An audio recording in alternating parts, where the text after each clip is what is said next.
It was getting late, the street lights flickered around while someone coughed in the distance. The wind howled while people were trying to get to their homes. Little drops of water started appearing on the glass windows, followed by gentle tapping. A certain man was sitting in a lit room, holding what looked to be a soldering iron. His hair was slightly unkempt, and you could see a reflection of some kind of schematic coming of the glasses he was wearing. He was glancing between this schematic and the circuit board that was on the table. I need to replace these capacitors. Not sure which one is the faulty one. I'll just replace all of them. The man gave out a sigh while slowly getting his tools ready. He was glancing onto the circuit board with the help of a microscope, the tiny metallic parts hard to spot with the naked eye. That bastard made me work overtime again. This man was in his mid-20s. He was at a small computer repair shop. He was yet again forced to stay late into the day. Being the new kid in this place apparently put a bullseye on your back. The older workers always found a way to push their overdue workload on him, always giving him the excuse that he needed more experience and he should work harder. Damn fuckers only do this shit because I can't refuse. He was still new. He was still in his trial period, so he was expendable. He made the decision of trying to get along with his coworkers and play the nice guy. This was the result. He was stuck working and would probably be home at 8. Well, not like I have any plans anyway. At least they don't force me to clean all those dirty laptops. What do those people do with them to get them so dirty anyway? The sound of sizzling filled the area while the man continued with his work. The capacitors were replaced and everything was checked again. The circuit board he was fixing was in working order once more. Finally, just need to clean this shit and I'm done. He wasn't alone here though. The whole repair shop was the building that his boss was actually living in. The bottom level was just the shop while the upper was the living quarters. He peeked through the door leading upstairs and shouted out, "I'm done. I'm going home, boss."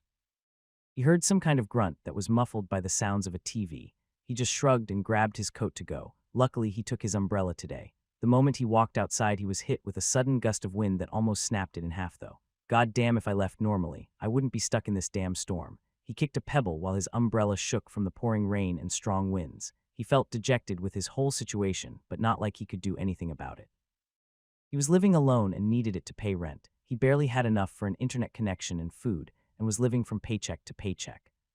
If I ever get out of this shithole, I'm going to open my own store. Working for others sucks. He arrived at a crosswalk. The howling wind was smashing into his face, and the lack of earphones and music to listen to was making this whole ordeal even harder to last through. The only thing making him power through this was the warm bed waiting at home. While his mind was elsewhere, the light at the crosswalk turned green and he took a step forward. Luck wasn't on his side yet again. When he was about halfway across the street, a large truck appeared out of nowhere. He looked to the shining halogen lights that blinded him momentarily. The vehicle came right at him. His mind went blank and his life flashed through his eyes. He remembered his youth, his family, and his lack of friends. It was a life of mediocrity, a life of following the status quo. But then suddenly he snapped out of it. His body jolted forward as he jumped for his dear life. He felt air pressure from his back accompanied by a large splash of water. He tumbled forward onto the sidewalk, the large truck just continuing on as if nothing happened. He didn't even have time to glance at the plates. He was drenched in the rainwater, his hands scraped from the pavement. Fucking psycho. He cursed while standing up. His palms were bloody and he was all wet, but luckily he was alive. His umbrella was in the middle of that street, flattened by the truck that almost killed him. His heart was pounding and he needed some time to calm down, but the pouring rain was making things hard. I need to get home. He turned around while gritting his teeth, the fear replaced by anger as he headed home. He was drenched, his body was hurting, and he still wasn't back home. There was a possibility that he could catch a cold. The only thing on his mind now was to take a warm shower. Sometimes I wish I could afford a bathtub. It always comes down to money. He moved forward. His apartment wasn't far away from where he worked. This was the only saving grace of his job. He could reach it on foot within 30 minutes, which saved him some money. Suddenly he felt a shiver run down his spine. It wasn't the cold rain, but more of a premonition. He could hear an engine revving not too far away from where he was. He slowly turned around, his eyes bulging slightly as he saw the exact same truck that almost turned him to meat paste. What? The truck was progressively getting louder, its front lights turned off. By instinct he started backing away. The halogens turned on and shone at the street that he was in. There were buildings on both sides and no space to duck to the side. When the truck that had it in for him took off, so did he, running for his life like never before. Holy shit, who is this fucker? He bolted forward. There was no one beside him in the streets, no other cars in sight besides the honking truck behind him. The street was eerily empty, only one scrawny man running away from a big truck that went faster and faster. I need to call the police. Where is everyone? He continued running, his gaze focused on the end of the street, a small alleyway there. He didn't look back, he didn't falter as he just kept running, mustering everything that his gamer body could muster. With a last-ditch effort, he dived forward, A gust of wind felt behind him as the truck barreled past him while he jumped into the narrow passage. He landed on his face, his hands getting scraped even more and blood running out of his nose. He quickly rolled up, trying to see if he was safe, the truck vanishing seemingly into thin air after clipping part of the building that connected to this alleyway. Fuck, it shouldn't be able to get me here. But what if the driver chases after me instead? He was sweating bullets, tired and afraid. This wasn't over, he didn't think so. He turned around and quickly escaped into the alleyway, nothing in it besides trash and rats. He jogged forward, exhausted from the previous sprint, the other side. There is a police station on the other side. He saw the light at the end of the tunnel. Not far from here there was a small police unit. He only needed to get there and report this fucker and everything. But as he was treading forward, the lights in the vicinity started to flicker continuously. Abruptly, all of the light bulbs that lighted the way forward shattered into pieces and everything went dark, and then he heard it again, the revving of the engine. And no. Stay away! In front he could see the damn truck. It was barely able to fit into this narrow passage, scraping the walls as it slowly drove forward. He quickly turned away. To his surprise, he heard the same engine noise. Another truck blocking his path was there too. The area filled with the screeching noise of scraping metal as the two trucks drove at him, each second increasing in speed. Ha ha ha. He started laughing, his face showing a shaky smile as he lost it. He looked to the sides, walls blocking his path of escape. Screw you. He moved to the wall, his fingers digging into the hard concrete wall as he tried climbing up. His fingernails broke, blood gushing out as he scratched trying to climb up, but to no avail as the rainwater made it far too slippery. The last things that he saw were the bright truck lights coming from the sides. He tried looking into the driver's seat, his eyes bulging, his jaw clenched as he tried to see the person responsible. To his surprise, he didn't see anything, not even a silhouette of a driver, the truck seat totally empty. Splat. That was the last thing that he saw. His short life of a computer repairman ended right there. He felt resentment in his eyes. There were things that he wanted to achieve. Simple things like a business of his own where he could dictate the rules and not be a slave to his wage for the rest of his life. But he was also looking at the bright side. He was now free from the worldly problems. He floated in the void, his mind racing as it couldn't comprehend where it was. This state of mind didn't last for long as he felt being drawn somewhere. It was as if something or someone was calling him there. R-D-M-N-D. He heard a voice. It was a gentle-sounding voice that belonged to a woman. Mazar Land. P-L-A-S-U. Mew. Whack. P. He felt strange, like his whole being was getting pulled somewhere. He continuously heard the voice. It was calling out to him, but he didn't recall the name that the woman was saying. Roland. The voice that seemed distant started getting closer, and he started feeling nauseous and tired. The only saving grace this time around, he felt something. He tried moving, but his body felt sluggish. He could barely wiggle his finger. H-E. He moved. Master Roland moved. Oh, thank the gods. He felt sick, like he was having a really bad case of the flu. His head was spinning and his body felt heavy. Did I survive those trucks? Is someone called Roland with me in here? Is this the hospital? He couldn't see well. His eyes felt just as heavy as his body. He forced them open. They took a while to focus. The blurry world started taking shape and he saw an unfamiliar-looking wooden ceiling. That looks shabby. Am I in some kind of shed or something? He finally saw the woman that was previously shouting. She looked like an older lady. Her body was somewhat wrinkled up. The thing that caught his eye the most was what she was wearing. Is that a maid uniform? She was wearing the whole shebang. A black dress, a white apron, and a cap of some sort that was holding her hair. He felt something cool be placed on his forehead, which was a damp cloth that this lady placed. From the looks of it, he was still alive, but ended up in someone's house instead of a hospital. The strange thing was that the lady looked kind of big. Was she over 2 meters tall or something? The bed he was in also seemed to be uncharacteristically large compared to his body. The problem wasn't with the furniture or the old woman, though. As he leaned down, he noticed that his body looked a lot different than before. For one, he was a lot shorter. He felt really weak and couldn't move. The woman that looked like a Victorian maid tended to his sick body. Not long after, some kind of old man walked into the room. He looked to be some kind of physician, but for some reason, he didn't even give him an examination. He just stared at him while holding onto a monocle. Wait. Why is that monocle glowing? The man harumphed while turning to the maid that was standing in the corner, visible concern on her face. Why did you call me here? He is fine. His status is already recovering. Don't call me for trivial things. I need to tend to the other young masters. The old man shouted at the maid as if she did something wrong. The old woman just bowed and took the verbal abuse, but the moment he left, her face looked a lot brighter.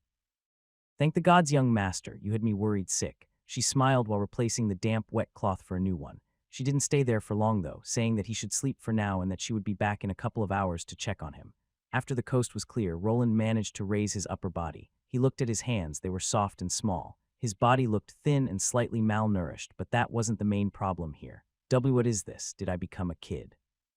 Everything in this room wasn't big, he just was small. He had turned into a child for some reason. Wait. Am I really this Roland? What is this? What's going on? Who is this? Where is this? My status is recovering. While he was desperately clamoring for answers in his head, something happened. A screen popped up in front of his face. His eyes bulged wide as he started reading what was written there. This wasn't all. The moment the window popped up, he felt information rushing into his brain. It was as if thousands of needles poking his head. The information that he was receiving concerned the boy named Roland Arden that he was occupying the body of. So that's how it is. Name, Roland Arden. Strength 4, Agility 5, Dexterity 15, Vitality 4, Endurance 4, Intelligence 35, Willpower 18, Charisma 6, Luck 5. Roland kept looking at the status window. He was someone versed in computers, so he knew what those meant. Am I stuck in some kind of game world? Did someone put me into virtual reality? He pinched himself to see if he was feeling any pain, and to no surprise he did. Did I really die? Is this the afterlife? He was shocked. Not too long ago, he was tinkering in the computer repair shop, and now he woke up in a young boy's body. He even knew who this child was as he regained all of his memories and what the child knew about this world. The place he was in was called the Kingdom of Caldrus, and he was the fourth son from the House of Arden. His new father was a baron, and he was the youngest son. Besides that, he even had 3 sisters, one being younger than him. This kid. His family doesn't really think much of him, does it? He looked at the shabby room he was in. He knew from his memories that he wasn't really in contention for the noble title of this house. This honor belonged to the firstborn. Maybe the secondborn still had a shot at it if he was especially talented. But he was only the fourth in line. Unless all of his brothers died, he had no chance. He wasn't sure what this boy's fate would be in the eyes of his family. He was too young to know how the political structure in this world worked. He only knew that he was the son of a noble, so it was probably still better than being a commoner. I should be safe here for the time.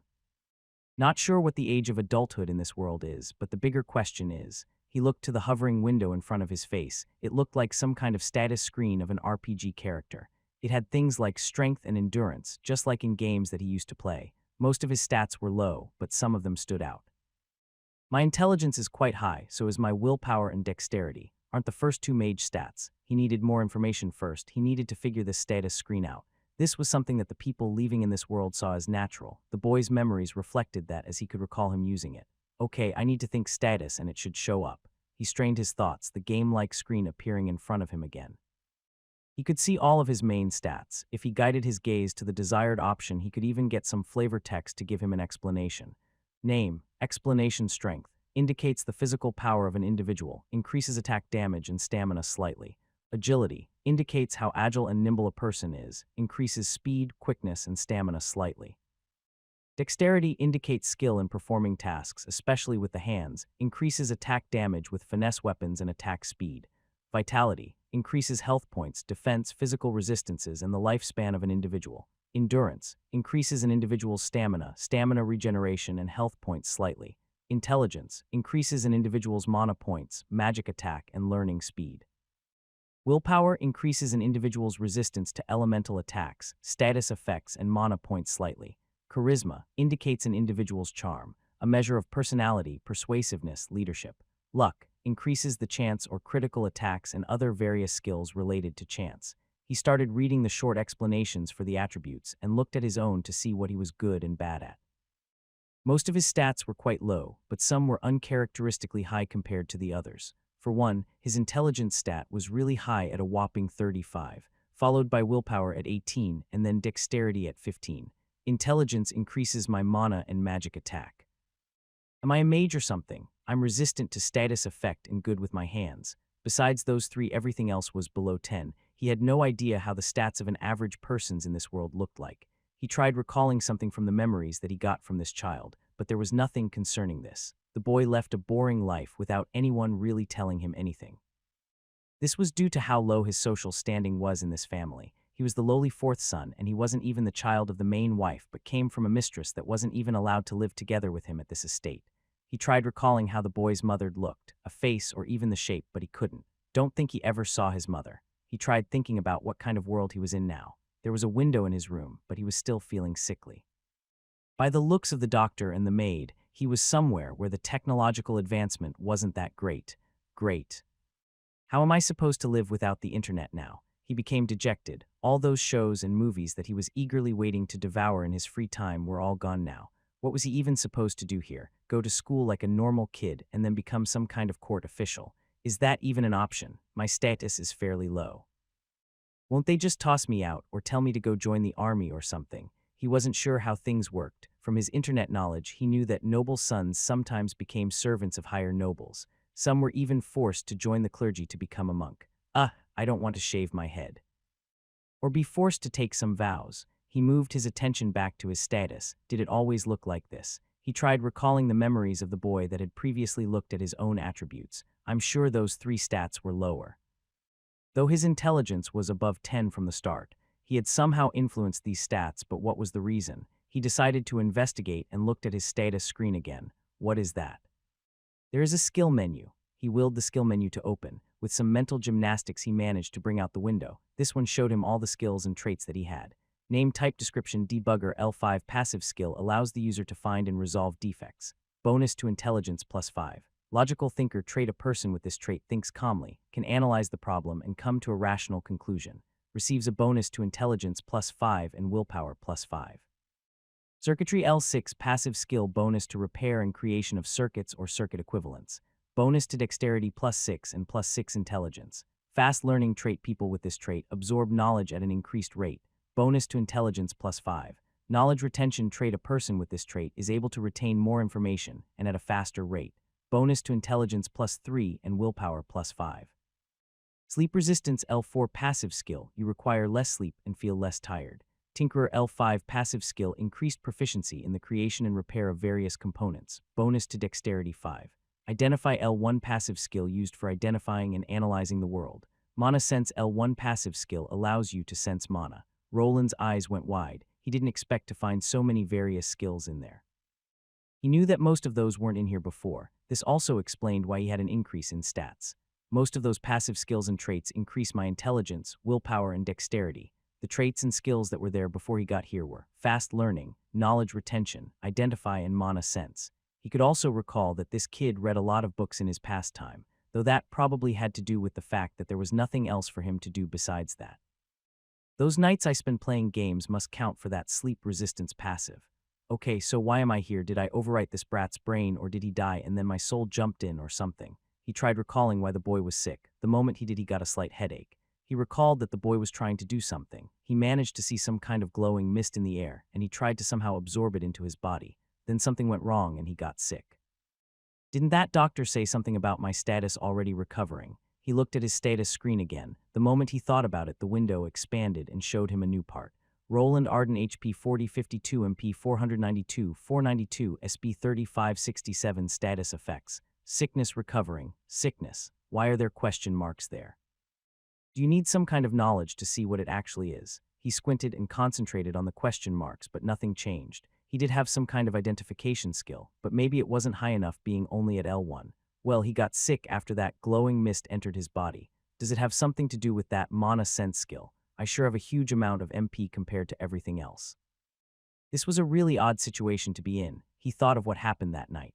2 murder trucks turned him into a bloody pancake, and now he ended up in someplace with a game system. From the kid's memories, he was sure that he wasn't the only one with this system. Everyone had it with them since birth. The rest was unclear, as no one really explained much to this child. This was probably also why he suffered some kind of backlash from absorbing that glowing mist.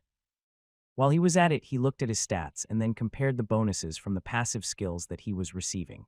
Most of his intelligence came from his passives and traits. If he removed them all, then he would end up with 11. Still over 10, though. Is that even a lot for a 5-year-old? Still, with those 2 traits that he had, it would put his int at 19. Maybe his weak body couldn't handle the excess mana. He started doing some mathematics in his brain, trying to count how much his stats affected his HP and MP. It didn't take him too long to figure out that he gained 10 MP for every 1 intelligence and 4 MP for every point in willpower. The surprising thing came afterward, as after he was done with his calculations. You have learned the basic mathematics skill. What? The sounds belonged to a woman, and she sounded quite gentle. He looked around to see if someone came into this room, but there was no one to be seen. So I've gained a new skill. He checked the description, but it didn't say much besides it being an indicator that he knew mathematics. It didn't even increase his intelligence stat at all. Guess you don't get stat bonuses for every skill. He had no reference point. The boy's memories didn't answer many questions about these skills. The identify skill was something that apparently showed up after time passes. Maybe it was something everyone had. He really needed more information about his situation, but he was only a 5-year-old child that wasn't taken seriously around here. Maybe that maid will answer some questions. He thought back to the old lady that showed concern when tending to him. Her name was Martha, and from the looks of things, she was the only person that tended to the young boy's needs. He had a vivid image in his mind of the woman bringing him food, helping him put on clothes, or cleaning around the room that he spent the most time in. He remembered something. There was a certain book that the youth was reading before succumbing to the sickness. In the corner, there was a large desk with a chair. Some old cushions were placed there by the maid so that the boy didn't feel uncomfortable while reading. There was a pile of books there, and one, in particular, was the one he was interested in. Think I feel better now should be able to move. He wasn't sure if it was due to his willpower stat that supposedly helped with status effects, but he was feeling better with each passing moment. He wiggled down his bed and moved over to the desk which had the book in question, The Basics of Magic. So he started learning this and something went wrong. That's harsh, he thought back to the poor child. He was more or less abandoned by his family. The doctor was too late to save him. He might have even been too lazy to bother by how he acted when he saw him recovering. He left the book on the desk and moved to the sole window that was right next to it. He peeked outside and noticed that there were some people there. They looked to be working on a field. Some kind of plow was attached to a farm animal. Is that an ox? Why is it so big and why does it have 3 horns? He was clearly not on Earth anymore. The farmer there was using the large animal to help him plow the field. He could see other people walking around, even some in not so well-kept armor. While he was preoccupied with sneaking glances outside the window, the door opened up. Martha returned to check up on the boy. Master Roland, you shouldn't be out of bed. Here I brought you some porridge. The man in the child's body looked at the smiling woman. He wanted to speak up, but decided on just nodding and going back to bed. This will take some time getting used to. Roland looked up at the ceiling. It was the same shabby ceiling that was there yesterday. He gave out a sigh and looked around, his mood dropping even further. It wasn't a dream after all. Just to be sure, he thought about bringing up the status window. It appeared in a flash. That sickness status isn't there anymore. I guess I've made a full recovery. The man in the child's body strained his memory, trying to recall what this kid normally did the whole day. Did he need to interact with his family? Did he have to act like a brat? Would they find out that someone else was inhabiting this body if he acted strangely? Were some questions that he was asking himself. He also thought back to yesterday and to the woman named Martha. He tried probing her about the sickness. The woman didn't know anything about it, and the doctor didn't look into it either. Maybe I shouldn't have told her about that glowing mist. He muttered to himself. He felt that him telling the old maid what happened was not something that he would normally do. He was mostly mistrustful of others, not really sharing his feelings with just anyone. Are this kid's memories affecting me or something? He knew the child's original owner was very fond of this woman. He remembered that she was the only person that was kind towards him. No one else from his so-called family bothered with him, and the other servants were also very cold. Don't think she will do anything drastic. He went back to thinking about his next step. He needed to find some way to fit into this strange game-like world and maybe find a way back to his old one.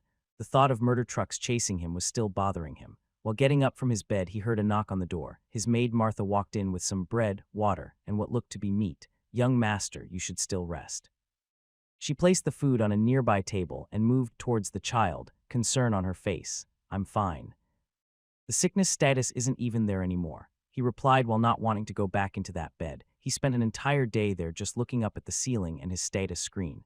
He was bored out of his mind, and there were no such things like the internet in this world. What he needed is more information. He knew that this place had a library, and as the son of the Baron, he was allowed to go through it.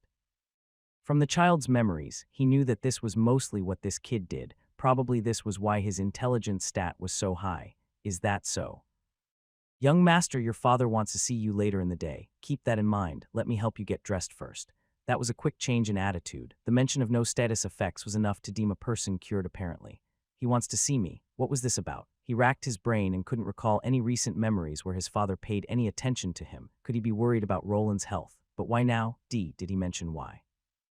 Martha placed her hand on his head and patted his hair. She was also helping him put on some clothes. It looked like some kind of tunic and pants combo, quite plain looking. He probably just wants to see his youngest son. "Be happy, young master. You have a chance to meet your father." The maid sounded really happy that the Baron wanted to see him. It made it seem like it was some kind of big honor that he was even allowed to see that man. Is there some kind of etiquette for things like this? There is nothing in this kid's memories about these things. Finally, master decided you see you. This is your big chance, young master. The maid named Martha was quite happy. In her eyes, this was a joyous occasion. Roland, on the other hand, was quite skittish. He feared that he might act out of line and get himself in some kind of trouble with his so-called father. He won't order some kind of lashing if I act out of line, will he? The only thing about nobles that he knew was from history. They were rumored to be snotty and prone to violence, and took their reputation very seriously.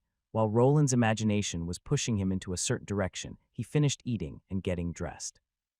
The food was quite plain, just some white bread, water, and a large sausage which tasted funny.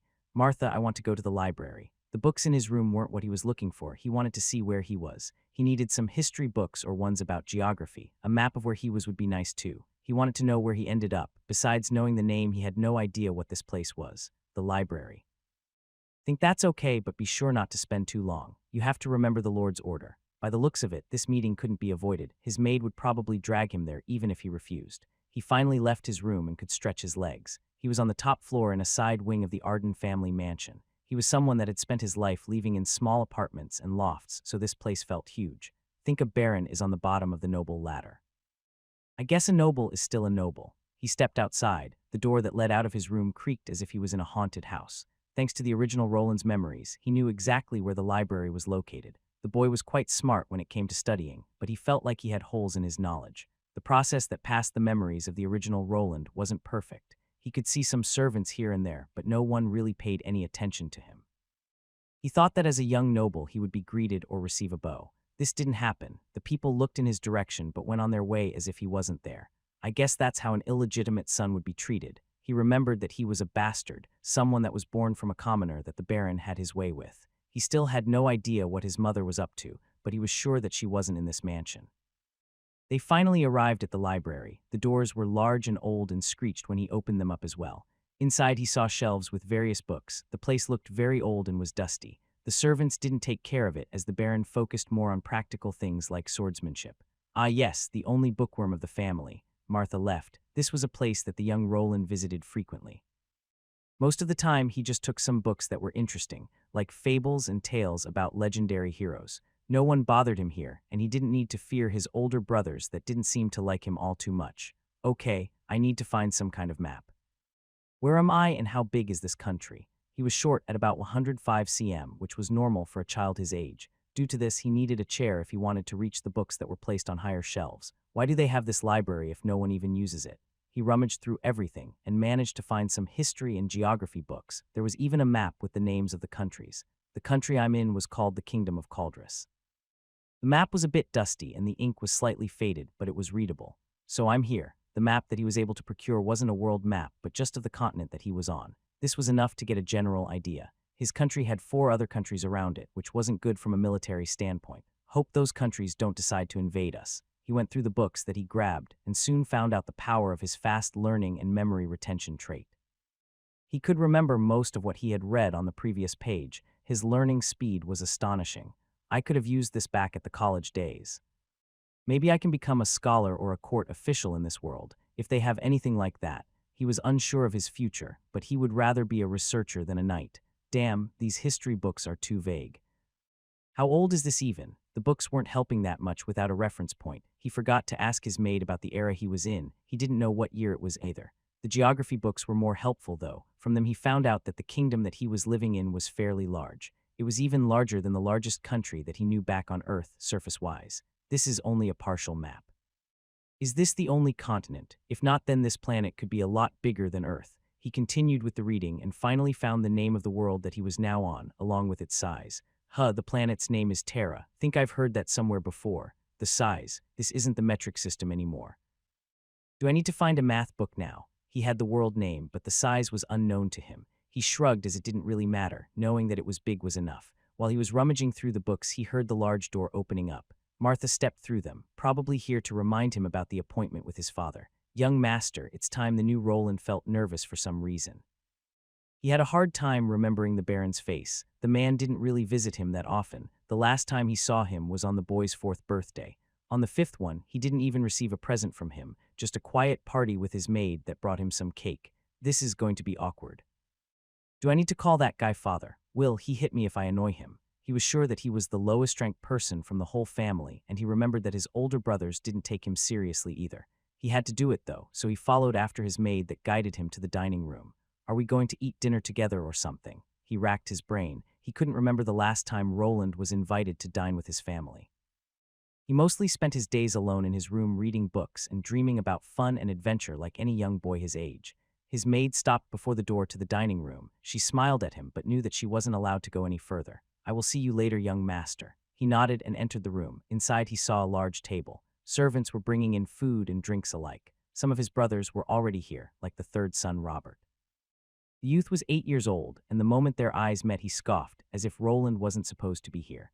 Robert, just as him, was someone that came from a commoner, but his mother was a mistress that was still living in this house. Thanks to this, he still had a measure of respect. Roland just stood there for now, as he wasn't sure if he was allowed to take a seat before the Baron arrived. Edwin, the second son, and Rainer, the firstborn son, arrived soon afterward. Besides them, there was his older sister Sophia and Diana, that was the younger one. That Baron sure likes to party. 6 kids already. Might be more on the way. Edwin and Rainer were sons from the main wife along with Sophia, the first daughter. Diana along with Robert came from the second wife, Akka the mistress. From Roland's reasoning, the first wife probably got older, and the Baron switched to the younger version while making more kids along the way. I see being a noble has its perks. Roland wasn't someone who was very experienced with women. He had a fling with 2 back in his college days, but after he started working, he had a long dry spell. The Baron and his wives arrived soon afterward, Tabitha the first wife and Francine the second one and the mistress. The Baron looked to be a big man. He had a nice gentleman-like mustache and a large scar running down from his left eyebrow all the way to his lip. He exuded a certain aura of a warrior. The noble clothes that he was wearing couldn't hide all the muscles underneath all too well. "Damn, my dad is jacked." Everyone waited for the Baron to arrive. He sat at center stage, and then one by one, starting from the main wife, everyone sat down. Roland was sure to follow everyone's example and sit the furthest back right next to the third son. He could see the snarky 8-year-old glaring at him the moment he did that. "What you staring at, you little shit?" was the thing he wanted to shout out, but he remained quiet. Would be best if he didn't have to talk with anyone in here. The Baron was quiet, and everyone just waited for him to start eating. The food on the table didn't taste all that great. The cuisine on Earth was a lot better compared to this bland meat they were having. "Rainer, how is your sword training going?" the Baron asked. "My basic sword mastery is already at level 6, father." The Baron started asking his kids about skills and the progress in their training. Apparently they were training and unlocking skills. They even mentioned the warrior class and something about it being tier 1. He wasn't sure what this meant as he himself didn't have anything like a class. While he was digesting the new information and trying not to stand out, he heard his father call out to him, "Roland." He flinched and looked up. Everyone was looking at him for some reason. It was more a look of surprise, some of his family members almost having forgotten that they had a 5-year-old sibling. "The doctor said that you contacted the mana sickness. Also you saw some glowing mist. Is that right?" "Glowing mist? Did Martha rat me out?" Why yes, father." He tried imitating his older brothers but stuttered slightly. Thankfully, the buff-looking man didn't seem to mind it that much. "Mana sickness.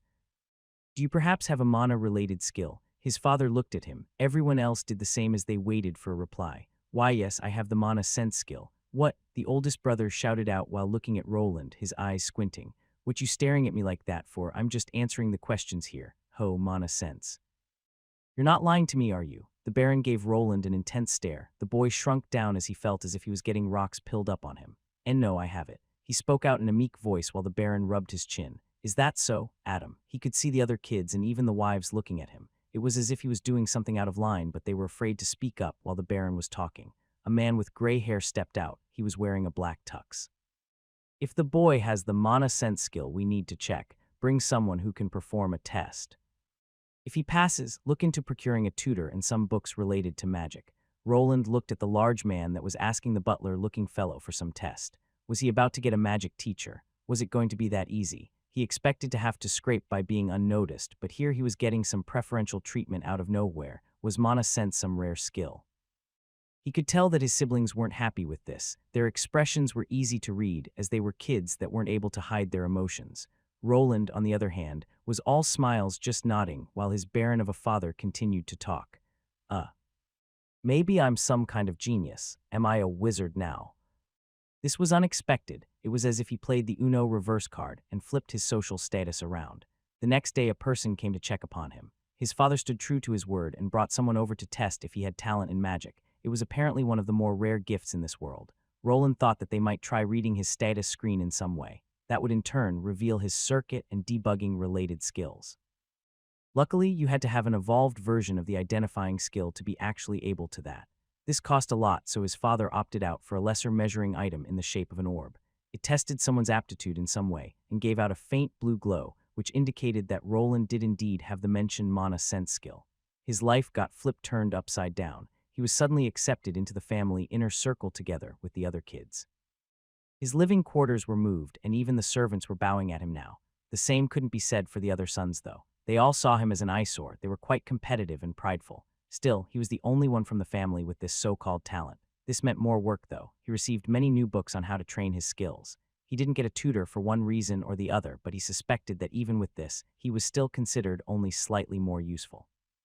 He was aware that he could lose his newfound, standing quite fast if he slacked off. Man, this world is harsh. The only thing I'm doing is studying and then training. This is worse than staying overtime for work. This is slave labor. His day consisted mostly of reading books and training his mana skill to a higher level. He received bonuses to his intelligence, and they told him that he needed to max it out before his ascension ritual. What was an ascension ritual, you might ask? It was something that happened when a child reached the age of 10. From what he knew, he would be given something called an ascension stone. After his 10th birthday, it would finally be usable and reward him with his first class. Apparently it was quite strange. The person using it would be brought to some strange location where this ritual took place. From what it said in the books, the rituals might differ depending on the individuals, but he would receive the first class automatically without being able to choose it himself. That's why it was important to train the skills that were required for Tier 1 class you wanted.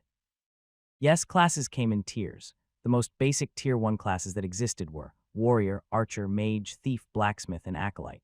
There were of course more, but these were the most common ones that most of the people received. They were mostly separated into combat classes and production classes, then further into more specialized categories like support classes. This wasn't the end, though. Those Ascension stones could be bought and used repeatedly, each time you would be taken to that strange place. Though apparently after the first freebie you would need to go through a trial. Depending on your stats and skills you could unlock other classes. The requirements for unlocking Tier 2 classes varied. The minimum requirement was maxing out at least one Tier 1 class. The Mage class relied on intelligence and willpower to cast spells. Int for better attack and more mana, while willpower apparently allowed for better concentration during spellcasting and increased mana regeneration.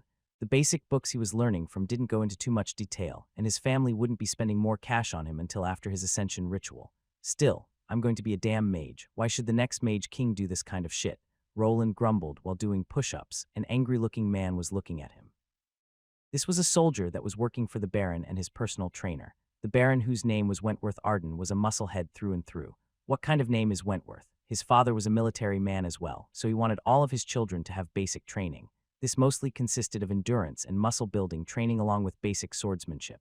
His life consisted of waking up, eating, training in the morning, then reading books, and training his mana. This was one of these days. He was doing some basic strength training like push-ups, squats, and then pull-ups. His regiment consisted of bodyweight exercises as he was still only a 5-year-old. His older brother that was 8 was running some laps and smirking in his direction. What you looking at, you brat? When I get that mage class, I'll stick a lightning bolt up your ass. Roland panted while face-planting into the dusty ground. His physical stats were abysmal. This was probably why his magic-related stats were so good. His male siblings for some reason loved seeing him get mistreated. He didn't know why, but he attributed it to them being spoiled noble brats. They probably saw him as someone beneath them. After he gained some clout with the Baron, they resented him even more. Okay, the moment I get the chance, I'm running away from this devil hole. He groaned while the man that was training him gave him a nudge with his foot. That wasn't even 10, get up. This is a disgrace to the Arden name. He was constantly reminded that he was part of the noble caste now. He was supposed to be part of the fabled one now. It sure didn't feel like that, though. His living conditions improved slightly, but if he had to compare it to how people live back on Earth, it was worse here. Still, he was gaining new skills. After some running, he got the running skill. If he did some sprints, he received the sprint skill. After doing some basic hand-to-hand combat drills, he received basic punching skills. This made the whole progression more bearable as you had something to look forward to. He was a gamer back in his older life, so this gave his dopamine receptors a nudge, which in turn made him want to increase those basic physical skills. What more, the higher the skills, the better he became.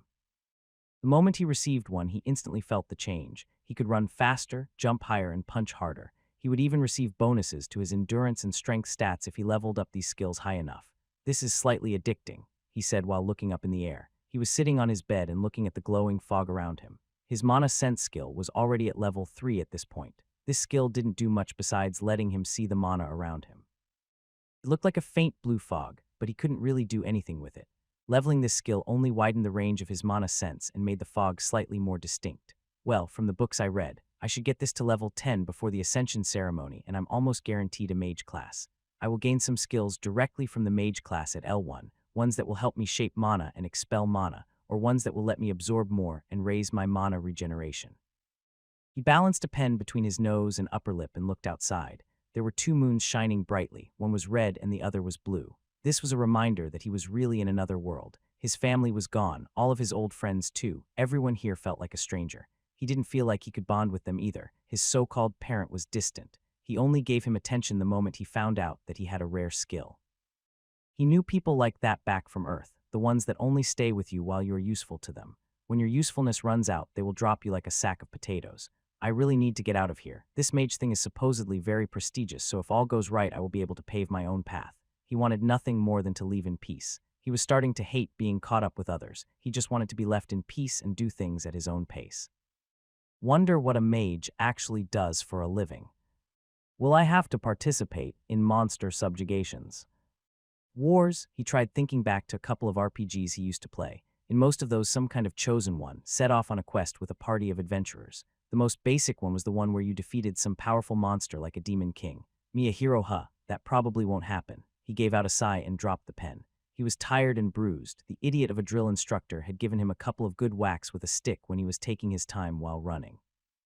Will I need to do this for the next 5 years? He grumbled while fading away into dreamland, a life of peace and laziness on his mind. A dark-haired boy with green eyes was standing by a big tree. He was wearing casual clothes and his face was dirty. The youth took a large breath in and then tossed himself onto the broad tree trunk. His hands and feet started shuffling back and forth as he headed upwards as he climbed the tree. In a matter of seconds, he managed to get up to one of the larger branches. He wasn't done apparently as he quickly slid down and repeated this procedure about 10 times before he heard a familiar voice. Basic climbing level 3 reached. This was a slightly older Roland. Half a year had passed since he got here. He had been testing this skill and level-based system for some time now and came to some conclusions. From what he knew, a person couldn't get many skills before going through the Ascension ritual. A vast majority of them were the basic type, 50 times huh.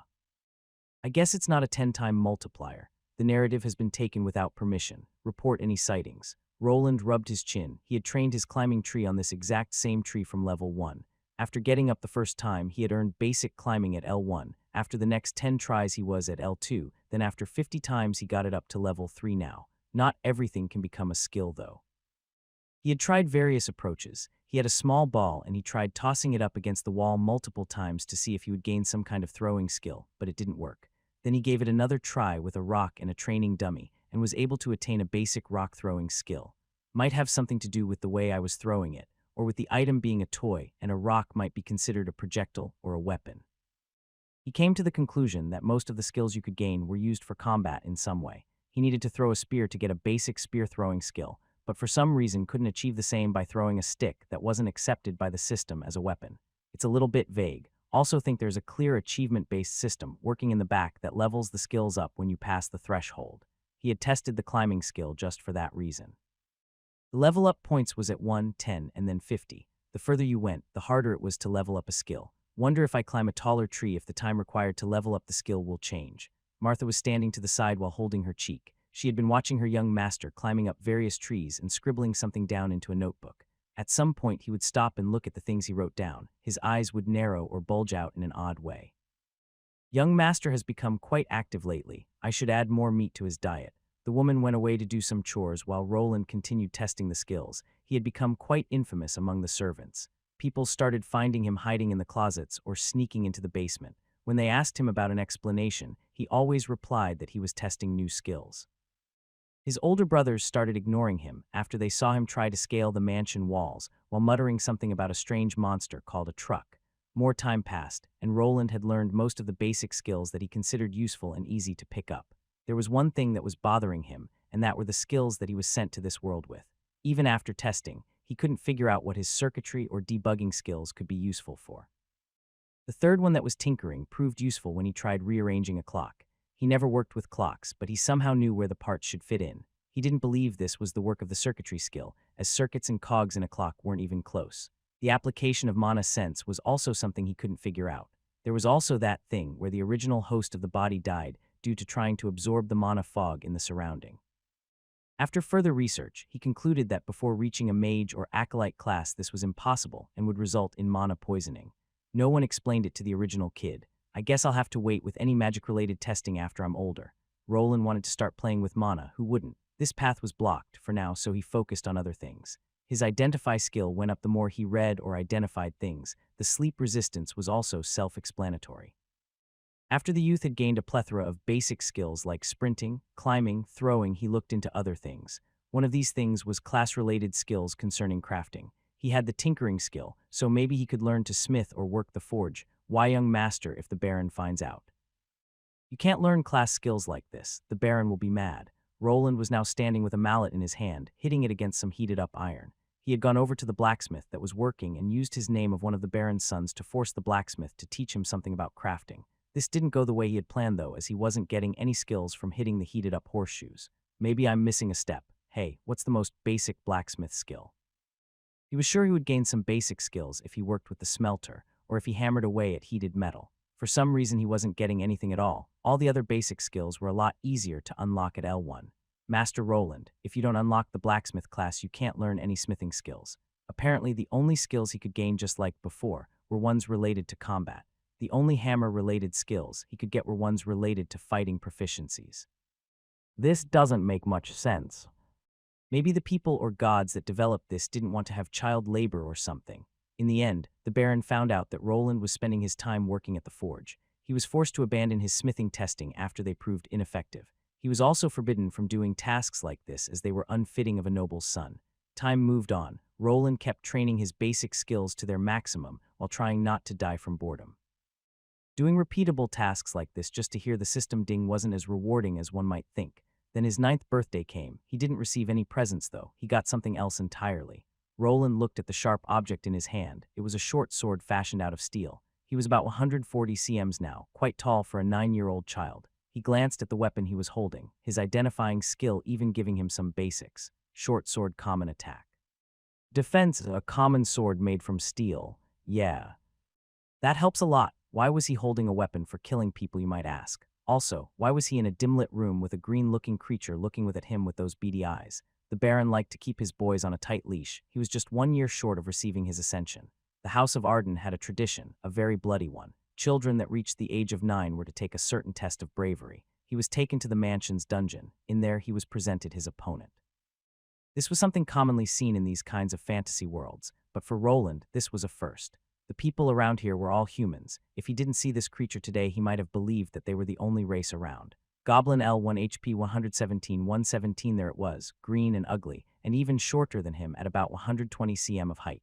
It looked angry and was holding a short blade similar to his, just a lot rustier. In comparison, after 4 years of grueling training, his stats went up by a bit. Name, Roland Arden, HP 159, 159, MP 494, 494, SB 205, 2, 5 Strength, 12 Agility, 13 Dexterity, 20 Vitality, 12 Endurance, 13 Intelligence, 41 Willpower, 21 Charisma, 9 Luck, 6. He only had his HP to compare. His was higher, so he had to have higher Vitality and Endurance than this creature. Vitality gave most health points, while Endurance was mostly for stamina but also rewarded some points to it. Roland, what are you looking at? Focus on your enemy. The voice came from the side. It was the same man that was responsible for his training. He was large and bald, scars all over his body. The Baron was busy this day, but decided that it shouldn't be postponed, so he was here without his parent. In his mind, this was a trivial matter, and just like the other sons, he should be able to push through this little test. Wish that ridiculous int stat that I have could be used for something. He had 3 stats over 20. Dexterity was the only one that was helpful for this occasion, but it was mostly archery-focused, or for light blades like a rapier. The creature in front of him gave out a high-pitched screech and charged at him without waiting for him to get comfortable. It knew that this was a life-or-death encounter, and it would show no mercy to its opponent. Roland was startled by the shout, but luckily his high willpower let him keep a mostly clear head in this bout. Get a grip. You trained for this. The man inhabiting the youth's body would be a bit over 30 years of age at this point. Still, he was never in a death battle before, so he was quite nervous. There was no strategy to the way this monster acted. It just charged at him with its weapon in hand. It delivered an overhead chop that could be easily read, prompting Roland to dodge to the side. This was a good chance to retaliate. He swung his short sword at the creature but faltered at the last second. He didn't put all of his weight into it. This resulted in a shallow cut to the goblin's arm. The monster swung back randomly, managing to deliver a cut to the boy's side. "You have taken 10 damage. What are you doing? Go for the throat." Roland backed away, sweat running down his forehead. Luckily, he was wearing some leather armor that managed to protect him from the brunt of the attack. The bladed weapon of the green monster was of lower quality, so thanks to this he was spared from bleeding. Still, it hurt and would probably leave behind a nasty bruise. His own attack was quite shallow as well, resulting in a similar 10 HP decrease to the goblin's health pool. The wound wasn't deep enough to cause a bleeding effect to go through, and the goblin screamed out again while charging. The creature seemed to go into some kind of berserk state. Its eyes went red and it started swinging its blade around like a maniac. In the face of danger, Roland's mind went blank momentarily and he started backing away. "What are you doing? It's only a small goblin." The man kept insulting him. He wanted to go over there and give him a slap. He might have been an adult on the inside, but this man thought he was a 9-year-old child. He was still shouting and edging him to face the monster head-on. "Should have given me a shield, you prick." The egging worked. Roland gritted his teeth and dived forward. His opponent was weaker, had no training, and was slower. Between the random slashes, Roland saw his chance and jabbed his short sword into the creature's shoulder, jumping back the moment it tried to hit back. This was a massive hit as the goblin's HP dropped by 50 points and it only had half of its health left. The monster screamed out, but this time around Roland was unaffected. The monster didn't relent and continued charging like an idiot. He took his time and just kept countering, finally ending it with a killing blow to the monster's neck. It dropped almost instantly. Black blood gushed out of its body. "You have gained 10 experience points. You have gained the first kill achievement. You receive a bonus of 50 experience points." He felt a strange, tingling feeling like something wanted to enter his body.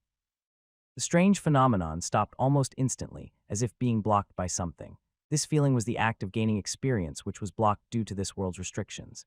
This experience couldn't actually be used for now, as he needed an actual class. Any experience gained before the Ascension ritual would be added later on, but with a penalty. From the books, people speculated that this was put in place to prevent people from having kids kill monsters before the Ascension. Roland looked down. The stench this monster was giving off was making him nauseous. He managed to power through it and not vomit. His only reward for killing this monster was smacked to the back of his head. His so-called teacher berated him for doing badly and not being able to just overpower a weak level 1 goblin that had no skill at fighting. Roland was far too tired to respond to this and just nodded. His 9th birthday ended with a blast, with him killing a humanoid creature followed by some nightmares. More time passed, and finally the day was close, the day of becoming a mighty mage. Roland was sitting in his room. Tomorrow the Ascension ritual was supposed to take place. It might be called that, but it wasn't anything that grand. He would be given an orb, and it would supposedly somehow bring him to another place. In this place, he was going to receive his new class. Everyone said that the Ascension space differs for each individual. Roland had gone through books and procured as much information as he could. Supposedly, the first time you used this class-changing crystal or orb, you got awarded a class. It was more or less a freebie. The fun part began afterward. The next time you used it, you had to go through some kind of trial. These trials ranged from your normal battle scenarios all the way to crafting items and solving puzzles. Some people said that they find themselves in a cave with many doors. The classes that they can use are behind those doors. Roland was holding onto a book that was related to classes and how you unlocked higher tiers. His tier 1 class of choice was the mage. If what the book said was true, then he was certain to get this one. My mana sense is maxed out, and I have truckloads of intelligence and willpower, so there isn't really any other class that fits me. I'm not religious enough for the acolyte class either. The other caster class that he had the stats for was the acolyte. From this one you could advance into a tier 2 priest. This was your general healing class, but unless you were some kind of believer, you wouldn't get a chance at it. It says that you can sign up to the church, and after you go through their baptism, you can also attain this class. The boy that was close to 10 rubbed his chin. Through the 5 years he had been here, he had grown a habit of talking to himself. Besides his maid Martha and a cheeky brat, no one really talked to him. Even when they did, it was more yes or no type of answers or questions. Soon I will be able to leave this place. He was a noble, and even though his family was like this, they still had to take care of him. Nobles, after going through their ascension, would start attending school. There were separate schools for young mages and knights, so he would be free of his family. He even read that mages get special privileges. If he did well, he could earn himself his own plot of land free of charge. Free real estate, though I still have to pay taxes. The closer the day of freedom was, the more he read about the classes. Elemental mages, gravity mages, ones that could turn into massive demons or beasts. There were various kinds, and you could pick and choose out of the pile if you earned the required skills. The most basic Tier 2 classes were the 4 basic elemental mages. Fire, wind, earth, and water. There were some hidden ones or harder to reach, but these 4 were considered the basic 4. If you mastered all 4 of them, you could even earn a prestigious Tier 3 elementalist class, which was one of the better ones. There are so many possibilities. His eyes gleamed. He could wait to embark on his journey. There was no limit to how many classes you could have. The only thing that limited you was that you couldn't reclass before reaching at least 25 levels of the class you were in. Tier 1 classes had to be done till the end as they had a level limit of 25, and elementales sounds nice. But the other height elemental mage classes aren't bad either. A fire frost mage is a strange one as it combines 2 opposite effects. He glanced at the other classes as well. You could even combine them together. Things like magic swordsman or elemental knight were also possible, but were quite hard to achieve. People that wanted these classes had to be both good in physical attributes as well as the magical ones. Being a mage opens up so many possibilities. You can mix magic with a lot of classes. You can even be an enchanter or a magic smith. Though there aren't that many of those, most mages wouldn't want to work as a blacksmith. Well, not like I have to worry about that too much. Making magical horseshoes isn't the way for me. While he was going through the class book once more, he heard a knock on the door. "Young master, it's getting late. You should go to sleep before the big day tomorrow." It was Martha coming over to remind Roland of tomorrow's ascension ritual. "Ah, sure, good night, Martha." The next day it was raining and the clouds were blocking out the sun. This didn't bother Roland though. He was pumped up. He would be getting a game-like class and nothing could break his spirit. The fact that Adam the butler was the one bringing over the ascension ritual crystal didn't shake him in any way. "Young master, your father is out and your brothers are busy at the night academy. Please take this."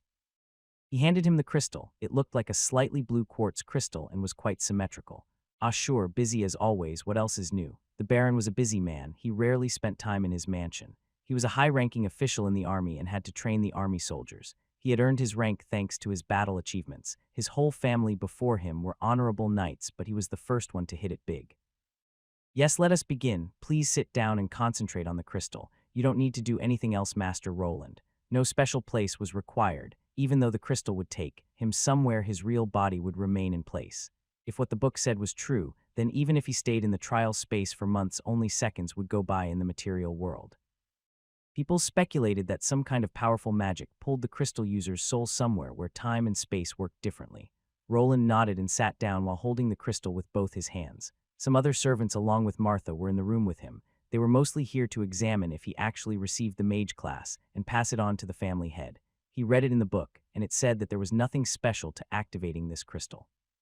He focused on it, and soon enough he felt a strange reaction. The crystal started glowing brighter and brighter, and he felt as if he was getting drawn to it. In a matter of moments, everything went dark. He felt like someone had ripped him out of the spot he was sitting on and tossed him down a bottomless pit in which he was now falling down. What? The momentary darkness subsided, and he found himself in some kind of building. There were stairs leading upwards, and there were glass doors behind him. He glanced around. His eyes bulged out wide as he recognized this place. "Huh, I'm back. Was that all a dream or something? No, I'm still a 10-year-old. This was the cheap apartment building that he used to live in before he got flattened by that truck. It looked dirty and unkempt as always. He turned around but saw that something was off. Behind the glass doors that normally lead outside, there was nothing.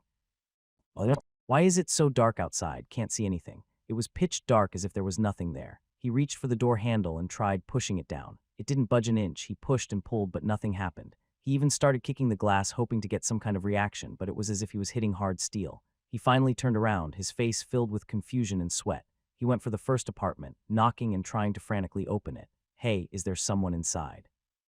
"Hello?" The door was strange. It was as if it was made from a different material and was photocopied from his memories and just plastered here.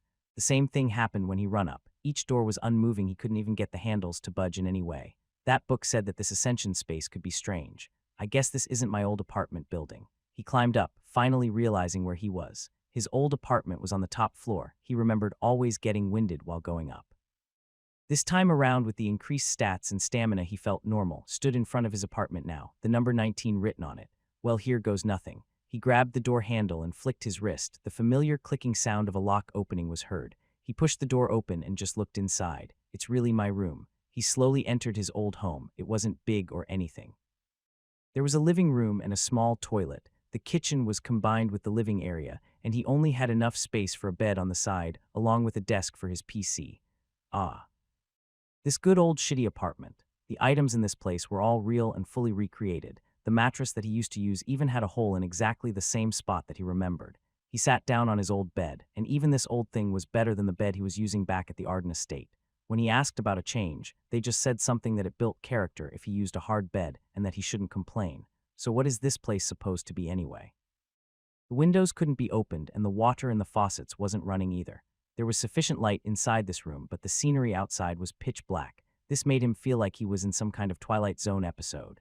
The only thing that was showing some life was his old gaming PC, as he noticed that the power button was glowing.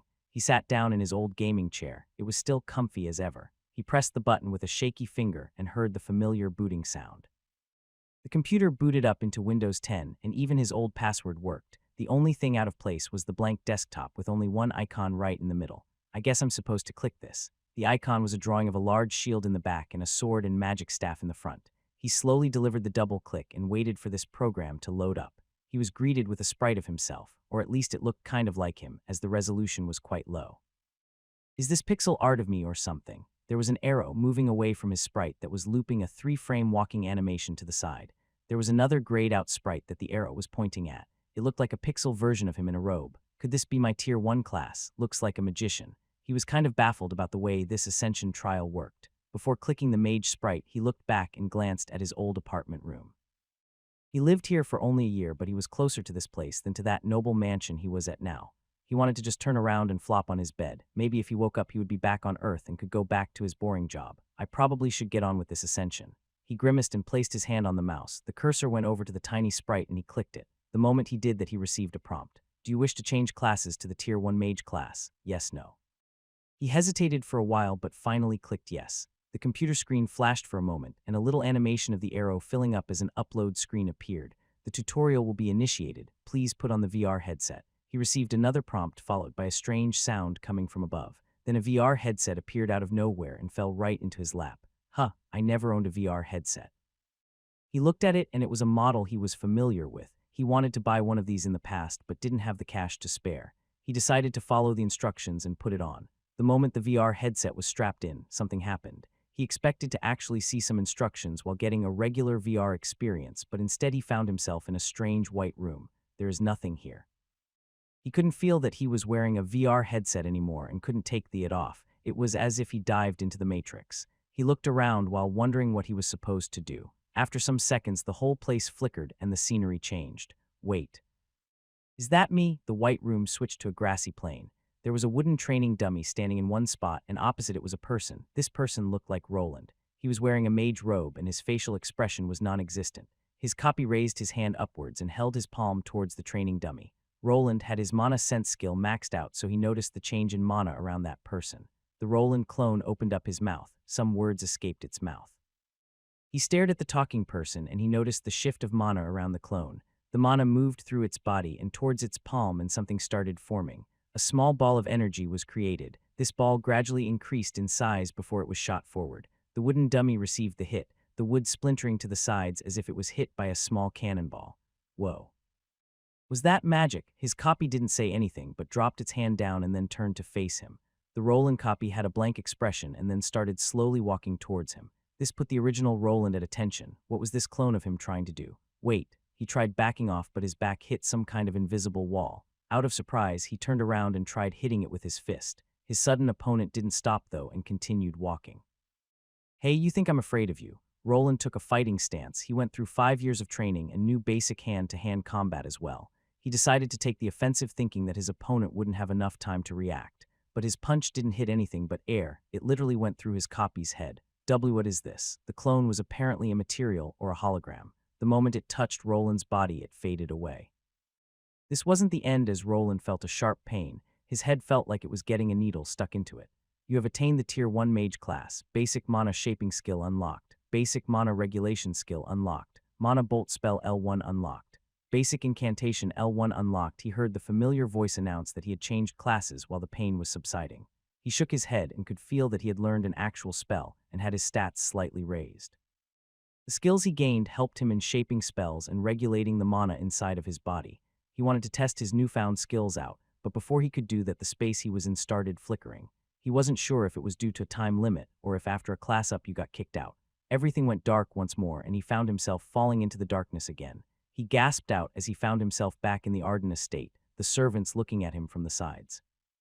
"Were you successful, Master Roland? Did you receive the mage class?" He grasped his head for a moment. The crystal that he was holding previously had turned into dust. He nodded while rubbing his head and slowly moved off the ground. "Yes, I even learned the mana bolt spell." He smirked as he had achieved what he had set out to. No one in this family could deny him anymore. He could go to a prestigious academy and learn magic now. His life looked bright, and if he studied hard, he could go far. "Congratulations, Master, but let us test your elemental affinities before we inform the Lord." Roland snapped out of his daydream and looked at Adam the butler. "Ah yes, the elemental affinities, I forgot to check them." The servant moved over with a large glass orb.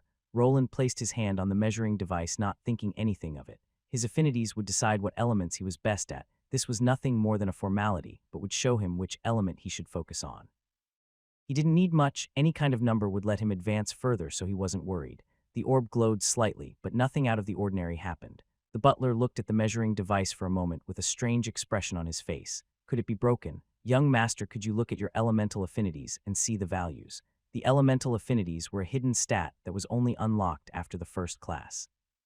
Roland shrugged and brought up his status screen. While thinking about his affinity, a window popped up. At Tier 1, only the basic 4 elements could be unlocked. There were more elements like lightning and gravity at higher tiers. Name: Roland Arden. Fire 0, Wind 0, Earth 0, Water what? All at 0, he spoke out clearly and everyone heard it. Adam looked at the orb and then to Roland, his brows furrowing. "This is unprecedented. I must report this to the Lord." The other servants started whispering from the sides. He wasn't sure what was wrong. The books didn't say anything about people having 0 elemental affinity. He looked at his maid Martha. The woman had tears in her eyes for some reason. "He has no magic affinity. Doesn't that mean that he won't be able to get any of the Tier 2 mage classes?" One of the servants said, while another one tried to shut him up. "What? I have no magic talent." "How could this be?" Roland returned to his room. It was still raining outside, and the thunderstorm wasn't letting up. The time spent in the Ascension space felt like seconds to the people outside, so not much time had passed. Martha had accompanied Roland to his room after the reveal that his elemental affinities were low. She brought over some tea and decided to let the boy cool off for now. "If you need anything, just call me, young master. The Baron will be returning to the mansion tomorrow." Roland just nodded while being quiet. After he heard the door closing behind his maid, he flopped on his bed like a dead fish. "What is this shit? What am I supposed to do now?" He hit the bed with his 10-year-old fists while gritting his teeth. After a bout of rage, he jumped right of and ran up to his desk. "Where is that book?" He started flinging the books left and right and managed to find the one that explained the elemental affinities in more detail. 0 on all of the affinities. This means. He already knew the answer. He had gone through these books multiple times still. He needed to check one more time. He started reading, his eyes going through the information while his brain digested it with astonishing speed. He threw the book he was reading to the side and sat down at his desk, his head moving backward as he looked at the ceiling. To change your class to any of the element mages, you need to unlock an elemental affinity skill. You can't unlock it if your connection to the elements is non-existent. If you wanted to progress further in your life as a mage, this was a requirement. He could not go any further. Getting that skill required his affinity to at least be at 1. This was a rare case, a 1 in a million occurrence. People like him were considered inept at becoming a mage and mostly strayed away from that path. He was a special case, though. All of his stats made everyone think that he would be a talented mage. He had learned the mana sense skill at a young age, and his intelligence was off the charts. In the book it said that most mages had an intelligence stat at 20 when they started out. He, on the other hand, had more than double of that. There was no reason to believe that he could be anything other than a mage. Something is playing a stupid joke on me. I can't even swap this class till I get to level 25. He decided to glance at his status screen. He had even leveled up to the 3rd level of mage due to the buildup of his experience. After the 9th birthday, his father arranged a goblin fight. Just as the first time, he would fight a 1-on-1 battle each week, earning experience along the way that could be then used when he ascended. The experience buildup wouldn't work for further classes though. This was a one-time thing before the ascension. He thought about his status. He wanted to see all the new skills that he had gained as well as their explanations. Mana Bolt spell, a focused bolt of mana energy that deals mana damage to one target. The damage done depends on the user's intelligence. Basic mana shaping skill lets the mage shape mana into spells, gives bonuses to intelligence and willpower. The higher the skill, the better the user is at forming spells. Basic mana regulation skill helps regulate the mana in the user's body. Increases mana regeneration by helping absorb ambient mana from the environment. Mage class increases mana by 20 and increases mana regeneration by 15. Blessed by mana trait unlocked if a person has more than 40 intelligence after reaching the mage class at the first ascension ritual, gives bonuses to MP after each level up. Basic incantation skill increases spell chanting speed and proficiency. He then looked at his stats after he was done with reading those. His MP shot up quite high compared to the rest. Name: Roland Arden Mage, L3 HP 185, 185 MP 719, 719 SB 237, 237 Strength 14 Agility 15 Dexterity 24 Vitality 14 Endurance 15 Intelligence 47 Willpower 26 Charisma 10 Luck 6. He looked at his stats. People at L1 who specialized in a field mostly had their stats at about 20. For instance, a warrior would mostly have a strength, vitality, and endurance rating close to 20. He was a L3 mage and his intelligence was getting close to 50, but all his physical attributes were slightly below a basic L1 warrior. All my stats scream mage. I even got a trait that gives me more useless mana. Even if I respec later, I will be behind everyone. My physical stats are below average when it comes to warriors. My dexterity is high though. Should I switch to an archer? He started scratching his head and brought out the book that had some class and skill combinations.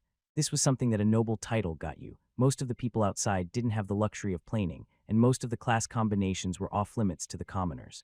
He had focused on the mage-related classes without much thought about the other ones for one reason or the other. He put all of his eggs in one basket, and now they exploded at once. He needed to come out with a new battle plan. I must think of something plausible. If I leave it to that daddy of mine, I'll be working in the army for the rest of my life.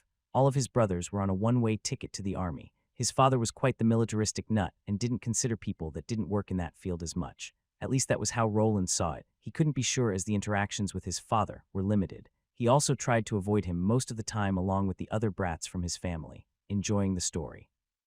Show your support by reading it on the official site. He was banking on evading the military by becoming a mage. Mages were rarer than the other combat classes and were sought after. He would be able to choose his path if he became one. Apparently, that wouldn't be an option now. He would have to level up in this class, which was a dead end. I still have the mage class unlocked. But if I wanted to be a magic swordsman, I'd need a tier 2 mage class to unlock this tier 3 class. He went through his book once more. Most of the better classes that synergized with the mage class required a tier 2 version. You even needed some tier 2 classes to unlock other tiers 2 classes that would let you get a better tier 3 class. The Elementalist class was one of those that required all of the element tier 2 mage classes to unlock. Damn elemental affinity. I need this skill to even unlock a general upgrade to the tier 1 class. I would be okay with this shitty tier 2 superior mage class that doesn't really give many bonuses to anything, but it also requires those affinities. They are just lower. He wanted to strangle the person that decided that you needed to have one skill to unlock any one of those classes. The possibility of having this was super low. 1 in a million or less. Does it have something to do with me being from another world or something? Wait, do I really need to have a combat class? Wouldn't it be better not to risk my life and just make money in peace? He rubbed his chin. He had ignored most of the construction classes that were presented there, mostly due to the only viable one at tier 1 was the blacksmith. He imagined himself stuck in a stuffy room hammering away on some ingots. Well, might not be that bad. Is there anything that works well with a tier 1 mage class till tier 3 at least? He went through the book. It had some combinations that could work with the blacksmith class. Blacksmith is the first and gives basic bonuses to crafting weapons and armor but nothing special. You can unlock a weaponsmith or an armorer at tier 2. After that, the most common classes are tier 3 Master Smith and tier 4 Grandmaster Smith. He started going for the requirements for those classes. The blacksmith class used dexterity as one of its main stats along with strength and endurance. Those two later stats weren't so high, but he had high dex so this was feasible. Plus he would gain more strength by leveling up his mage class, so when he started anew as a blacksmith, he shouldn't have any problems.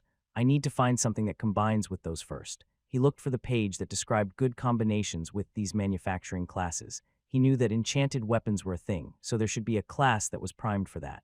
Here we go, tier 2 runesmith. It focuses on enchanting weapons and armor with words of power that are called runes. He looked at this class. The description sounded interesting. It allowed the placement of basic enchantments on weapons and other items. There was another class that was similar to this called Enchantsmith. The two differed slightly due to the process of creating their items. Enchantments and runes used a different language. If you compared the two to modern-day languages from Earth, then the enchantment language would be akin to regular English. The runic language, on the other hand, consisted of symbols and was more similar to Asian languages like Japanese or Chinese. From the two, the runic one was considered better but harder to master. Both of those Tier 2 smith classes required him to learn the scribe profession. The mana scribe was a special Tier 1 class, and its requirement was the calligraphy skill along with the mage class. It allowed people to create one-use magic scrolls. The class sounded special, but in reality, it was quite trashy. You didn't get many skills, and the only thing it was good for was for creating these scrolls. Leveling it up didn't give you many stat points, and it was mostly considered a side job. Still, the scrolls that a person produced could be sold to adventurers. The higher tier of scrolls you could write, the more you got paid. Runesmith or enchantsmith, the first was better but harder to obtain as you had to gain a skill related to runes. It was something you only unlocked by actually learning. There wasn't really a shortcut as you had to study hard and then you unlocked the skill. Heh. Well, I have always been a grinder. Roland wanted to take it easy, but the thought of living in some shady barracks with some smelly dudes was making him debate on this option. The path towards it was quite convoluted and he would have to work hard for it. In the end, though, this was a money-making class. Even at Tier 2, he would already be able to earn massive amounts of gold and be free from this noble life. It was worth the risk. I'd like to go with this. These runes sound interesting, and it says that the more intelligence and dexterity the crafter has, the better the runes become. Also, the mana comes in handy when making or using them, and mana is the only thing I'm good for. The only problem was convincing his father. This choice wasn't a battle class. He also didn't see any options that hinted about unlocking any combat-related classes after getting to Runesmith. It was still better than working as a soldier, though. He'd rather make swords all day than stay on guard duty at some fortress. Okay, it's decided. I'm going with Runesmith. I can make this work. Having money is the answer. He looked at the book and nodded. He had to prepare before meeting his dad. He needed to explain that this was a better idea and maybe even a blessing in disguise. He already had 3 sons that were good at fighting. He didn't need the 4th one to do the exact same thing as them. Yes, I bet he will let me do it. I hope. I need to find a location that I can learn blacksmithing and scribing, along with some magic. He concentrated. He had gone through all the books in the library and knew how the kingdom looked like. The main plan was to go to a magic academy that was located in one of the largest cities, but that went out of the window now. He needed a less costly option that would guarantee him safe progress. And there is one. Lustal City fits the bill. It also has an academy where they train weaponsmiths and even have some facilities for mages and a nice library. The battle plan was set. He went through it for the rest of the day as he waited for his father to come home. He already had an appointment. His father was quite punctual, so he knew that he would be there. The next day, Martha brought him food and a change of clothes. She made him look better than usual. She couldn't let Roland look bad when visiting his father all on his own. Everything is going to be fine, Master Roland. It's just a little setback. She smiled at him, her face showing some wrinkles as she was getting along with her age. Being a maid didn't really net her any valuable skills besides housekeeping. People needed battle classes to increase vitality that would then let them live longer and look younger. His father was one of those. He was someone that looked to be in his early 40s, but in reality, he was getting close to his mid-60s. The Baron will see you now, proclaimed the House Arden butler while opening the large white door that led inside Lord Arden's office. Roland moved forward. Even though he was an adult, inside he still felt uncomfortable. It was as if he was getting called into his boss's office for one of those talks. There he was in all his glory, looking at some papers that looked really small in those mitts of his. His digits looked like thick sausages, and he looked strange in that blue shirt fit for nobles. Greetings, father, it is me, Roland. He announced himself while moving his hand to his heart, which was the national salute that the people did in this country. The man just murmured while looking at his papers. Roland gulped hard and used this chance to pronounce his plan. Father, I know that I have no aptitude to be a mage, so I think I should become a runesmith. It's a class that my high intelligence works well with. He was nervous and talked as fast as he could without breathing in much between the sentences. He presented his plan and the city that had the best facilities to accommodate his progress at a safe rate. As he was finishing up, his father raised his hand. Lustal, you want to attend the Lustal Academy of Arts. Roland stopped talking instantly. His large bull of a father was looking at him with quite the intense stare now. Why, yes, think it has good facilities and doesn't cost that much. The man rubbed his chin and replied without thinking for too long. No, that's out of the question. You need to raise your level first. Runesmith, a peculiar choice. He placed the papers that he was holding down on the desk and continued looking at Roland, straight into his eyes. I'll allow this, but you must earn your keep. Even as a low-level mage, you can find some work. Adam will make the preparations. He picked up the papers and started going through them once more. He still gave Roland one bit of advice before sending him away. The Arden House is a house of knights. I hope you know what that means. We don't want it being associated with crafting professions. Do you understand? So you're telling me that it is shameful to work as a blacksmith and you don't want me to mention my name in public, huh? Understood. Roland wanted to say more about this, but he didn't think that the man would listen to the 10-year-old him. So he just nodded and stepped out. Adam heard everything from both of them and would be making the arrangement. His plan of becoming a runesmith had gone through, but he would apparently have to work for it and maybe even put himself in harm's way. A 10-year-old with a sword in his right hand was standing in a dark, damp dungeon. In front of him, two green humanoid-looking monsters were glaring. These goblins gave out a loud, high-pitched sound and charged forward. The boy stood still, his sword arm lowered while the left one was raised up. He was mumbling something incoherent to himself. The more he did, the louder he got. Source of all magic, heed my call. He had his index finger pointing at the charging monster, the other four clenched together tightly. Suddenly, a bluish glow appeared in front of those fingers. It started out small as a grain of rice, but soon the tiny speck expanded to the size of an egg. The furthermost goblin was now just a couple of steps away from the youth. Its teeth were rattling as it was ready to feast on its prey. Gather before me and strike down my enemy's mana bolt. The boy shouted, and the egg-sized energy ball shot forward. It collided with the monster's head, inserting itself right into the eye socket before exploding. The boy gazed at the humanoid being, part of its head exploding as it collapsed on the ground and slid forward due to the momentum of its charge. The other monster didn't show much of a reaction after seeing its friend's head partially exploding. It just charged on and tried clawing at the youth. Roland was counting on this, and he just stepped to the side, the overswing and forward momentum of the monster's attack giving him an opportunity for a counter. There was no hesitation in his movement like a year before. His trusted short sword was plunged right into his enemy's throat. The goblin moved his hands to its neck as a reflex, the blade that was stuck in it getting pulled out instantly. A fountain of monster blood erupted. The creature fell down, dead and unmoving. Well, think I've killed all of them. I guess that's it for the easy XP, but do I really need to chant cringy stuff like that every time? Maybe not being suited for a mage was a blessing in disguise. Roland was standing in the training dungeon, his old trainer nowhere to be seen. He had finished the last of the goblins. These creatures were captured for training purposes, and it would be a shame to waste the experience. Wonder where that old bastard will send me to. Probably to some cheap backwater village where he can forget about his useless son. Roland poked the first goblin that he killed with his mana bolt. The power of this spell was so-so. It was fine against weak spots like the eyes, but took some time to aim and you couldn't fire them off in quick succession. He also needed to chant his spell, which lowered the speed and utility of this skill. I guess that's why mages are considered a backline class. Will I need to find myself a party of some sort? Will Daddy Dearest give me a servant for protection? He poked the other goblin with his sword as well, his eyes focusing more as he tried to feel for a mana signature. This one has a monster core. Monster cores, or also called mana stones, looked like gems or crystals. They formed in some creatures and were used as ingredients for various things. There was a low chance of finding them in a goblin. The stone inside this monster was the size of a grain of rice. Best keep this for myself. He didn't trust the people in this estate. He tried returning the monster core to one of the servants, but instead of getting a reward, it was just snatched. They just gave him the excuse that this was the property of the Baron and would be used for the estate. He, on the other hand, was sure that the servants were probably pocketing things that could be sold for themselves. Thus, they developed a habit of withholding items and information. These things are small enough for me to keep them in my pocket. He looked at the cold and dark dungeon and then quickly left. He was seen by some servants that were back to treating him coldly after the big reveal. He continued walking further, finding a certain thick hedge wall. He squeezed through a certain spot and arrived at a small area with a large tree. He was surrounded by shrubs and greenery. On the other side was the flower garden, where mostly the noble ladies had their tea parties. He leaned up against the tree and took out a small box filled with some sandwiches. This type of food wasn't popular here, as nobles mostly ate food prepared by the chefs. He had managed to convince Martha to make him some so that he could eat it on the way. Tomorrow is the day, finally leaving this shithole. Got that going for me at least. He bit into the bread that had some cheese and meat in it and started eating it. While he was thinking about his future, he heard something rustling in the bushes.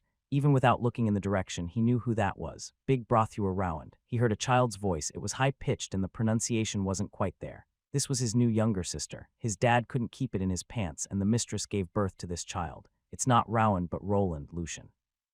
For some reason, this kid liked to run around the compound looking for him. She had somehow found his hiding place. Luckily, the child knew how to keep a secret.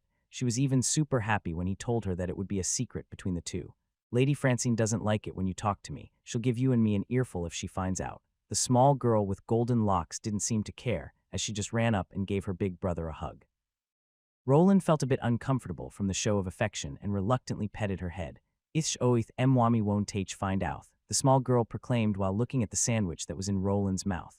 The brother reluctantly gave up his breakfast to the child. Ah, have it your way, you little squirt.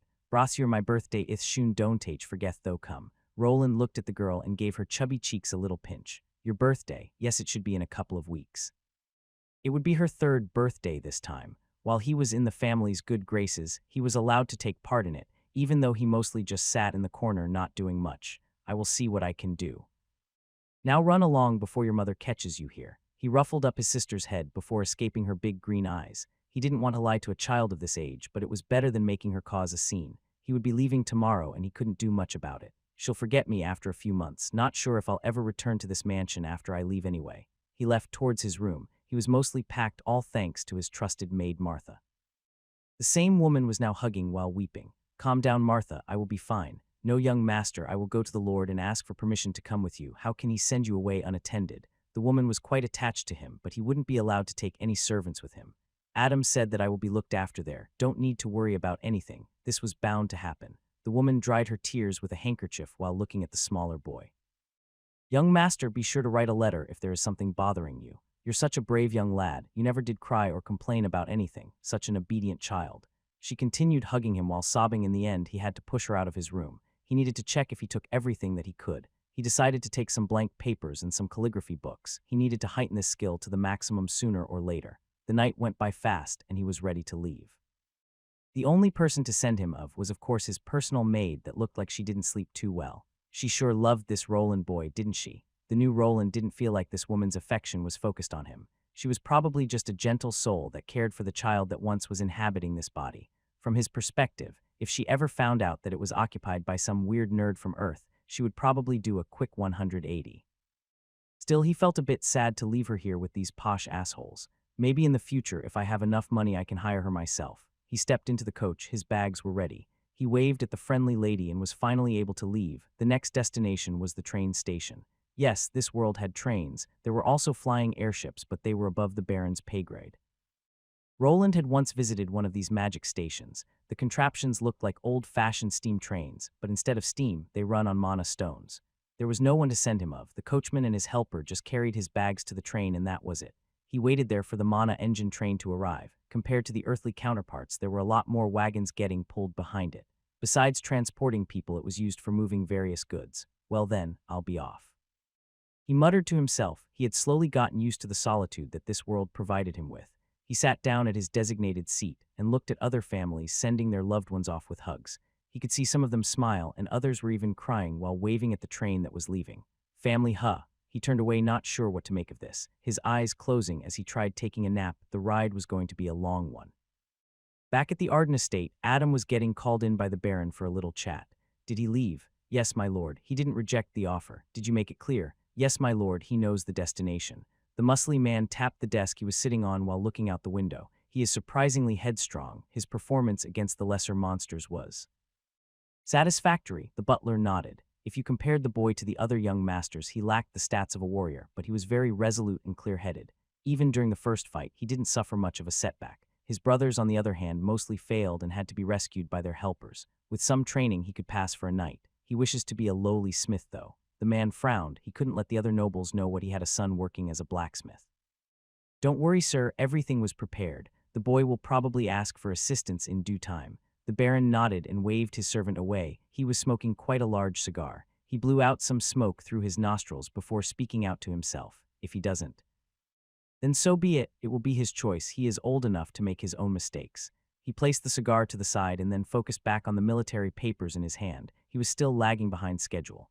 Roland had no idea what his parent was plotting back home, but soon he would discover it. The train ride would take a couple of days. The speed of this machine wasn't great, and it was pulling a lot of weight. The seats were uncomfortable, and the constant sounds of heavy machinery were keeping the young man awake. He shook his head and looked outside at the constantly changing scenery. He also took a glance at some of the skills he had learned during the almost 5-year period he was at the noble house. Basic one-handed swordsmanship L9 gives a bonus to one-handed swordsmanship combat, along with the basic knowledge. Basic hand-to-hand combat L9 gives a bonus to hand-to-hand combat along with the basic knowledge. Basic running L9, a skill that lets a person run slightly faster and use less stamina while running. Basic sprint L9, a skill that lets a person sprint faster and use less stamina while sprinting. Basic climbing L9, a skill that helps you climb surfaces. Basic sneaking L9, a skill that allows the user to blend with the environment and avoid detection, lowers the noise produced by the user's footsteps. Basic leather armor proficiency, for a person with this skill can move better in leather armor. He had gained many skills that began with basic. They filled out his skill menu, and he even had to scroll down to read them all. I never could push them past L9, probably because of class restrictions. Had to sneak out during the nights to get that sneaking skill up. When will we finally arrive? What was that place's name again? Ah yeah, the city of Carwin. He only had the location of this city on the map. It was just in the middle of the kingdom without anything special about it. The only thing that was going for it was that it had a dungeon right next to it. The ride continued without anything happening along the way. Roland was half expecting someone to try to rob the train, but there were a lot of strong-looking people guarding it. Now arriving at Carwin, please take all of your belongings while going out. The technology in this world was strange. Some parts were ahead of his old world, while others were lagging behind. Like the flying ships, planes from his old world didn't compare to those flying fortresses. Supposedly, if you are a high-level master smith, you can work on those. Maybe I'll be making flying yachts in the future. He smiled to himself while departing from the train. There were many people in various-looking clothes. Some were more Victorian-era looking, while others looked like medieval knights in full-plate armor. Are you Sir Roland? It didn't take long for someone to notice him. It was a man in his 30s with quite the large handlebar mustache. Yes, that's me. You must be the hired help. Yes, please follow me. I have been instructed to take you to your lodgings. The man helped Roland carry the luggage and had a carriage prepared for him to ride on. He was slowly getting nervous, wondering what his new living place would be. He was counting on it mostly being some kind of barrack area with other people, maybe a room at an inn came with bed and breakfast. The two left the train station and they started moving. Roland could see the city through the carriage window. He saw some wooden buildings here and there, even an inn and the fabled Adventurers Guild building. Guess you can really become an adventurer. But a better term for it would be a monster hunter or hired help, as you just do odd jobs. The coach started moving out of the city after the coachman told the guard something and headed forward. The more they traveled, the narrower the roads got. After 30 minutes of heading God knows where, Roland started to get worried. He didn't bring me out here to rob me, did he? He knew that I was coming, so I didn't really ask for any identification. What if he wasn't hired by the Baron? What if he killed the real servant and I'm next in line? His mind raced and he moved his hand to the side. He had taken a dagger for a situation like this and was now clutching it while sweating. He had left his leather armor and short sword in his baggage, so this was his side weapon. Soon enough the journey ended and he heard the coachman getting off, his steps getting closer and closer. The door swung open, Roland ready to pull out his weapon, but he halted as he saw a bored-looking man with luggage in hand. Sir Roland, this is the place I was supposed to take you. I also have a letter from your father, Baron Wentworth. I'm a bit too jumpy today. I must be tired after the long, bumpy ride. Roland gave out a sigh of relief and finally stepped outside. What he saw, there was a small cabin in the woods. There was a small porch with stairs leading up to it. It looked old and unkept from where he was standing. Was this supposed to be his new home? Could there be some kind of mistake? Why would father prepare a rundown cabin like this for me? The servant handed Roland the letter he received and started unpacking. The youth quickly removed the noble seal that indicated that this was the real deal. This lodging has been prepared for you by the Arden House. Don't expect to get any more monetary aid in the future. If you find living here to be too challenging, you are free to return and enlist in the kingdom's army. Does he want me to do that? Noblesse oblige crap, so the other sons won't have to. Noblesse oblige was more or less an excuse for the nobles to act as if they had to stick up their rear end. It was used to imply that with wealth, power, and prestige come responsibilities, mostly ones that concerned military conscription. The problem with that was that when the time came for this, most nobles made a run for it. Most of the time when it came to this, the nobles sent away their sons that weren't an heir to the house name.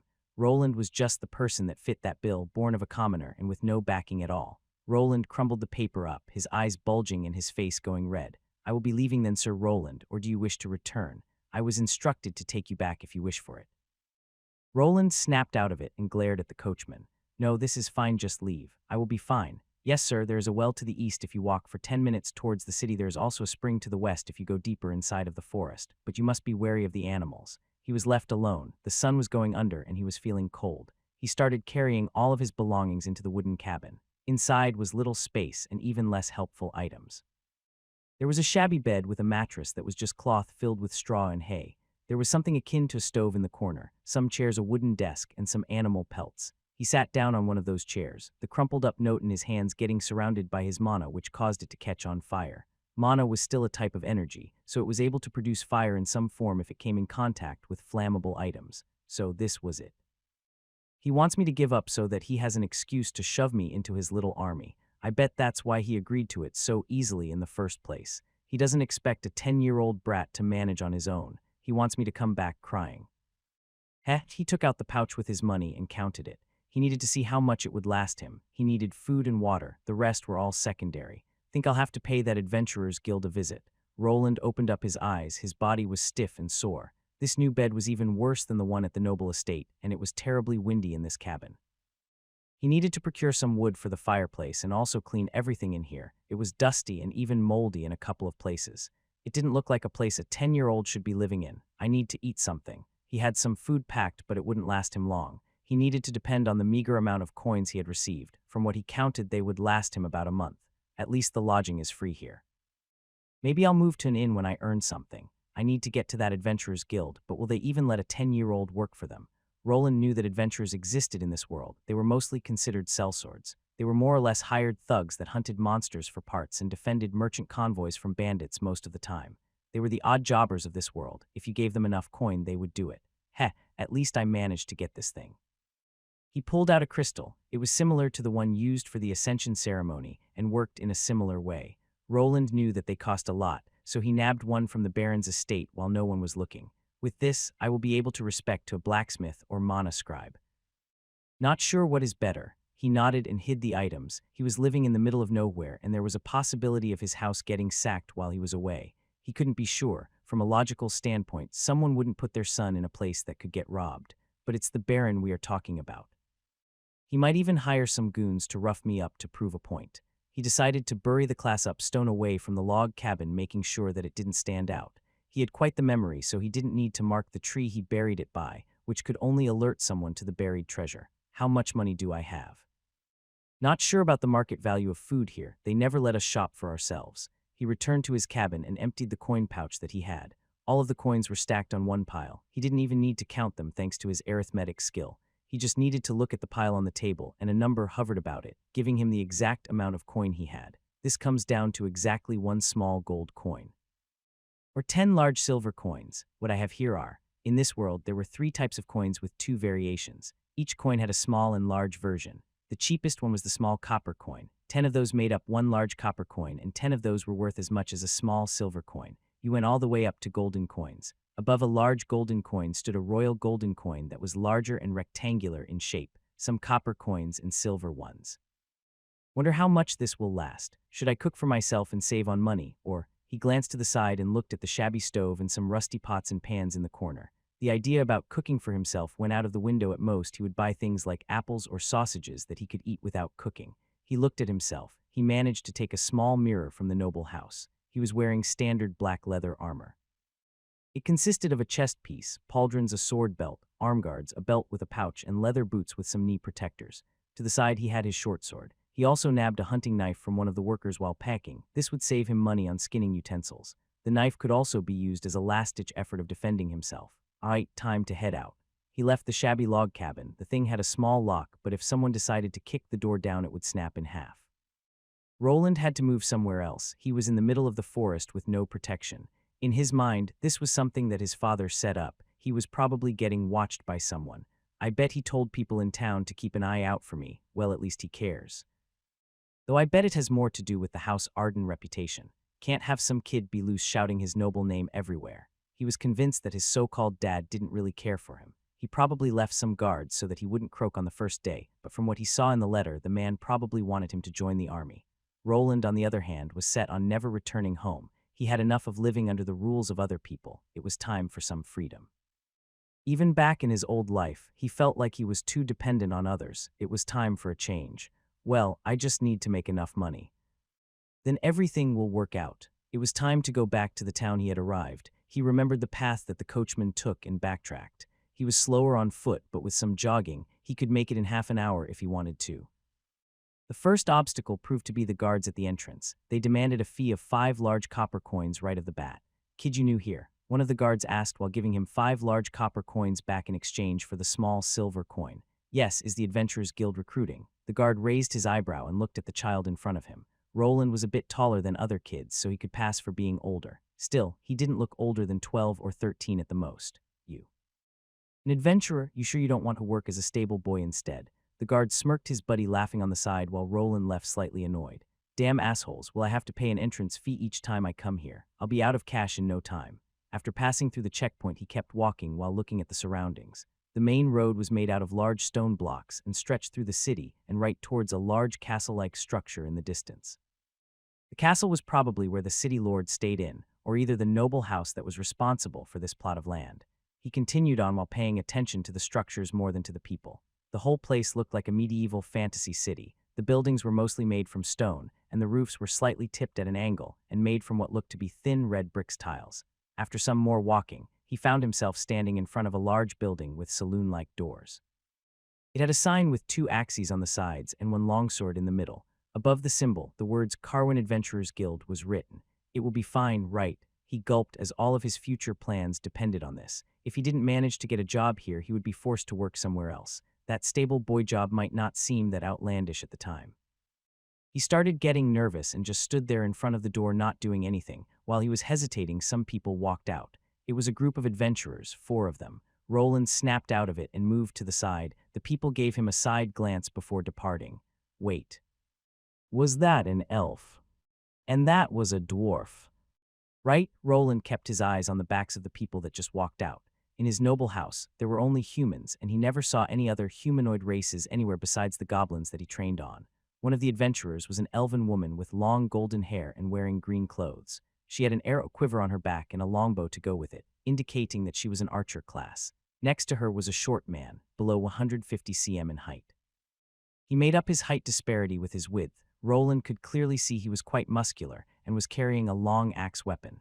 There were 2 other people, with her a man carrying a sword and some lady in a robe. So, that's a full-blown adventure party. That lady in the robe might be a mage. Or a priest class. He pumped himself up and finally pushed the doors open. They squeaked as he entered. The people inside gave him a fast glance but then went back to their business. The guild was quite large and there were even stairs leading up to a higher level. He walked in slowly as other people were already going in and out. Inside, there were your usual things that made up such a building. A long counter at which some guild workers were standing. All of them were women for some reason. There was your standard large bulletin board with all of the job listings. Finding a suiting job from that chaotic-looking thing looked like a hassle. There were some tables and chairs on the side. Some of the guild members were chatting with each other. They were even getting served by some bar wenches. Apparently, you could relax and eat something here while waiting for your loot to be apprised. The place looked busy, but he was lucky as one of the guild workers was free and he could go ask his questions. He walked up to the receptionist. The lady behind it was all smiles and was wearing a pair of glasses. How can I help you today? Oh, aren't you a little young? The woman fixed her glasses while looking at the youth. She saw a boy in full gear that was about 150 cm. What he was wearing looked like second-hand goods that saw some usage. He had short dark hair and green eyes. His head was oval-shaped, his eyebrows not too thin or bushy. He wasn't all too cute or ugly, more or less average looking for his age. Yes, I would like to register with the guild. My name is Roland. The boy spoke out while looking at the slightly taller woman. The guild worker looked over the youth some more, which made Roland somewhat nervous. She won't ask me to get my parents now, will she? You want to register? Only people that went through the Ascension ritual can register. Do you have a Tier 1 class? Roland nodded. Yes, I have a class and went through my Ascension ritual. The woman pulled out an orb that looked similar to the one they used back home for measuring things. Please place your hand on this measuring crystal. Roland nodded. This was probably a required test that needed to be done. He had read that adventurer guilds would do a background check with such devices, but the information was confidential and wouldn't leak out. The woman glanced over the text that appeared on the orb. It had all of Roland's main stats along with his full name and class. Name: Roland Arden Mage L, 5 HP 198, 198 MP 764, 764 SB 253, 253 Strength 15 Agility 16 Dexterity 25 Vitality 15 Endurance 16 Intelligence 50 Willpower 28, Charisma 10 Luck 6. She could see all of his stats. Her eyes remained glued to the intelligence stat for a moment before she moved on and finally spoke out. You will have to make a payment of 2 large silver coins for your adventure card. If you agree, please fill out this form and wait till it's made. He took the piece of paper. He had to fill out his name and agree to some terms. Terms like that the guild was not responsible for his death and where his belongings should be sent if he died on the job. It didn't take long for the woman to walk away with the orb and paper in hand. He sat down in the corner of the guild and waited. The lady informed him that his card would be made within the hour. He took his time to observe the people in the building. They were of various races and genders. He saw more elves, lizard-like people, more dwarfs, and huge individuals that looked like muscular basketball players. Think that person is from the Goliath race. The book said that they are known for their strength. They are a race of warriors, but they lack some intelligence and like to solve their problems with fighting. The lizard-like people are probably dragonkin. Supposedly they have dragon blood running through their veins. It's said that they get confused with the lesser lizardmen monsters from time to time. Surprising that I didn't get thrown out from here. They didn't even think to ask me about my age. Roland was still someone with his old values. He didn't understand how people could let a 10-year-old just work as an adventurer. People in this world were different. If you had the ability to work, you could work. No one looked at the person's age. After going through the ascension ritual, you were deemed worthy. He was handed his adventurer's card, but before that, he had to poke his thumb and let a drop of blood land on it. The moment it landed, it shone for a fraction of a second. His rank and photo along with the name Roland appeared. The adventure cards only showed your first name, but you could add a family name or a title there if you wanted. Roland decided on keeping his noble title a secret. For now, only the guild would have his full credentials. He wasn't the first person in this world that wanted to leave his past behind, and last names were associated with noble houses. The registration process is finished. Congratulations on becoming a bronze rank adventurer. As a bronze rank, you are allowed to take on jobs at the bronze and steel rank. It is advised to take jobs at your own rank. You will find the job listings on the notice board. If you fail to complete a job you take, you will have to pay a fine. This is how his registration ended, going quite smoothly and without a hiccup. He decided to take a look at the available jobs, taking the advice to heart about not taking jobs above his grade. What type of jobs can a bronze rank adventurer take? He started glancing at the papers. Luckily, they were all organized by their rank. Requesting a worker for latrine cleaning, 10 large coppers a day. Mr. Fuzzles has gone missing. He is a brown cat. Requesting help in moving furniture and other heavy objects. Searching for someone to cut grass. He narrowed his eyes as he continued going through all the bronze grade listings. They were all odd jobs that didn't require any fighting power. Maybe that's why they accepted me as an adventurer so easily. They expect me to do these shitty jobs and not actually do anything dangerous. Roland didn't want to spend his day cleaning toilets or cutting grass. He needed to get his level up fast and earn more money. After going through most of the bronze grade listings, he moved to the steel grade ones. Goblins have been appearing close to the farms and are killing the livestock. 5 large copper per goblin, left ear needed as proof. He read and found a subjugation request right off the bat. More goblins, probably should stick to monsters I'm familiar with. There were other listings concerning monsters besides that. There was a nearby dungeon, but he couldn't enter it alone as a bronze rank adventurer. He would either need to find a party or get himself up to steel rank. He went through some other possible creatures he could hunt outside the dungeon and decided to stick to that for the time being. Think I'll go eat something first and then head out. There were also notices for bringing in monster deers and boars for meat. Guess you can eat those. He left the Adventurers Guild, identification card in hand. He wanted to do a small tour of the town, maybe find better lodging than that shady shack in the woods. Then it would be time for work. His adventure was only starting. Roland walked and walked. The place he was in wasn't that large. If he compared it to the cities from his old world, this was more of a small town. A large wall was surrounding the area, and the buildings were closely packed together. These types of standard fortifications were there in place to protect the city people from monster attacks. Even in large kingdoms like this, there were certain places that were off-limits, places with nasty monsters or poisonous terrain that made the area unlivable. After a long time of walking and getting his adventure card, he decided to take a break at an inn. Inside there were a lot of people chatting, and a bard-like person was playing on some kind of lute instrument. Just like the Adventurers Guild, this establishment's interior was quite large. There were many tables that already had a bunch of individuals sitting in them. He felt a bit out of place as he didn't know a single person in this city. There is some room in the corner there. Do I need to wait for a waitress? Do they call them bar wenches here? He wasn't really sure. Noble houses didn't really have any books about how the commoners lived. For now, he decided to wait and see. He could probably learn from the patrons in here on how he should present himself. He sat himself down in at the free table and looked at the people. Again, he was greeted by a colorful array of individuals. The elves were just as he read in books and saw in fiction. They were tall and slender with pointy ears. Their hair color was either blonde or white. He didn't spot any dark elves, though. While waiting, a waitress finally appeared and gave Roland a curious look. What will it be, little guy? He looked up. The woman was quite large and on the wider side. She was wearing one of those wench dresses that made him think of a German festival. Ah, I'll just have some water and something to eat. What do you have? For a charming little fella like you, how about some of the tasty porridge or some grilled meat so that you grow big and strong?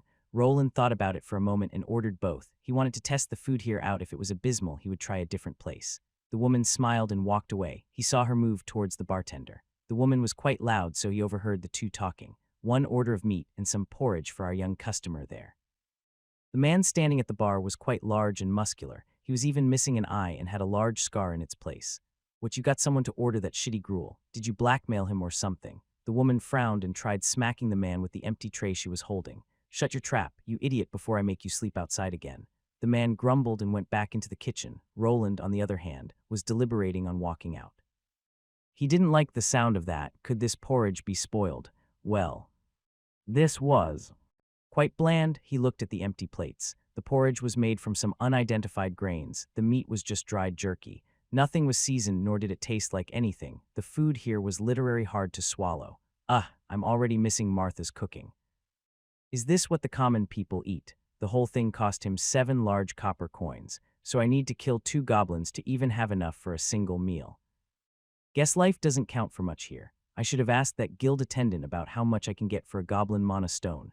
I'll ask her after I get this job done. He left the coins on the table. The large lady instantly swooped in to grab those coins of the table, like a hawk diving for a nice plump mouse on the field.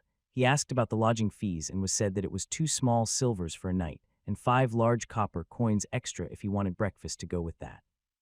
He could also pay a monthly fee that would save him about 10.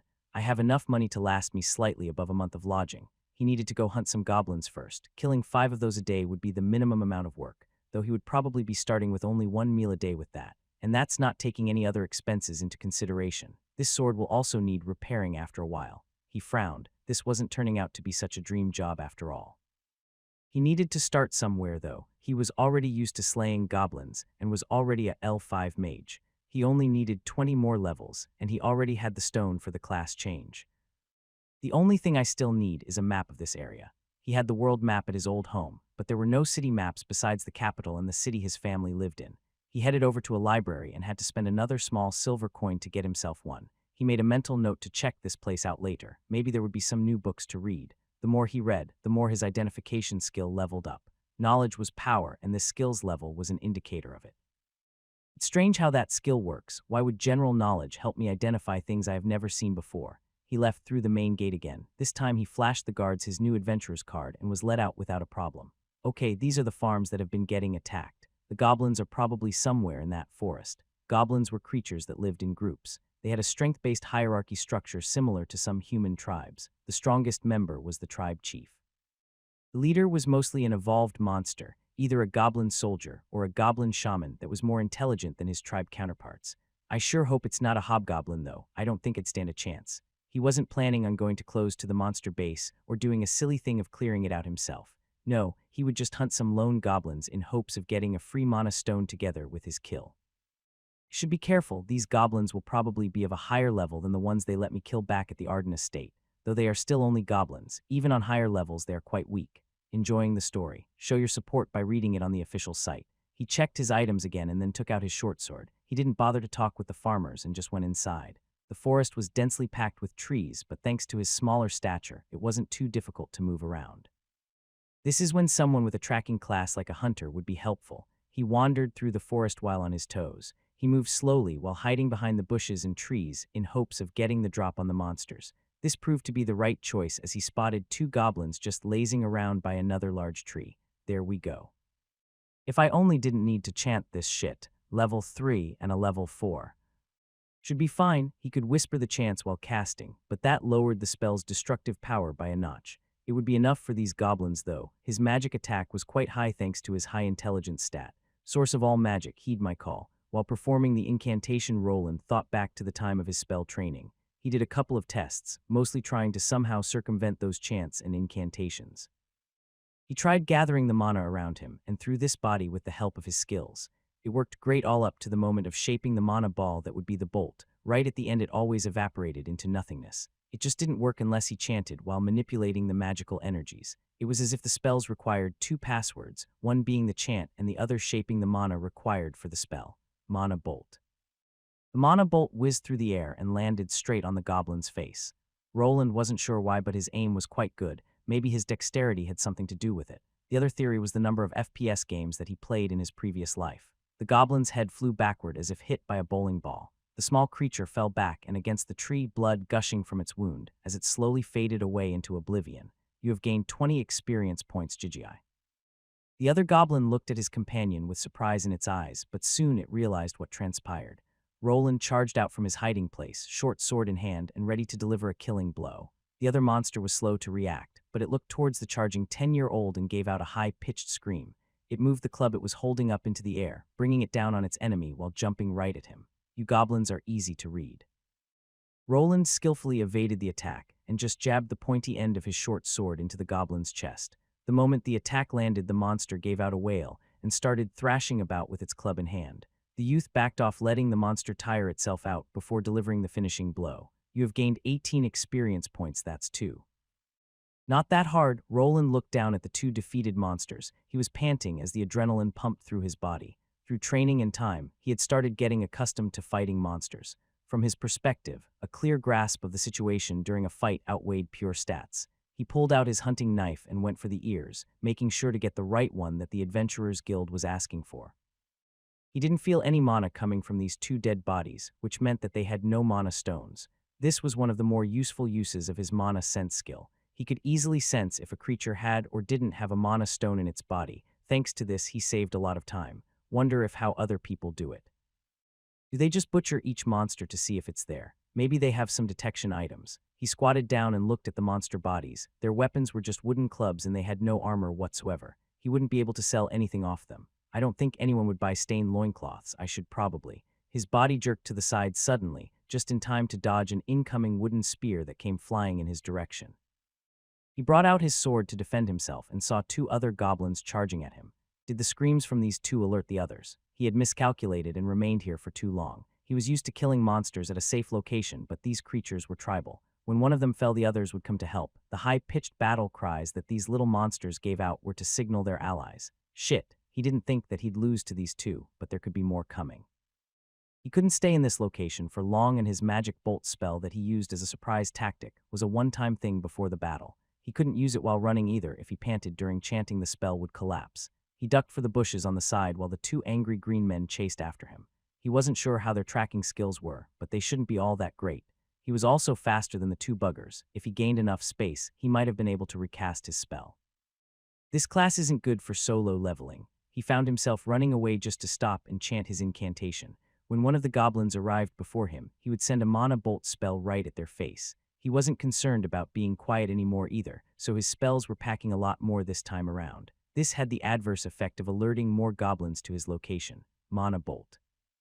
You have gained 19 experience points. Another goblin fell. The mana bolt came from somewhere up in the trees. The other green midget didn't know where the enemy was. He looked and looked only to hear a human's voice echo through the tightly packed forest. Mana Bolt, you little shit. You have gained 15 experience points. Congratulations, you have leveled up. The goblin chest exploded as a large ball of mana energy pierced through it. Roland was sitting on top of a tree and just chucking his spells at the dumb goblins. After ruing away for an hour, he decided to climb up a tree. Luckily, these monsters weren't too bright. Think that was the last one of them. Glad I have this climbing and sneaking skill unlocked. He used a new tactic of just hiding up in the trees and waiting for the goblins to arrive. He delivered sure hit kills from distance and disappeared the moment another monster appeared. Thanks to his sneaking skill, the enemy monster had a hard time finding him. Before they could react, they were hit by dense mana bolts. After waiting it out for 10 minutes, he finally decided to slide down the large tree he was hiding in. He hopped down and sneaked over to the blast zone. 5 dead goblin bodies were there. He had leveled up from killing all these goblins, and there were even some scattered bodies that he left behind while running away. I don't think it would be smart to go back for those. He grabbed the 5 ears from this group and even managed to nab a mana stone from one of them. He was tired and had wandered a bit too far into the forest area. This was the time for a tactical retreat. This is enough for today. I should go report and get my money, then take a bath. Roland's first day as an adventurer ended. He managed to return to the Adventurers Guild without a problem, and the guards didn't bother him either. The same lady that gave him the card was surprised to see him at the end of the day and with 7 goblin ears to boot. With this, he had earned 35 large copper coins from the monster subjugation quest. The tiny mana stone he acquired went for 4 small silver coins each. He had 2 more back from his training days. With this, he was 155 large copper coins richer. I can do this. The stronger I get, the more money I will earn. I'm not going back to that log cabin or that stinky noble house. Roland clenched his fist tightly while looking at his coin pouch. He finally saw some light at the end of the tunnel. If he worked hard, he would be able to level up his class, gain money, and later achieve his goal of independence. A bunch of small, green, humanoid-looking creatures were shouting at each other. One of them was holding a large piece of meat that used to be a leg of some kind of boar. They gritted their teeth at each other until a larger goblin that had a darker tint of green appeared. The smaller ones cowered as the meaner-looking goblin swiped away the large piece of meat for himself. It shouted something out and opened its large mouth. The teeth looked yellow and quite sharp. Before the monster could have its feast, something odd happened. A strange sound of something whizzing was heard by some of the goblins, but at that point it was too late. A glowing blue arrow shot out of the trees and embedded itself into the larger goblin's neck. It had enough penetrating power to pierce right through. The tip was even poking out on the other side. The arrow, made from blue energy, fizzled out into nothingness soon after. The monster gurgled while not knowing what had happened. It could only flail its arms around before suffering from hemorrhage. Soon enough it passed out and died. The larger goblin's comrades started shouting and panicking, not knowing why their leader had died just like that. About 100 meters away up in a large tree was Roland. He was already chanting another spell while pointing with his finger at the next victim. Mana arrow. Another blue arrow shot through the air towards the small goblin encampment. Roland had scouted it out after spending quite a bit of time hunting the goblins in this forest. The second mana arrow landed on the next enemy, and he heard the female voice announcing that he had gained experience. I managed to get the leader on the first try. The rest are just small fries. Time to finish this up. He took his time finishing up the goblins from a safe spot.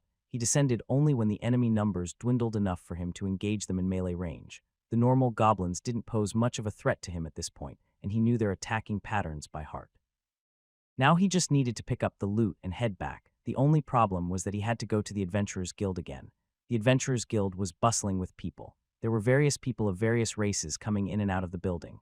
Dwarfs, elves, you name it. There were even people with animal ears. Quite a bit of those people were focused on a small robed youth. This youth had garnered some fame for the past 3 months he had arrived in this town.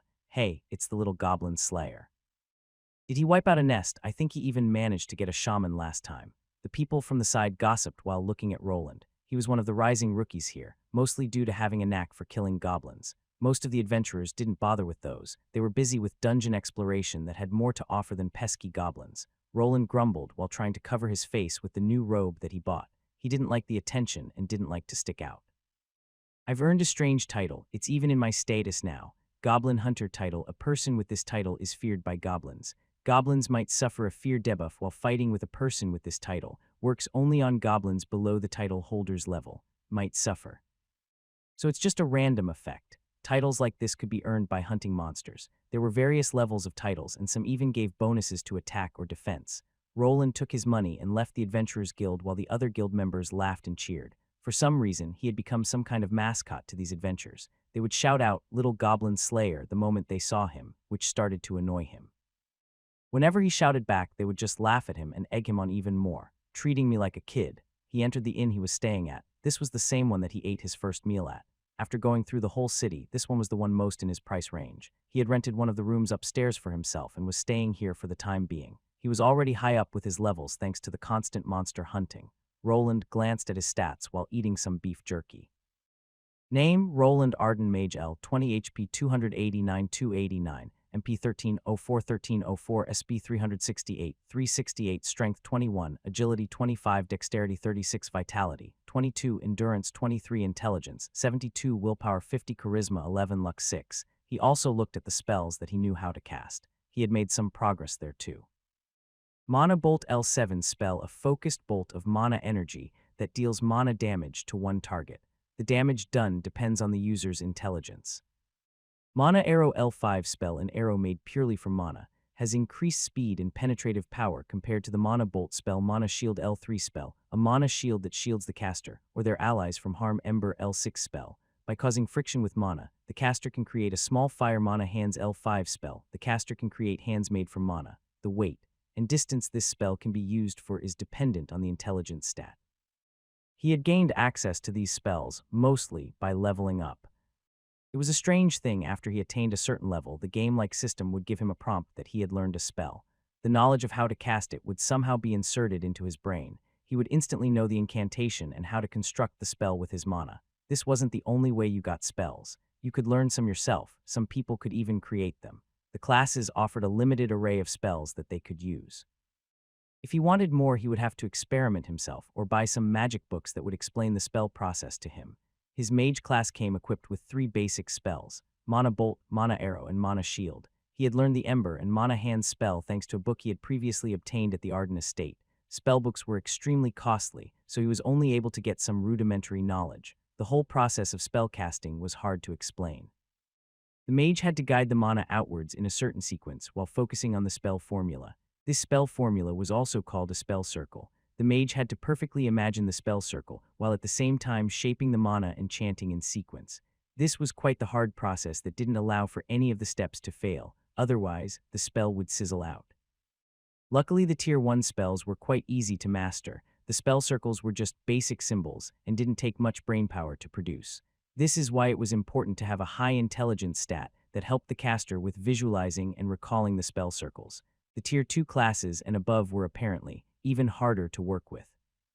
Higher tier spells required larger circles and even longer incantations, but this was where skills came into play as they lowered the strain on the caster's mind if he trained them. I gain experience by leveling up my spells too. The more I use them, the stronger they become, and the faster I can do the chants. In this world, you garnered experience not only from killing monsters, you also gained it by leveling up your skills and abilities. When he managed to push his Mana Bolt spell to the next level, he received a pop-up window with the experience. It was a lot more than what he was getting from killing monsters. You could even level up by creating items if you were a crafting class. I'm almost through with my first class. Which of the two should I pick first, the blacksmith or the scribe one? The closer he got to L25, the more he deliberated. He was leaning towards picking the scribe first as it was closer to the mage class. He would be ditching his magic skill tree soon, so he wanted to be done with it. If he switched to something like a blacksmith that had nothing to do with magic, he felt like it would be harder to get past this scroll-making class. Yeah, think that would be the better one to start out with. Probably easier too. Roland nodded while thinking back to a certain scene. That man was sitting there again. He had been here for 3 months already. By slaying the goblins and getting some mana stones from their bodies, he was able to get by on his own. This was probably something the Baron didn't take into account. At some point, he noticed that there was a certain man constantly watching him whenever he was in town.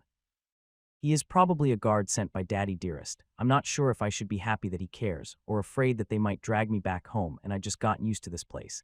I might have to change locations. This was another thing on his agenda, leaving this city and setting out on his own. He was feeling good with himself. Fighting so many goblins every day had given him a slight confidence boost in his abilities. He feared that he would be dragged back. He was still a noble child, and the adults could easily overpower him if they wanted to. Well, not like that guy is even doing his job right. Even I managed to spot him with no problem.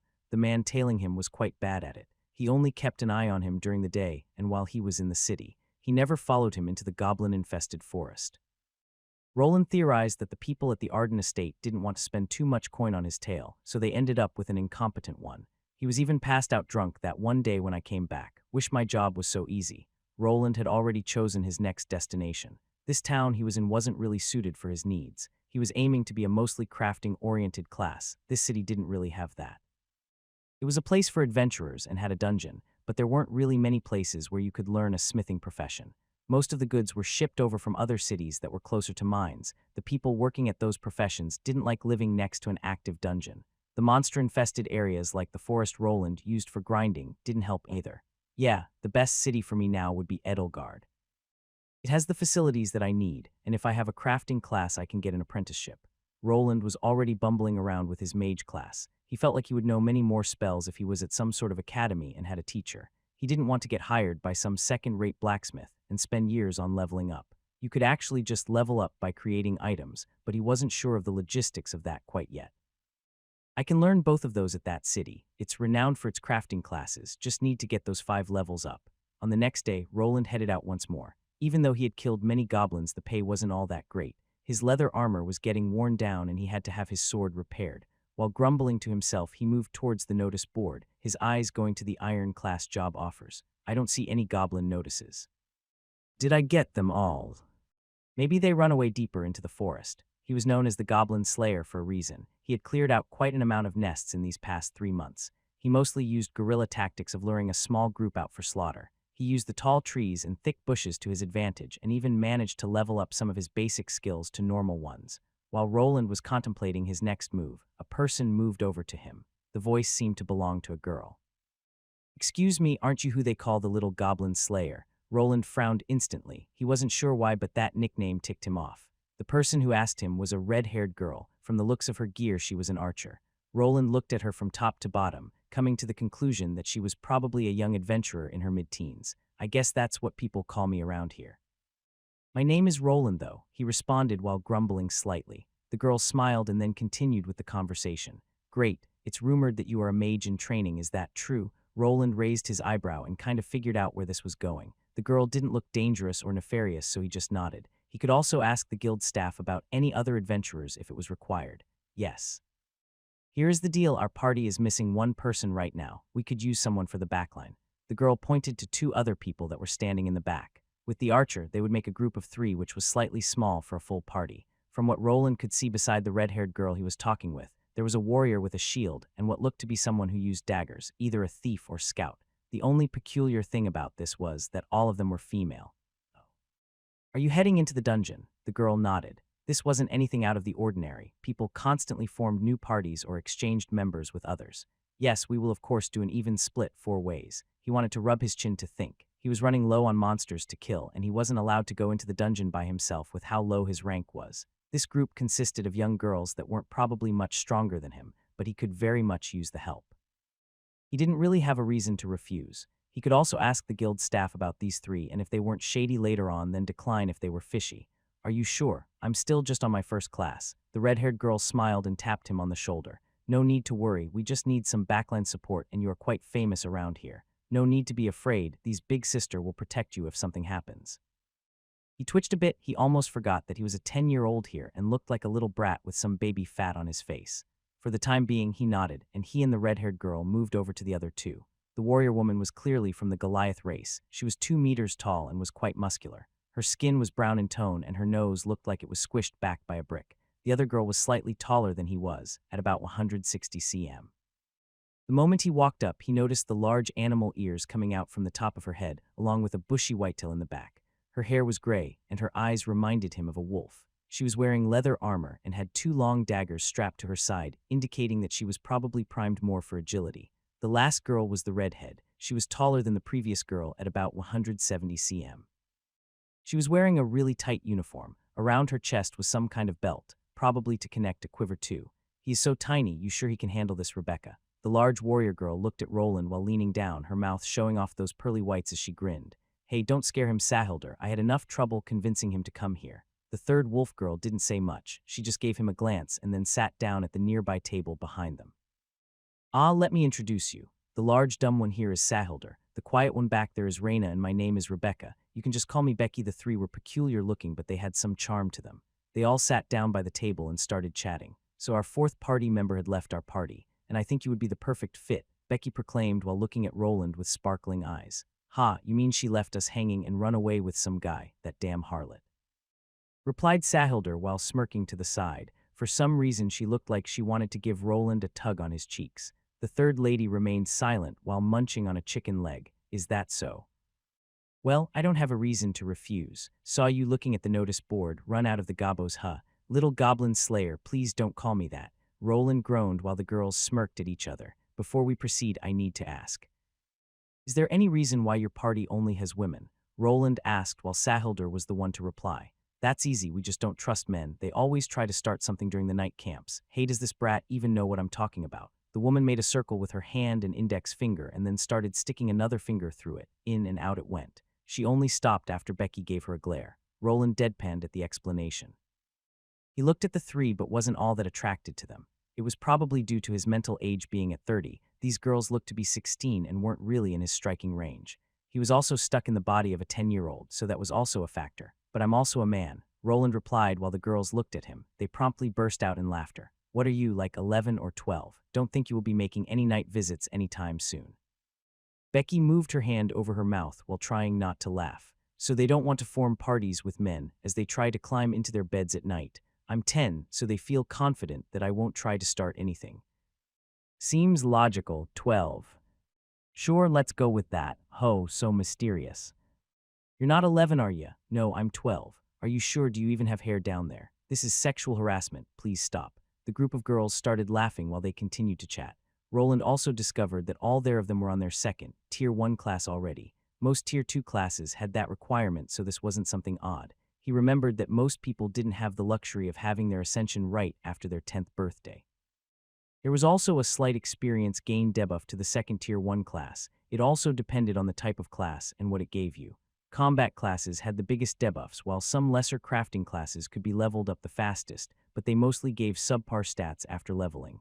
They decided that they would leave after everyone prepared. They would meet up at the city gates after an hour. Roland didn't need much, so he just filled up by eating some more at the inn. He also checked at the guild and got the okay. The girls were a reputable party. The next destination would be the dungeon. A giant rat was standing and nibbling on some rotten meat. The creature was in some kind of corridor made of stone. Some torches to the sides were lighting the whole place up. Suddenly the creature perked up. It noticed something in the distance and gave out a high-pitched wail. Mana arrow. The creature couldn't close its mouth in time as a blue arrow made from energy pierced it. It came out on the other side and connected with the wall before evaporating into the ether. A group of 4 people walked up. In the front was a large muscular woman with brownish skin. She wasn't wearing a lot of protection, but her body looked like a marble statue. She was quite muscular, and her abdominal muscles were popping out for others to see. Right next to her was a white-haired girl with pointy wolf ears. She was holding onto 2 long daggers, and as she walked you could see a bushy white tail following after. She was much shorter than the large person in the front, which made her stick out when the 2 walked side by side. In the back, there was a redhead wearing some brown leather armor and a bow over her shoulder. She had a full quiver of arrows and was just following after the other 2 girls in the front. Right next to her was the shortest member of the party, a young-looking boy with brown hair and green eyes named Roland. He was getting patted on the shoulder by this bow lady that had a broad grin plastered over her face. Nice hit there, kid. Took that rat out in one go. This was the new party that Roland was part of, and today was the first day of their dungeon expedition. This was just the entrance area, so the girls wanted to see what he could do. He decided to use his spell that had the most punching power. It used up more mana than the basic mana bolt spell and needed a longer casting time, but thanks to his mana reserves and high intelligence, this wasn't a problem. His incantation skill was leveling up along with his spells, so they were getting progressively more powerful. It was only a low-level dungeon rat. That thing is weaker than a goblin, nothing to be happy about. Roland shrugged while the group walked. Think he is shy. The 2 talkative girls that were Rebecca and Sahilder laughed at the reply. Reyna remained vigilant and walked at the helm of the party. She had the scout class along with the thief class. Roland could have sworn that he saw her sniffing at the air. Is she really a wolf?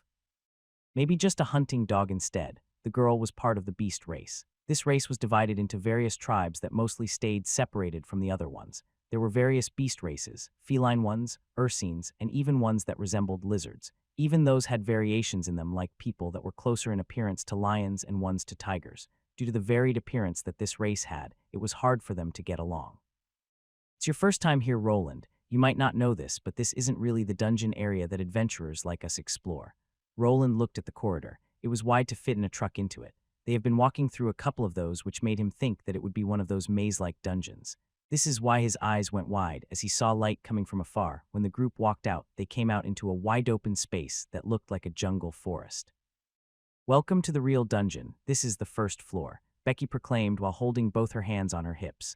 The forest area was truly gigantic. There was even something akin to a sun above them. Roland didn't know what to say. He didn't expect this from what he had read. He only knew that these types of dungeons had floors or levels. He imagined them to be more of a maze of corridors with slightly larger rooms here and there, but here we had a giant space that probably was a couple of kilometers in width.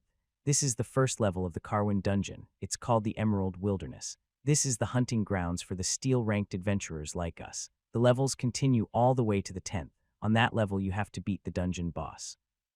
Though you have to make an appointment with the guild and be lucky enough for no one else to steal it.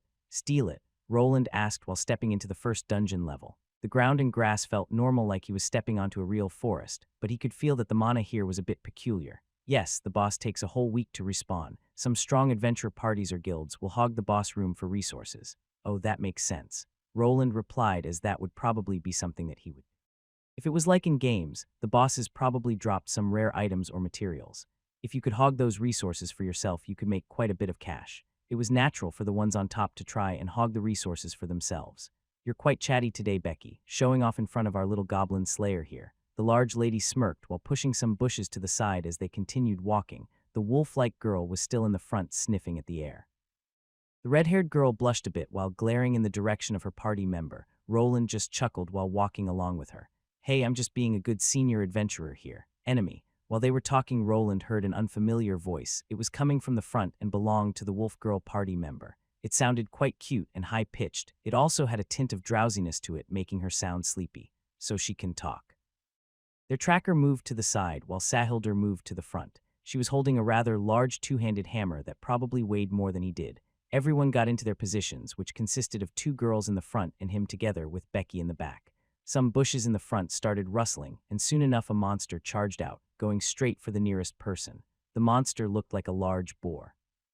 It was much larger and more muscular than a regular boar. Its tusks were thicker and longer. It also had bone spikes coming out from its spine. It gave out a ferocious roar while charging at Sahilder. The large woman didn't falter as she grasped her hammer with both hands and managed to block the monster's path. The boar beast smacked into the hilt of the hammer. The girl that was holding it buckled under the weight and slid backward slightly.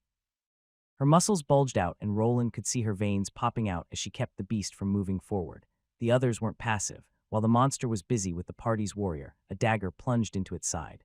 The moment the monster looked to the person inserting daggers into it, an arrow lodged itself into its eye. The finishing blow was delivered by a giant hammer that shattered the creature's skull into pieces. Its snout released a spray of crimson blood that coated the nearby bushes as the monster died. You have gained 5 experience points. The voice announced that he had gained some experience. You didn't need to directly kill a monster if you were in a party. The experience would be distributed among the party members. There was only one limit. The party members couldn't be too far apart in levels or tiers. A Tier 1 person wouldn't get any XP if he was together in a party with a Tier 2 person. This game-like world apparently had some contingencies against power leveling. Even if someone at Tier 2 or Tier 3 cut off the limbs of the monster and let someone of a lower tier perform the kill, that person wouldn't get any experience. It was as if the system knew how to distinguish between this. This was also why Roland also gained only 5 XP points this time. He didn't really do anything in this battle besides staring at the girls swing their weapons around. Due to this contribution system, people mostly partied up with others at the same tiers. I guess that I don't even get a turn, Roland said as the 3 girls quickly took care of the enemy in a matter of seconds. He looked at the dead body with his mana sense and pointed to a spot at the chest before speaking. It has a mana stone right there. The girls looked to the young boy and then to the monster. The wolf girl plunged her dagger into the spot he was pointing at and discovered that it was indeed there. See, I told you he would be useful. We can save so much time with this. Rebecca cheered while running up to Roland and giving him a hug. He felt some leather armor press into his face, which didn't feel all that nice. The girl also didn't smell all that great. The hygiene in this world was only so-so. He just grumbled while his face was getting leather burn. He let the girl have her fun. At least he showed that he could be useful in other ways than combat. The mana stone was larger than the one that he found on the goblins. It was more comparable to one that a goblin leader would have. I guess the monsters here are stronger. Supposedly it has something to do with the mana density in these dungeons. This wasn't the end of their work. The archer and wolf girl pulled out their knives and started working on the monster's remains. Roland just watched with interest. He mostly hunted goblins and the occasional wild boar, so he never really bothered with the bodies that much. These more experienced adventurers started disemboweling the corpse and taking things like the tusks and the spikes that it had on the back. These tusks and spikes we can sell of later. They are used for some armors or alchemy ingredients. The leather can also be used. Becky said while cutting up the defeated beast. She had noticed that the youth was looking at the whole thing with attentiveness. We're not going to take the meat, are we? The girl shook her head at the question. No, this monster meat is quite tough. It would be hard to cook and it tastes like shit. Roland nodded as that did make a lot of sense. Who would want to eat something like that? Still, some people ate monster meat. The meat from monsters wasn't toxic or anything, but was mostly hard to prepare due to the stats increasing the muscle density. They remained in one spot. The large lady along with Roland kept watching while the other 2 girls gathered the usable materials. After they were finished, Roland noticed that the wolf girl took out a black-looking bag. It wasn't that large and this was why he was surprised as the leather and tusks were shoved inside without a problem. Ha, first time seeing one. That's a special bag that has a storage magic enchantment on it. You can stuff so much in this bad boy. Rebecca looked quite smug as she looked at the bag. It was one of those spatial storage items that adventurers like to use. This one was painstakingly bought after a year of work by this party. Even after a year, the bag that the girls bought was quite small. The space inside was slightly below 2 cubic meters. I know about them. They are called spatial bags or storage bags, just haven't seen one in a while. He had seen some of these types of bags at the noble house. He didn't have enough time to nab one, though. They were always carried around by the servants of higher status. He was lucky enough to steal that class-up stone and didn't want to push his luck. How much does one like that go for? This one. We were lucky and we got it off a retiring adventurer. It was quite a steal for 5 small gold coins. The bigger ones can cost 10 times as much. Even one like this mostly goes from 7 to 10 small gold coins. Roland nodded, as he also wanted to buy himself one of those for the future, but he didn't have nearly enough and was saving money for the future. The girls managed to get everything done within 10 minutes. Those skillful knife slices must have been the work of high dexterity and some kind of skinning skill. The group moved further into the dungeon. They encountered more of the same-looking boars, and this time around even Roland was able to chip in. The experience gained while actively participating was much higher. Source of all magic, heed my call. Let your strength be mine and protect which I deem worthy. Mana shield. A blue mana shield bubble appeared around the party's tank, aiding her in the defensive. The girls were a bit surprised, but the magic managed to stop the rampaging boar monster in its tracks again. The monster fell and Roland received his share of experience along with another mana stone that was embedded in a similar spot as before. The dungeon creatures sure have more mana stones than the ones outside. Roland thought while the girls gathered up the loot. Their storage bag had filled up, and now some of the leather was sticking out from it. It would be unwise if anyone from them carried in excessive things, so they decided to head back. So ended Roland's first day of partying with the girls. His gains were higher than what he was able to achieve as a solo show, and it was also a lot safer. He didn't need to carry anything on his own, and the frontline fighters protected him if something happened. The only problem that he had with this was that he would have to give up on this way of life sooner or later. He was still aiming for that cushy crafting job in the future as it was more promising money-wise. I didn't earn that much more than when I was solo hunting the goblins. This was also an uncertain way of earning your living. Sometimes more dangerous monsters could appear, and you could just die like that. He was already lucky to have survived the goblin-infested forest on his own. Those girls don't seem so bad. They at least didn't try to rip the 10-year-old off. They also said that we would go down to the lower floor after I get used to their party dynamic. His new party was smart enough to not push ahead into the unknown with a new untrained party member. The red-haired party leader earned some brownie points with Roland thanks to this decision. They also divided all the money they had gained equally, and he didn't need to help out with the resource-gathering process. He also didn't need to carry anything around beside his own gear thanks to the spatial bag that the girls had with them. Well, might as well enjoy this while it lasts. Hope the lower levels won't be too hard. Roland was looking at some coins on the table. The numbers hovering above them indicated the sum. It was a number above 100, which would put it above one large silver coin. He then looked at Barwench snatching that large sum, leaving 3 large pitchers of unidentified booze behind. There were already some bottles spread out that were open and half empty. What you looking at, Roland? Drink up.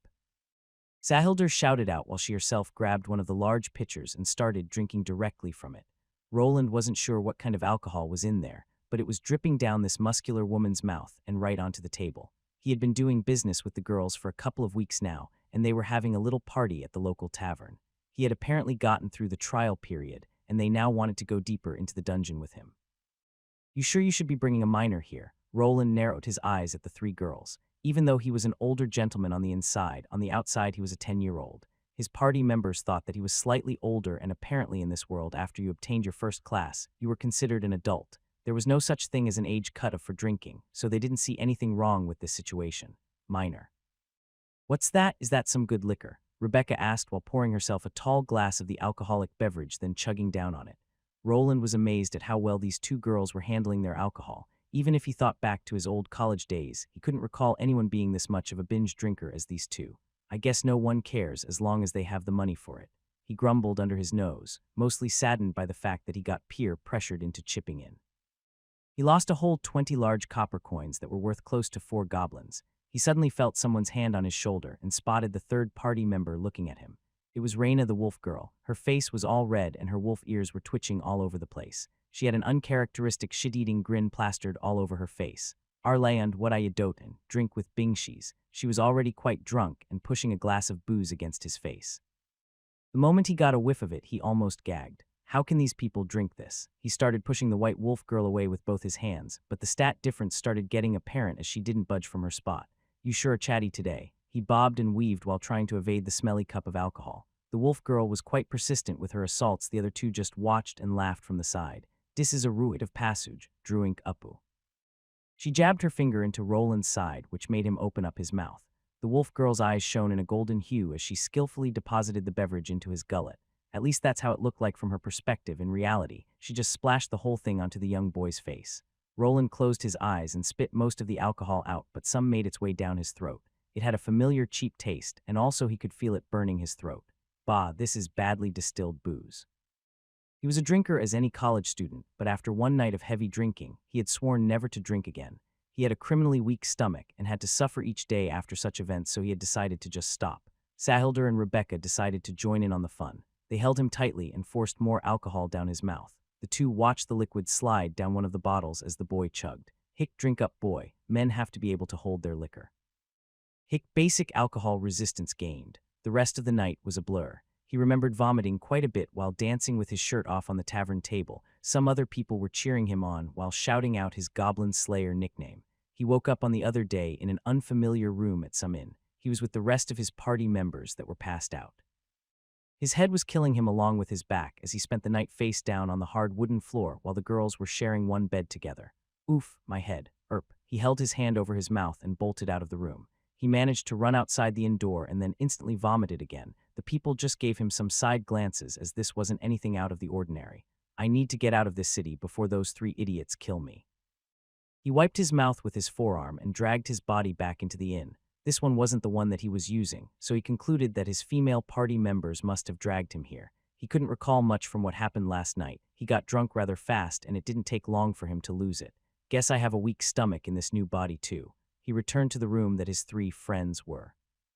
He was greeted to a funny sight of the 2 smaller girls sprawled out under the taller girl. Her feet were placed on the faces of Rebecca and Raina. She herself had her head dropped down at the edge of the bed that was too short to contain her whole height. He had a vacant expression on his face while looking at his 3 smelly party members. Man. They are even snoring. Roland didn't drink all that much and passed out fast. His party members continued drinking into the night. This was why they were still passed out while he himself was already on his feet. Roland's image of how girls were cute and beautiful creatures was shattered this day. The smell in this room was also something to remember. He grabbed his clothes and removed himself from the room. He needed to drink some water. There were also special potions to alleviate hangovers. He was just too stingy to buy it and would rather use the money for something else. He returned to his own inn and flopped on his bed, still hungover. He had noticed that he had gained alcohol resistance, which made him think that he could probably get some other resistances in a similar way. Do I really want to eat poison to get more resistance? The first thought was to eat some mild poison and get that. Having poison resistance could prove quite handy, but he wasn't in a safe enough place to test this out. He also would need to spend some cash on poison cures if he ever attempted it. He tried resting after drinking some water, but his stomach was still rumbling. He and the girls were supposed to head into the lower floors of the dungeon this day, but from his standpoint, that would have to wait till the next day. To his surprise, he heard a knock on his door followed by the voice of the party leader, Becky. Hey, Roland, why didn't you come to the Adventurers Guild? We were supposed to meet up half an hour ago. The girl burst into the room looking just fine. She didn't look like someone that had drunk herself to sleep the night before. They were going to meet up, but he had thought that the small expedition would be put on hold. The girls had other plans apparently. After getting forced to get into his armor and robe, he was yoinked outside and carried over like a sack of potatoes to the dungeon entrance by Sahilder. He theorized that the 3 females had built up alcohol resistance over the years and made a full recovery the next day. You need to learn how to hold your liquor, Roland. Don't worry, big sis will teach you. Sahilder smacked her chest with gusto while grinning at the smaller boy. Roland just shook his head side to side before grasping it with his hand as he still had a mild headache. I'd rather not. Let's just get this over with. Don't worry, you'll sweat it out in no time. Rebecca smacked Roland's back while they headed inside the dungeon. The boy almost keeled over from the force behind it.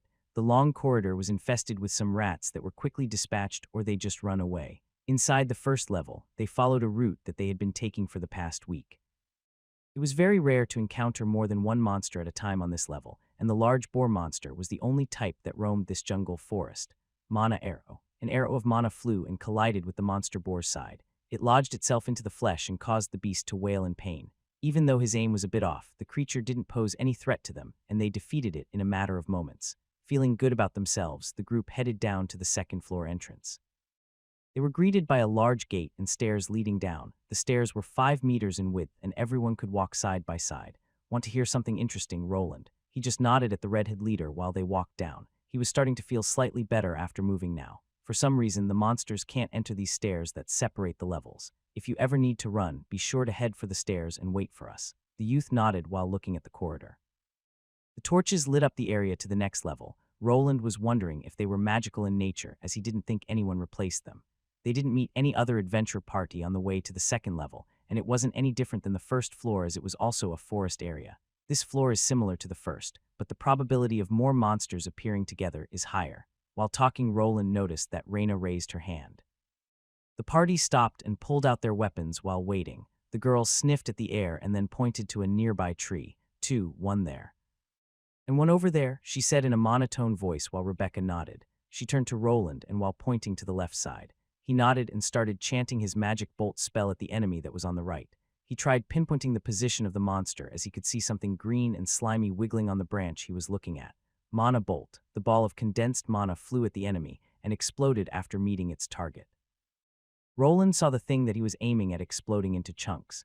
The creature on the left side suffered a similar fate by receiving an arrow to the face. The two monsters slipped from the branches and Roland could finally see what they were. Big spiky caterpillars. He looked at the corpse while using his identification skill. It gave him the creature's name that was Needleworm. The large caterpillar-looking monster was covered with spikes, and the mouth part had some nice chompers. The blood that these creatures had was apparently green, and the smell was also very interesting. Good going. Those buggers like to hide and then throw themselves at you with their spiky heads. They also smell like Sahilder's armpits. Rebecca chuckled while looking at her party member that shook her large fist at her from the side. My armpits do not smell. She narrowed her eyes at Becky and gave her pits a good whiff. She grimaced and looked back at the red-haired girl that was grinning from the side with an I told you so look. The girls spread out and went material gathering as everyone got back to work. These bugs were apparently one-trick ponies and could only fling themselves at you head first. Roland pointed out that one of them had a mana stone while thinking. This type of monster could prove troublesome if it managed to attack while they were busy with one of those boar types. I guess this isn't a lower floor for nothing. He glanced at the bugs again. They weren't very resilient and could probably be taken out with his short sword. The problem was that they were leaf green and blended with the forest, which made them troublesome to spot. He glanced at the wolf girl and realized the importance of someone who could spot the monsters before the battle started. A scout might be even more important in the party than a mage. What good is firepower if you get shanked in the back? This mana stone is tiny. Roland thought while looking at the wolf girl pocket the small mana stone into the spatial bag. The expedition continued. Thanks to Raina that proved to be the MVP of this dungeon run, they managed to slay every monster with low to moderate difficulty. If there were too many of those needle worms in one spot, they would just evade them. The party roamed around the second floor for a while before their spatial bag got filled up with monster materials and herbs. They were standing at the entrance of the third floor, the girls wondering if they should proceed. If we had another spatial bag, we could visit the next floor, but we are already full. Those monster spikes don't even sell that well. The large muscular lady pouted while holding her large hammer over her shoulder. You probably just want to test out that hammer of yours on the werebores, don't you? Rebecca said while narrowing her eyes at Sahilder. New hammer, werebores. Roland looked at Sahilder's hammer. He did notice that it was different than the last one, but didn't she already swing it against some of the regular boars? Yes, look at this baby. It has runic enchantments. I spent my monthly savings on this. The large lady hugged her battle hammer like she would a lover and even gave the square hammer part a large smooch. Roland cringed a bit at the display of affection before asking, it has a runic enchantment. I read that those let you perform some spells. The girls looked at their young companion. The boy's eyes looked a bit wider and he looked interested in the weapon as he was inching forward. The large lady didn't mind and presented the large weapon towards the youth. He noticed that the metallic hammer part did have some strange symbol engraved into it. It has a lesser impact rune. I bet I can make a wereboar's head explode with it. See, Roland understands how badass this baby is. Rebecca rolled her eyes at the display while watching Roland touching the part where the rune was engraved. The boy's gaze seemed vacant, as if he was really enamored with the weapon just like his warrior companion. This wasn't the case, though. Roland felt like something was drawing him in. His eyes shone momentarily, and he could feel a strange attraction to the strange-looking magic symbol. He could see some glowing lines appearing out of nowhere and going in various directions. These glowing lines of light went through the entire rune, and they looked familiar. Before he could examine it any further, though, the wolf girl called out that some monsters appeared. Roland felt like he was close to discovering something important. This would have to wait, though, as his life was more important. The monsters that appeared weren't anything new, just two of the same spiky boar variant. I don't think that meathead will lend me that weapon to investigate. Maybe I need to start saving up. The battle soon ensued. Roland's mind was preoccupied with the future, though. He was close to reaching his cap, and then he would need to decide on his next class. More time had passed. Roland felt like his adventure was slowly coming to an end, as after about half a year he had hit his level cap. Their adventure party had ventured to the 3rd floor of the dungeon. They decided on not moving past this level, as the monster attacks began to be more vicious and troublesome. The monster types increased, and with those the defensive tactics had to be changed. They couldn't just keep doing the same thing over and over again. The strongest monsters around that level were the wereboars. They were creatures with gorilla-like bodies and the head of a boar. Roland also finally saw Sahilder's large magical hammer at work. The rune was activated by her mana, and when she connected with the target, a small explosion would occur. If she timed it well, it was able to take out a wereboar in one hit, or at least incapacitate it. The problem was that it required a lot of mana that a warrior class didn't have much of. I guess a weapon like that is situational, have to make it count, unless you have enough mana to spam it constantly. Roland was sitting in the room that he had rented while thinking to himself. The candlelight danced around while the youth was looking at a piece of paper. He had a quill in his hand and he dipped it into some ink. His digits moved smoothly as he started writing on the parchment. The words came out clear and the penmanship was satisfactory. Basic calligraphy L9 reached. He heard the familiar voice of the system and he gave out a sigh. He almost threw his quill to the side. His fingers were a bit cramped up from the hours of writing he forced himself to do. Finally. This took way too long. He looked at the stack of papers on his table. There were no comfy cushioned chairs here. The light was dim and the room was windy and cold. He had spent months writing down characters over and over again before going to sleep, just to get this darn calligraphy skill up to level 9, as it was the requirement for the new class. I'm afraid that this will be how my life looks from now on. He closed his eyes and rubbed the space between the eyebrows and his nose that was called the glabella. He looked up to the ceiling and watched the shadows dance around while the candlelight was pushed around by the wind in his room. I'll have to tell them sooner or later. He thought to his party of misfits. He had spent some quality time with those 3 girls, and they were slowly growing on him. He knew that his stay in this city would be temporary, and he needed to move on. The place to train his crafting classes wasn't here. He wouldn't be able to sell his spell scrolls here that well either. He did his research, and no one would buy anything from a no-name like him. He needed to attach himself to some well-established company. Plus, you needed to actually pay for a permit to sell, which cost quite the penny. I wonder if they will force me to sign a contract or something. Could always try peddling at the market. Not. He shook his head while imagining sitting on a rug and trying to sell some mana arrow spell scrolls for the whole day. He placed his coin sack on the table and let the system count the coins. Not nearly enough. He started out well. He was making enough coin to even save up. Later on, the repairing costs came biting him back with a vengeance. His short sword didn't last past the 5th month, and his leather armor was already broken in a couple of places. He had to replace his boots and other various things. Adventuring as a bronze or steel-grade adventurer wasn't a high-paying job. From what he had gathered, he wouldn't really start earning more until he became a silver rank. At that rank, the better-paying jobs opened up. The requirement was having a Tier 2 class, though, so that was still a long way off. Bronze and steel is for Tier 1 classes, silver and gold for Tier 2. From platinum start the Tier 3 classes. Adventurers mostly ended up at the silver rank. If you managed to get yourself into gold, you were considered slightly above average. Anything past platinum was considered the elite and veterans. The number of adventurers at the highest class could apparently be counted on one hand. Those were the true titans of the industry. Even countries or empires would have to bow their head to individuals at that level. Adamantium, do you need to be Tier 4 or 5 for that? I should probably forget about that. Roland had slowly steeled his heart about becoming a craftsman. He had fun with his new party, and fighting monsters was less boring than writing scrolls, but it was also a lot more dangerous.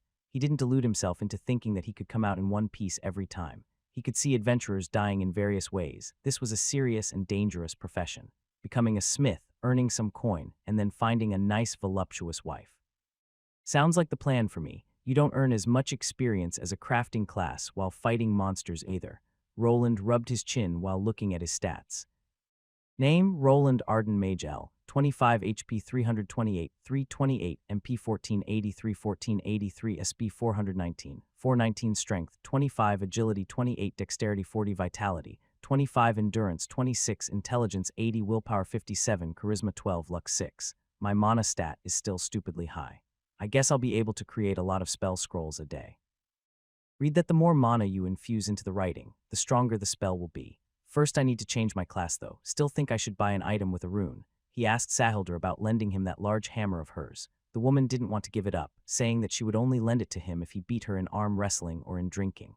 He gave up after the first try. He had no way of winning in either situation, so he didn't even try.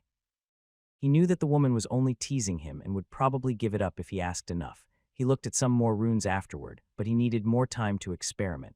He decided to get an item for himself, one that he could disassemble. This wasn't something he could investigate in a short span of time. He bothered the girls about helping him find the cheapest item with a runic enchantment.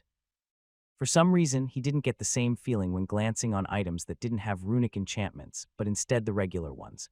The normal ones were cheaper, but were considered weaker. They also covered more surface area on the items, so you couldn't place as many of them on one. He was hesitating, as he didn't want to just blow his hard-earned cash on a useless item.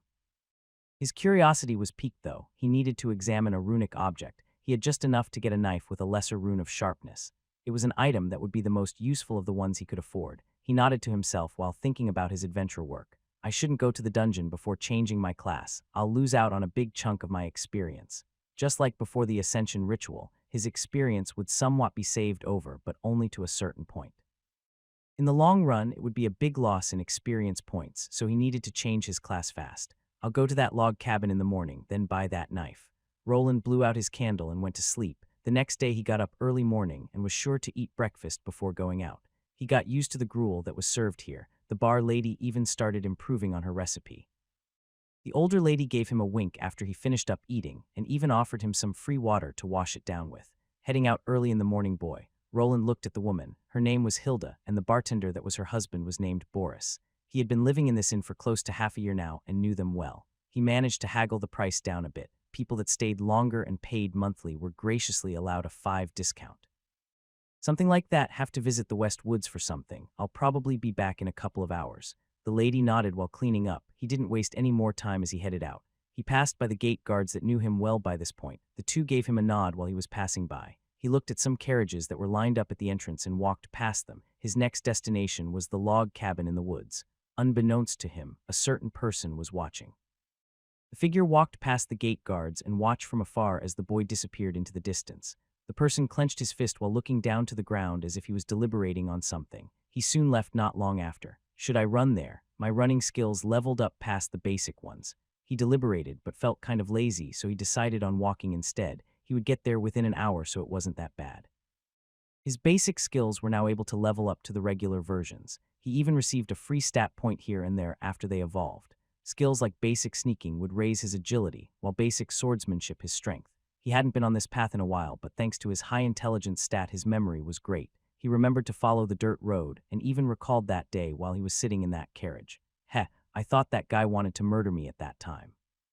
He laughed to himself while moving forward. When he arrived, he was greeted by the same log cabin. It looked even worse than he remembered. There was clearly no one taking care of it. Man, why would you leave a kid here alone? He crossed his arms over one another while thinking back to his family days. He wondered if they even remembered that he was living here. He didn't think that his siblings would care much about him. They avoided each other like the plague back in the day. He was glad that they all left after attaining their classes and only came back sporadically to the mansion. What was his plan anyway? Well, I should probably get my things and get back. No use staying here. He didn't leave anything inside of the log cabin as he had carried everything over to the inn within the first couple of days of him moving. He entered the wooden house. The wooden door creaked open. I'm sure there was one here. Ah, there it is. He grabbed a rusted shovel. It was in the same place that he had left it. This place looked abandoned. Didn't look like even bandits would ransack it. There were just old rusty pots and pans left here. The dust had piled up and made Roland think that no one besides him had visited this place in a long time. He glanced at the cabin one last time before leaving and heading into the woods to get to his hiding place. It didn't take him long to find the tree he hid it next to. Doesn't look like anyone did any digging. I guess it was the right thing to do. He hesitated about taking the class change stones sooner. They were quite costly at 2 small gold coins a pop. This was the price of more than a monthly income of a whole commoner household. Most people were only able to earn 1 small gold coin per month. Of course, if you were a high-level adventurer, a merchant, or a noble, then it wasn't such a big price to pay. I'm lucky that I swiped it. I wouldn't be able to class up this soon otherwise. I have barely half of that saved up. Roland smirked while finally managing to dig up the blue quartz-looking crystal that was used for changing your class. He held it for a moment before placing it into his pocket. He was done here. He placed the rusty shovel over his shoulder while intending to bring it back before heading out. He strolled through the forest and kind of underestimated the sheer amount of branches in the way. His shovel got stuck on some of the trees, and he came to an abrupt stop. This was the thing that saved his life. The same moment he heard something flying in front of his face and embedding itself into the nearby tree. He looked at the item that flew and discovered it to be a throwing knife. It was still wiggling back and forth on the tree trunk. What the? He quickly became alert and ducked behind another tree. He could hear some rustling in the distance. Someone was there and he was trying to hurt him, probably even kill him. He gulped hard while tossing the shovel away to the side. He had come with this adventurer gear. He grasped his short sword but didn't pull it out from the scabbard just yet. Was it a goblin? I don't remember them sneaking up on people like this. It wasn't strange for goblins to use throwing weapons. The strange part was that there was no high-pitched scream following the knife throw. A regular goblin would charge in right afterward and not hide. It might even be some kind of evolved variant. I should probably escape. Don't know what I'm dealing with. He looked up to the trees. He deliberated climbing it, but then gave up on the idea. That was a good tactic for waiting and hiding, but not really if you wanted to escape. He dropped down and started slowly sneaking away. His basic sneaking skill had leveled up, so he was now much harder to spot. His steps shuffled around without making much noise. The only problem was that he couldn't go back the same way that he had come from. His enemy looked to be coming from the direction of the cabin. He might have been followed here. I need to get back into the city. Aw shit. While thinking, he stepped onto a small branch that made a snapping sound. The moment the sound occurred, he could hear some rustling behind him. Whatever was there had started running towards his position. Fuck it. He stood up and started running with all his might. His smaller stature allowed him to slip between the branches and the bushes, but in his slightly panicked state, he was getting scratched up. He couldn't see his opponent, but by the sound of his or her steps, he could tell that it was someone heavier and bigger than he was. Who is it? Is it really a bandit or a robber? He wanted to look back and see, but he was worried that if he did that the person would catch up to him. He continued running, heading towards the main road. He wasn't that far away from the city maybe. If he made it far enough, this bandit would abandon his robbery attempt.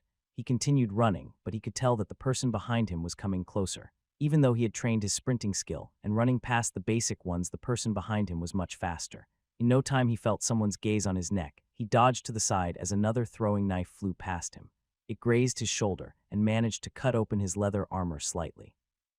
Roland tumbled to the side. His opponent was finally revealed.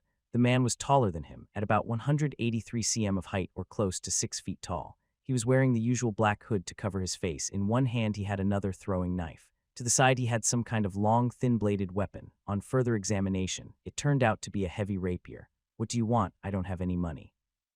Roland left most of his cash at the inn. It was safe enough to stash it there. He was only carrying some pocket change and the class-changing crystal. Did he see me dig it up and now he wants the crystal? How did he know that I was even here? The man moved in closer while finally speaking up, his hand still gripping the throwing knife while ready to throw it.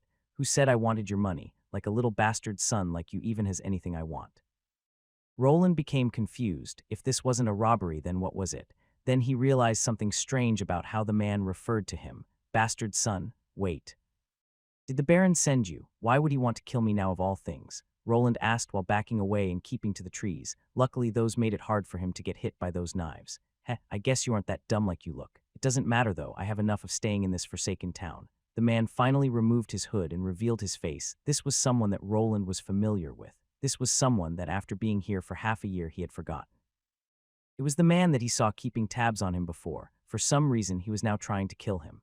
The two looked at each other. On one side stood a boy that wasn't even 11 years old. On the other side was a tall man with long chestnut brown hair. He had a bushy beard that didn't look like it was trimmed in months. His eyes were bloodshot, as if he didn't get a good night's rest in quite some time. Wait, you're the one that the Baron sent to keep watch over me. He didn't order you to kill me, did he? The man furrowed his brows at what Roland had said. He straightened out a bit while snorting, the throwing knife dancing between his fingers. So you knew? It doesn't matter. No one has to know.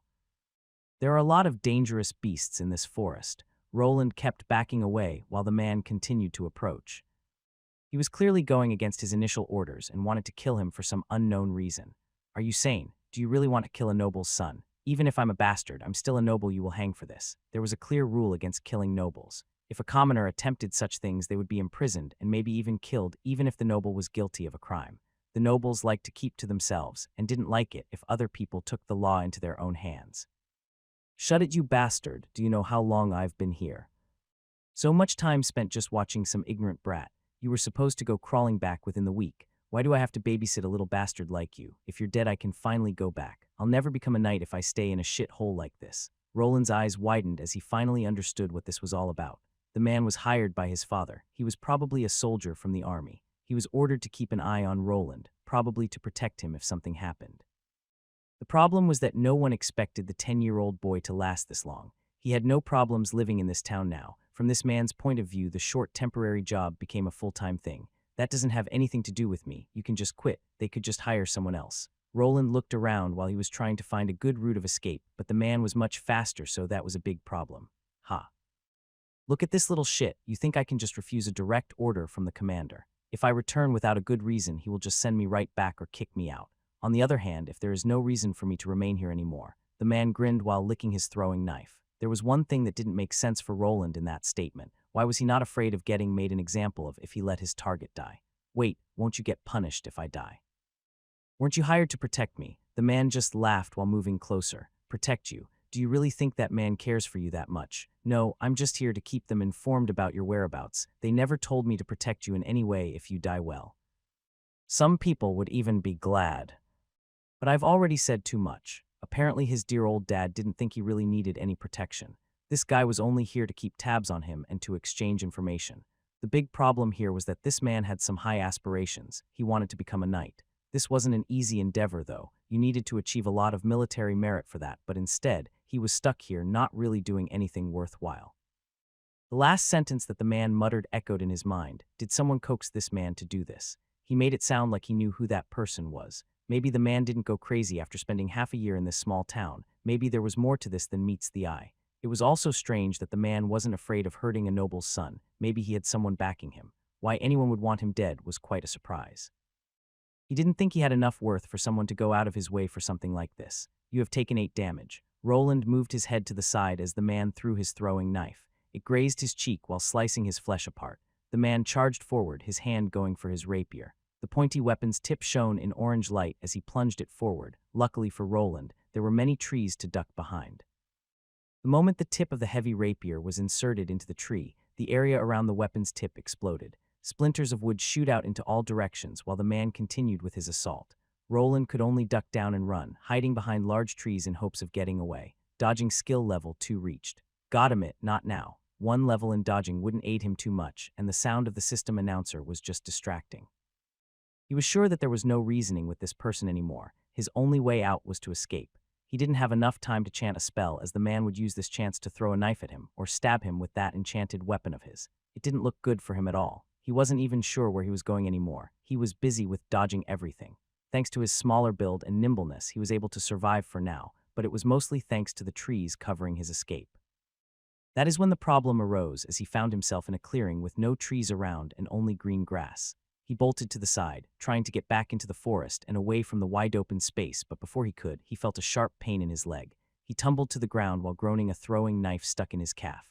"You have taken 31 damage. Finally got you. Know where to run now, you little runt." The man apparently had more of those throwing knives hidden in his robe. Roland looked at his leg and quickly yanked the blade out. The pain was intense, but he was pumped so full of adrenaline that he could power through it. He tried standing up and running again, but instead he limped forward. He was now unable to make any reasonable space between himself and his enemy. In a last-ditch effort, he decided to pull out his short sword while turning around. He got into his fighting stance and faced his opponent. "Heh, well, at least you have some backbone, kid." The man approached while grinning. His teeth shone off as he approached. Roland wasn't idle. He tried backing off while chanting a mana arrow spell, his own short sword raised in an attempt to block any incoming attacks. The man was too fast, though. He took a regular fencing stance and quickly plunged his sword forward. Before Roland could even react to defend himself with his sword, he felt a sharp pain in his right shoulder. The man jumped back after his attack went through, blood leaking from the tip. The spell fizzled out even before the youth could utter more than one word. "You have taken 46 damage. You think a tier 1 can win against a tier 2? You never stood a chance, brat. We live in different worlds." Roland was baffled by the display of speed. He wasn't able to react at all. He had thought that he was strong for a tier 1, never really having troubles against the goblins or the dungeon monsters all that much. Even though he was a mage, he at least thought that he could somewhat defend himself. Apparently, he was wrong in that claim. There was a big difference between Tier 1 and Tier 2, mostly due to the fact that a Tier 2 class received a multiplier to their stats.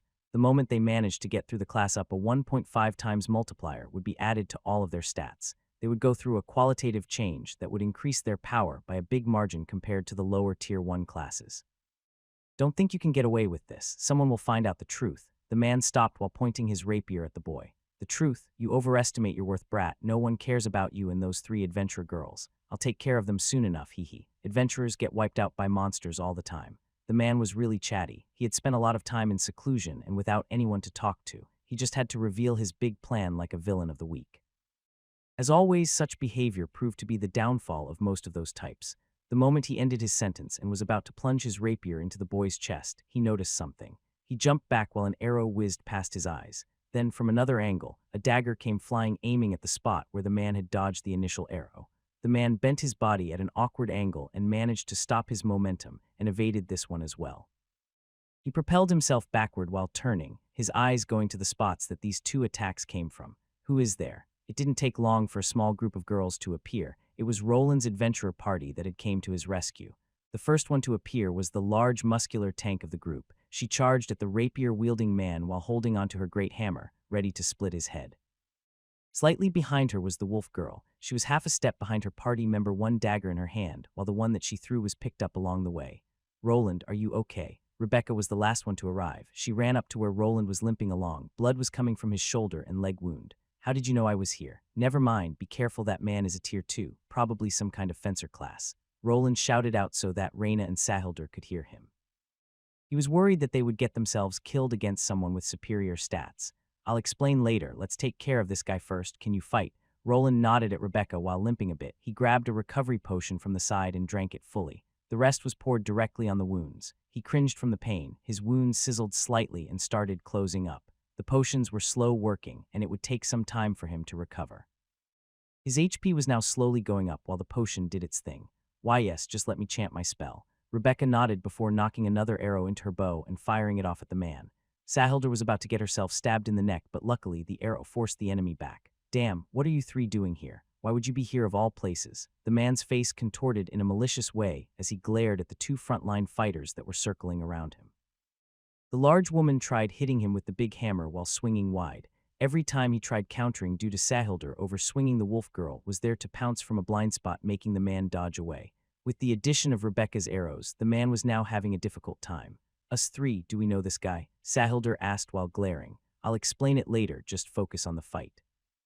Be careful, Roland shouted out from the back. Rebecca next to him, as she was a bit apprehensive about leaving him alone.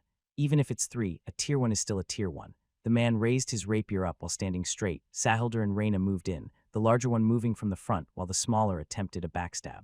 Suddenly, the man's feet started glowing in a green light. Before any of the 2 could deliver a blow, his whole body blurred.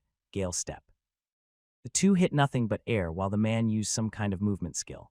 His movements became hard to read, and his speed increased tremendously. He appeared behind the wolf girl that had tried stabbing him in the back. From his point of view, someone like her was the first one that needed to go. Die. He plunged his saber forward, aiming directly at her heart. The tip of his thrusting sword's tip glowed in an orange light while on a collision course with the girl's chest. Raina could only slightly turn around in an attempt to parry with her dagger, but she was far too slow to react in time. Before the attack could fully go through, though, a semi-transparent bubble of mana appeared around the wolf girl's body, and it took the brunt of the attack. Mana shield. Roland shouted out while trying not to mess up his magic chant. He poured more mana than usual into this shield to make it extra hard to penetrate. Even with that, it wasn't able to fully negate the fencer's attack. His thrusting sword bent slightly, but then nonetheless managed to pierce through the magic shield. Thankfully, this was enough time for Raina to react. She parried the thrust, making it move slightly sideways, while she herself jumped to the other side. In the end, she still ended up with a bloodied, grazing wound to her shoulder. Sahilder was quick to aid her comrade in arms and tried to use her hammer on the fast enemy. Unfortunately, her slow swings were proving to be ineffective against someone much faster than herself. Luckily, she wasn't alone in her struggle. Even though injured Raina threw her dagger forward, the man dodged like last time but had to activate his skill yet again just to get out of there. Blasted wenches. Even though the fencer hadn't received a hit yet, he was looking pale. Physical classes use stamina along with mana to activate their class skills. This meant that if they weren't careful, they would tire easily. Tier 2 physical classes were able to use some powerful active skills, but the cost to their stamina was high. This was also why the fencer was slowly getting tired, losing his speed that was his biggest advantage in this fight. Mana Arrow.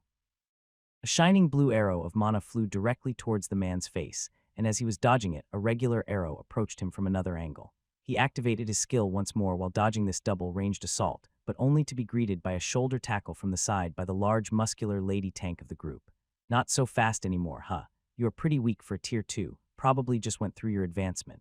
Sahilder snorted at the enemy who had misused his skills. Normally, a seasoned Tier 2 warrior should be able to defeat Tier 1 classes. The problem was that the three young women were already well into their second Tier 1 classes. They were also used to fighting with each other in a group, so they knew how to cover each other's weaknesses. With the addition of a mage that could spam his spells for quite some time, he had met his match.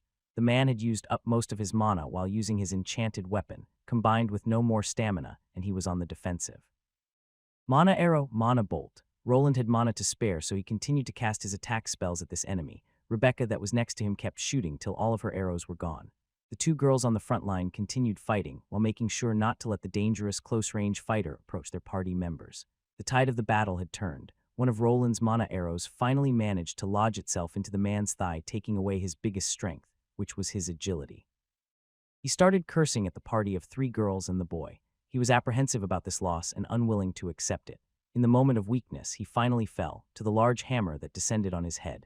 The strike combined with the impact rune caused the man's head to explode into many tiny chunks. The party could finally sigh out in relief as they had managed to bring down this Tier 2 fencer. They had suffered some injuries here and there, but besides Roland's, the wounds weren't that bad. You have gained 479 experience. Finally, the bastard is dead. I need a drink, the large lady proclaimed while having trouble holding her large weapon. She, along with Reyna, had used up all of their stamina in this fight, but it was worth it in the end. Rebecca was sure to help patch up her party members. The low-grade healing potions weren't all that great, so some required bandaging. Hey Roland, what was that all about? That guy seemed to know us, Rebecca asked while they all gathered over by the man's dead body. Reyna was looking at it with a vacant expression and poking it with her foot, but she soon turned to face the boy, probably also curious about the man's real identity. Roland just gave out a sigh while limping some. He sat down on the grass before speaking out. I think I should probably tell you the truth. The thing is, the man that was supposed to be keeping his family informed about Roland was now dead. His cold body was lying motionless on the green grass that was now tainted with his blood and chunks of meat. Sahilder, his party member, had landed a devastating blow to the man's cranium, making it splatter everywhere like a ripe watermelon. The party was now reorganizing. Wounds were being bandaged, and the man's belongings were being examined, while Roland explained his identity. So should we call you Sir Roland from now on? Roland furrowed his eyebrows at the remark that Rebecca gave him. He had explained most of it, that he was a bastard son of a baron and that he was here to make some money and make it on his own. He told them that this person was probably hired by his parent to keep watch over him, but for some reason he lost his marbles. He didn't reveal his theory about him being hired by someone else, though. He kept that for himself. He didn't want to worry his three companions, as he didn't think he would be staying in this city for much longer after this. Hey, it was only a joke, Tilda, no need to look at me like that. Rebecca and the rest were taking the information quite well. He thought they would be more surprised or maybe even angry. He reckoned that most commoners wouldn't like being involved in the dealings of nobles. Those aristocratic types didn't have good reputations with the common folk. Mighty Lord Roland, the slayer of small goblins. Sahilder shouted out from the side while she leaned back against a tree. She did a little rough bow. He gave out a sigh while trying not to look at the idiot, and then he took the man's rapier. He examined it and noticed that it was indeed an enchanted weapon that had some runes engraved into it. It looked slightly more intricate than the weapon Sahilder used, and this was probably how the man managed to explode all those pierced trees. Think I won't need to buy that knife anymore. Well, at least Roland doesn't have a stick up his ass like most of those noble bastards have. Never get involved with those posh cunts is what my mom always said. The large woman spoke up while laughing. The moment she did, she could feel Rebecca's elbow in her stomach. Ah, Roland is different. It's fine, you're probably right. That's why I'm trying not to get involved with them either. He had to agree that the nobles in this world were a peculiar bunch. They cared about things like reputation quite a bit, and also considered anyone that wasn't of noble birth not on their level. Still, they had a lot of money and prestige, so some would even kill if it opened the gates to noblehood. By the way, how did you even find me? Roland asked while looking at the red-haired archer, not really sure how they made this rescue happen. He had run towards the city gates, but even then it would take them some time to reach him. They must have left sooner, so this meant that they probably knew where he was. Oh, we asked the lady in the inn about you. She told us where you went. Reina noticed some guy always watching you. Clearly an amateur couldn't hide his presence at all, but you seem to know that, so we never asked. So Sahilder then forced us to come here as she was really war. Blark. Before Rebecca could continue speaking, she found herself in a chokehold from behind. The tall girl had wrapped one of her muscular arms around her party member and was now choking her out. It was a coincidence. The tall woman pulled Rebecca away while Roland looked at the two, one of his eyebrows raised. Anyway, should we bury the body? Or, Roland asked while looking at Reina, who was already undressing the man. The girl worked fast. She was also the one that always skinned the beasts and gathered up the loot. The man had some higher quality gear on him and also a spatial bag. His sturdy gambeson armor would probably fetch a nice price. This side of the forest doesn't really have any monsters, so we can't count on them to clean up. Becky said while looking at the man's spatial bag. She had wrestled herself away to safety and was now looking at the loot with sparkles in her eyes. Why do we need to bury him? Just leave the bastard to rot, was the opinion of their tank that was now trying to clean the gore bits from her enchanted hammer. Won't someone question us if they find the body? We did kill a man here, Roland asked while slightly confused. Were the girls not worried about going to prison? The man did attack them, but would the authorities see it that way? He was also someone contracted by a noble, so it wasn't odd if they took that side. Question us? Who would do that? Rebecca asked, not really sure about the problem here. Oh right, I forgot where I was for a moment. You're right. The guards won't really care about an unidentified dead body in a forest that much. He remembered the type of world he was living in. There was no police force that would come knocking on his door unless the person dead was someone high up. No one would care. His father would probably have to make some inquiries and pay out of his own pocket to even start an investigation. There was also the problem of this being the territory of another noble house. Would they even allow a lower-ranked baron to snoop around and ask questions, even if they do? By the time anything gets done, it will be weeks or months. Not like they can get any evidence after so much time passes. I think we should still bury him, just to be sure. Roland didn't think that any serious inquiry about this would take place, but it was better to be safe than sorry. Well, if you really want to get rid of the body, then there are better options. Reina, bag him. Roland raised his brow at Rebecca's statement, then just looked in bewilderment as the wolf girl stuffed the man's dead body into the spatial bag. He somehow fit inside. Apparently, if something was dead, it could be placed inside. The enchantment that the bag had wouldn't allow living beings to be stuck into it, but dead bodies were fine. We can just drop him off in the dungeon. Either the monsters will eat the body or the dungeon will. The dungeons were a peculiar thing. Some theorized that they were living beings controlled by the dungeon core. Any killed living being, be it monster or human, would be slowly absorbed into the dungeon. Somehow the dungeon would receive nourishment from it, and this would allow it to produce more monsters for the adventurers to hunt. Is that okay? Roland scratched his head. The girls weren't at all distraught by what had happened. He had thought that killing a person would be seen as a more serious thing. He wasn't the one that delivered the finishing blow, and he understood that the man was someone that tried to kill him. Still, the whole thing didn't sit well with him. He would have to let go of his reservations, as this would probably be the best way of handling it, unless he wanted more trouble. Why wouldn't it? Not like anyone will come looking for that guy. He was the one that tried to kill you, not the other way around. Rebecca was making a lot of sense, not like he did anything wrong. He gave his party leader a nod. Then it's decided, now let us split the loot. But I see that you already took what you wanted there, Roland. Roland looked at the heavy rapier that he was holding. This weapon was a lot longer than his short sword, but the blade was also a lot thinner.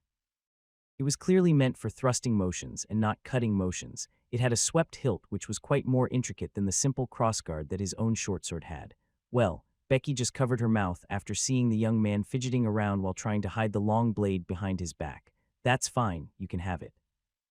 We can sell his armor, don't think it will fit anyone here. He also has a spatial bag, you go play around with your new toy. Let me check this out first, Rebecca said while Roland moved to the side with his eyes narrowed. While the girls were taking the loot, Roland started examining the enchanted weapon. He swung it around while holding it in his right hand. The sword was, of course, different than his previous one and required a slightly different set of skills. He looked over to a tree and thrust the tip of this rapier into it. He then injected some of his mana into the weapon. The moment he did, he felt the weapon reacting, and just like when the man did it before, the part that had the sword tip stuck in it exploded into many splinters. He felt his mana decreasing by quite the chunk. This simple magical effect used up more than his mana arrow or even his mana barrier spell.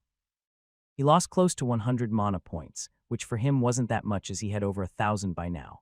For others it would be a large number. Pure warrior classes, such as the man that was after him, shouldn't have much above 500 MP even as a tier 2. This was something that he of course theorized by reading books and his own experience. He couldn't check as his identification skill wouldn't let him peek at other people's stats, at least not yet. Even with the added levels, fighter-type classes didn't have that many mana points, so he didn't think that he was that much off on his assumption. This was probably why that man didn't use his enchanted weapon all that often. After he tested out his new weapon, he got scolded by the girls that heard a loud explosion. It was time to go to the dungeon to dispose of the man's body. They went all the way over to the 3rd floor and threw the man's remains at 2 werebores that were happy to munch on it. Roland was awfully quiet during the whole corpse disposing process as he had many things to think about. He felt like some kind of villain who was trying to erase evidence. It didn't sit that well with him, but it had to be done if he didn't want others to be snooping around. "You okay there?" Rebecca asked while the 3 looked at him. "Huh, yeah, I'm fine, just thinking about some things. First time seeing a human die. You'll have to get used to it in this line of work." Sahilda responded while walking with her arms behind her head. The party was on their way out of the dungeon and just chatting. On the other hand, Reyna just approached him and patted his head.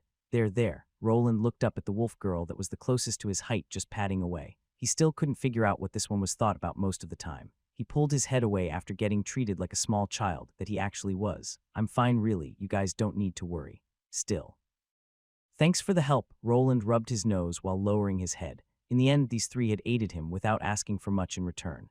He earned a couple of hard smacks to his back from Sahilda and a nod from Rebecca that just said that he didn't need to worry about it. After returning to the city, they split. The girls headed out to get rid of the man's belongings while Roland retired to his inn room. He flopped onto his bed face first and gave out a sigh. He recalled the battle that he just went through, but in reality, he felt like he didn't do much himself. He spent the first half running away and getting stabbed in the shoulder and his calf. The low-quality potions weren't able to close those wounds fully, so he was still hurting. "I just ran away. If the girls didn't show up, I'd be 6 feet under." He remained on the bed. After the adrenaline left his body, he felt really tired. The stress from the encounter that was keeping him on his feet slowly faded away and he fell asleep. It was still the middle of the day though. He had left early in the morning and the whole event only took a couple of hours. After the little nap, he rolled over, his eyes wide open as he started to decide on his next move. "Well, at least now I have a runic weapon." He jumped off his bed and went over to his wooden table. He placed the heavy rapier on it and the crystal that was used to change his class next to it. "I feel like I should try examining this rapier before using the stone. It's related to runes and I am aiming to be a runesmith. It probably won't hurt if I play around with it." Ever since seeing Sahilda's enchanted hammer, he started getting more interested in this craft. What were runes really and how did they even work? The books at the Arden Estate didn't have much information about them at all. They only had some basic theories that everyone knew. If you wanted anything more specific, you needed to get yourself accepted into a magic academy or spend a lot of coin on research material and magic books. He moved his eyes closer to the bladed tip. The runes were concentrated on that spot, and they looked like strange symbols. From his previous tests, he knew that this runic enchantment made the tip explode things from the inside. It would somehow produce a concentrated blast of energy at the blade's tip. There was more than one runic symbol on it, but they were fairly large in scope and easy to examine. He focused on those symbols, and he started seeing tiny lines just like before. For some strange reason, the moment he focused on the runes, his vision got enhanced, and it felt like he was looking through a magnifying glass. He could clearly see those tiny lines just like last time. The closer he looked, the more of them he discovered. For some reason, they looked quite similar to electrical pathways on circuits that were also known as traces. Interesting. They went all throughout those runic symbols and even connected with each other as if forming one closed circuit. After further examination, he noticed that the traces were lighting up in various colors. There were red ones, blue ones, and green ones. "What if I activate the rune with my mana?" He proceeded with the first test. He gently injected his mana into the weapon. He opened up his eyes wide as he tried not to miss anything. His blue mana entered the rune and started moving through those small pathways with quite the speed. The moment his mana reached the end of this runic circuit, the effect on the tip of the sword was activated. He made sure to hold the tip up without pointing it at himself or anything. The small, controlled explosion occurred just like before. Luckily, unless this sword was inserted into something, it didn't do all that much damage, and the range wasn't great either. He noticed some interesting things after doing this test. The mana is moving through the green and red paths, but not through the blue ones for some reason. Also, these blue paths. He blinked a couple of times as he tried thinking about not seeing these lines.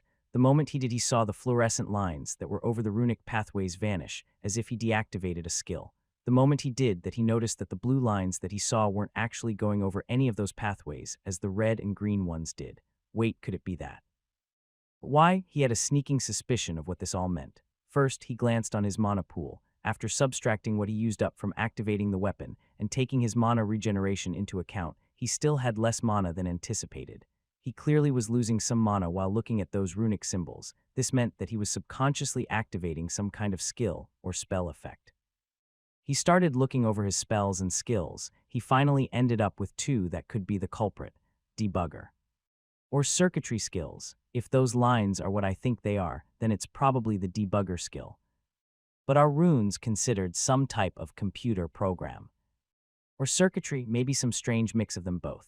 Is it also responsible for that zooming in? Aren't those passive skills? Why am I losing mana? He wasn't sure, but it seemed that the red lines were something his debugging skill was showing him. It was probably presenting him faulty pathways that the rune had in itself. The green ones were the correct pathways that were already put in place, and the blue ones were the right ones that the red ones should probably be changed into. The runes also had other components besides these pathways. The blue lines probably showed the most efficient way to place those traces. I wonder if you rearrange those pathways, if the efficiency of this rune would change. Maybe the power would also go up a notch. He was quite into it now. The problem was that he didn't know how to actually change this rune. He decided to grab a pen and paper and draw the improved version on it. Thanks to his calligraphy skill training, this wasn't really hard, but besides those runic pathways, there were components akin to transistors, resistors, capacitors, and various others. For now, he decided to just redraw the whole schematic with the improved version. If he focused, he could make the red pathways disappear, and this allowed him to follow the correct diagram. His quill moved slowly and precisely. He was so focused that he didn't even notice that this drawing took him multiple hours to make. He was so concerned about making a mistake that he did everything as slowly as possible. After finishing up, he grasped the paper with both his hands and looked at the finished product. His debugging skill was activated, and he could see everything lighting up in green. This indicated that he had managed to produce the correct rune diagram. He nodded to himself and placed the paper down on the desk, but the moment he did, he heard the voice of the world system speaking out. You have created the schematic for the lesser detonation rune highest. You have gained 1,000 experience points. You have gained a new title, Runic Scholar HWAT. Roland stared spaced out for a moment after hearing those notifications. He quickly brought up his status window to look at his new title, not really sure what it was all about. Runic Scholar. A runic scholar is a person that is knowledgeable in the runic language and has managed to create and/or understands runes. Understand my ass, I just redrew what my skill was showing me. Does this title even give me anything? Roland rubbed his chin. It seemed that creating a schematic was all that he needed to do. Maybe the system mistook his understanding of circuitry and computer programming as knowledge of runes. If so, then he might have been on to something. That 1,000 experience points, though. Will I get just as much if I redraw other runes? That amount of experience points wasn't small at all. He would probably jump a couple of levels instantly if he had switched classes beforehand. He knew that he would lose out on some of those points after changing classes now, but part of the XP would be carried over. Think I'll be losing half of them. Shame, still, this is a great discovery. This was something unprecedented. His debugging skill had given him an easy way to earn more experience and do it fast. He only needed to get his hands on some magical items. He then would be able to create improved schematics, which in turn would give him more experience. His skill allowed him to see every rune as a diagram. It even fixed any faulty pathways or misplaced components, shifting them into the correct places. The biggest problem would be actually acquiring the runes. They cost an arm and a leg. I wonder if I could sell those schematics or create some my own. He knew that knowledge about crafting and creating runes was a trade secret. Other people would never disclose those as their livelihood depended on it. He now had a way of producing complete rune diagrams, which meant that he wouldn't even need to look for a teacher or master for such things. He might even be able to sell those schematics for a large sum of money later on in his career if he ever needed the funds. Okay, I think I'm getting ahead of myself here. I have no idea how to even create a rune even with this schematic. Still need to change my class to Mana Scribe to be able to actually put magic to paper. He calmed himself down. He now felt that his future as a runesmith might be rosier than previously he expected. Still, he needed to actually get to that Tier 2 class before he could even do anything with these rune schematics. He also noticed that without having to even look to that diagram that he just made, he could probably redraw it from memory. He attributed that to his fast learning and knowledge retention traits that he had gained by possessing this youth's body. He continued fiddling around with the runic rapier, but even after glancing at it from all sides and injecting more mana, he didn't find any more uses for his skills. Maybe if I understand more about runes, there will be other things I can do with this skill. He looked outside and it was already dark. Most people were asleep. He glanced over to the crystal that allowed people to change their classes and then nodded. He had tested out the runes as he previously intended, so now was the time to change his class and get to work. Well, here goes nothing. He activated the crystal and found himself back in his old apartment building once again. He was down on the first floor just like before. Time to go up. He walked up all those stairs to his apartment room. The inside looked as bad as it always did. He tested the windows again, but they wouldn't budge and the outside looked like the empty void as it did before. No changes here. Time to check if I can actually change my class. If not, then I might as well go back home and become a butler. He was slightly worried that there might be another error. He got that strange 0 elemental affinity after getting his first class. There could be another mishap with this strange system that would keep him from advancing yet again. He waited for the Windows screen to boot up. He then hovered his mouse cursor above the familiar icon that was used for class changing. He waited a moment before clicking the icon, scared of what he might find there. Finally, he mustered up the courage to go forward and clicked it. He was greeted to a familiar image of a tiny pixel art version of himself in a mage robe. The image had the usual 3-frame walking cycle as before. There's a lot of them this time. Previously, there was only one arrow pointing to his mage class. Now there were a lot of them. He hovered the mouse over one of those pixel sprites as he was unsure of what classes they were. The moment he hovered over one, there was writing on top of it. He could see the usual Tier 1 classes becoming available. There was the warrior, the archer, even the blacksmith class that he was going to take on the next try. They were mostly filled with the basic of basic classes that you only needed a certain amount of stat points to reach. He finally managed to find the Mana Scribe one, but there was a nice surprise waiting for him. There is a runic Mana Scribe. Is it a variation of the regular Mana Scribe class? He tried recalling the books that he read in the past that described the way to get him to the runesmith class. There was no mention of a runic Mana Scribe class, or of any other way of getting his desired Tier 2 class. This might have been a secret class, and he had a theory on how he was now able to select this class. Runic Scholar title, that must be it. He was quite sure that it had something to do with it. The books did describe classes that required certain titles to unlock, and this was probably one of them. The only other explanation that could also be true would be his debugging skill or his circuitry skill. The system already thought that they were related to runes, so it wasn't that far of a stretch. Maybe it's even the three combined. Roland hovered with the mouse on that runic Mana Scribe class, but it wasn't giving him any info besides the name. From the way it was named, he could deduce that it was focused on runes. It could also give him some bonuses to creating spell scrolls. He could also create rune schematics from other runes, which meant he could produce higher caliber spells while being at a lower class. But these names. Wouldn't just Rune Scribe or Runic Scribe be better? Why make it so unnecessarily long? He shook his head at the naming sense of the person responsible for this and then steeled his resolve. The first class was a freebie, but this one had some kind of test behind it. It could be anything simple from making a horseshoe when choosing a blacksmith class, to fighting some monsters in a closed room when going with a fighter class. He went over the classes again before choosing. He was mostly interested in the magic-related ones. He actually did find some interesting choices he could go with, like a Mana Warrior and a Mana Archer class. The requirements were probably having a mage-related class along with all the basic weapon proficiency skills that he had previously unlocked while he was training for the past 5 years. His adventurer sense tingled as he wondered what it would be like to be a magic swordsman, but then he remembered. He remembered that if he actually wanted to progress past a Tier 2 hybrid melee and magic class, he would need an advanced magic class as well. At most, he could hope for some lesser choices that might even be worse than a regular Tier 3 warrior. He gave out a sigh after remembering that. He had to bring himself back to reality.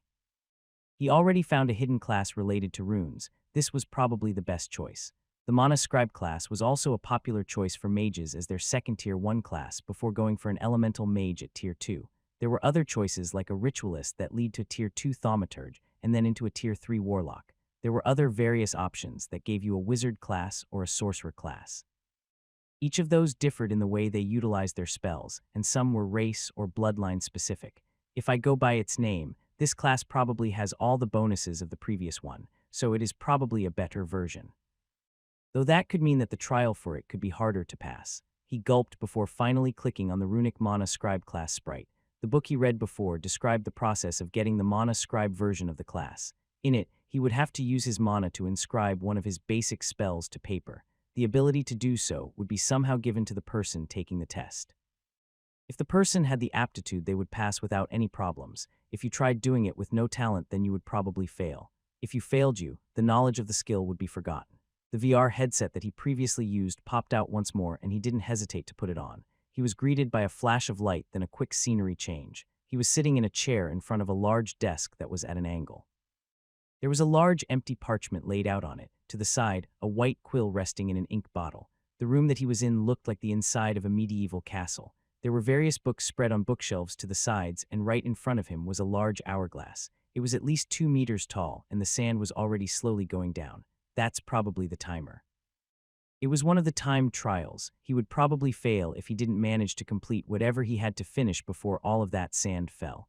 He quickly looked at the closest things. There was a quill and a large piece of parchment there. He probably needed to write something there. Scribe class. Need to write something down here, but what? He looked around and spotted a red book right on top of the desk. The cover was quite intricate, and it had a drawing of a rune on it. He took it into his hand and started reading, his eyes moving between the pages rapidly. It's the instructions to scribing a lesser fire orb rune onto a spell scroll. Thanks to his high intelligence and added memory traits, he was able to breeze through the entire book within a couple of minutes. He had also gained a reading proficiency skill by going through the Arden Estate Library, which allowed for faster reading and comprehension. The book described the basics of runic scribing, how you needed special ink and special parchment that was made from monster skin or other materials that could retain magic to even be able for the process to take place. It described the theory behind focusing your mana onto the quill's tip and pushing it into the magical ink. The ink had certain properties that were required for the scribe's mana to be transcribed to paper and make the runic symbols function.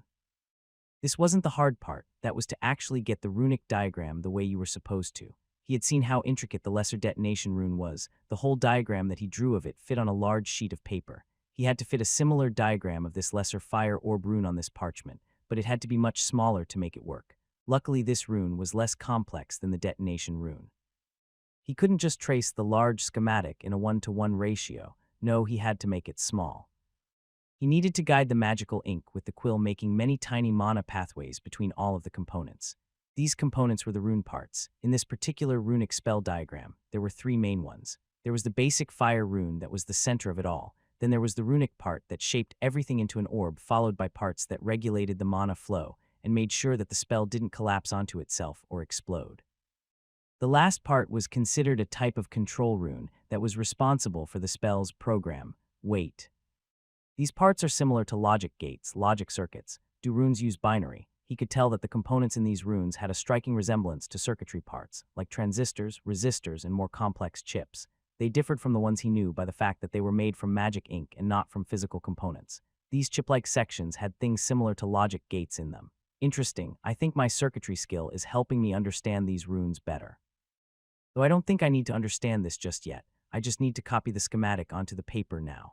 This was quite more complicated than he had expected. Regular mana scribes only needed to write down the incantations from the normal spells without much worry. The only real problem was running out of space on the spell scrolls. He actually needed to redraw the schematic and make it fit into a small rune that looked like a symbol. The runes possessed a maximal size. If they were too big, they wouldn't work. Basic mana scribing temporary gained. Basic rune scribing temporary. Basic rune mastery temporary. He had achieved the temporary skills that were needed to pass this test. A normal mana scribe would only gain the first skill, but this was an advanced version of this class, so he also achieved something related to runes. I should start. Time is running out. He had finished the book, and now was the time to act. He was always better with practical things than with theory, so he decided to test his skills and put quill to paper. He dipped his quill into the dark magical ink while focusing. The black liquid stuck to the tip like glue and let itself be guided to the large yellowy parchment. Roland took in a long, deep breath before focusing on the task at hand. The tip of his quill hovered a fraction of a millimeter above the piece of large parchment. He started moving his hand, but he did it very slowly. The ink started slowly pouring onto the parchment while guided by his mana. The ink split into many tiny magical pathways that inscribed themselves onto the magical paper while guided by his mana. Slow and steady. His forehead started sweating as he concentrated. It was really difficult to guide this ink in the correct way. He would only know if he managed to do it correctly at the end, and his debugging skill didn't help him either. It could only pick up mistakes on an already created diagram or schematic, not during the process of inscribing. A couple of minutes felt like an hour as he continued to pour his heart out onto the paper. This was never meant to be easy, and he never tried it before, but thanks to his stats, he was slowly doing it. His large mana pool allowed him to be frugal with it, and his traits helped him keep focus. He was slowly moving his hand while writing the runic symbols. It looked as if he was writing 3 large letters, but in reality, the the magical ink was getting pushed into the parchment, creating many tiny magical pathways and other various components. That would make the whole magical rune function after a person inserted their mana into them. When the hourglass was about half empty, he was finished with his scribbles. This was also when finally his debugging skill was activated, and also why he looked distressed. Most of it was red. The symbols and the pathways with the various components weren't looking up to par. The piece of parchment glowed after he was finished with his first attempt. It shone with crimson light. A glow of red rose up as if trying to form into a round shape. The spell fizzled out before it could be completed, and the runic pattern of the magical paper vanished, indicating that the spell didn't form and that he had failed. Shit. He looked at the hourglass again. It was now past the halfway point, and he probably only had one more try to make this work. Okay, I can do this. The skill showed me where I went wrong. Just have to remember it. He closed his eyes and recalled the finished product. He could see it like a photograph in his mind, covered in red, blue, and green lines. He opened his eyes wide and went back to scribing. He still had some mana to spare. The second attempt was taking him even longer. He was afraid to blunder and fail, wasting a big chunk of money in the process. He tried not to look at the sand that was falling, afraid of getting distracted, but also worried that it would run out if he didn't hurry. With the last ounce of his mana points, he managed to finally finish. This runic spell didn't look like much. It consisted of 3 symbols. One was responsible for the fire rune, the second for the shape of the orb, and the last one for its discharge and control. There were many other hidden components, but after the magical ink dried, all of those could not be seen by the naked eye. The piece of magical paper shone once more. It was much brighter this time around. Tiny wisps of red light moved upwards and compressed themselves into a small orb. This orb was quite small and looked more like marble, but it was clearly radiating heat. Did I do it? He looked up at the hourglass and saw the last grain of sand sliding down. Everything blurred afterward, and he found himself back in his inn, down on the ground as he had fallen off his chair. Shit, did I fail? Did the time run out? He quickly brought up his status screen and checked his class. It's there. Runic Mana Scribe class increases mana regeneration and lowers mana consumption while scribing spells and runes. He had also gained some class-related skills to boot. Basic Mana Scribing L1 skill allows scribing of basic spells to paper basic rune scribing L1 skill allows scribing of runes to paper basic rune mastery L1 passive skill increases comprehension of runes and lowers MP requirement for using them by a small margin. Roland sprawled out on the floor, quite tired from his first class change. He came unprepared but managed to somehow power through it. He would remember this blunder and prepare more when the time came. For now, he just wanted to sleep. I'll check everything out in the morning, too tired.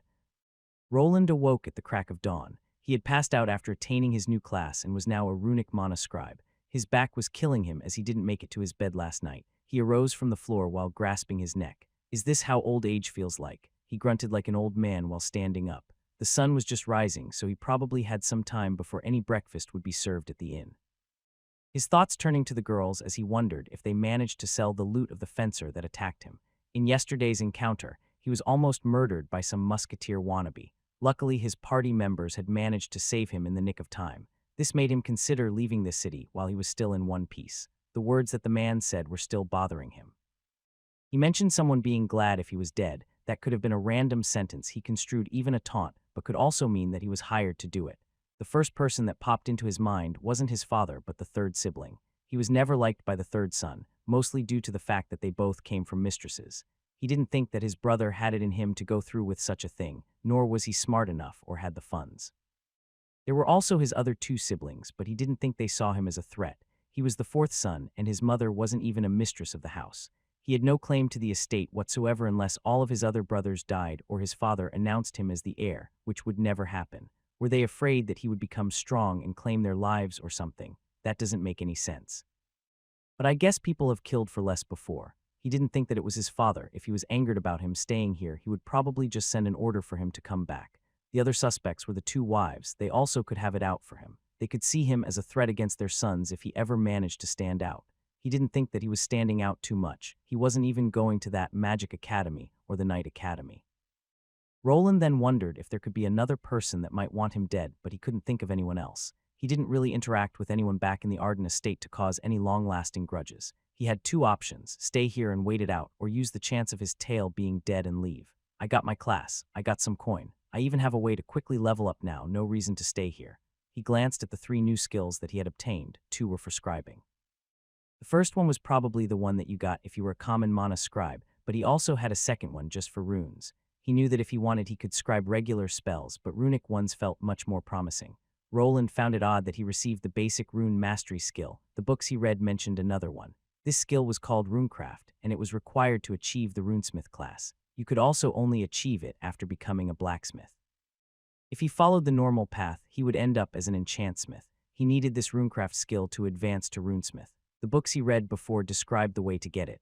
You needed to inscribe a rune on any type of item, and you could buy special skill books that told you how. They were probably similar to the one he got while going through his first class change. He rubbed his chin and thought some more. This skill that the runic mana scribe came pre-packaged with didn't feel like a crafting skill, but more as an offensive skill. For now, he opened up his status screen to check his stats. Name: Roland Arden L. 28 classes.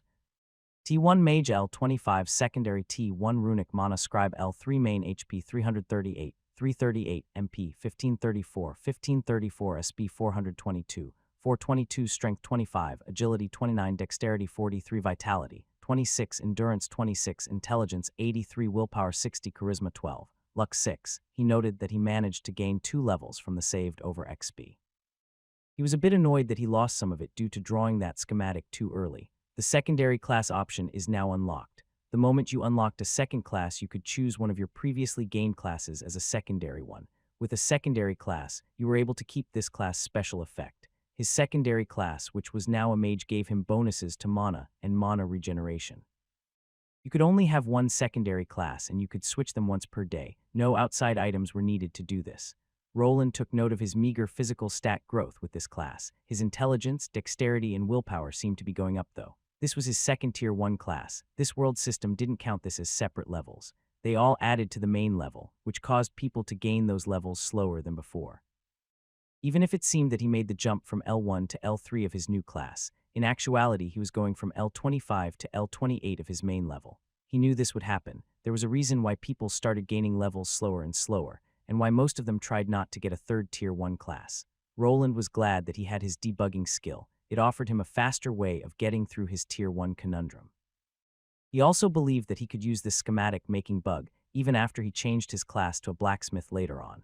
This was also why he needed to get that hammer from his party member. He gained a whopping 1,000 experience points for that one schematic. He came to the conclusion that it was probably something a Tier 2 class would normally be able to do, but here he was doing it as a Tier 1, which meant he got more experience for doing something above his level. Before heading out, there was one more thing that he had to check. He grabbed the heavy rapier that was still on the table, and he injected his mana into the weapon to trigger the rune's effect. With that, a loud was heard from his room that woke up the person sleeping in the next room. He could hear someone banging on the other side to make him quiet down. This almost made him forget to look at his MP points to check his theory. HP 338, 338, MP 1435, 1534, SB 422, 422, just as he suspected. He used up less mana to activate this weapon this time around. The rune mastery skill was lowering the cost of powering the runes. The decrease was meager in scope at only 1, but what if he continued increasing this skill? Could he get it up to 10? Maybe an advanced version of this skill could be gotten later, which would further decrease the requirements. Could he get a class with the advanced version of it in the future was the big question. Maybe with this skill. Combat with runic weapons could be somehow manageable. Roland wanted to test this theory out in the future, as he had no way of doing it now. He finally got out of his room to get something to eat. He wanted to meet up with the girls and discuss a couple of things. He headed to the Adventure Guild and could see people were walking out to open their shops. He became slightly nostalgic. He was already over 5 years in this world, but this was the first place that he actually enjoyed living in. He found himself a quirky party that was quite dependable. They even rescued his behind from getting murdered in broad daylight. He spent quite the interesting half a year in this place.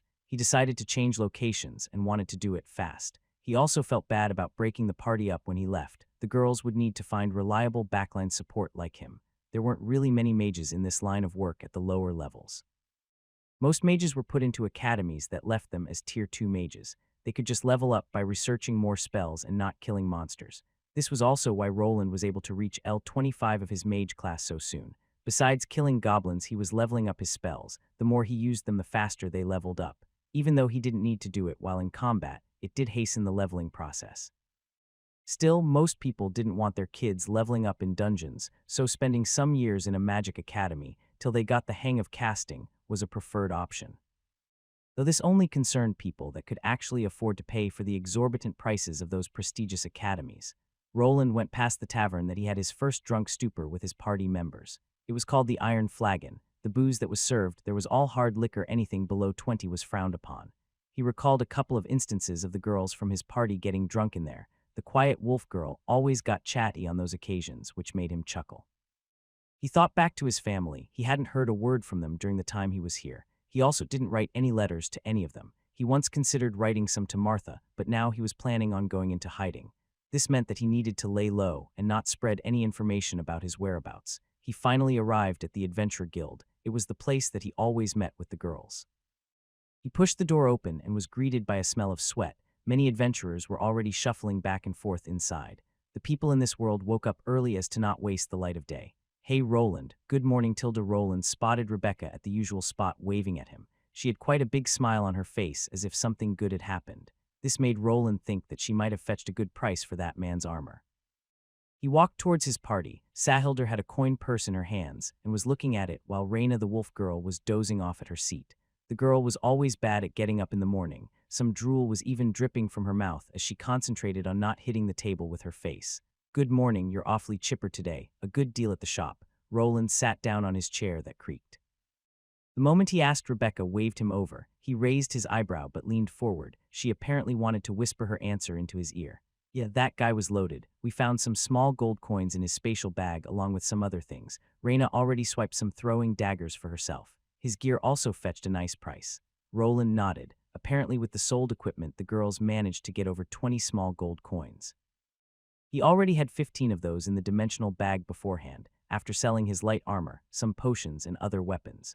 The girls received 5 more small gold coins. Roland took a second to digest this information. For someone just trailing him, he was carrying a lot of cash. Was this a normal amount of gold someone at Tier 2 had, or was it really a payment for taking him out? Did he perhaps have any letters in his bag, ones with a red seal, for instance?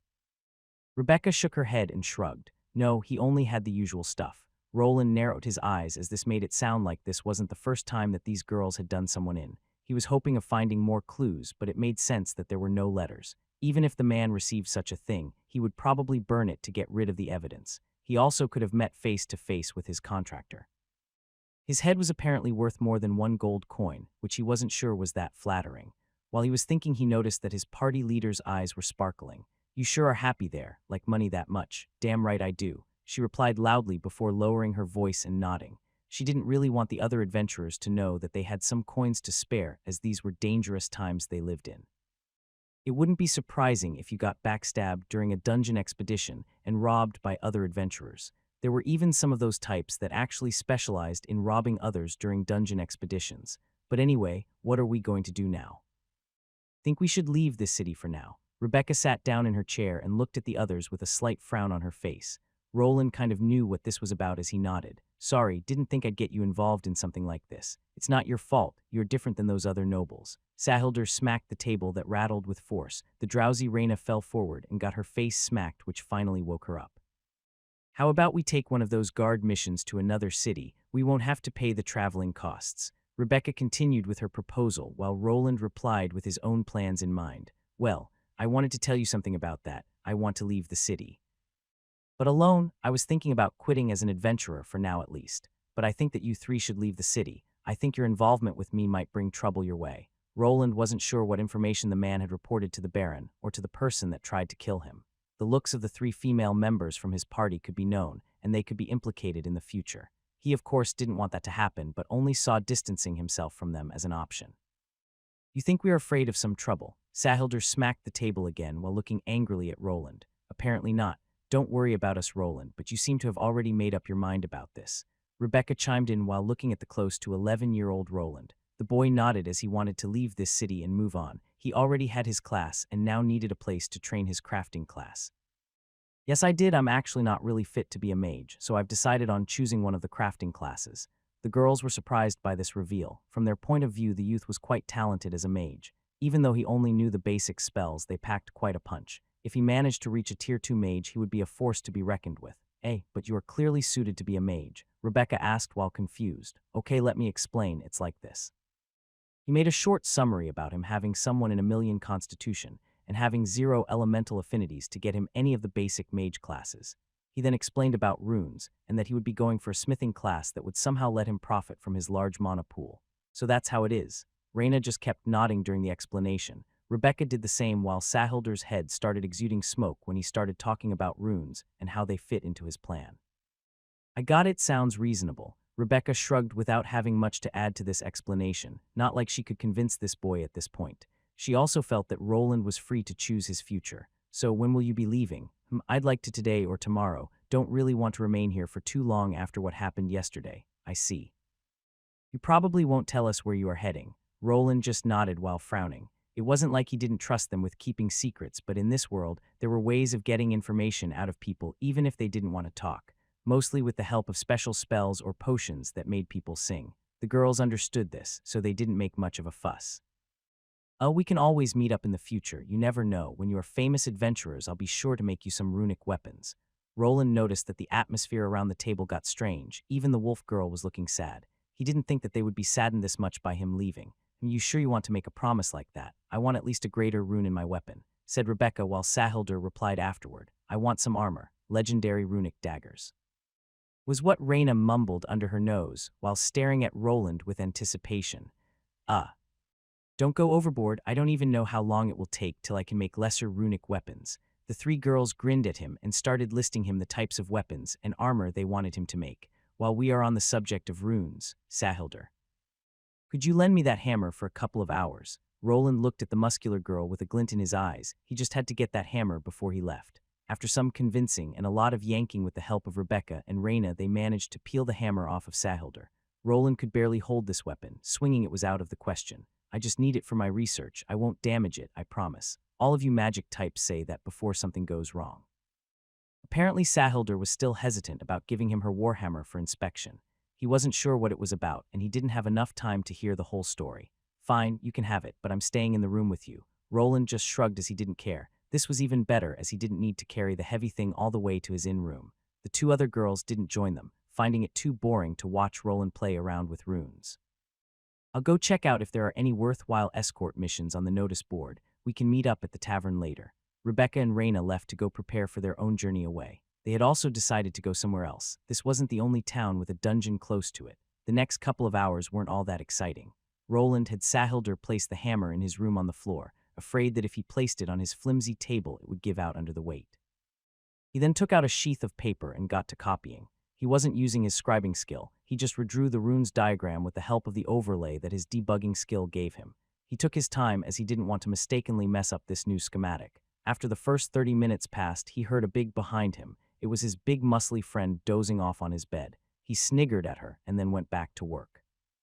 You have created the schematic for the lesser impact rune highest drawing skill. L1 reached. You have gained 1,000 experience points. He smiled slightly after hearing the system awarding him the experience points. He even managed to upgrade his drawing skill to the next level. He used to have the basic drawing skill, but now it finally broke through. The progress of this skill had stopped at the L9 just like all the other basic ones.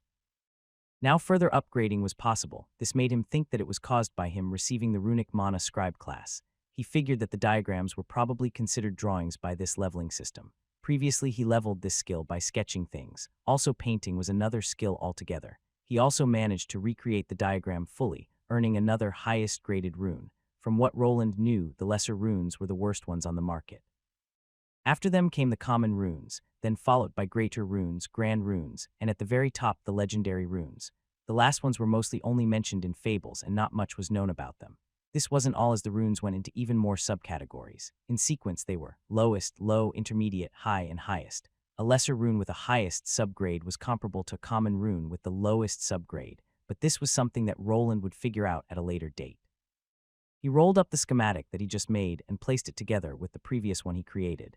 He now had 2 lesser rune schematics with no flaws. He gave out a sigh while thinking, could he scribe these runes on scrolls and sell them to people? He didn't think the impact rune and detonation runes worked well by themselves. They only showed their true colors when attached to weapons. The impact rune either increased the mass of the weapon it was on or used gravity. He wasn't sure. He had asked Sahilder about her hammer. She told him that the heavy hammer part increased in weight the moment she activated the rune. She needed to time her attacks well to make use of it, but when she did, she could deliver devastating blows with it.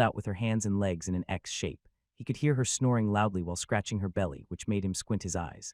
Oh right, she was here. Hey, I'm done, you can take your hammer now. The large Goliath female just snored some more and rolled onto the other side. There wasn't an ounce of femininity in this tanky girl. Roland scratched his forehead before placing both his hands to his mouth as if he was going to shout. Hey, is that free wine over there? You can drink all you want, no way. He made sure to yell towards her direction, and he almost instantly got a reaction. She raised her head up high, her eyes opening wide and drool running down her mouth. Free wine. She was still a bit drowsy, so her words didn't come out right, but instead of wine, she saw her party member snorting at her while laughing. Heth, finally you're up, you can take your hammer now. Huh. No wine? It took a few seconds for Sahilder to realize that she was made a fool off.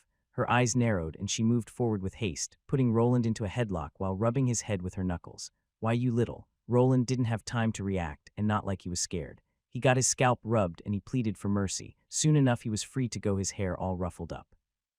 Sahilder took her hammer back and examined to see if it was working right. Roland took a glance while thinking back to moments earlier. Was I always this childish? Enjoying the story. Show your support by reading it on the official site. He contemplated. He could have just woken the girl up normally, but for some reason, he had the urge to plug her nose or even splash water on her face as a prank. The cogs in his brain started to turn. He had a few theories to go with. The scariest one of them all was that he had fused his psyche together with the boy that was once the true Roland. He thought back to the past. He did enjoy climbing those trees at the Arden estate, though he never considered the kids there to be his peers. Before he could have a mental breakdown about himself, he was brought back to reality by Sahilder. Hey, you okay there, Roland? You look kind of pale. Did I rub that big melon of yours too hard? He momentarily tossed his identity conundrum to the back of his head while frowning at Sahilder. I'm fine. I bet Rebecca is waiting for us at the Adventurers Guild. We should go. Roland still had some of his stuff in this room. He didn't pack up just yet. He wanted to do it after having said his goodbyes with the silly trio. They might have not been around each other for that long, but they have managed to form a bond. He couldn't actually remember others being so nice to him even back in his old life. Yeah, I'll be sure to escort you, now noble lord. Let us depart to the Adventurers Guild. She did some misaligned bow, and then opened the door in front of Roland. She stood there like a knight that was holding the way open for their noble lady. Please don't call me that.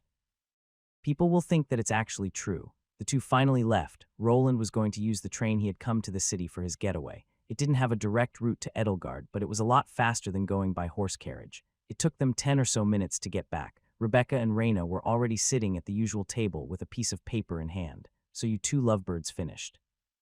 Rebecca called out while whistling at Roland and Sahilder. The Goliath lady looked ticked off by that remark. What would I do with a little brat like that? He doesn't even have hair growing down there. Oh, so you've seen it. Rebecca stuck out her tongue while Sahilder got increasingly maddened. Quiet down, you two. The idiots in this guild will misunderstand. Roland responded while covering his face with a hood. The other adventurers in the guild just laughed from the side while also whistling. Hey, it's little Goblin Slayer Emperor and his harem. They are being even more intimate than usual. After garnering some notoriety, he had gained another title for being the only man in a mostly female party. We should ask the Squirt Emperor about some tips, boys. The older adventurers called out from the side while sniggering at the party of 3 teenage girls. The girls were around the age of 16 or 17, and the youth that was with them was believed to be 12. The Goliath girl turned around while shaking her fist at some of the men. They in turn just laughed more while backing off, not wanting to get smacked in the face. After successfully scaring off the other adventurers, she sat down at the table while grumbling, her hammer leaning against her chair. So, you got it. Rebecca nodded while bringing out a piece of paper. It was a job offering for steel and silver ranked adventurers. It was an escort type of mission. They were going to be the bodyguards for a large caravan of merchants. This was quite a common type of job listing, and was mostly safe as bandits would rarely attack such large convoys. One more thing, Roland, you have your 2nd class now, right? You should go update your adventure card, Rebecca mentioned while Roland nodded. The requirements to go from bronze to a steel adventurer was getting a second tier 1 class and having finished some missions. Roland and his party were frequent visitors to the dungeon, and he had gone through the minimum trial period of half a year, so he was now eligible for it. Okay, I'll be right back. This shouldn't take long. You three should probably discuss a couple of things. He turned around and left. He went over to the same lady that had given him his first adventurer card. Hey there, Miss Celica, I've obtained my second class. He gave a quick explanation, and the lady nodded. She took the same identification orb out as before to get it checked. He didn't like that they were scanning his status, but not like he could do much about it. There were enough benefits to working as an adventurer to let them got through with the examinations. The card update didn't take that long as they just needed to change it from bronze to steel. Here you go, have a nice day. The lady bowed slightly while showing him away. There were many other people waiting in lines, and there was more work to be done. So how does it feel to move up in the world? It's just a notch up from bronze. You know well that unless you get to silver, you won't really be taken seriously. Roland replied to Rebecca's remark after he returned to the table. He also noticed that there was a bag laying on the table right next to where his sitting spot was. Isn't this your storage bag? Aye, it is. You'll find some coin in there to get you started. Think of it as a little parting gift from us. We did agree on an equal split. He took the bag and glanced at it. He clearly wanted to take it, but while reaching out, he stopped his hand. What? Why are you hesitating? Did you forget that we got that other bag from that guy? It's twice the size of this one. You can take it. Yeah, just take it. Take the three called out while he nodded and grabbed the bag. He strapped it to his side while hiding it under his robe. He would peek inside of it when he was alone. Thanks. He rubbed his neck, feeling a bit uncomfortable about the generosity of his party members. He had thought that having gotten rescued by them was enough. It didn't feel right to ask about more gold or items while splitting. The girls smiled after seeing the youth act all shy. So when will you be leaving? They asked him. Probably today. I think my ride leaves for the next city tonight. He would be going far away. There would be a lot of stops, and he would have to go to switch between different magic trains on the way to reach his destination. That's so. Want us to send you off? You don't have to. An awkward conversation ensued while the group of four stood up and left the Adventurers Guild. The girls would be heading to a new city and be trying to get themselves a new fourth party member there. They were already close to maxing out their second tier 1 class and would probably be reaching a tier 2 class in the foreseen future. It didn't take long for Roland to get his belongings from the inn. With the storage bag, carrying around all of his items would be quite easy. Back outside, the group huddled closer. Roland wasn't really thinking about them following him all the way to the train station, so this would be as far as this would go. So this is it. Don't forget about us. And remember, you promised to make us those weapons and armors. Rebecca replied happily while holding both her hands to her hips. Sahilder delivered a smack to his back that made him almost fall as she always did. Yet take care of yourself, O mighty lord. Take care. Raina replied in a monotone voice while twiddling her thumbs. I will, and don't worry. I'll probably be stuck in a blacksmith's shop for quite some time. The time finally came and he turned around. He wasn't good with things like this, and he wasn't sure if he would be able to see these three oddballs in the foreseen future. He would be sure to remember them, as the time spent in this city was something that he cherished. He thought that this was for the best. He didn't want to involve the girls in his family problems. The three girls remained in place while waving, calling out to him once in a while, which made Roland wave with his hand one last time without turning around. He finally made a turn, leaving the view of the three that were watching him from afar. So he is gone, huh? Yeah, Sahilder asked while Rebecca replied, her eyes getting suspiciously moist. You're never good with things like this. At least he didn't have to see that ugly face of yours covered in snot. Unbeknownst to Roland, his party members weren't taking the separation all that well. Sahilder's face contorted into quite the mess and tears were running down her cheeks, snot all over. She started sobbing uncontrollably, which made the other two follow suit. Common.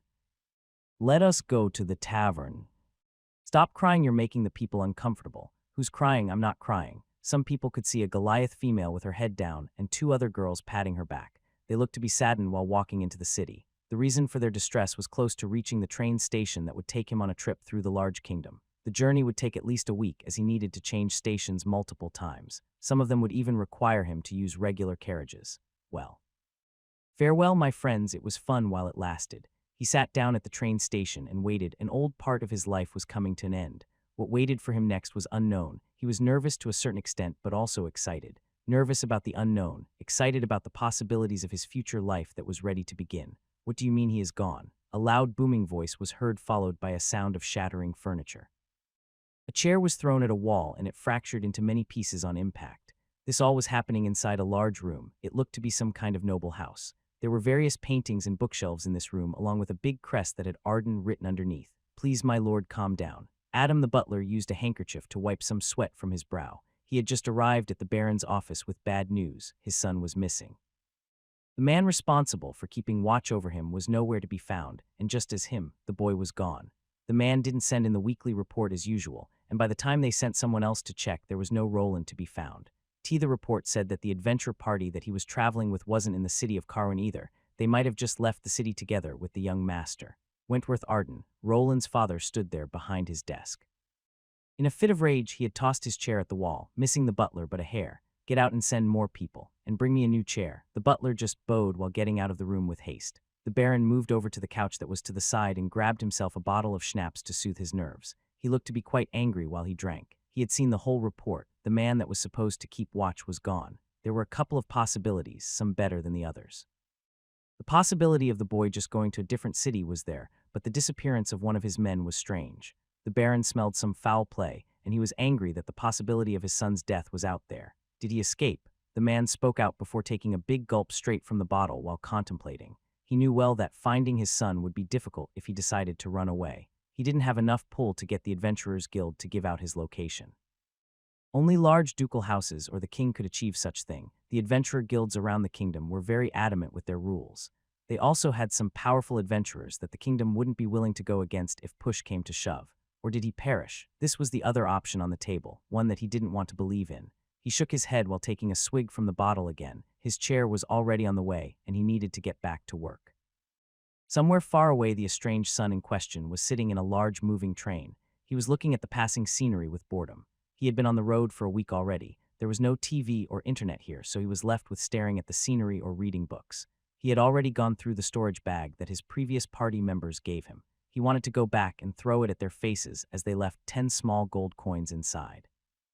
This was more than he expected. 5 small gold was the largest sum he was willing to take from the 20 that the girls had. He couldn't do his rune scribing as he didn't have any materials. Neither would it look good to just do it out in the open in a moving train. He had no books to study up either, nor was he feeling sleepy, and that was probably due to his sleep-resistant skill. This long journey had taken over a whole week, but now it was close to being over. He had seen the scenery change quite a bit through his travels. The Cauldrus Kingdom's climate wasn't too warm or too cold. You could see many grass fields and forest areas scattered throughout the land. The more you went in, the more the climate changed. Where he was going, it looked to be colder, more of autumn-like weather. He was also traveling into lands with a higher altitude as many rocky structures appeared. While on the last stretch of his travels, he saw the scenery turn rocky and they were going into a mountain range. There was a reason why this city was known for having blacksmiths. Now arriving at Edelgard, please take all of your belongings. While going out, the train drove up at the last stretch. The city of Edelgard was built into a large mountain. You could even see some mine shafts sprinkled in the background and smoke coming out of them. He could see this while the train moved through a large bridge that connected 2 city parts. Under it was quite the large gorge. A fall from here would spell certain death. This city made him think about dwarfs from some of the fantasy books he used to read back on Earth. In them it was always stated that this race liked to build their cities on or in mountains. Some even had ones placed deep underground. He was finally here. He didn't need to carry his luggage thanks to his spatial bag this time around. I have arrived. He walked out half nervous and half excited. This was a new place filled with opportunities that could come to fruition. This was also a place filled with uncertainty, which made his belly feel like he had a swarm of butterflies in it. There was no one to greet him here or help him out. He was truly alone. He wasn't lonely though, as he was used to working solo. The short time he spent with those 3 girls was the exception to the rule. Ding, ding. Ding, he heard the sound of a large bell. He turned to it and saw 2 people in robes. The robes were white, but due to time they now looked gray. There were some yellow patterns here and there, but the most glaring thing was the large yellow sun symbol on their backs. These strange robe-wearing people were close to the exit, so he needed to move there. Roland already had an idea of who these 2 people were. Praise the sun, traveler. May the goddess Celeria bless you on your travels. Would you like to join us for prayer? The person in the robe called out while waving the bell around. The voice was an older man. Next to him stood a second person that was smaller and of the female gender. She was holding a large plate in both her hands and holding it out as if asking for something. Roland knew about the identity of these people. They belonged to the Church of the Sun. They worshipped the goddess Celeria. From his more modern point of view, he found people like this a bit strange. Nevertheless, people from this church were granted the acolyte class that could then evolve into the cleric. You could even become a paladin. A sound of metal dropping on a plate was heard as Roland dropped some copper coins on the collection plate. Even though he never liked churches, in this world they were in a strong position. The class-changing stones that were a necessity were actually produced by these people. No one knew exactly how it happened. The churches only revealed that it was all thanks to the power of their god. The stones were rumored to be a gift from the gods that allowed people to change classes and grow in power. This church wasn't the only one that was able to produce this commodity. Thanks to that, the prices didn't go that overboard, even though the stones weren't that cheap. Praise the sun. Roland nodded while passing the two priests that saw their next target behind him. He finally left the train station and went outside. He could see a lot of smoke coming out of the chimneys from this city. Most of the houses were made from rock or bricks. It was hard to spot any wooden structures here as he passed. His first destination was the Adventurers Guild. Even though there was no dungeon located next to this city, it still operated in it as in the others. The adventurers here were mostly used as hired muscle, and they worked as bouncers, guards, and even cleared out some monsters that showed up from time to time. Even without dungeons, monsters existed in the wild, so there was always some work to be done. He asked for directions and headed out. He followed a dark, rocky road that would lead him to the guild. While walking, he took in the sights. The first thing he noticed was a large number of dwarves.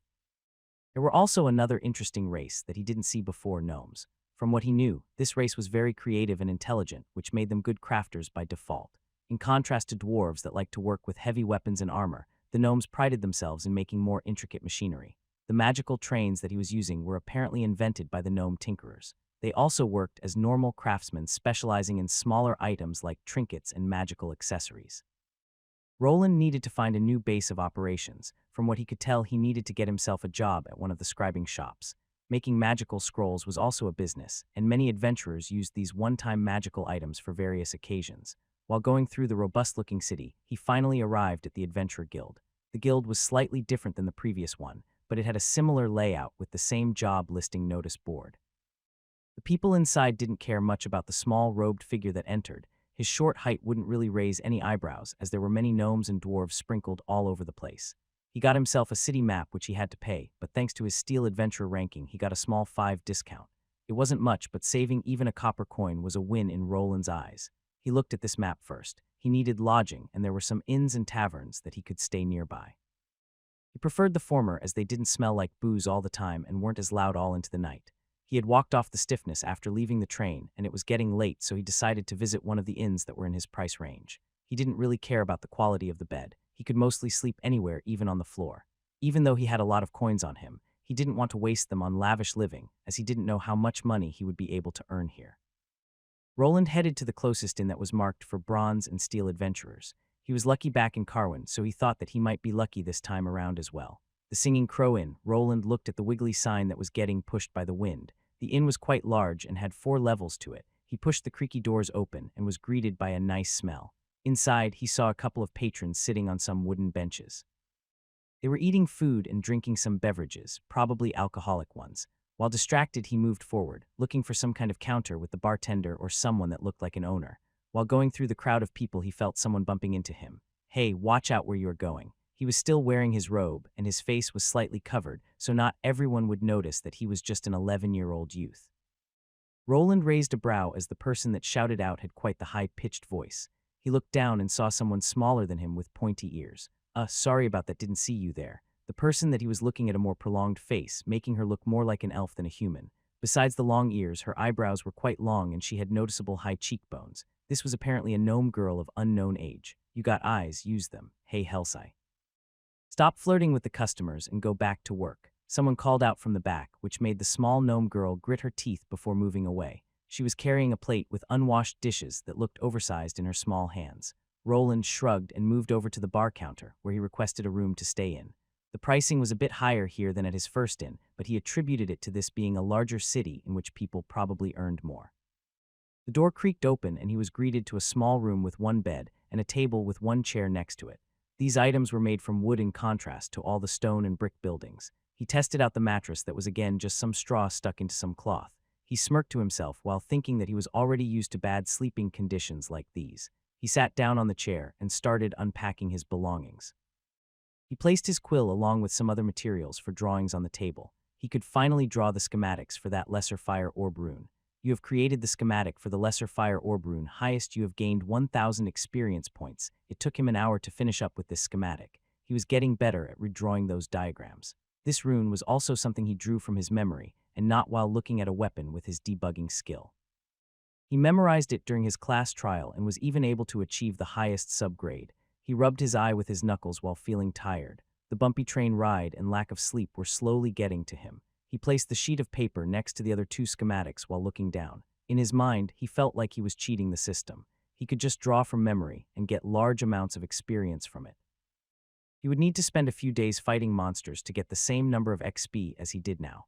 Roland looked at each schematic. He wanted to abuse this leveling shortcut to its fullest. To maximize on it, he needed more runes to work with, but he also was thinking about other possibilities, namely, creating his own diagrams while analyzing the old ones he had. He nodded to himself while rubbing his chin. He needed to slowly analyze these three schematics. He needed to find similarities in them. If he could figure out what these three runes had in common, he might be able to find a pattern. He would then be able to perhaps create his own custom runes. From what he was able to ascertain, all of these runes possessed traces. These magical pathways carried the mana that a user inserted into the rune to create an effect. From his perspective, the whole rune was some sort of closed circuit that when given energy activated the given spell effect it was programmed for. There were several components scattered over these schematics buried deeply into the runic symbols. He had seen them during his trial while scribing the fire orb rune. He had followed the book's instruction to recreate them, but he didn't fully understand their purpose. He was like an assembly line worker that assembled an item without knowing the intricacies of the parts he was working with. He tickled his nose with his quill while thinking that he wouldn't figure out much from the schematics about those components. He would actually need to experiment with the parts themselves while scribing to actually get anywhere. The thing he could do was try to relocate these unknown elements on the sheet of paper and see if his debugging skill reacts in any way. Roland sighed out loud as he already needed to spend at least an hour redrawing the diagrams. Now he needed to do it while adding random parts, and he had no way of copy-pasting as you would in a computer program. He also had the idea of cutting out parts he drew on paper. He would then try relocating them over completed schematics while replacing the other components. He tried doing it by drawing some of the rune parts onto a smaller piece of paper and placing it over another element on the fire orb rune. His debugging skill didn't activate. It seemed that it had to be drawn on one piece of paper as a whole. Well, that got me nowhere. Before going to bed, let me copy over all of these modules and try to organize them. Roland looked at his quill and frowned. He really needed a pencil for this kind of work. The quill was sometimes messy and required constant refills of ink. He didn't really have time to buy any scribing materials back at his old city. Everything happened fast, so he only brought over other necessities, like food, water, and clothes. His work continued into the night. Redrawing the single parts was a lot easier without drawing all those magical pathways. He had no idea what they represented yet, but in the future, he would try designing the simplest rune possible and then start experimenting. Roland believed that if his debugging skill was working with these components, then maybe they were used similar to parts you found on a circuit board. Resistors that were used to control the electric current could be used to control the amount of mana used in a rune. Maybe on the detonation, rune parts like these were used to make the explosion smaller. If he knew which ones to remove, he could create a larger detonation. Transistors that amplified a charge. Maybe if he found something similar to them, he could increase the output on some of these spells. Memory elements could have pre-programmed modules with the actual spell effects in them. If he figured out how those worked, then the path to making his own custom spells would be open to him. There were many possibilities, but they would have to wait till tomorrow as he was now dead tired. He also needed to check the stores in the city to either find a place to work or try doing it himself. He had a reason to believe that selling his scrolls would be difficult by himself, so he wanted to find a regular job first. He blew out one of the candles that he had brought with himself. Tomorrow, he would finally begin his new life in this place. Roland woke up the next day earlier than expected. The sound of carriages moving and people talking filled his ears. The residents in the city started the day a bit faster than back in Carwin. They also made a lot more noise. He could hear the sounds of hammers hitting metal even from here. He rose to his feet with one eye glued shut. He was a bit groggy. The fatigue from the week-long train ride didn't go away just yet. He somehow crawled out of his bed and went out of his room. There wasn't really much to do there, and he could just carry his stuff in his spatial bag. He had his breakfast, which tasted bland as before. The common people didn't really have much seasoning besides salt and pepper. The small gnome girl was up and about today. He decided to try not to bump into her again as she looked easily irritable. He needed to inspect the new city. Besides this inn and the Adventurers Guild, there were other interesting places to see. First, he decided to find himself a general store that sold items for scribes. He needed to get himself some paper or blank scrolls made from monster skin. He wasn't sure which ones were better, but it would probably be easier to draw on paper than rough scrolls. He kept looking around quite curious about the people living here. He had been in this world for almost 6 years now. The time that he had spent adventuring was already over half a year. The adventurers were a peculiar bunch, but he found them a well-knit group. There were still dangers in this world, though.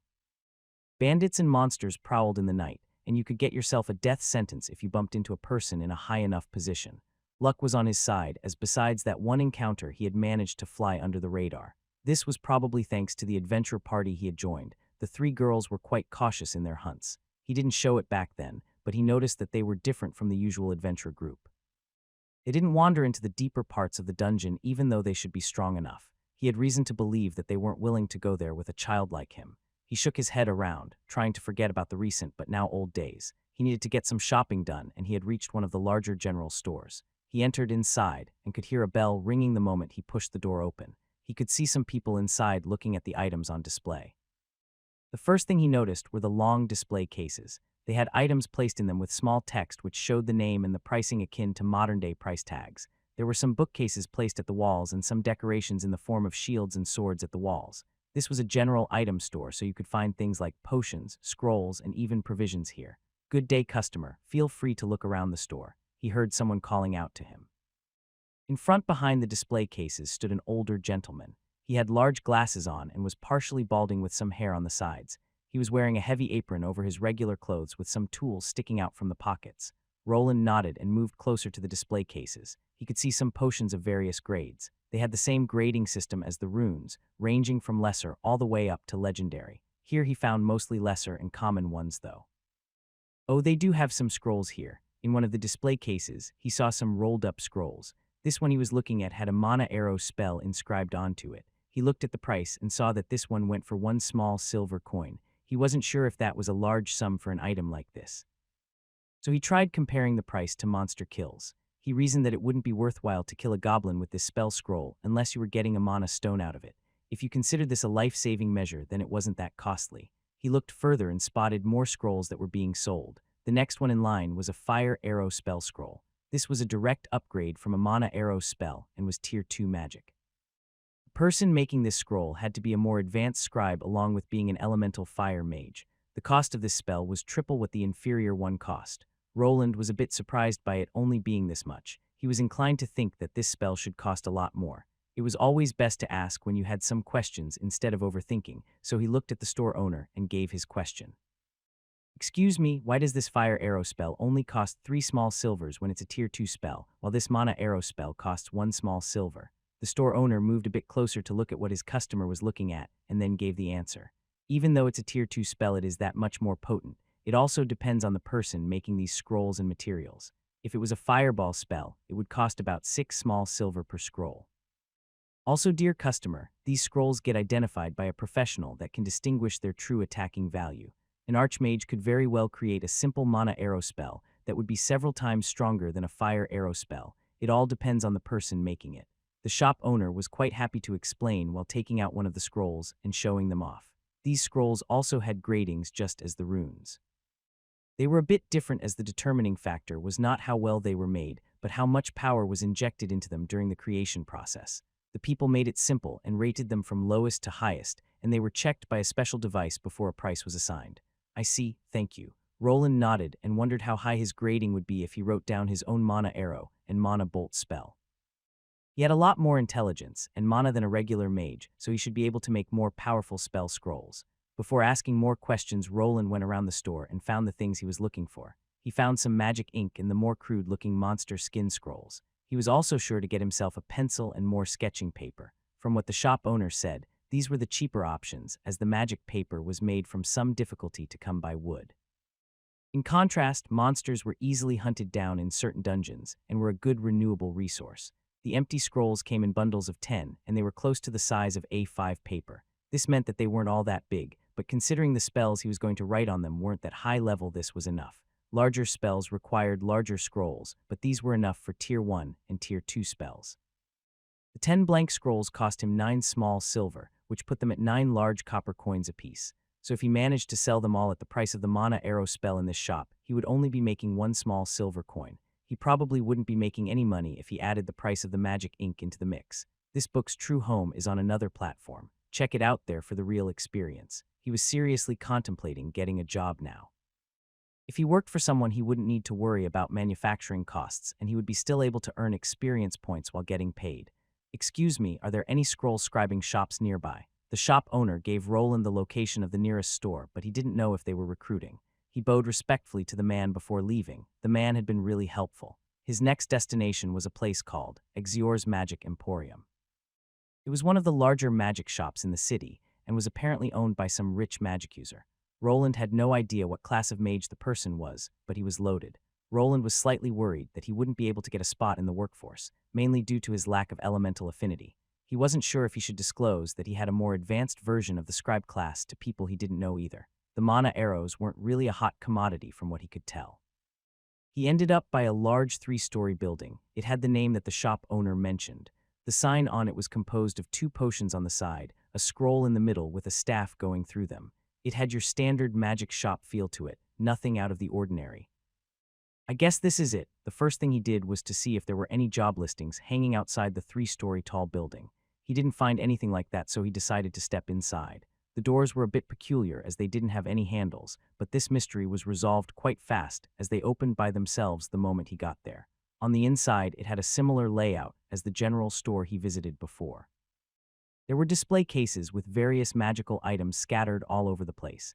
He could buy spell scrolls just as in the previous shop, but they had a lot more variations. He checked the names and he compared the prices, which came out to be strangely similar. He went through the larger spell scroll section of the shop. There were various spells here, like fireball spells, lightning bolt spells, freezing cones, and various others. He wasn't looking for those, though. He was interested in something else. He finally arrived at a smaller section that was further in the back. It was the runic spell scroll section. There were actually few and far between scrolls in this section. They looked a bit dusty, as if no one had picked them up in a while. There wasn't much variation, and they didn't come in bundles like the regular scrolls. They looked more like an exhibit than actual items for purchase. He leaned in closer, interested in what type of spells these were. Runic Orb of Light spell, Runic Fire Arrow spell, Runic Aqua Ball spell. They were mostly simple lower-tier spells. He glanced at the Fire Arrow one. He could compare the prices of this one to its counterpart. The moment he saw the numbers, he realized why these were not getting sold. It cost 6 or 7 times as much. Who would buy this? There wasn't a spell under the price of a large silver coin, and that was the Orb of Light. The Fire Arrow spell cost 2 large silver coins. This was a large gap to the regular Fire Arrow spell scroll that went for 3 small silver coins. He tried thinking about why these spell scrolls cost so much more than the other ones.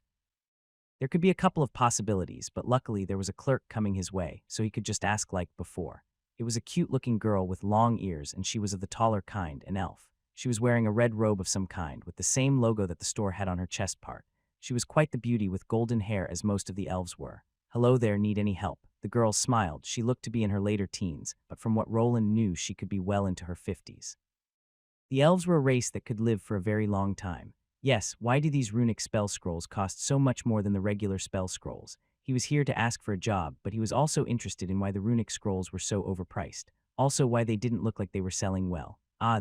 That's simple. These spell scrolls are a lot harder to produce than the ordinary spell scrolls. They also require a runesmith to produce them. Roland didn't actually get to scribing the regular spells just yet. He did know that it took quite a while to create one of those runic scrolls. He needed close to an hour to produce one, and he was in a rush for time. The runic spell he made was also on the more rudimentary side, so he could only imagine how long a more complex spell would take to scribe down. From the conversation with the elf lady, it became apparent. The spell scrolls cost so much due to it requiring a Tier 2 runesmith and also a lot more time.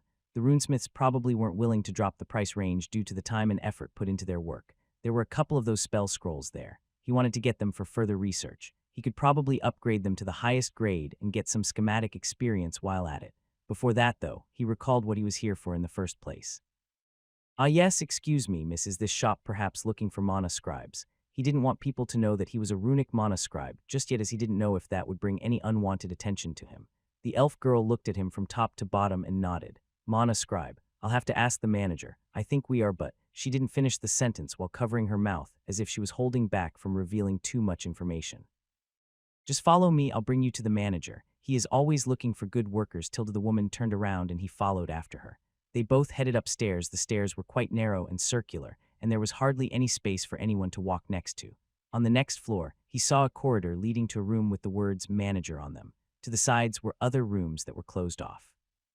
These rooms also had words written on them. One of them had potions on them, another one scrolls and spells written on a plaque. Those were either production rooms or places where they stored those items. Before he could examine his surroundings, the elf girl knocked on the door.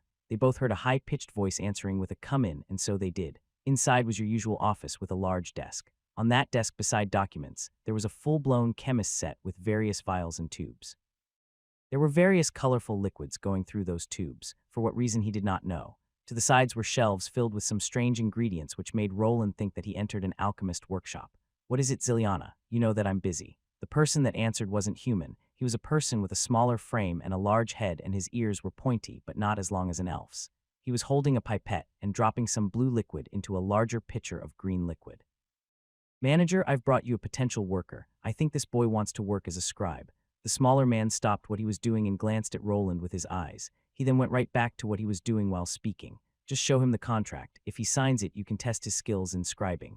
Now leave, I'm busy with my research." The two headed out and the elf girl just smiled at Roland while shrugging. "Don't mind the manager, he is always buried deep into his work. He is actually an advanced alchemist." "Ah sure, he mentioned some kind of contract." The girl nodded and they went downstairs and they entered a smaller back room. Once inside, the elf girl started to rummage through some stacks of paper. She then brought out a large scroll and handed it to him. It looked a bit beat up and dusty. "You just need to sign the magic contract with your signature and insert some mana for it to work." Magic contract. He was interested in what this was, so he started reading through this so-called contract. The more he read, the more his brows started furrowing. When he arrived at the end, he just looked up to the elf with a confused expression. "Why you want me to sign this?" The elf nodded as if everything was fine. The contract was a 6-year deal. It stated that he would work for a set price and would have to scribe a set number of spells each day. There were a few he could choose from, and depending on it, the number could decrease or increase. This wasn't the problematic part, though. The contract stated that he wouldn't have the right to sell any spell scrolls outside the shop, even less if it were spells that he had learned during his work here. In short, they would supply him with the knowledge, but he needed to waive any rights to his work for those 6 whole years. The contract was a magical one, so it would be known if he breached it, and he would suffer some type of curse. It might have not looked like such a bad deal. He would have work and would be supplied with crafting materials. The only thing getting impeded would be his freedom. He wouldn't even be able to make spell scrolls outside his work area, so he wouldn't be able to experiment with his runes at all. The 6-year period was also bothering him. He wanted to quickly level up and then get the blacksmith class. If he signed this, he would have to keep working here even when he achieved his goal. "You know what, I'll think about it." He decided to leave for now. Maybe the other shops around the city would give him a better deal. He still had a lot of time and he wasn't low on money, so he wasn't worried, at least not yet. Roland was sitting down on a bench outside a certain building. This was the 5th he had visited today, and the sun was already setting. He had gone through the city while trying to find himself a place to work. The first place wanted to make him sign a 6-year contract that felt more like a scam than anything else. He decided to continue with his search, but what he found later was quite shocking. The first contract given was on the better side. The other places wanted to keep him there for longer. The terms were similar, and the pay varied. Some wanted him to make a certain number of scrolls each day. Others wanted him to work for a fixed amount of hours for the entire week. He wouldn't even have days off. I made a big mistake. He thought that a big city like this would have many opportunities. He was sure that he would find something sooner or later. The reality was different. The store owners were all in cahoots. They made it hard for any new talent to get a good start. A new scribe wouldn't be able to earn any money at all. The prices of the materials were set so that only intermediate-level spell scrolls would actually bring in profit. He didn't even know if they would buy scrolls from a third party like him, or if they gave them a fair price. Probably not.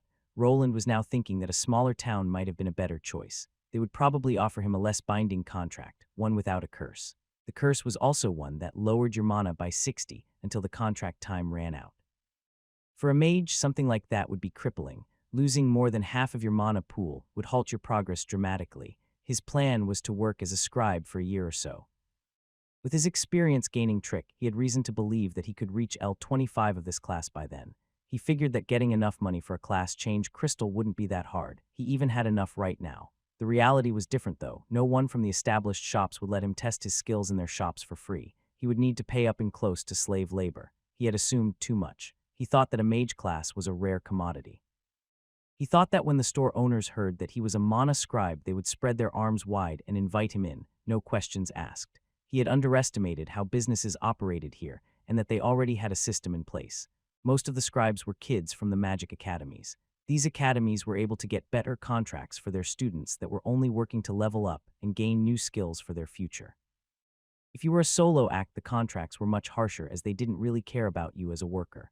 Why would they if they got cheap labor from the magic academies instead? What are my other options besides signing one of those contracts? The youth looked out into the distance. The horizon was all red as the sun was setting. He could even see some priests from the Sun Church praising the sun and doing some strange pose with their arms outstretched into the air. He could take the contract and work hard for those 5 or 6 years. He would probably gain a lot of experience through scribing and reach max level. He could hold out on using the schematics trick until he got to the blacksmith class if it showed promise. The problem was that he wouldn't really be able to focus on his smithing work. Some of the contracts even forbade part-time work at other places. He also feared that the smithing workshops could have similar agreements. Another option was leaving the city and finding one without that many scribes. Maybe in a place where his class was rare, the shop owners would be more lenient. Still, he had no idea if they wouldn't just give him similar contracts or where a city like that existed. He also considered moving to a city with a dungeon and just doing scribe work on the side. That option would probably slow his leveling down as crafting classes gained less experience by slaying monsters. Is there a place I can sell my items in here? Roland had access to his debugging skill, so he could probably upgrade those runic spell scrolls to the highest rating. He thought back to the prices those went for, and they overshadowed the regular spell scrolls. The problem was that no one was willing to buy them if they could get something cheaper in bulk that wasn't that much worse. How much better were the highest versions of those runic spells? Was the biggest question. If he managed to get that fire arrow spell to be a lot more powerful than the competition's, he might be able to somehow do it. The construction materials weren't that costly. Maybe if he bundled them 10 apiece, he could manage to scrape by. There was another problem besides that. How would he explain that a boy of not even 11 was selling and producing runic spell scrolls at the highest rank? Would the people try to get his secrets? Would they get violent? He wasn't sure how the businessmen around here reacted to the unwanted competition. He didn't think he would affect their bottom line with some scrolls, so he mostly thought it would be safe in that regard. Was there a place that he could sell his stuff without attracting attention, while still earning enough to get by and while leveling up? He didn't think there was such a convenient place in the regular stores or shops. Should he try peddling it out in the market while hiding his face behind his robe hood? He remembered that there was one type of place that he could sell items like that. Such a place was an auction house. He could probably remain somewhat anonymous. The auction houses probably kept the seller's name secret. This was probably one of the better options out on the table. I should head back to the inn. I'll try to scribe some regular spells first. I'll think about it later. He had enough for today. He couldn't make up his mind, and the sun had already gone down. He could still work for an hour or two on his scroll making, then at least this day wouldn't be a total waste. Roland hopped down from the bench he was sitting on. It was nicely made from some kind of metal, probably fashioned in place by some kind of smith or artisan. He took out an apple from his storage bag and bit into it. It was nice and sweet and worth the coin that he paid for it. He wasn't in a hurry as he just walked forward. He looked at the people going back and forth. In the middle of the road there were horse carriages passing by. Some of them were even pulled by some large ox-looking creatures. The people chatted with each other, and they looked to be going to the taverns for some alcohol. People in this world sure like to drink. He attributed this feature to them not having any TV or internet here. There weren't that many places for people to spend their free time. There were some theaters, but those were mostly occupied by the rich merchants and nobles, while the commoners liked louder places like casinos or the aforementioned taverns. There was also the red light district, where men liked to spend their coins on the various ladies of the diverse races. Before his mind could wander to strange places, he got brought back into reality. He heard someone ringing a loud bell, and this person wasn't part of the Sun Church. After glancing towards the direction of the noise, he noticed quite the curvy elf lady. She wasn't the same one that he saw last time, and she was even more beautiful. She was clearly dressed to show off and to pull in the attention of the crowds. She had something akin to those Chinese dresses with a lot of leg space. She was ringing that bell in front of a large gate, above it a picture of a scale. Gather up, good people of Edelgard. The Libra auction house will be opening in half an hour. Be sure to bring your purses as we will be having a grand auction today. She continued talking while Roland spaced out for a moment. He didn't realize that there was this kind of establishment in the area. He inched forward together with the small group of people that was lured in by the bouncy elven girl. Step right in, the entrance fee is only 2 small silver, practically nothing. After hearing that they actually had to pay to get in, most of the people dispersed while grumbling. Roland and a few others remained. Some of them even paid the price and went in. He was hesitant as he didn't want to buy anything from there. He would rather sell his scrolls there, but he didn't even have any items to show. He was just looking for an auction house to sell his wares, and one popped out. He was surprised that they were taking entrance fees. He thought that the more buyers, the better. Why would you limit your earning potential? This was just a way to weed out people that were only there to window shop. If someone actually paid a small entrance fee, they would be more inclined to spend more inside. It would feel like a waste to partake in the auction, pay an entrance fee, and not get anything in return. It was also a strategy to keep the poor out and attract the rich. He pulled out the map of the area and made sure to mark it down. From what he knew of such places, they took in stock during the day and sold them later at night just like now. He would return here another time with some items in tow. For now, he decided to return back to the inn he was staying at. He needed to test his scribing skills and in the morning go buy some of those runic spell scrolls that he saw. Back in his room, he pulled out one of the special scrolls made from monster skin. It had a yellow tint to it and was rough around the edges. He placed the inkwell that he bought from the store on his small table along with a new quill. He was already a couple of large silver coins poorer after buying some of these supplies. I hope this pays off. He grumbled under his nose, hoping for the best. First, he needed to practice. He would be focusing on runic spell scrolls, but he wanted to at least go through the process of scribing a regular spell scroll. His aim was his mana arrow spell, the strongest attacking spell that he had. His basic mana scribing skill was at L1, so he wasn't expecting any grand results. He also wanted to check how much experience he would get from making one. Source of all magic, heed my call. The process of mana scribing was a bit different than the runic counterpart. The scribe had to write down the spell onto the scroll while focusing his mana on the quill and ink. There were no intricate lines or runic components to slow him down. He just needed to spell out the right incantation onto paper in the correct language while focusing. The mana arrow's incantation wasn't all that long or difficult, but putting ink to paper while focusing your mana was still difficult. After 10 minutes, he managed to get his first spell scroll, and he heard the notification. You have gained 20 experience points. He rubbed his chin afterward. This amount of experience wasn't all that great. It also was that bad either if you took into consideration that he could do it from the safety of his home. A warrior could probably hunt down monsters faster in a shorter span of time, but a scribe wasn't put into any danger while crafting. He could also do it continuously if he had the materials and mana. He tried identifying his own spell scroll, but besides getting its name, there weren't any further stats. Maybe if he leveled up his scribing skill, he would be able to examine the scrolls and get their rank and damage value. How much will I get from a simple runic spell? He was now curious. He needed to compare the two. The problem was that he only had the knowledge of 3 runes, and 2 of them weren't really fit to be scribed down as they were made for weapons. He decided on the fire orb rune as it was also a lot easier to scribe down. He went through the motions while remembering his class change quests. This was already the 3rd time he was drawing this rune, so he had some practice. His fingers grasped the quill, and his hand moved slowly. The intricate runic symbols started to slowly appear on the yellow scroll as they connected into one complete runic spell. You have gained 50 experience points. It took him about 45 minutes to finish. This was already faster than before, but it still was a lot slower than with the regular scribing skill. He had gained more than double the experience, but needed a lot more time to do it. He quickly looked at the scroll before him and ran it through his debugging skill. To no surprise, he saw some red lines. It was one thing to know where the mistakes were, and another to actually bring it to paper. Even if he didn't want it, his hands weren't steady, his mana control wasn't perfect, and his concentration wavered from time to time. He just couldn't redraw the perfect diagram at his current skill level. He would need to practice before he could actually sell any of these personally made goods.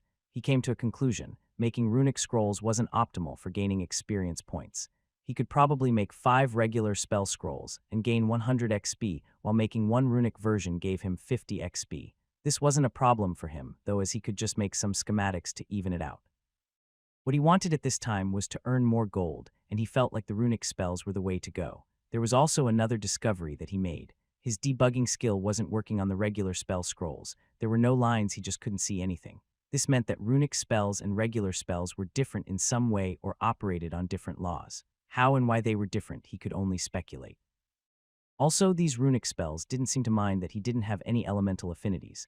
The fire orb spell activated just fine even with his affinity for fire being at 0, which made sense as the point of these scrolls was that anyone could activate them. It was a long way off, but he theorized that when he achieved the runesmith class, he could very well make himself equipment with various spell effects. The only problem with those was the high mana activating cost that skyrocketed their upkeep. Okay, I have decided. Roland nodded. He would practice making runic spells and increase his scribing skill for them. He would then scribe them down in a bundle of 10 for the auction. He was putting all of his eggs into one basket, but he believed that this was the best way if he didn't want to trap himself with that contract for 6 years. Thanks to his previous party members that had gifted him some golden coins, he would be okay even for half a year with no work. He would use this opportunity that they gave him well. With a new battle plan on his mind, he was reinvigorated. He just needed to power through this period and scribe like his life depended on it. It was a normal day like any other at the Libra auction house. It was the latter part of it, and the workers were carrying some of the items into the back for appraisal. In this world, with a game-like system, it was easy to tell an object's true worth. Though that was only if the person's identification skill was high enough or if they had an enchanted item to help them out with it. Those items were costly, though, and they required mana as any other runic equipment. That is why a person with a high identification skill was sought after, as he could appraise many items throughout the day without the need for mana. Percival was one of those people. He was the holder of a special non-combat analytic class that even had an appraisal skill included. His job was the identification of goods at this auction house. Not every item on the list made it to the showcase. There were rules put in place to not sell anything below a certain price. There was just not enough time for everything to be put out on stage. The Libra auction house was one of the largest ones in the city, and it had multiple stages where the items were being put up. They were all separated into ranks, so you wouldn't see a grand magic sword being auctioned before a lesser magic potion.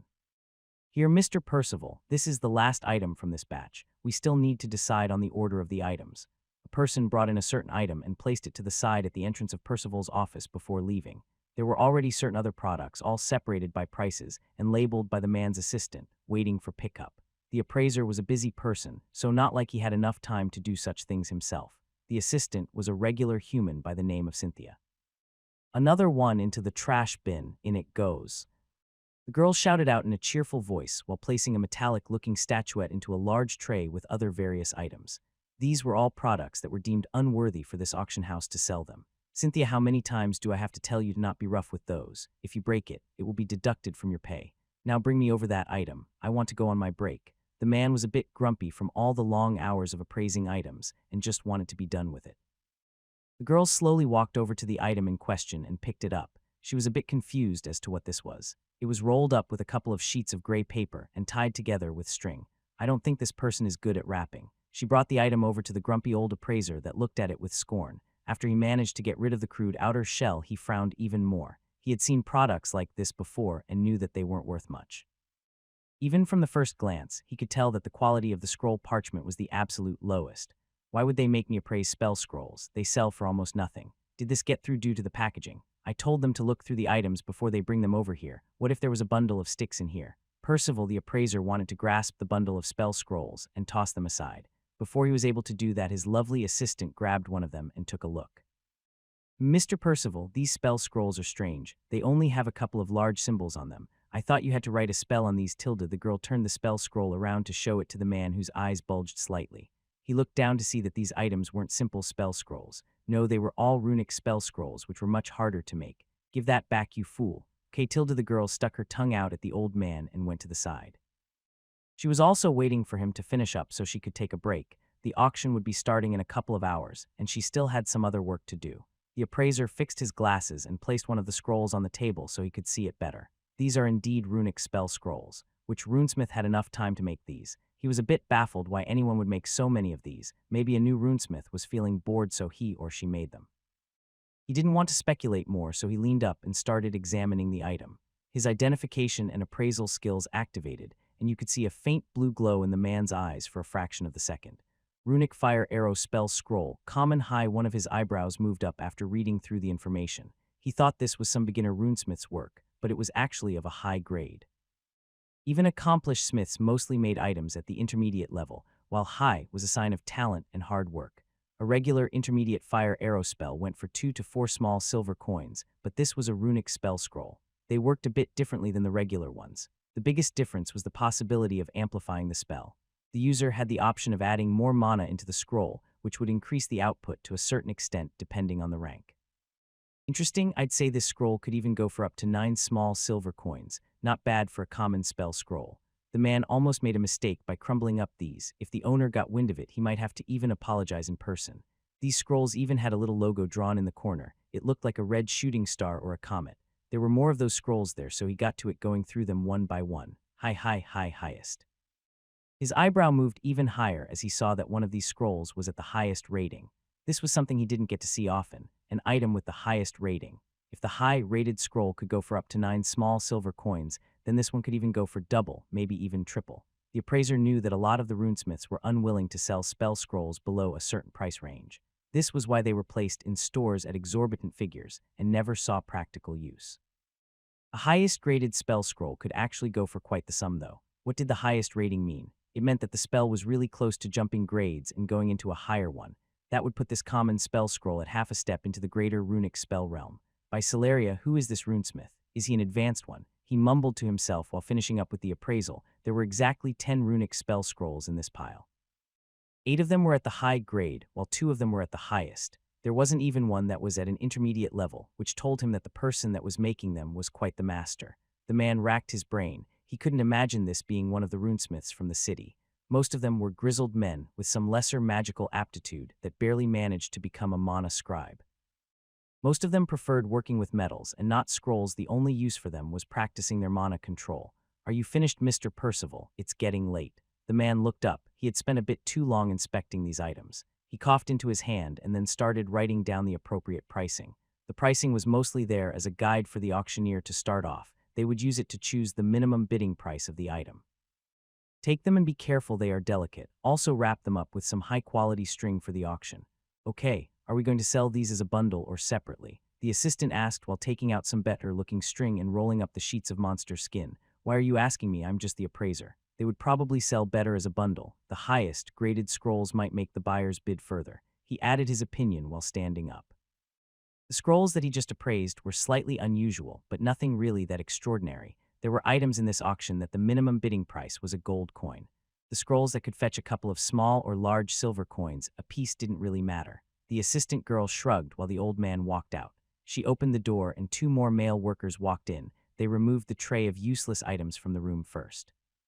The other goods that were going to get auctioned out were spread out on larger tables by the prices. Some other people would come in and take a look at them. They needed to decide on the order of them appearing.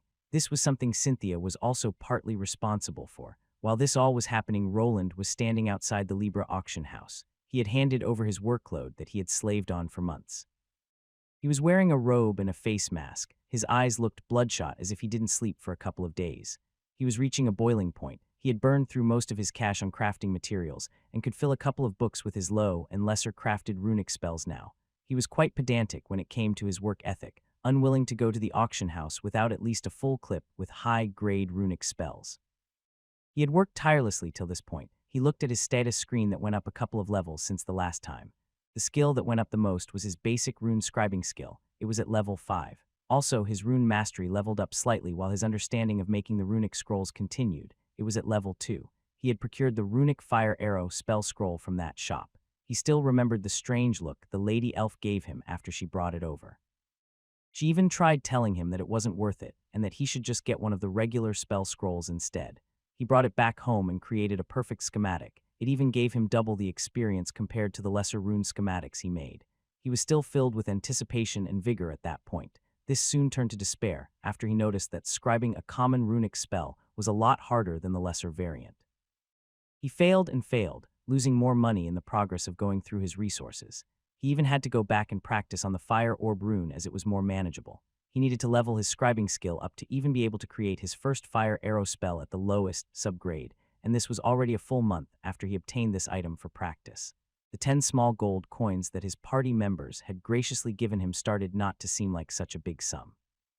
He thought that it could even last him for 10 months, but he barely managed to last half a year while going through his crafting materials. He even had to dive into his adventurer savings just to scrape by. At this point in time, he was sitting on his last small silver coin. If he didn't manage to make a profit with these scrolls, he would have to go find himself a job. He was very stubborn as he got it into his head that he needed good branding with his first auction. This was why he was unwilling to sell the lower-rated scrolls, and why he placed a small logo on the scroll so that people would notice his brand. He also pretended to be a servant of some posh runesmith that made these runic spells. The disguise he was wearing was also part of his paranoia that had manifested itself slowly. It was partly due to the assassination attempt, and because he was worried that his father would find him and force him to go back. He had gotten a special plaque with a number. With this, he could return later to get his money. Apparently, his goods made it through the appraiser, as he saw some other sellers picking up their items that didn't make it through. I should go in and check. They told me that the sellers can sit in the back during the auction if they wanted. He was quite nervous as a student before a big exam, waiting for his turn to enter. He felt butterflies in his stomach, but he steeled his resolve and went in. He needed to see how the auction house operated and how people reacted to his wares. He showed his plaque to the guard and was allowed to enter without paying an entrance fee. On the inside, there were a couple of corridors leading to different auction stages. There was a separate one for the more valuable items, and you had to be someone of higher status to participate in those. The one his items were being auctioned off looked like a small theater stage. There were your usual seats in the front, but there were some in the balconies for the richer people that were willing to pay a bit more. He was slightly surprised that his items were being hosted here, as he expected them to be in the other auction stage, for the lesser and common items. This one was the one used for common and grand ones. He could see people coming in and sitting in the front. The auction block where the auctioneer would be standing was still empty, but you could see the large curtain wiggling a bit, which indicated that there was something being done behind it. The bidders were getting paddles handed out to them with numbers. How things worked here was that the auctioneer would call the bids, and the bidders would then move those numbered paddles up if they wanted to raise it. The highest bidder then would win. The auctioneer would sometimes extend the bidding if he noticed someone being unsure. If no one continued bidding, it would end after a count of 3. The rest of the exchange would happen in the back where the buyer would pay his coin to the auction house. The actual seller wouldn't really interact with the buyer in any way. They could even show up on another day to get their money. The auction house would bill him for the service. It was at 25 for now as he was a first-timer. If he started selling more, he could get a better deal and even go down to 10. It's starting. He leaned back against the wall and looked at the stage that finally opened. To his surprise, instead of seeing some old no-nonsense man with a mustache, he saw a beautiful woman in a red dress. She was quite stacked in all the right places and was apparently the auctioneer. He figured that they were trying to appease the male carnal side with this lady. They were probably willing to spend more on the items with a beauty involved. This was one of the oldest tricks in the book. I would like to welcome you ladies and gentlemen to the Libra auction house. I will be your hostess for tonight. She even struck a pose and made some kind of weird duck face that Roland recalled girls doing from his university days. The male audience looked happy. Their female counterparts weren't that excited, though. Soon the first item appeared on display. It wasn't much, just an accessory with a lower graded enchantment. We start the bidding at 5 small silver. He could see some people raising up those number paddles and the first auction ending in a few minutes. The experience wasn't very interesting, and the fact that he wasn't able to sleep well for the past few days was getting to him. After most of the common items were gone from the stage, Roland got concerned. Why weren't his scrolls showing up? He was sure that they should be among these common wares, but they were inching towards the greater ones by the looks of it. He was worried that he had entered the wrong auction stage and that his items were getting sold in the other one. Now for the last of the common items of the night, we have something special. Just as he was about to ask someone about it, the lovely lady spoke out. We have a couple of runic fire arrow spell scrolls from an unknown master craftsman. What's so special about these runic spell scrolls, you might ask? Well, they are all mostly of the high grade. But that's not all, dear customers. 2 of them are even of the highest grade. The people started murmuring with each other while Roland started getting nervous. His scrolls were out on display, and the auctioneer lady was making quite the spectacle of it. 2 workers brought out 2 wooden boxes and placed them on the stage area where the light shone. We have put them in a set of 5 in each box. There are 4 scrolls at the high grade and 1 at the highest grade. We will be starting the bid for the first box at 3 large silver coins. Roland quickly started adding things up in his head. At this price range, he would be able to make a profit, and this was just the starting bid.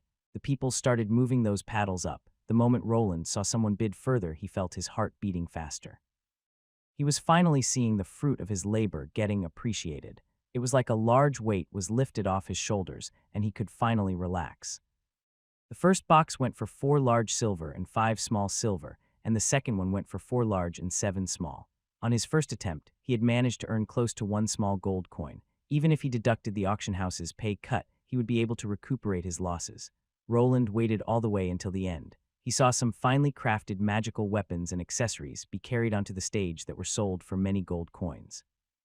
He was slightly envious, but he was just glad that he managed to sell his handcrafted wares. When he finally managed to get to his desired class, he thought that he would be able to produce even greater weapons. He was still tired. His sleep-resistance skills have even leveled up once in the half-year he was stuck scribing in his tiny inn room. The people even started giving him strange looks, as he only showed up for 1 meal before locking himself back in it. The auction went deep into the night and ended close to midnight. He stayed and waited. He wasn't willing to leave without getting his money. The auction house only let the sellers pick up their share after the auctions were over and not during them. There were times where the buyers changed their minds and refused to pay. They would be reported to the city guards then. The auction house was a sanctioned business and had ways of getting people to pay up. Roland made sure to keep his hood and mask on. The mask looked like one of those that ninjas wore. It only covered his mouth while leaving his eyes out in the open. The hood was covering the top of his head, so he didn't go for a full face mask and deemed it unnecessary. He gave out a sigh when he was finally allowed to pick up his loot. There was a special room for this. After entering, he saw a clerk working there. It was an older man, and there were 2 guards standing beside him. There were also another 2 standing right beside the entrance. They were probably there to catch anyone that would think about grabbing more coins than they were entitled to. Seller number 64, you have earned a total of 9 large silver coins and 2 small silver coins. With a commission of 25, you're left with 6 large silver coins and 9 small ones. The man did a fast recounting while Roland nodded. He lost 2 large silvers and 3 small ones due to the auction house's fee. He wasn't mad, though, as he understood that it was worth it. He quickly took the money that was laid before him and neatly packed in a small satchel. He nodded without answering and then quickly left.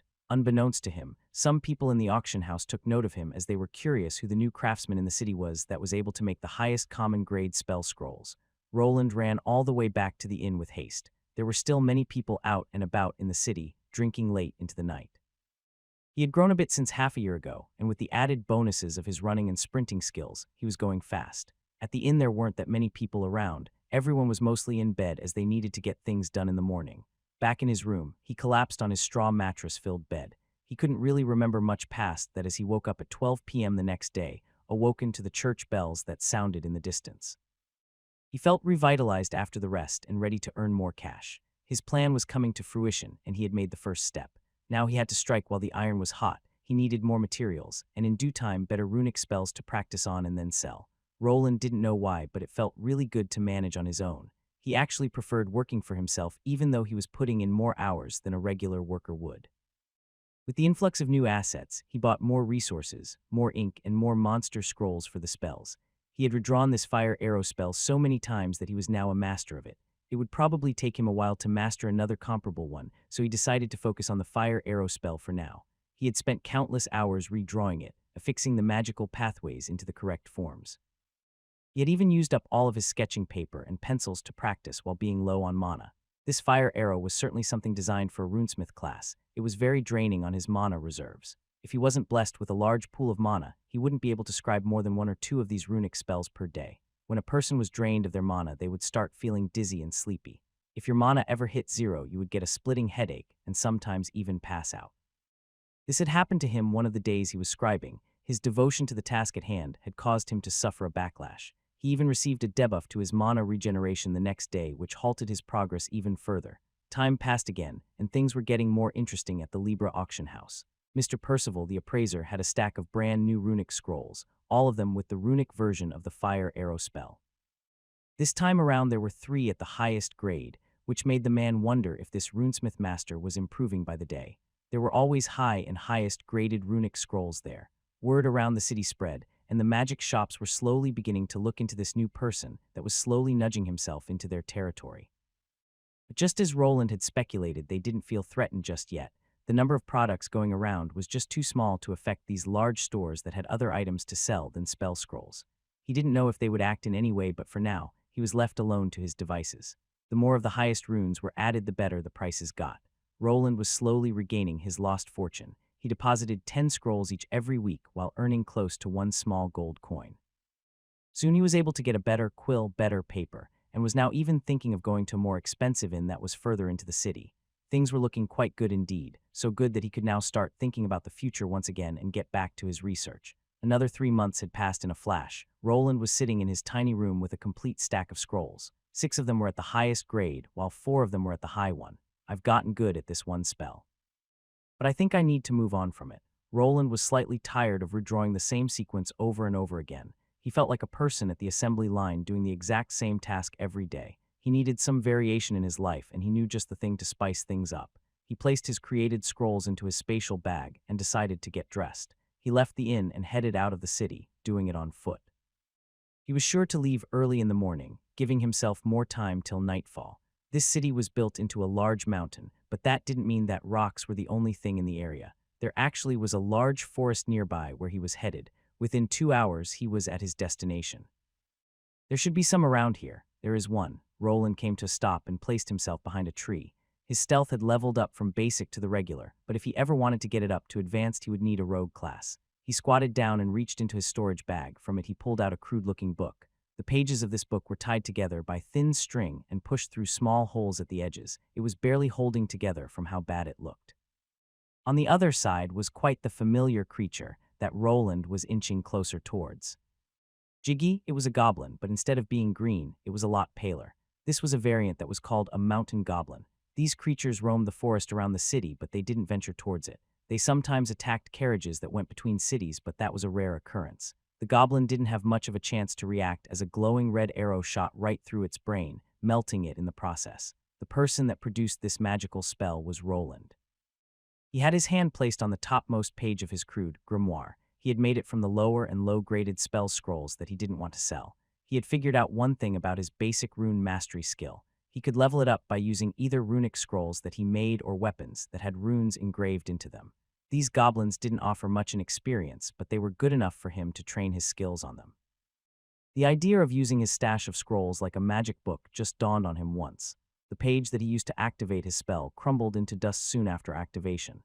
This was the biggest weakness of this type of weapon. It had limited uses, but he could rapid fire with it without having to do any pesky incantations. Maybe if he faced that Tier 2 fencer in battle again, he could actually do something about it by spamming these fire arrows his way. Even a Tier 2 class would have a hard time evading so many Tier 2 spells like the fire arrow spell. Roland took a glance at his stats and some of his skills that he was grinding. His most important ones were the ones concerning runes. He wasn't really using his mage class ones that much anymore. He even found these spell scrolls to be much more powerful than his regular spells. Name: Roland Arden L. 35 classes. T1 Mage L. 25 Secondary T1 Runic Mana Scribe L. 10 Main HP 374 374 MP 17 01 1751 SP 448 448 Strength 26 Agility 30 Dexterity 52 Vitality 29 Endurance 28 Intelligence 90 Willpower 67 Charisma 13 Luck 6 Basic Mana Scribing L2 Skill allows scribing of basic spells to paper basic rune. Scribing L5 skill allows scribing of runes to paper basic rune. Mastery L3 passive skill increases comprehension of runes and lowers MP requirement for using them by a small margin. He focused on grinding the rune scribing skill, which meant that his regular mana scribing fell behind. He didn't care for that though, as the runes were the way to go for him. His rune mastery skill was also going up now, as he was finally using it as intended for battle. Besides his int dex and willpower, the rest of his stats weren't really going up. He even attributed the points he got to him getting older. He noticed that the common runes started being manageable after he achieved the 4th level of his scribing skill. Before he got it, he could barely create the lowest graded one. The higher the level of this skill, the less mana he burned through while crafting. Thankfully, he had a lot to spare even before that. Basic Mana Shaping L6 skill lets the mage shape mana into spells, gives bonuses to intelligence and willpower. The higher the skill, the better the user is at forming spells. Basic Mana Regulation L7 skill helps regulate the mana in the user's body, increases mana regeneration by helping absorb ambient mana from the environment. The 2 skills he received from getting his mage class were also leveling up. He was constantly using his mana to shape the magic ink into the desired runic symbols. Luckily, this was enough for his mana shaping skill to level up along with the regulation skill that hastened his regeneration. He was able to regenerate all of his mana in a couple of hours. If he stayed really still and rested, it was even faster. Taking off his clothes also improved this task, as he had more uncovered skin to absorb the mana energy. He was a level 10 scribe after more than half a year of work. He was already at the level cap of his previous class within the same time. Leveling up his second Tier 1 class was proving to be more challenging. He also didn't manage to scribe down that many rune schematics as he was without coin. This would be changing soon. He wanted to start buying out all the runic spell scrolls that he could find within the city. They were much cheaper than runic weapons, so he would focus on them first. He checked the time. He had a couple of hours for training, so he decided to go into the forest while using his old tactics. There were fewer trees for him to hide, and they were mostly of the spiky variety. He still could use them for cover while remaining still and using his stealth. He also didn't need to use those pesky incantations anymore. Using these spell scrolls in this makeshift spellbook was a lot faster. He was already dreaming about making a magical runic staff for himself. If he continued to gain levels with his rune mastery skill while gaining more mana, using runic weapons could be feasible in the foreseeable future. While daydreaming about runic weapons, he went deeper into the forest. It was the middle of the day, so he had plenty of time to let loose. The fire arrows rained down on the unsuspecting goblins that didn't have any time to react. He ended each encounter with a headshot, and he wouldn't be surprised if he got some title for it if he continued. He noticed that he wasn't getting that much experience points for these monsters, and he attributed this to him being a crafting class. He was doing this to level up his runic mastery that would give him some XP anyway, so it was a fine exchange. His hunt was brought to a halt after he heard a high-pitched sound. It was a familiar screech of a goblin. It was near his location, but still far enough away for him not to worry. These mountain goblin variants were a lot stronger than the green ones you'd find in the kingdom's warmer areas. They were slightly taller, and their hides were tougher, and it was over if they managed to surround you. It was considered a bad idea to fight them unless you were at least in your second Tier 1 class and in the latter parts of it. He wondered why the goblins were calling over their buddies. This was clearly a call for help, and soon a swarm of these little buggers would rush into the area. The smart thing would be to back away for now, but he was close to where the shout originated. Luck was on his side as there was a small cliff in that direction. If the goblins decided to run towards him, they would need to climb up a steep ledge, which would give him enough time to escape or even fire some magical spells at the climbing monsters. He remained at the ledge for the time being while trying to look to where the noises were coming from. He spotted someone coming his way, and it wasn't a goblin. This was someone he recognized from the inn he was staying at. It was a small girl even shorter than him. This was the gnome girl that he bumped into the first day he came to town. She looked scared and was running away. Behind her, 5 mountain goblins with some crude-looking clubs and short swords were chasing after her. She had a dagger in her hand which looked used as it was drenched in goblin blood. What the girl was doing in the woods was a mystery. She clearly wasn't strong enough to fight off these mountain goblins alone, which made things even more strange. She was coming his way, but below him was a ledge of about 20 meters. She would need to climb up all the way here to get to safety, and he didn't think the goblins would let her. He could already imagine the girl going up while getting pelted with rocks, sticks, and maybe even the short swords. He gave out a sigh while looking at his grimoire of fire arrow spells. He had enough to spare. He also had the high ground advantage. It would probably be easy to take care of these monsters, and he did come here to use up these failed products. I guess it's time to save a fair maiden in need. Wonder if I can get some kind of White Knight title for this, he thought to himself while taking aim, his hand on the makeshift spellbook. Helsai had come to these woods to level up. She was someone you called a late bloomer. The gnome girl was already past 16 years in her life, but she had just recently achieved her ascension class. The girl looked similar to a gnome, but she wasn't of pure descent. Her height was above what a normal gnome reached at 140 centimeters. Her figure was also quite voluptuous in regard to other gnome girls, but she mostly hid it well under baggy clothes or armor like today. She had fine features compared to others of her kind that mostly had rounder heads with larger eyes. Her hair was long and orange, and she had put it in a ponytail so that it wouldn't get in the way of her first hunt. She was an orphan. The whereabouts of her family were unknown as she was abandoned at a young age. She was left at one of the orphanages run by the Church of Celeria and spent most of her life there. She would do chores there, slowly learning how to cook, clean, and various other tasks. Even though the church was the ones producing the class change crystals, they wouldn't just give it to the orphans. The child had to decide if they wanted to live as an acolyte or abandon the church life by the age of 14. She had chosen to leave, getting a job at a few places throughout Edelgard and finally ending up at the inn where she was now employed. She had worked for 2 years saving up for herself and finally managed to get herself one of those elusive stones. She went through her ascension. The class that she was rewarded was a scout that boasted high agility and detection skills. This might have not been her chosen profession, but she was happy nevertheless. There was a slight problem, though. The city she lived in had no nearby dungeon with easy monsters to practice on. She was able to register at the Adventurers Guild, but there was not much work for Tier 1 scouts that were still at the first level and had no battle experience. The notice board for bronze adventurers was filled with tasks similar to her current job. This was something she was trying to abandon, as she was fed up with that sort of lifestyle. She was someone that was stubborn. She didn't want to ask for help from other adventurers. She also couldn't trust them, mostly the male adventurers that could try to take advantage of her. She finally decided to go into the nearby forest. The walk there took her 2 hours. She had spent the rest of her savings on a dagger and on cheap leather armor. This armor consisted of a chest piece and some wrist guards. The rest of her attire was simple cloth. She had never hunted a monster before in her life, but from what she heard, the goblins were quite easy to slay. To her knowledge, they weren't stronger than 10-year-old human children, which was giving her quite the confidence boost. Helsai wandered into the forest with the dagger in hand, going deeper and deeper without looking back. She was dead set on leveling up and starting her new life as an adventurer. The wind howled, and the trees started rustling about, which caused her to be vigilant. Her class was a scout that gave her better vision than others. This class was also adept at hiding their presence while feeling out the area. Soon enough, she spotted her first target. It was a pale-looking goblin with a large wooden club in its hand. She was a gnome hybrid, so her size was slightly larger than this small monster. This placed her at an advantage, as she had the height advantage. After observing the monster for a moment, she noticed that it was quite lean and muscular. This didn't halt her advance. She was dead set on hunting this goblin. She gripped her dagger and started sneaking forward. She knew that the element of surprise was paramount.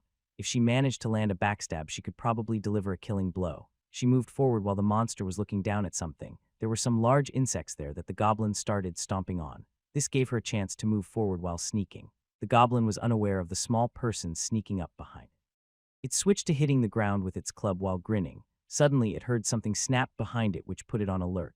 The goblin turned around with haste to see a pointy-eared girl with a dagger rushing its way. It didn't have that much time to react, and it wasn't very skilled either. The goblin just swung its wooden weapon randomly in hopes of protecting itself. This was partially successful, as it managed to deliver a blow to Hellsai's side. This caused her dagger to go off target and plunge itself into the monster's shoulder instead of its neck. The monster screamed out loud, the pain unbearable as it jumped back to get away. The small gnome girl panted hard. She needed some time to catch her breath as the wooden club had slammed into her side, causing some damage. The small goblin was a lot stronger than anticipated. Even though her armor held, she almost had her ribs broken.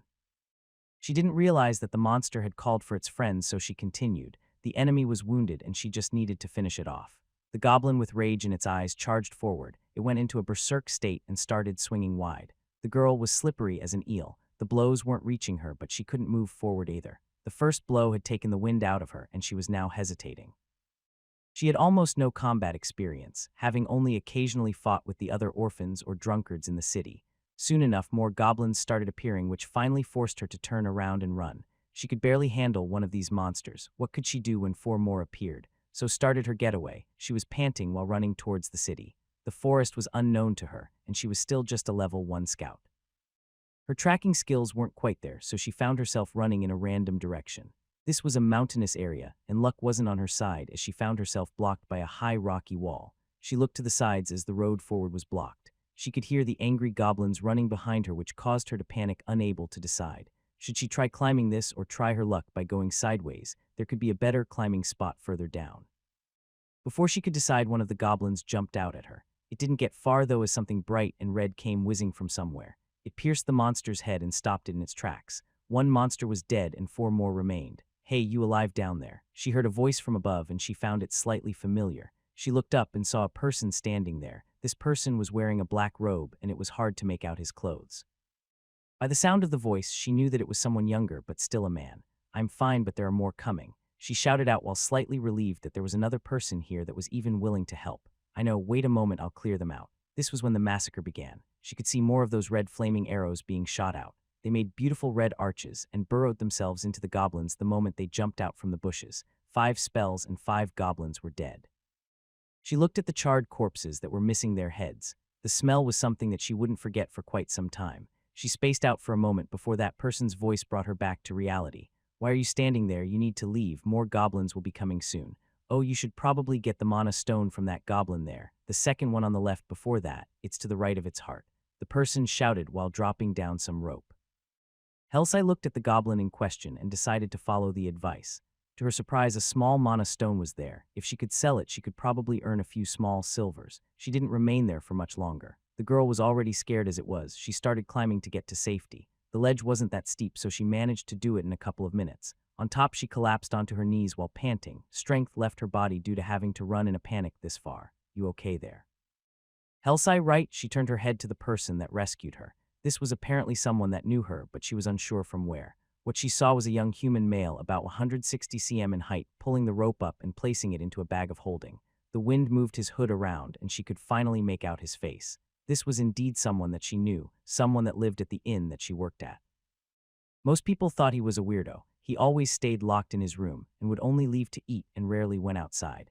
The innkeeper told her to not bother him, as he could be some kind of a cult member. He was always seen in a black robe covering his face and never talked to anyone or made any friends. He fired off some spells so he might have a magic class. A ritualist or a warlock was a person that made a pact with a demon or monster of some sort, so she was slightly concerned. Ah, yes, I'm fine. She stood up. Her dagger was strapped to her side. She backed off a little bit as she was unsure about this person's motives. You didn't see many people helping others for no reason. This person was also someone she didn't know that well. This made her reserved. Keeping a distance was probably the correct thing to do now. See, there are already some new ones coming. The human in the robe pointed into the distance from where she came. More goblins started to appear, probably there to avenge their slain friends that were butchered. We should leave. If an evolved variant appears, it won't be this easy, the youth said while turning his back to her. She was still a bit on the fence about following this unknown person. He was still someone from the city though, and the rumors were probably exaggerated. Behind her she could hear the maddened shouts of the monsters that had found their murdered friends. It was time to get out of there. Ah, wait for me, I'm coming. She ran after the human boy that was quite fast on his feet. She was someone that was adept at running, but even then she couldn't catch up to him. It didn't take long for them to reach the paved road that led into the city. The goblins would probably not chase them any further than this, so she felt relieved. She leaned over while panting, her hands to her knees. She made it out alive in one piece. She didn't expect these monsters to be this crafty. Even when she managed to stab the creature in the shoulder, it didn't do much damage. This was a total failure on her part, and she knew it. After resting a bit, she looked up. The human boy was staring at her. She felt weird. This person had helped her, but she had a hard time expressing her gratitude. Before she could open her mouth, he spoke out first. What were you thinking? Have you never fought a goblin before? What level are you? If I wasn't close by, you would have been getting eaten at this moment. And another thing, the human youth had removed his hood and started berating her. He crossed his arms over one another and started listing the things that she had done wrong. He even started questioning her choice of equipment. She felt like she was being scolded by one of the older nuns from back in the church days. This boy looked younger than her, which made the whole thing even more degrading, if you weren't close by. I had everything under control. She puffed up her cheeks along with her chest, her long eyebrows angling inwards. She was mad. Her plan of being an adventurer didn't work out as intended, and now she was getting lectured by some snotty kid. He might have been some kind of magician, but he was still a child in her eyes. That's right, I was just luring them into a trap, you idiot. Then you appeared and ruined my plan. Who needed your help? I was fine on my own.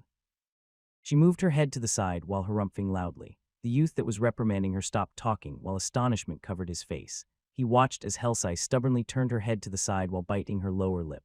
While trying to act tough and not facing the person that rescued her, she started walking. She could slightly see the youth's face contorting into odd shapes. He was probably baffled by her reaction, which made her feel bad. She was never good at apologizing for her wrongdoings, and even worse at thanking people that had helped her. The two didn't talk much after her outburst. They kept a distance of a few meters from each other.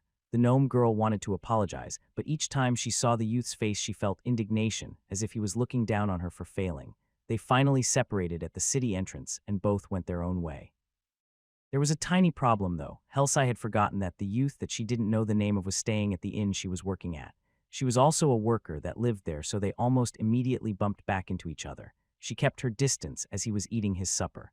Both had spent most of their day walking back and forth and adventuring in the forest, so it was already close to 7. The world here also had a 24-hour day cycle, but there were 13 months on the calendar instead of 12. Helsai felt a bit bad about not having thanked him yet. She made a fist with her hand and brought it to her chest while clutching it. She had made a decision. She grabbed one of the better-looking sausages from the pantry. Her plan unfolded as she used the busy hours to sneak over to the robed stranger. She placed the nicely prepared meat sausage along with a plate on his table, her mouth moving fast as she talked. Here, I found this just lying there. Thought you might want one. The youth looked at the item presented to him with a raised eyebrow, then back to the smaller half-gnome girl that was presenting it to him. Another bout of uncomfortable silence unfolded, which caused the girl to have another outburst. Just take it already. What are you taking so long? Not like I brought it over to thank you for helping me or anything. Idiot, she slammed the table with both her hands, which made the whole thing shake. She then stormed off back into the kitchen. Some of the patrons noticed the exchange and even gave the half-gnome a whistle. Roland, who was still looking at the sausage that was given to him, seemingly free of charge, was quite surprised. He didn't think these types of people existed in real life. He grabbed the sausage and gave it a taste. He couldn't just waste good food. In the back of his mind, he was slightly amused by the way the girl acted. It was quite similar to how some popular characters in various works of fiction conducted themselves. He could even see her trying to sneak a peek from the corner, probably wanting to see if he was eating the gift that she prepared. He also needed to talk to the girl later. She was obviously unfit to wander into those dangerous woods. As an adult, it was hard to not worry about someone that acted this much as a little brat. He would later try talking to her again, but after she had cooled off, as it seemed that she was still slightly irritated. But this would have to wait for now, as he had a really big sausage to devour now. Roland was back in his room. The day had been a strange one. He went out to test his spell scroll slinging abilities on some goblins, but what he found there was a young girl almost getting herself killed. He didn't want to pry too much into her business, and she didn't react kindly when he started reprimanding her. The other peculiar thing was how she acted. The whole encounter made him think that he was stuck in some kind of game world, as he didn't think people like that existed. She had multiple emotional outbursts towards him, while on the other hand acted all grateful and even shy while bringing over some food. Well, she might just be bipolar, should I stay clear of her? He thought, but maybe he was reading too much into her character traits there. There were all sorts of people in this world. He had managed to get a free sausage as a reward, so it was worth it. He was now stuffed and back in his room. He would scribe one more fire arrow spell before going to bed. Tomorrow would be the day when he would finally go on a spending spree. He needed to buy out as many runic spell scrolls as possible. He could then start creating schematics for them to quickly gain levels. The more levels and the better stats he achieved, the faster he would become at creating his wares. He was also hopeful that in the future the Libra auction house would drop their percentages. Losing 25 after they got their cut was a bit much. He wasn't sure if the regular stores charged others as much for their wares. He used his usual disguise that made him look like a little warlock in training. The place he was visiting first was the same one he got the runic fire arrow spell from. It was the store that was called Exior's Magic Emporium. He stepped forward. The doors opened by themselves with the help of some kind of enchantment. He wanted to examine this door. Maybe it also operated on some runes, and he would be able to add another one to his collection. There weren't that many people in here, and he didn't really come here often. The general store that was closer to his inn had all the necessary items. He was also concerned that if he came here too often, his disguise as the person selling the runic scrolls would fall through. The elven girl by the name Ziliana was still here acting as the main salesperson. He just moved over to the display case with the runic spells. They were all still there, even though there weren't many he could use them for research. They looked dusty as before, and even though he was able to make some profit on them, the other crafters didn't seem to be able to. He had a bit of an advantage over other people. He could just take their work and improve upon it. Even if the person made the lowest of low runic spells, he could turn it into the highest one in a matter of hours. The common grade runic spells were a bit harder to correct. They used a lot more runes, and even their schematics were double their size. This was also why he needed more time to scribe them down, and why it took him half a year to get the crafting process down to near perfection. This was also just for one rune. If he tried completing a totally new one, it could take him just as long. He looked to the elf lady, motioning her over as he wanted to buy a couple of these scrolls. She smiled at him and went over. He wasn't sure if she was doing it on purpose, but her hips were swinging side to side in an alluring way. The high heels she was wearing were making clicking sounds against the wooden floor panels when she moved forward. "What will it be, dear customer? I see that you have decided, Tilda. I'd like to buy this runic orb of light spell scroll, and this runic aqua ball spell scroll, also this frost bolt one." He started listing them off. He wasn't sure if he had enough money for all of them. They would be great for his future research, as he was itching to start fiddling with the runic components. He had already listed down all the parts into his notes, and now he just needed some time to experiment. "You want to buy the runic spell scrolls? Wait a moment, I'll be right back." The elf replied and walked away. This was an unexpected reaction. He started wondering if there was something wrong. Normally, they would just hand over the goods, take the coins, and it would be over. Maybe she had more scrolls in the back and she didn't want to move these dusty ones. He remained in the store and waited. He even saw the elf go up the stairs, the same ones that he had used before. Are the scrolls stored up there? He wasn't sure what this was about, but he just waited. He needed these spell scrolls, as without them he wouldn't be able to progress. He needed more samples to work with. The number of rune schematics he possessed wasn't that high, and only one was good for earning money. After about 5 minutes, the elf finally descended from the stairs and started walking back towards him. She wasn't carrying any scrolls with her, so Roland's first assumption was wrong. "Excuse me, I've made you wait. It's fine, can I get these scrolls then?" He asked, as he didn't want to waste any more time here. He still wanted to see if he could get some better materials for his work. "I have to apologize, but that won't be possible." "Excuse me," he was baffled by the answer. Was there something wrong with him buying these? Did someone figure out his scheme and that he could make schematics of already completed runic symbols? His mind spun into conspiracy theory territory as he started sweating. "Oh, don't worry, it's not like that. The manager would just like to speak with you." The manager, the image of a gnome working with some large beakers, popped into his head. "Yes, he wishes to discuss some business opportunities. I'm sure he will allow the purchase of these scrolls after that business opportunities." The elf girl just smiled without explaining herself. Roland tried deducting the answer in his mind, and the only thing coming to mind was that he was found out. They didn't want to sell him the runic spells and they wanted to talk business. If this wasn't about him going to the auction house, then he would eat a shoe. He had two options: leaving and trying another shop. This wasn't the only one with these unused runic spells. The other one was to head up and see what this person wanted from him. If he just left then, he would be left uninformed about this manager's motives. This book's true home is on another platform. Check it out there for the real experience. Roland had decided to go and see him. He didn't think that he was in any danger as this man wasn't a warrior but an alchemist. He was also a store owner, so he probably did just want to throw a business proposition his way. He could always decline and move on with his life.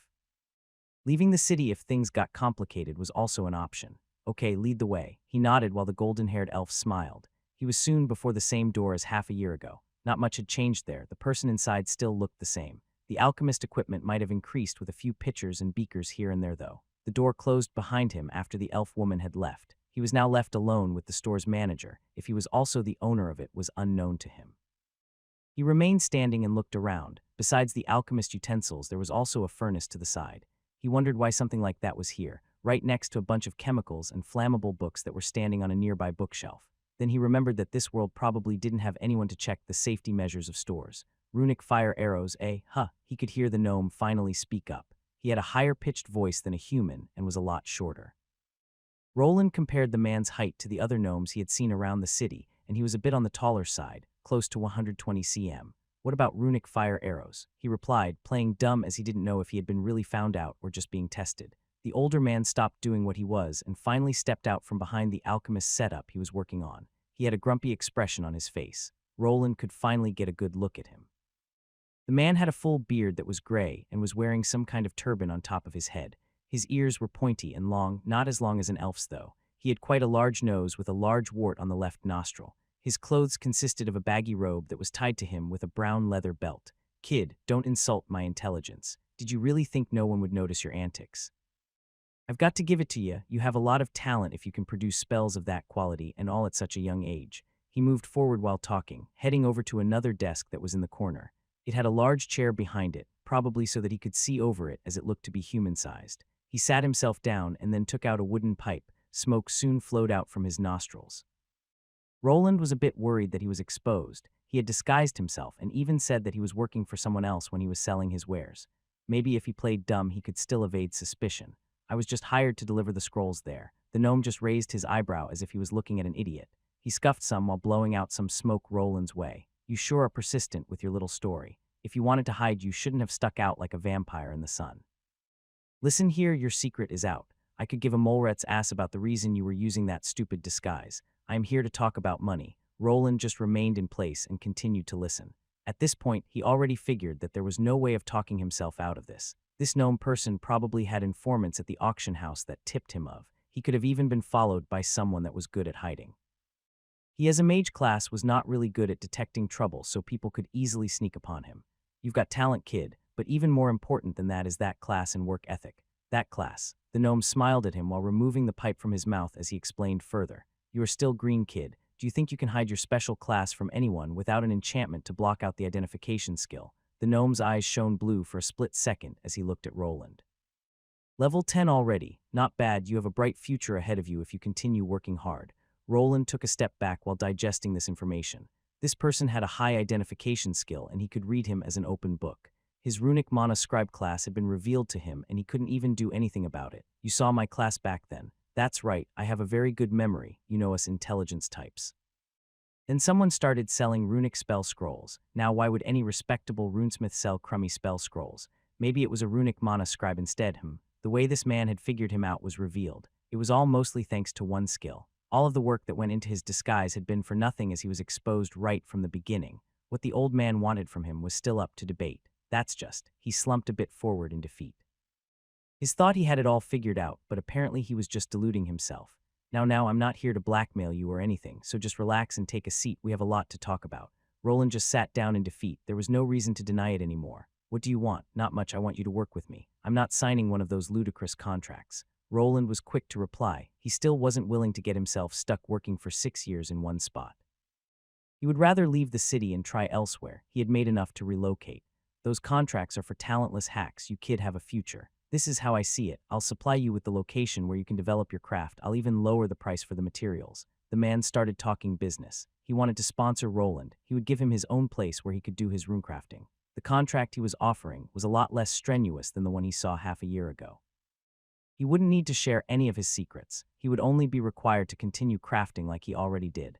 This store would take care of the selling part. Their commission was also lower than of the auction house at 15. This contract looks a bit one-sided. Why are you willing to give me so much freedom? It looked a bit fishy. The only binding thing here was that he could only sell his wares to this store. He could freely craft for himself and give them away for free if he wanted.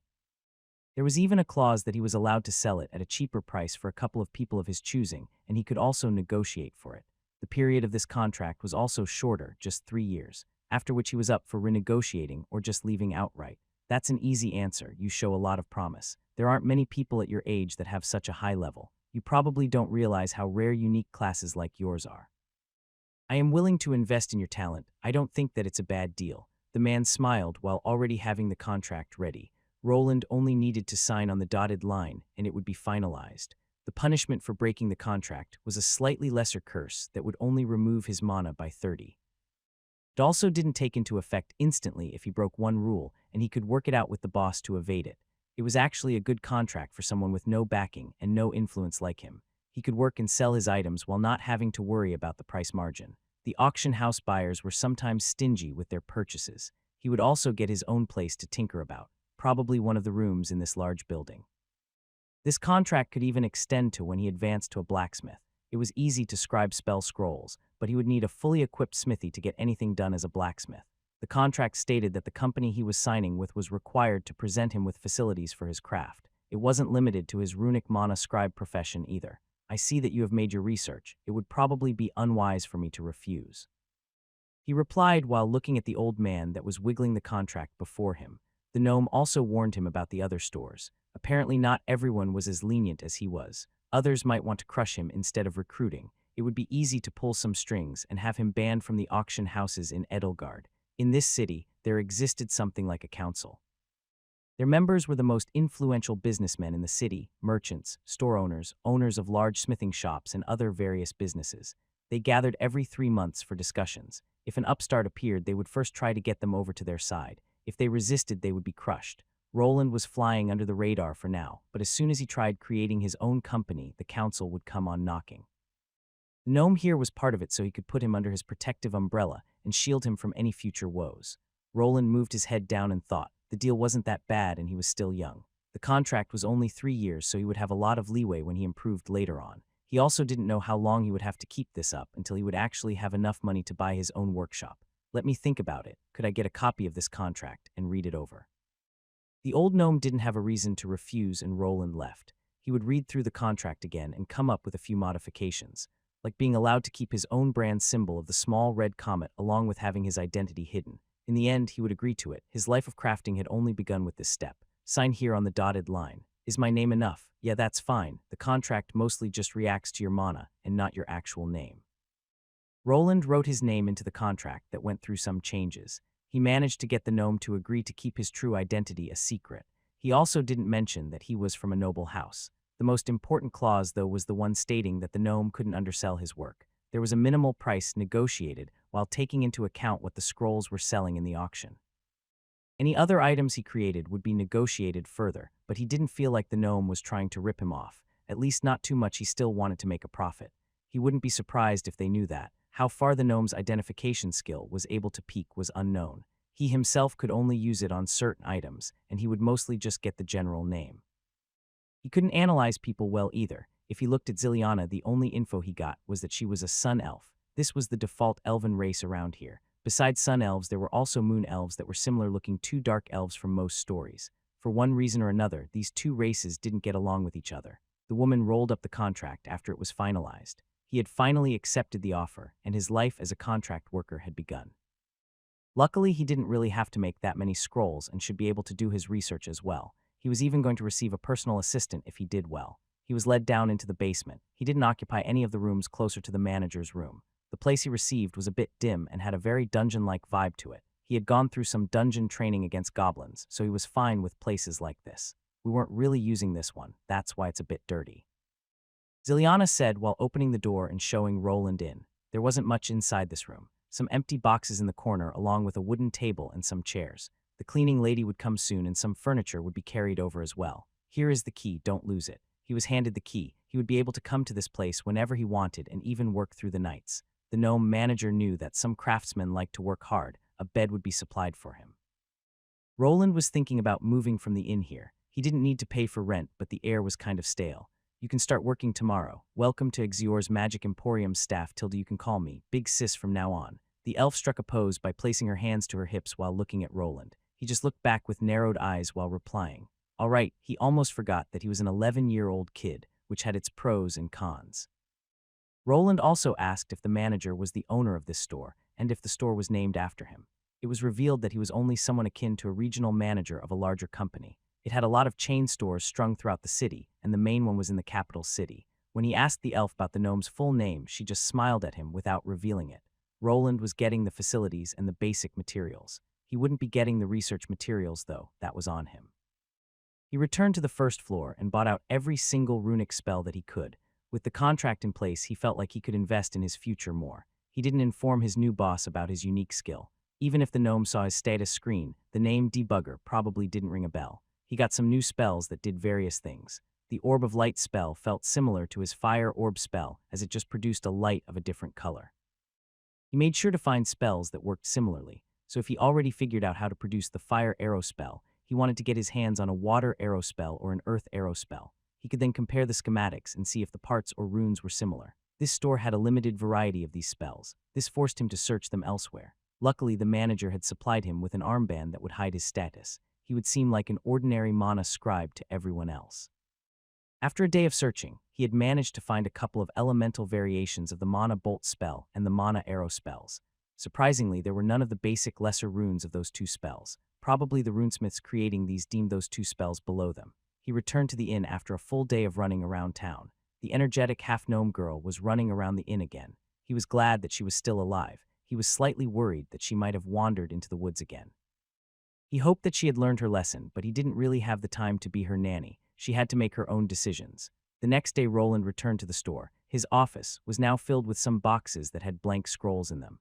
There were a couple of higher-quality inkwells that were supplied, and some sketching paper as well. He brought some of his own crafting utensils from the inn, as he was already used to the quill he was using. He closed the door behind him and walked around the place before taking a seat at his new desk. Well, time to get to work. This was still his job, so he decided to perform his main task of scribing by recreating his staple runic Fire Arrow spell. He was able to scribe it down within an hour and had enough mana left to make another one. The contract stated that he was to make a minimum of 10 common grade spell scrolls a week. He was of course allowed to make more of them and would get a bonus accordingly.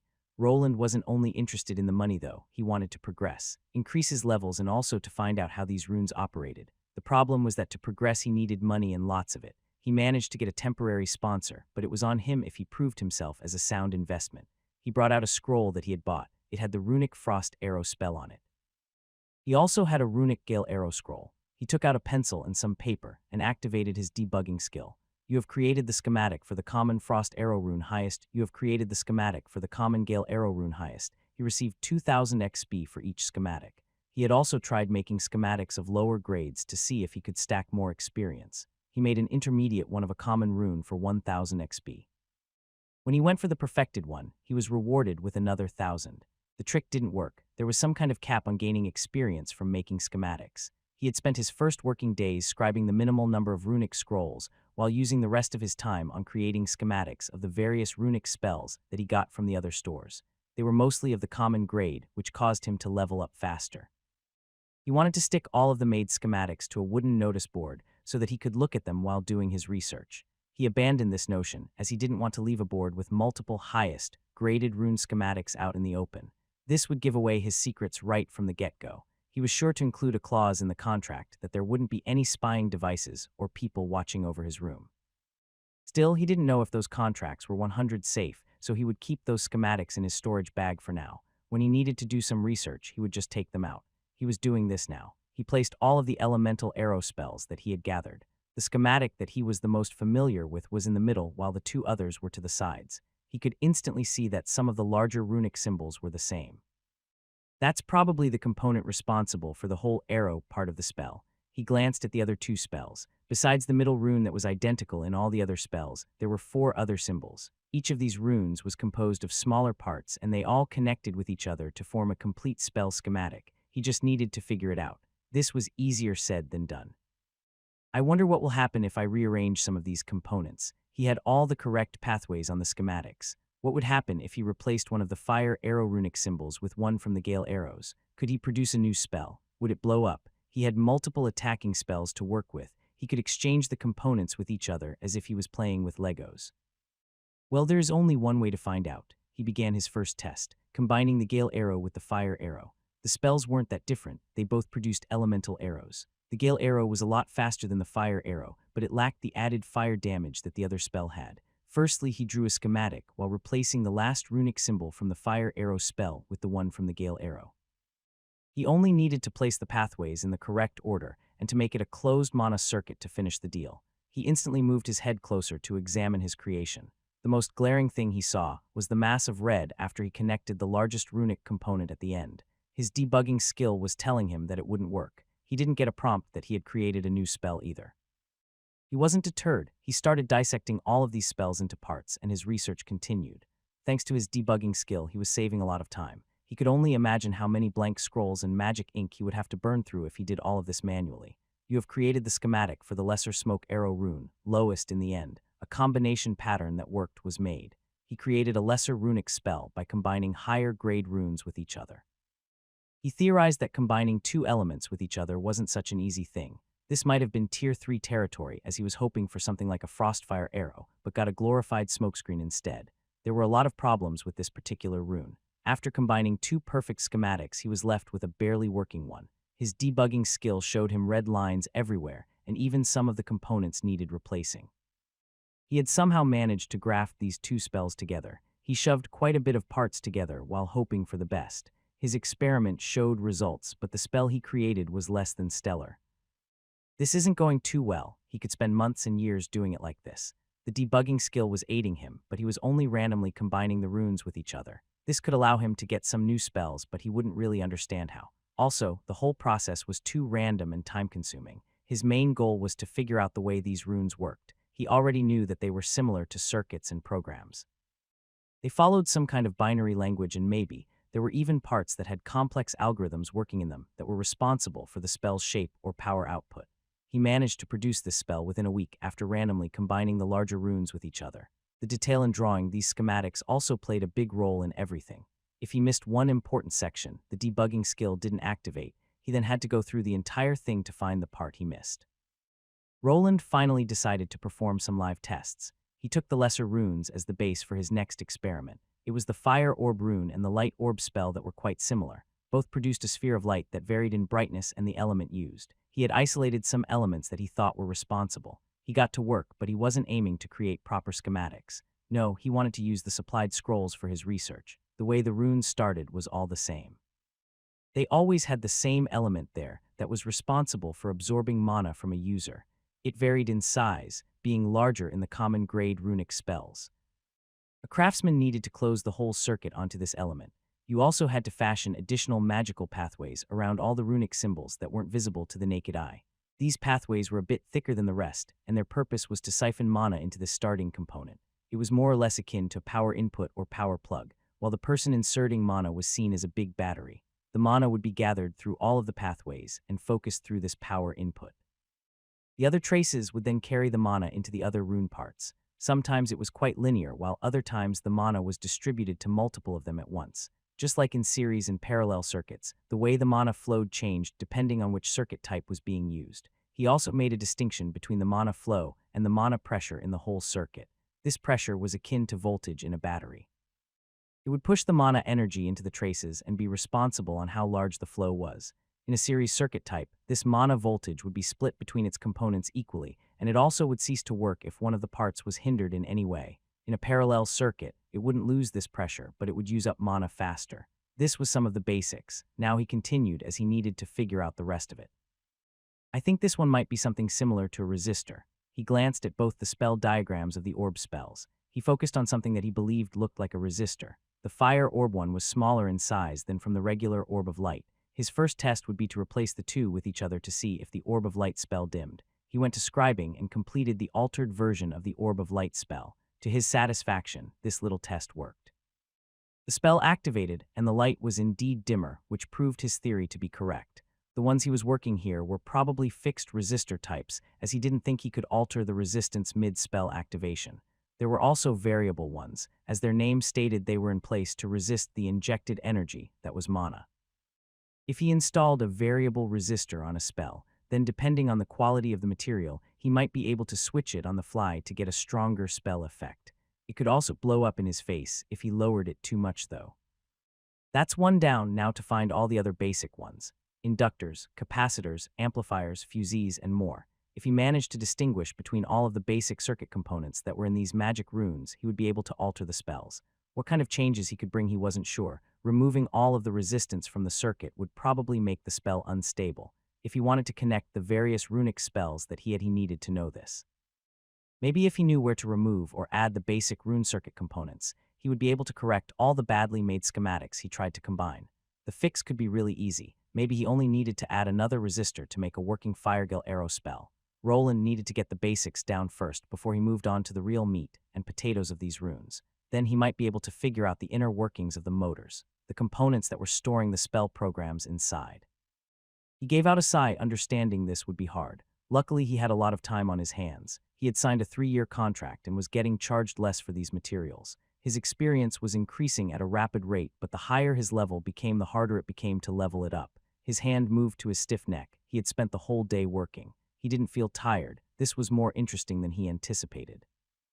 He was slowly discovering how this magic runic language ticked, and it was making him all giddy. He just needed to stick with it, and maybe in due time, he would finally be a proper runic scholar. Time passed, and Roland was busy with his work. He had moved past his rudimentary understanding of runes. He didn't need to rely on copying his pre-drawn schematics to get his runic spells to work. He was even able to partially affect the spells, changing small things like their output, area of effect, and even some of the elemental variations. He had managed to single out some of the basic elements that were the easiest to work with: fire, water, wind, and earth. He had compiled them into his notes and could now tell them apart from the others. This was still just a surface-level understanding, as he wasn't able to change the internal algorithm. What he could do now, for instance, was to change a water spell into a fire one while working within some restrictions. He was mostly working with the basic types of spells like the mana arrow, mana bolt, and mana shield variations of them. He could now successfully create the lesser versions, and with them as a base add elemental values that boosted their power output. His mana arrow could change into one from wind, fire, or water. The same with his shield spells that could transform from a semi-transparent blue sphere into a tightly formed wall of earth. This wasn't something he had achieved in a couple of days, no. He had already been working for another 6 months, which added up. He had already been in the city for over a year, and his research was showing some promise. Wish I wasn't limited to only cherry-picking these parts. Roland leaned back in his chair that had improved over this time frame. He had a new quill above his nose, and he was balancing it. The magic ink didn't really leave stains like the normal kind, and it also didn't leak. He had gone through his entire stash of runic spell scrolls that he could find in the city. They were mostly similar in the way that they created a magical force that rammed itself into its target. There wasn't much variation. He wanted some that could levitate objects or ones that affected your body in some way. These were buffing spells and debuffing spells. He had managed to procure a limited variety of them. There was also a plethora of runes that were used on equipment. This would be the next stage of his research. The runesmith territory. He had one worry though. He still needed to get his blacksmith class, and without the runecraft skill, he wouldn't be able to further his research. This skill supposedly only became learnable in the later stages of the blacksmith class. The scrolls he was working with were far too fragile. After the runic spell activated, it would burn away at the magic ink. The ink would then seep into the scroll and finally make it crumble into dust. He needed to constantly rescribe everything onto new spell scrolls, wasting precious time and resources. He had already tried scribing on some metal, but the magic ink had an adverse reaction to it, and he wasn't able to progress with it. He had runes like the impact rune that, when activated, while a warrior was swinging their weapon, increased the weapon's weight. He couldn't really experiment much with a spell like this. The paper scroll's weight increase was very meager, and he wasn't sure what good adding weight to an attack spell would do. Maybe you can make the magic arrows increase the weight while flying down at the monsters, but there is no human element to activate the spell at the right moment. I'd have to somehow predetermine the arrow's trajectory and make it heavier during the descent.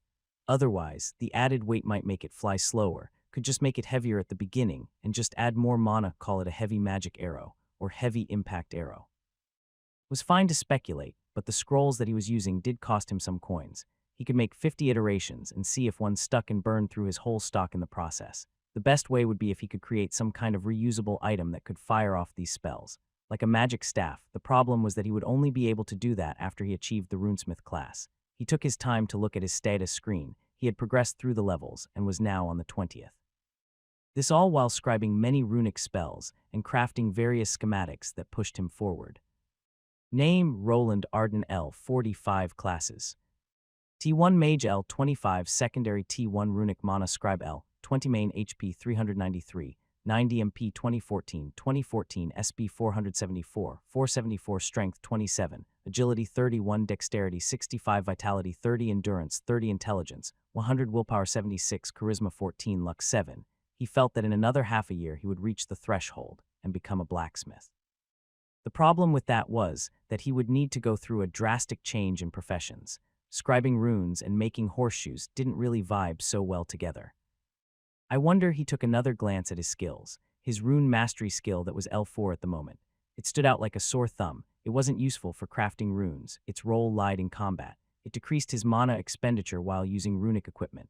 It also lowered the mana requirements for boosting his scroll spells. He had a sneaking suspicion that he would regret it if he didn't get this skill up to L9 before trying to switch classes. He was inclined to believe that there might be some kind of special class waiting for him if he maxed this skill out. The biggest problem with this skill was that it required him to kill monsters. Also, using spells out of combat didn't level it up as he tried casting the shield spell on himself and on some animals to no avail. Killing monsters didn't give him much experience and was also dangerous. He didn't really want to wander into the woods alone as he knew the risks. Even if the monsters didn't get him, he could very well be attacked by some bandits or someone from an opposing business trying to get his secrets.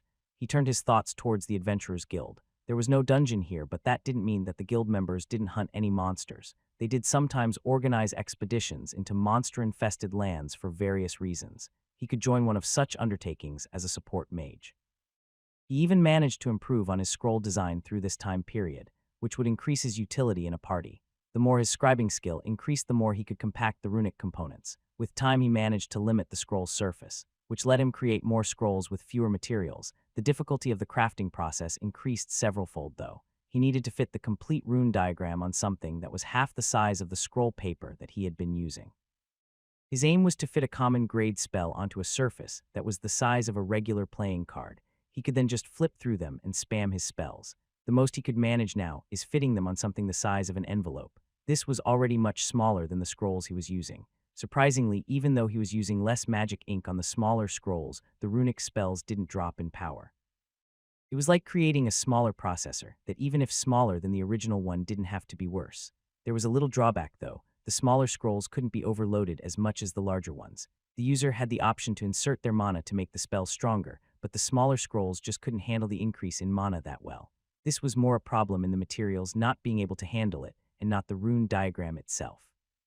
Should I take a break? He had implemented a vacation period that he could begin any time, and had it placed in the contract as a clause. He was allowed to take the weekends off. He also had 25 days to pick as non-working ones throughout the entire year. He could also prepare the minimum number of scrolls a few weeks early if he really needed a longer break. His aim was not to level himself up, but to level his rune mastery skill.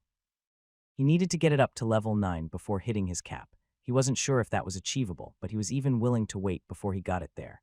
Luckily, he had already prepared by scribing some scrolls in his free time. His social life became even more non-existent due to this. He didn't even know what was happening outside anymore. The time to walk among the people had come. He was still a steel-grade adventurer, even though he didn't do any work for a year.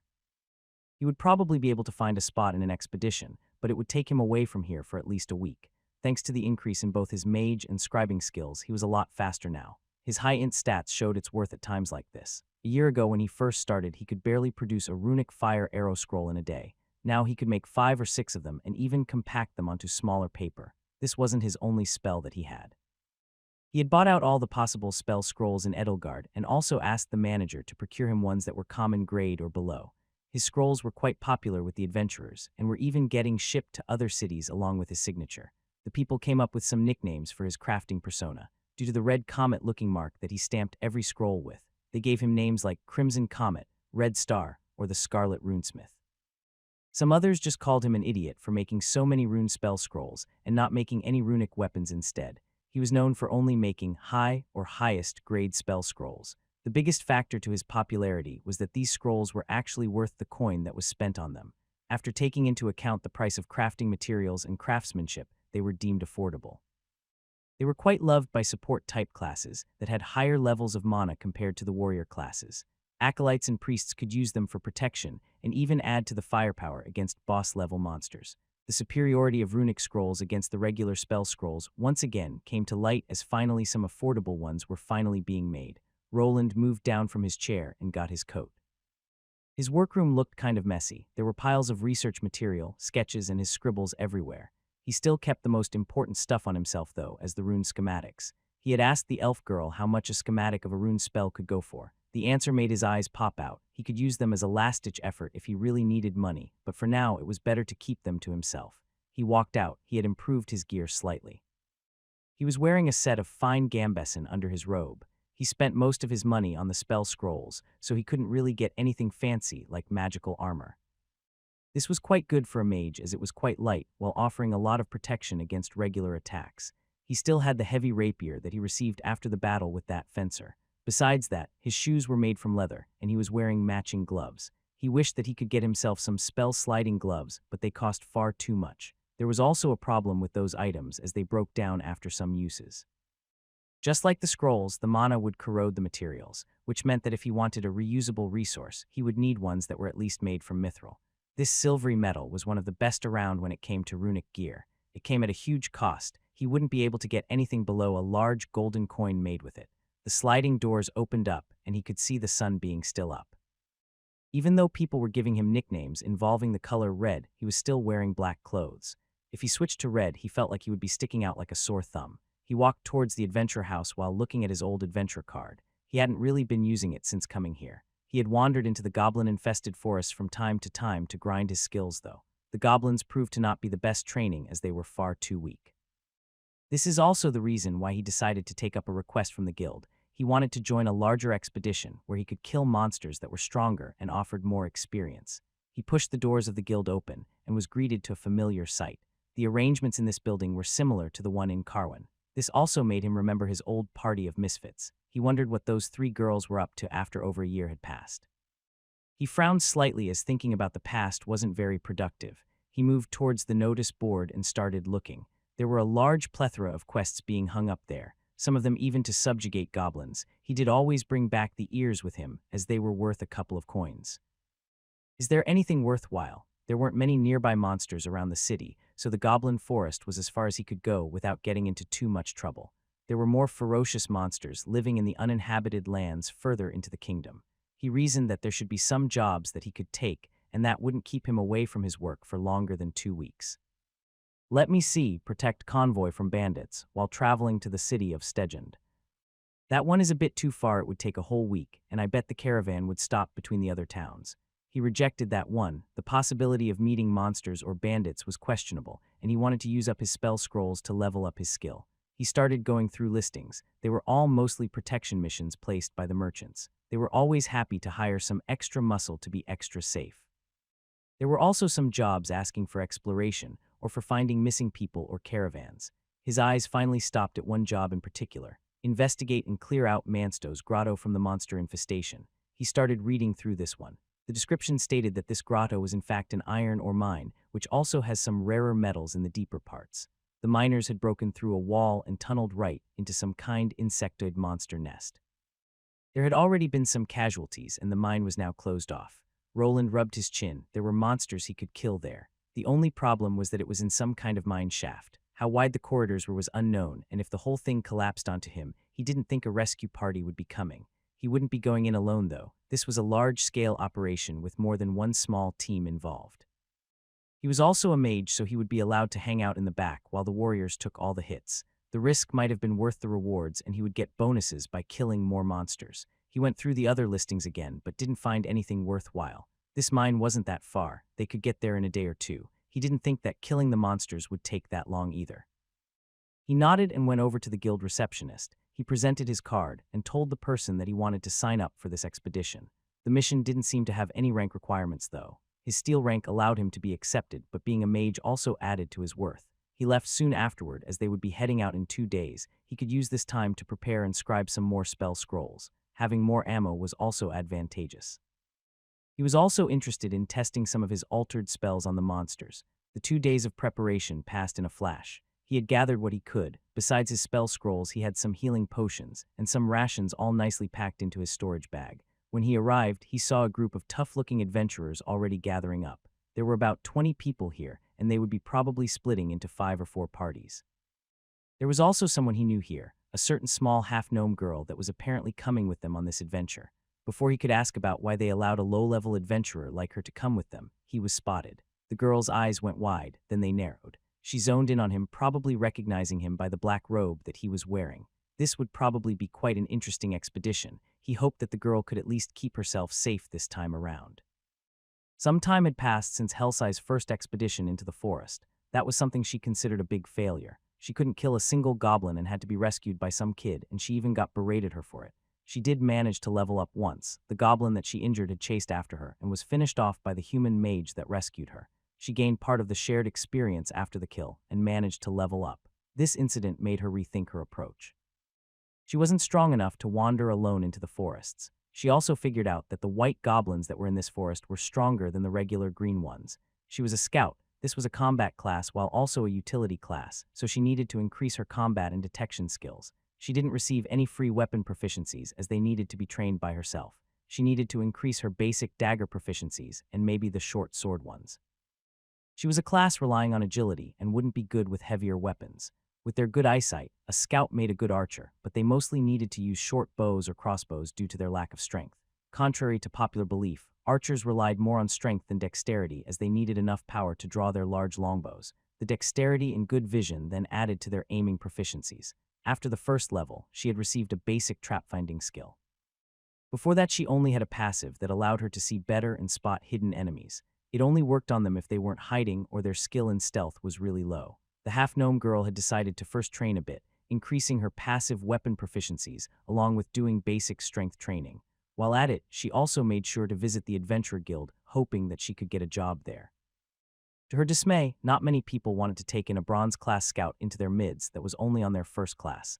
The other adventurers didn't want to put their faith in an inexperienced tracker. Someone that could detect the enemies before they ambushed you was a cornerstone of every party. They were sometimes even considered more valuable than mages or priests. Time continued to pass. In the day she worked at the inn, while in the evening she did her training.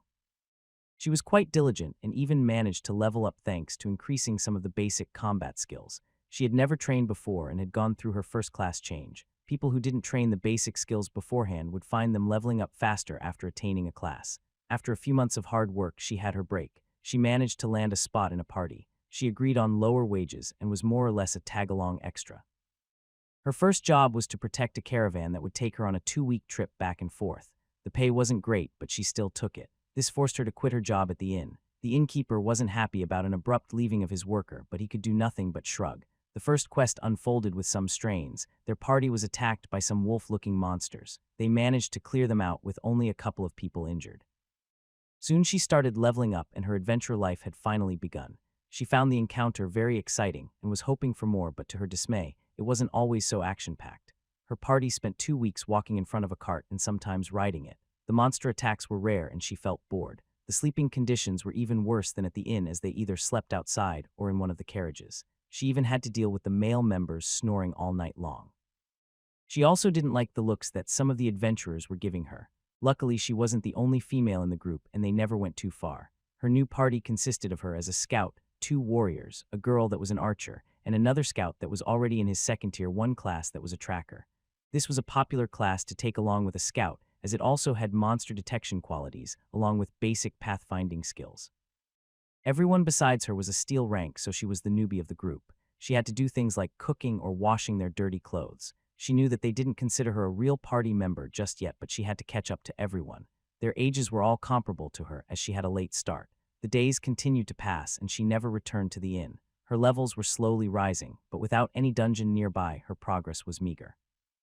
Her party didn't want to move to another city as they were okay with easy transport work. She, on the other hand, wanted more. She wanted to get stronger and earn some respect. One day, Helsai brought news of the expedition to Mansto's grotto and how it was mostly about exterminating a monster infestation. To her surprise, the party refused this request, telling her that it sounded sketchy. There wasn't enough info about the monsters, and the inside of the caves might not be correctly mapped out. They were the types that liked to play it safe, so they refused the request. She went away fuming. She didn't want to do the protection missions anymore. They had spent the past 4 months doing those, and she was still only a level 10. She wanted to progress faster, but was afraid to head out on her own. Luckily, this expedition was accepting almost everyone, even bronze adventurers could join. To the protests of her party, she decided to go there as a solo act. They didn't want to budge even after she asked them again and again. This wasn't considered a betrayal of trust or anything. It wasn't rare for adventurers to change parties and to join larger expeditions like this on their own. They wished her good luck and to come back in one piece. She arrived early in the morning, almost before anyone had gathered. She took her time to examine her dagger and short bow that she was now using.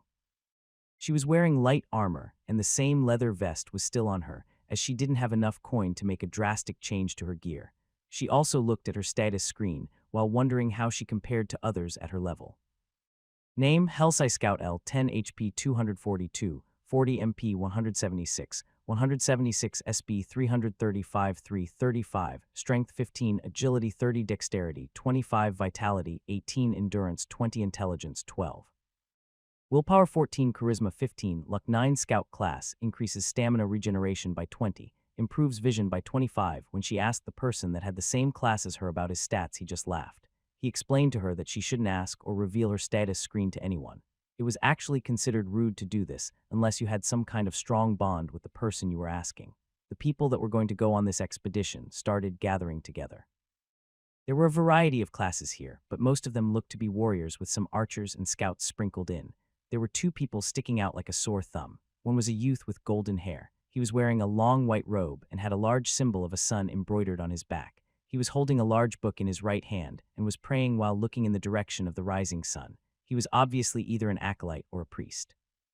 The second person was also wearing a robe. It was only pitch black. He had a heavy rapier strapped to his side and was above 160 cm in height. She recognized that gloomy robe and the lanky youth that was standing there. It was the same brat that had saved her from the mountain goblins that one day. Their eyes met, and the two started looking at each other. Roland was surprised to see the waitress from the inn even more than she was surprised to see him here. She was still the only person that he knew around here, so he just nodded with his head as a sort of greeting. Helsai was slightly taken aback after Roland had nodded at her. She wasn't as annoyed with him anymore, and she felt a bit bad about how she acted after he had saved her.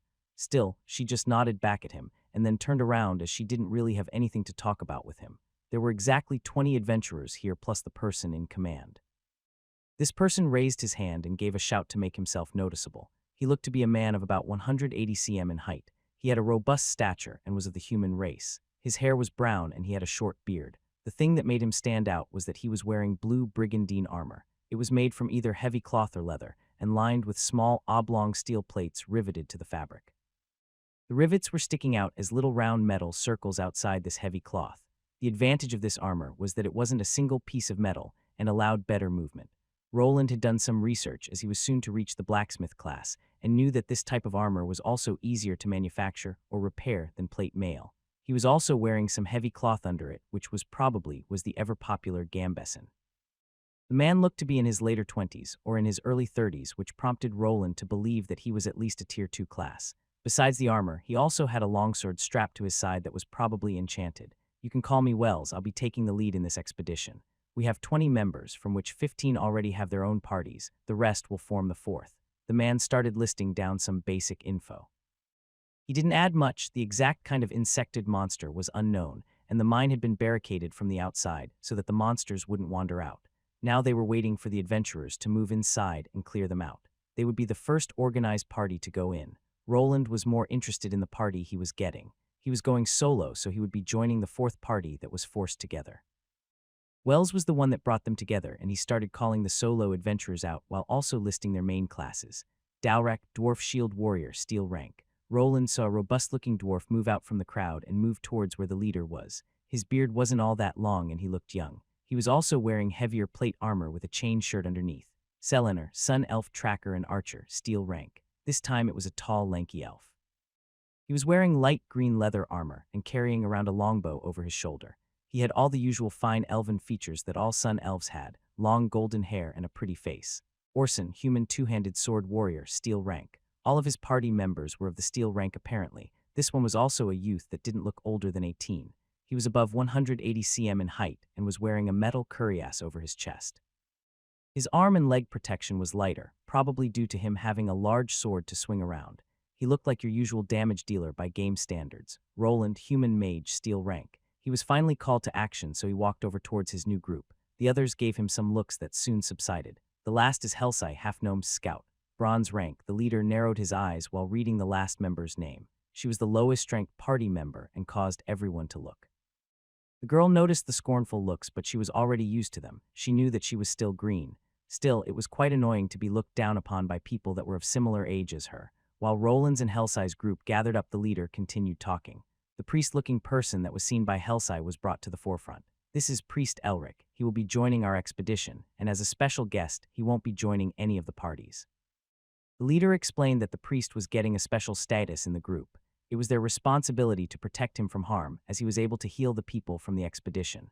Roland thought that mages were seen as assets, but maybe being a healer was even more important.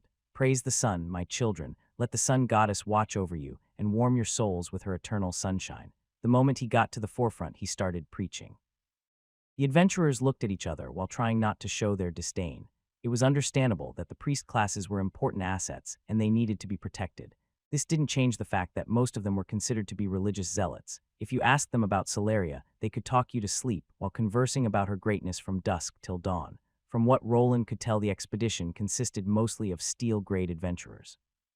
There were a few Tier 2 classes on board. One was the expedition leader, and the other was the priest. He also believed that the party the leader was in was probably mostly composed of Tier 2s as well. Roland had a suspicion that besides that main group of adventurers, all of the rest were considered expendable meat shields. His group would be getting one carriage to travel in, so they would have enough time to strategize and get to know each other. Though there was a problem already, mainly one of the members wasn't happy that they had a bronze adventurer with them.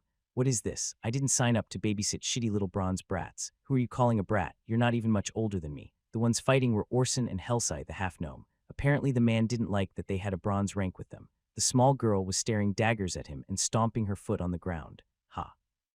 What? You want to go shrimp? The man grinned while looking down at the small girl and started egging her on. Roland saw this and knew that in a party it would be better if the team worked with each other. He decided to move closer in the hopes of diffusing the situation, even though he didn't like talking to people all that much. I don't think we should be fighting before we even arrive at the grotto. Save it for the monsters. The elf and dwarf didn't seem to care that much as they moved toward the carriage that they were going to use. Another shrimp appeared. We having a bargain sale or something? The only shrimp I see is between your ears. Roland replied hastily, his emotions getting to him. Before he could backtrack on his insult, he heard the dwarf bursting out in laughter. He get ye there good, laddie. Orson's face turned a bit red, and the half-gnome girl also got out a chuckle from Roland's remark. Selenar the sun elf remained quiet while just sighing. He was one of the more silent types. Stop your nonsense. The dwarf could see that this human here was on the angrier side. He had enough sense as the main tank to not let things escalate. Luckily, Orson was more bark than bite, and they all managed to get inside the carriage without a fight breaking out. He did curse up a storm before getting into it. It was quite the quiet trip. The most talkative one was Dalrek, that kept complaining about the bumpy road and how much his posterior hurt. Roland had worked in a more tight-knit group of adventurers and knew that good cooperation was key. He decided to at least try to talk with them to figure out what he was working with. Dalrek, was it? How good are you with that shield, and is that a polearm? Aye, this air. Did you think it'd be usin' an axe or something? The dwarf asked while chuckling. Dwarves were considered strong for their height, but they lacked reach. This is why most of them favored weapons that had long reach like spears and polearms. They also used longswords or even bastard swords. The one Dalrek was using was a slightly shorter halberd, fit for his height. You would very rarely see a dwarf using an axe. This mostly happened when they were wearing full plate armor and were sure that they could just charge into their enemy without worry. I lee th frontline teamy, not in his aft t get by me. Roland couldn't understand the heavy accent too well, but he figured the dwarf was just reassuring him about his defensive capabilities. And Mr. Selenar, nothing will escape my elven eyes, leave the tracking to me. Before he could even ask, the elf answered. He probably realized what Roland's intention was and just answered so that he wouldn't have to beat around the bush. I'm also good at scouting and trap finding. Helsai chimed in while everyone was talking. The group started to slowly converse with each other during the carriage ride. Even Orson finally gave in and listed his two-handed sword abilities. Roland also informed them about the array of spells that he was able to cast. He had made a lot of regular mana bolt and mana arrow spell scrolls that fit on smaller paper. He could use them to level up and only dip into the better ones if they run into trouble. If they asked, he could just say that he knew a high-level runesmith that liked scribing. The close to 2-day ride continued. Soon Roland would get another taste of adventuring after having had taken a long break. Roland held out his hand in front of a bundle of sticks that were gathered in one place. He was a mage without elemental affinities, but he could still learn this spell. It used friction instead of fire to ignite. The sticks went up in flames, and Roland's new half-gnome companion tossed a few more in. The expedition had stopped for the night, and they decided to camp out in the wilderness. They would make it to their destination in half a day's time tomorrow. The leader had decided that it was too dangerous to wander during the night. Making a camp and having people take turns watching would be the best option. Roland and Helsai were voted to be the first ones with guard duty. The girl was selected because she was a scout and also a newbie. Roland was also forced here due to his young age. He was now sitting opposite to the short girl with orange hair. "Did you cut your hair?" Roland asked while tossing some more wood into the pile. It was quite chilly here, and even while wearing this long robe he was feeling cold. "Ah yes," the girl nodded. She did have longer hair when Roland had saved her that fateful day. After she gained some experience, she decided to cut it short as it was a liability during fights. Good. Roland felt like the two got off on the wrong foot the first time they met. He also felt like that as the adult here he should offer her the olive branch. The problem was that he didn't really know how to talk to 16-year-old girls, even fewer ones that were from this word and a gnome. "Thank you, for saving me." The girl finally managed to gather up her courage to apologize. She had her head turned the other side while twiddling her thumbs. Her voice faint and quiet as Roland barely heard it. After going through the adventurer's lifestyle, the half-gnome did have a lot of time to think about her past actions. "Sure, no problem. Also sorry for shouting at you back then." "No, it's fine. You were right, I was unprepared." The two somehow managed to bury the hatchet, so Roland moved on from this uncomfortable topic and shifted it to another. The two started talking about the adventurer life. Hillside also wanted to know how Roland was able to get his adventurer rank at such a young age. He just lied and told her that he was lucky enough to get a mage class, which let him join adventure parties at a dungeon. The night went by slowly. There wasn't much to do but talk, so they slowly got to know each other. Hillside told him about what she was up to after she got rescued, and Roland gave her a recap of his adventure life back in Carwin. "Come to think of it, it would probably be better for you to go to a city with a dungeon than to stay here if you want to level up. I also had trouble working by myself back then. I was lucky enough to find a good party."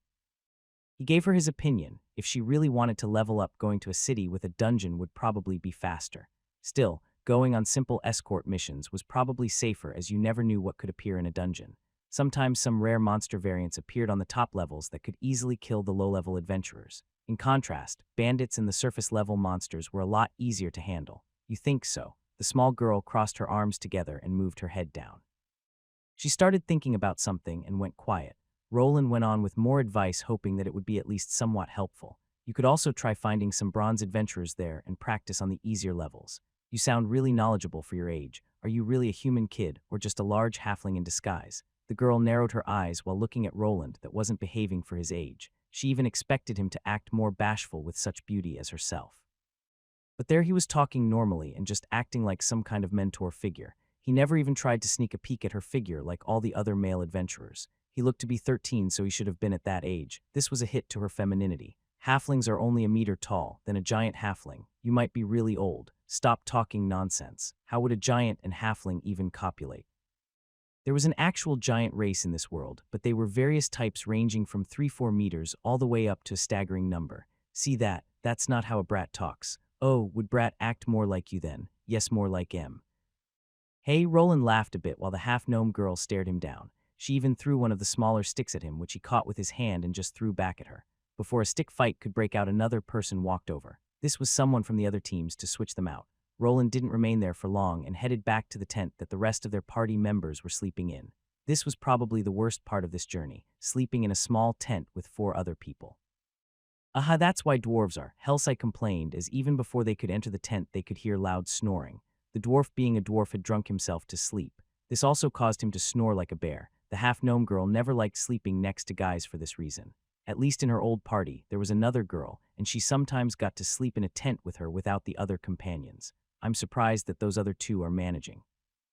Roland commented as Orson and Selenar were fast asleep, though the elf had an awkward sitting up straight position and looked to be awake. The human, on the other hand, was similarly snoring as Dowrak the dwarf. They probably both drunk themselves to sleep while the elf might have used some sleeping aids. The two walked in. They only had some crude blankets and hard pillows provided by the people from the expedition. Hellsight curled up to the side far away from the other three males and tried to sleep, but the snoring was just too loud. She then noticed someone wiggling over towards her, which was Roland wrapped up in a blanket. "Hey, what are you doing? Go back, you pervert." The half-gnome was surprised that the youth that didn't show interest in her looks had come over. Was he actually keeping it in, but was in reality a wolf in sheep's clothing? "Pervert, the hell, just be quiet." He started murmuring something to himself, and after a while a little flash of light occurred.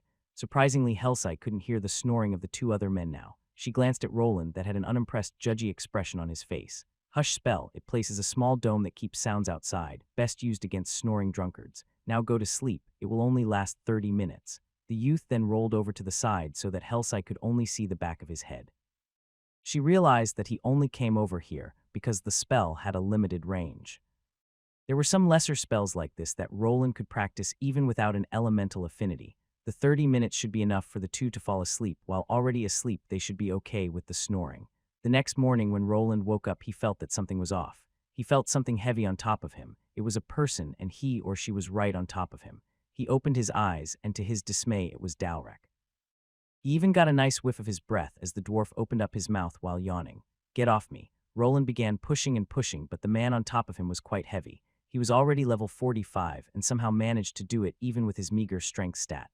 The others were awoken to Roland's grunts and could see him rolling the sleeping dwarf to the side while panting. "Hey, what are you looking at?" Orson and Selenar looked at each other while slowly backing away. Hellsight was also looking at the strange display while mumbling to herself. Now it all makes sense. Roland raised his brow and just got up. He wanted to give Dowrak's rear end a good kick, but decided otherwise. He just left the tent while the other party members continued looking at the sleeping dwarf that was about to wake up. After the rowdy night, everyone packed up their belongings in the tents and placed them back into the carriages as they continued with their journey. Roland somehow managed to explain himself while Dowrak just laughed about the whole misunderstanding. He even mentioned that Roland was far too skinny for his tastes and that he only liked the robust dwarven women. Then for the rest of the trip, he started explaining the beauty of wide women and how they were superior to what he called twigs. That's what a real whiffy is. This damn dwarf makes a lot of sense." Orson replied with a surprising contemplative look on his face as if he was deliberating on switching over. The elf remained silent just as Roland, the half-gnome girl, had her eyes narrowed throughout the whole conversation. The carriages soon arrived at the grotto and everything came to a stop.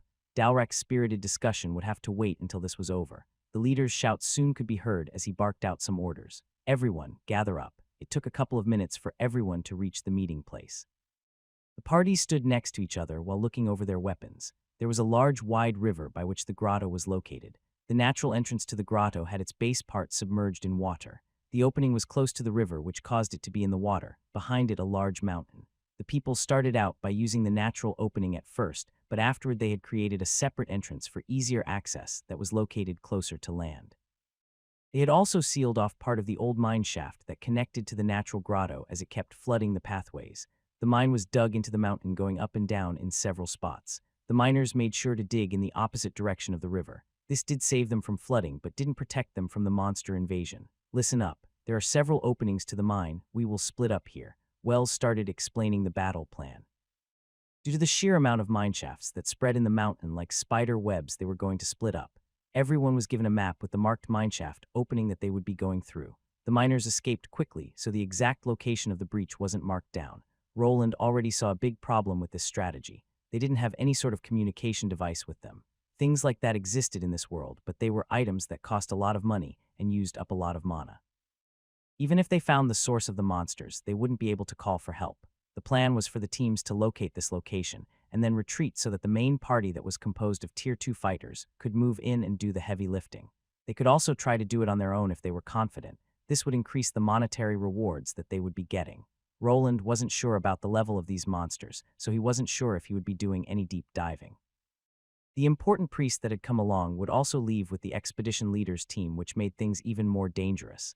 Everyone got their assignments. There is enough time, so move out. We will meet back here at nightfall. It was about 1 p.m. at the moment. They still have some time to do a sweep of the tunnels before nightfall. If the monsters were active during the day was unknown, so they had to expect resistance on the inside. They weren't the only people here. There was a whole enclosed camp with some guards and miners. They had some wooden buildings that consisted of the miners' dining quarters and storage areas. There was also a nearby village from which most of the workers came from. Each party was guided to the mineshaft opening by some of the workers. Once Roland's party got there, the miners started removing some of the rocks that they placed to block the mineshaft. Guards were placed in front of the entrance as protection. There were no signs of battle, so the monsters probably hadn't escaped the mine just yet. "So what do you think?" Roland asked. "About dwarf women," Orson replied. "What? No, about this mission." The man just shrugged while taking out his long two-handed sword. It looked thick and heavy and hard to swing. Roland was slightly worried that this large weapon could be hard to use inside a tight mineshaft. "I don't care, just here to kill some monsters." Orson performed a practice swing, and the sword gave out a nice swishing sound. Roland spotted a shorted sword strapped to the man's side. This made him slightly less worried, as he had enough sense to have a sidearm. "Tease Jewis some bugs. You worry awfully much, laddie, it's just some bugs. You worry too much, boy." Dalrek just laughed while getting his shield and halberd out. The sun elf wasn't looking too happy about having to get himself into a mine shaft. The half-gnome girl was just looking over her dagger and short bow. The fighting ability of those two might be hampered if the corridors got too narrow. They wouldn't really be able to use their ranged weapons, though if their aim was good, they could probably shoot without hitting their own allies. Roland was a bit perplexed about his new party members. They were awfully lax and didn't seem to be taking this expedition seriously. He was wondering if he was being overly cautious about it or not. He decided to check his own gear over. To the side he had his makeshift spellbook. It wasn't the only one, as he had attached 4 of them to his belt with a stack of 10 spell scrolls in each. He had far more firepower than last time. Fire arrows weren't the only spell that he could cast anymore. He also had a larger stack of the lesser runic mana arrow and mana bolt spell scrolls with him. He would be using these most of the time to level his skill up. There were other various spells that he had hidden in his storage bag, as he couldn't just carry all of them on him. He hoped that his bad feelings about this mission would go away. Having a whole team of tier 2s to back them up was also a reassurance. While thinking, he heard a cracking sound followed by the noise of falling rocks. The miners had broken through the barricade and were now slowly moving the rocks away. The guards examined the entrance and deemed it safe for the workers to continue. Roland's party also moved closer, as a monster could pop out at any moment. "Maybe I'm just being paranoid. Let's get this over with." He moved to the back of the party. Dalrek and Selenar moved to the forefront. The dwarf was the main tank, and the elf was responsible for spotting monsters. Even in a cave, he would probably be able to somehow feel out the enemies if they were close thanks to his class and skills. Orson remained in the back with Hellside to protect the party from sneak attacks from the rear and Roland, as the mage was right in the middle. After the miners broke through the opening, the party ventured forward. Instead of torches, Roland produced one of the easiest light spells, a mana sphere that lit the way. This was a lot better than having to hold on to torches that also brought smoke into the equation. Everyone steeled their resolve as they moved forward, going in slowly into the unknown. The real expedition had finally started. Roland's party had to squeeze through a small opening that the miners made. This opening was then covered up and only a small head-sized hole remained. When the party returned, they were supposed to communicate with the people on the other side through it. They were also told to knock on the wall in a sort of Morse code so that the workers knew it was them. On the other side, guards were stationed to keep the miners safe from harm. The adventurers were supposed to follow the map and slowly clear out the tunnels from any monsters. Along with the other adventure teams, they would slowly get rid of the monster infestation. It was unsure on how long this would take, but they were given simple clocks so that they could tell the time spent there and go out within 5 hours of going in. A blue sphere of light illuminated the tunnel. This tunnel was wide enough for 3 people to fit in side by side. Small railroad tracks were lined up on the hard rocky floor. There was also an empty minecart standing there on those tracks. It was probably used by the miners to carry iron ore and minerals to and from the exit. "Handy to hae a mage around. Handy to have a mage around," Dalrek said while moving forward. The magic light hovered above his head. Roland could position it there as it had a targeting function. This spell didn't take much mana to sustain, and Roland's mana regeneration outperformed it. Thanks to this, the party could enjoy a well-lit tunnel while having their hands free of torches. They spotted some of those torches on the walls, but they were all unlit. They probably burned out after the tunnels were sealed. Selenar was holding onto the map. He was a tracker, but his strengths lay in the wilderness and forests. He wasn't that good at distinguishing rocky mine walls and remembering the tunnel layouts. He stopped, and so did the others with him as he frowned. "Can I take a look? I'm good with maps." Roland called out to the elf as he saw him narrowing his eyes while looking at the parchment. Selenar didn't mind and just handed it over to Roland, as he was more than willing to shift responsibility. The scribe class and his high intelligence helped him with maps. It was as if he had an internal GPS. He had also gained a map reading skill that probably made everything possible. Okay, we are here. He had looked through the map before but was still surprised that someone could dig in so many tunnels without modern drilling equipment. Supposedly a miner was also a class, and their skills made tunneling and digging a breeze. If we follow this path, we'll come to a fork. The right path will lead to more tunnels that are a dead end. Roland proposed to check out the tunnels that were a dead end first before moving on to the other ones. This way they could see if the monsters were tunneling any further, and would also let them cut off the monsters' escape route. This would also help them cross out already searched sections from the map easier. The others didn't really care that much. The faster they got through this, the faster they could get their rewards. So they all nodded and followed the directions that Roland proposed. While going past the first fork in the road, Selenar noted that no monsters had gone through here, as he could only spot the miners' footprints going this way. Without making any shocking discoveries, they marched through these tunnels. Just as the elf said, there were no monsters found in these unfinished tunnels. Helsai made sure to observe the beautiful-looking male elf as he examined the path. She was also someone that was aiming for a tracker role as him. Roland marked the dead ends on the map, a bit disgruntled that he didn't find any type of loot to take with him. He wanted to nab some metal or samples for himself, as he was going to be working with metals in the future. They backtracked to the fork and went further each time, taking the path that placed them at a dead end. This trudge continued for an hour until they finally spotted their first enemy, revealing the true appearance of the insect monsters to them.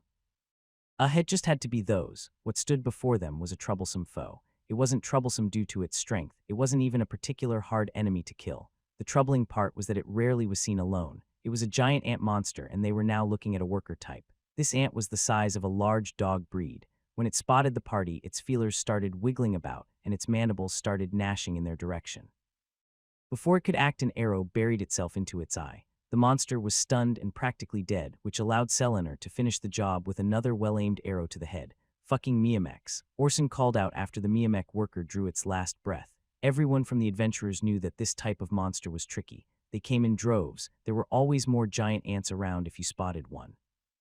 They must have burrowed from their nest here, might be even in the process of making this mine their new lair, Roland said while looking at the dead monster. Depending on the level of the ant queen, this could be dangerous. Though if she wasn't above a certain level, then the ant monsters would be quite weak and they would be fine. The worker ants weren't that strong, but if they piled upon you, it was certain death.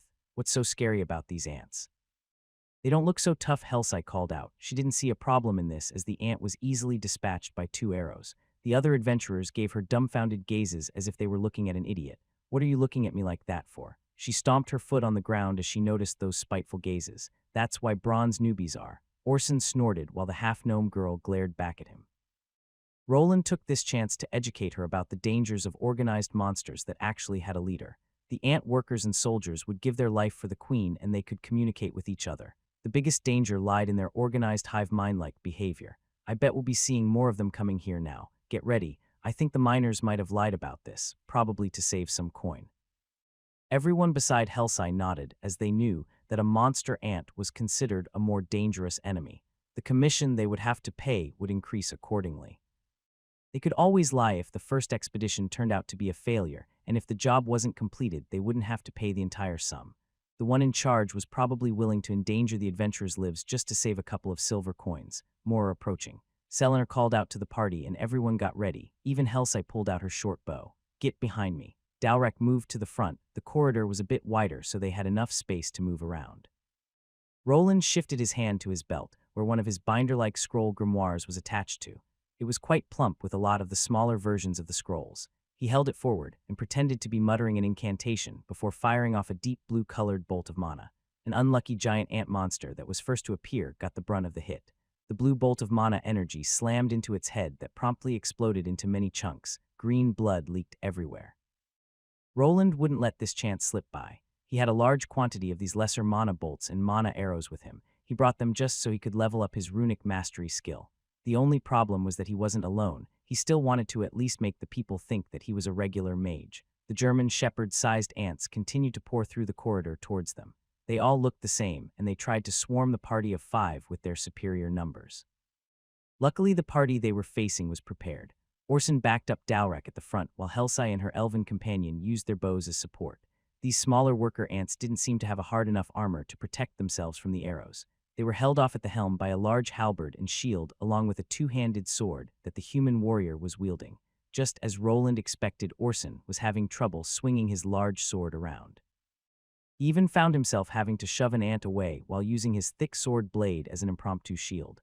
Fortunately, he had a robust dwarf by his side that could thrust his polearm weapon as well as swing it around thanks to his high strength and thick arms. The most shocking part of this encounter was the young mage in the party. He revealed himself to be quite the credit to his team. Each of his spells landed on an ant's head, killing in one shot each time. With his help, the surge of ants was safely dispatched, and soon 20 or so corpses lay on the cold mine floor. Damn, I didn't even get chance T-Shaw of good goin' laddie. Damn, I didn't even get the chance to show off, good going boy. Roland scratched his cheek a bit. He might have overdone it with the mana bolt spam. He moved himself all the way to the back so his party members probably didn't see him using the scrolls instead of casting himself. Luckily, everyone was far too busy with focusing on the monsters than on the boycaster. They also probably didn't have enough experience with having mages in their party, as those mostly appeared after finishing the magic academies and were at tier 2. No shit, was killing monsters always so easy with a mage in a party? No wonder everyone wants one around. Before his party could examine his battle style any further, he gave out a cough. I think we should gather up the mana stones. I can feel that there are 5 of them here. Some of them recalled that mages were able to feel the monster cores in the slain monsters thanks to their mana sense. They quickly dissected the monster ants. Their feelers and mandibles could be sold for some coin to alchemists. Even the armor could fetch a penny and be made into some lesser armor. These adventurers were mostly driven by monetary gains, so they started gathering the loot. They had to give up on the ant armor as they were just too many of them, and no one had a storage bag large enough to fit all of those carcasses in. Helsai was the only one from the party without one of those bags, so she pouted while seeing her temporary companions packing up everything. Don't worry, if you work long enough, you'll be able to afford one of the cheaper ones. Roland gave the half-gnome a reassuring look as he noticed that she was feeling down. The bags cost a lot if you were a bronze rank, but were somewhat affordable after getting through that hump. Who is worrying? She turned her head embarrassed about her lack of adventure gear and that she was considered poor. Her companions didn't really care as they all were in similar situations when they were starting out. Some of them even had to work as regular hired help when they were starting out, as no one wanted them around without any combat experience. There weren't really that many people that could evade the simple labor missions like Roland did when he started out. The ones that tried too soon ended up as goblin food. Ants weren't that tough, think we can continue. These ants weren't that tough, think we can continue, Dowrak proclaimed while getting some of the ant juices out of his halberd. It was a surprise to find out that this mine was overrun by ant monsters. This didn't mean that they should retreat just yet. The more of these buggers they slew, the more money they would get. They just needed to gather up their feelers and mandibles as proof. Yeah, we also have the mage kid with us. It should be a breeze. Orson was somehow invigorated after seeing the spell-slinging capabilities of his new party member. The elf also nodded and Helside just shrugged as she was here to gain some experience points. She could already see that it was increasing at a rapid pace while they defeated these weak monsters. She had already gained 1 level just after this quick battle. Don't see a reason not to. Roland also nodded. The path behind them was mapped out by them. They had a clear path to retreat, and the ants didn't seem to be digging up new tunnels that much. With the current strategy of the 2 warriors in the front and 3 range attackers in the back, they felt reassured. They still had enough time to backtrack as the 5-hour time limit wasn't up. They continued on. Roland spotted a larger cavern on the map. This cavern was probably some kind of larger mining area that the people dug out. He expected to find some minecarts along with more paths opening for them to investigate. They followed the railroad tracks all the way to it. While heading forward, they encountered more of the worker ants. Roland was still quite greedy and was sure to always aim for the head. The other party members didn't really need to do much besides blocking the ants' path, while their backline fighters pelted them with arrows and spells. The archers of the group were sure to gather up the arrows as they could be reused. The path ahead continued to be bathed in darkness. Roland even brought out a second orb of light. The ants kept appearing periodically, but in small numbers as if guided by the smell of their fallen brethren. It was rumored that the ants communicated with each other by pheromones or some kind of chemical trails, which made a lot of sense. The party finally came to the end of one of the long corridors and was greeted by a large cavern. There was abandoned mining equipment scattered here, pickaxes on the ground, and minecarts filled with raw iron ore. The bright blue light illuminated the whole place, and they could hear the familiar sound of clicking mandibles of the ants. The smaller worker ant variants weren't the only ones there. There was a slightly bigger variant of those monsters, but luckily it wasn't a Tier 2 soldier variant. This was just an advanced version of the worker. Its larger body size brought an increase in the size of their mandibles, and also another deadly aspect. mana shield, Roland was quick to react. During his times in libraries, he had studied about the various monsters in the kingdom. He knew about some of the ant monster types having acid-like spit. This acid was now sizzling and dripping down from a shield that he placed on Orson. He was slow on the uptake as he was wrestling with 3 smaller ants. Watch out for their spit. It has limited uses. Duck for some cover until it runs out. Roland shouted while using up one of his mana arrow scrolls on the other larger worker ant. This one didn't go down after one hit. The mana arrow only managed to leave a deep crack in its carapace. It already showed more resilience than the basic worker ant. Helsai and Selenar ducked behind the large minecarts, while Dalrek and Orson backed away, their gazes focusing on the acid-spitting ants. One of the acid shots connected with the cart Helsai was hiding behind. Fortunately, it wasn't quite strong enough to eat through the thick iron. With a couple more mana bolts and mana arrows, the 2 long-range attackers drew their last breaths. The party members then jumped in to clear out the easier workers. Fuck, Orson leaned forward while panting. The battle was over, but the stuffy mine air was getting to him. The other party members were also tired. The time they spent here was already over 2 hours. A decision about retreating for now would probably be the best course of action. I think we should return, laddies. Yes, think we should return, guys. Everyone nodded and looked to Roland to point out the mana stones of the ant monsters. They would quickly gather up the loot and go back. They feared that more ant monsters would be coming. No one knew how the other parties were doing either. They needed to return and ask their expedition leader about a new plan of action. Things wouldn't be going their way, as the moment they were finished with taking their spoils, they heard a rumble. The whole mine began shaking around as if some kind of explosion occurred. They could even hear some kind of loud noise. Everyone started jumping around the wider cavern as the ceiling started falling apart. Large rocks were dropping all over the place, and everyone was doing their best at evading. The rumbling and sudden earthquake didn't last for long, but when the smoke cleared, they saw a large problem. By Celeria's tits, the passage collapsed. Orson was the first one to notice the corridor through which they came was now blocked off by large boulders. This was an amount that they couldn't clear out in a short amount of time. The miners outside wouldn't venture inside and help them either. They were trapped with the only choice of moving forward into the ant-infested tunnels that lay ahead. How does it look? Naguid, laddie. Not good, Boy Dalrek answered Roland while hitting the collapsed passageway with a pickaxe that he grabbed from the ground. He was a dwarf, so he knew a bit about living underground and in caves. It's gonna take us at least a day to clear these at Ermore. It's going to take us at least a day to clear this, or more. The tunnel that they came from was in shambles. Dalrek also mentioned that he was unsure how deep it had collapsed in there. They could very well have to spend days digging themselves out. This wasn't the biggest issue, though, as the real problem were the ant monsters that could come from any of the other tunnels that connected to this larger cavern. The area they were staying in had about 50 meters in diameter and 3 meters in height. There were 4 tunnels connecting to it, and they branched out into more. Some were dead ends, and some led to places like this one. They had 2 options, either digging themselves out in hopes that the passage that they previously took didn't collapse in any other section. The other one was going through the tunnels that connected to another exit. I don't like this. They never mentioned that this place suffered from earthquakes. Roland voiced his opinion while the rest of the party gathered. Everyone was on high alert. The elf was standing closer to one of the corridors and was listening for any approaching monsters. You think it was something else? Orson asked while kicking a rock that tumbled down the rocky cavern. It produced a small echo that traveled through the large open space. Not sure, could have been one of the other teams fighting the ant monsters under or above that corridor. He gave his opinion. Maybe the other teams were fighting strong foes and used some explosive magic to get away. Things like spell scrolls were common enough, and the party with Tier 2 adventurers could have had some Tier 3 ones with them. Aren't ants good at digging? Maybe they just dug under that tunnel. The half-gnome girl chimed in. This was also a possibility. That didn't explain the loud sound before the tunnel collapsed, though. Either way, we need to get out of this shithole, Orson proclaimed while removing some blood from his large sword. He was finally able to swing it around in this larger cave. No use staying here, as the mage said. We just need to follow the map to the exit. Hey, his name isn't Mage, it's Roland. Helsai shouted out at Orson, who flinched a bit, but he quickly recovered while looking maddened.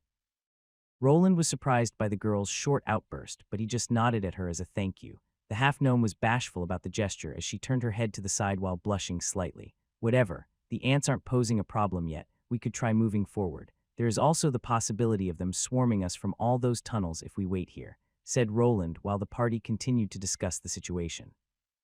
Finally, they all agreed that waiting here and digging would probably not be the best option. The ants could endlessly continue swarming them from all directions if they stayed too long in one spot. They could also dig more tunnels and come from below or from above. Roland placed the map on the ground and looked at it along with Selenar and Helsai.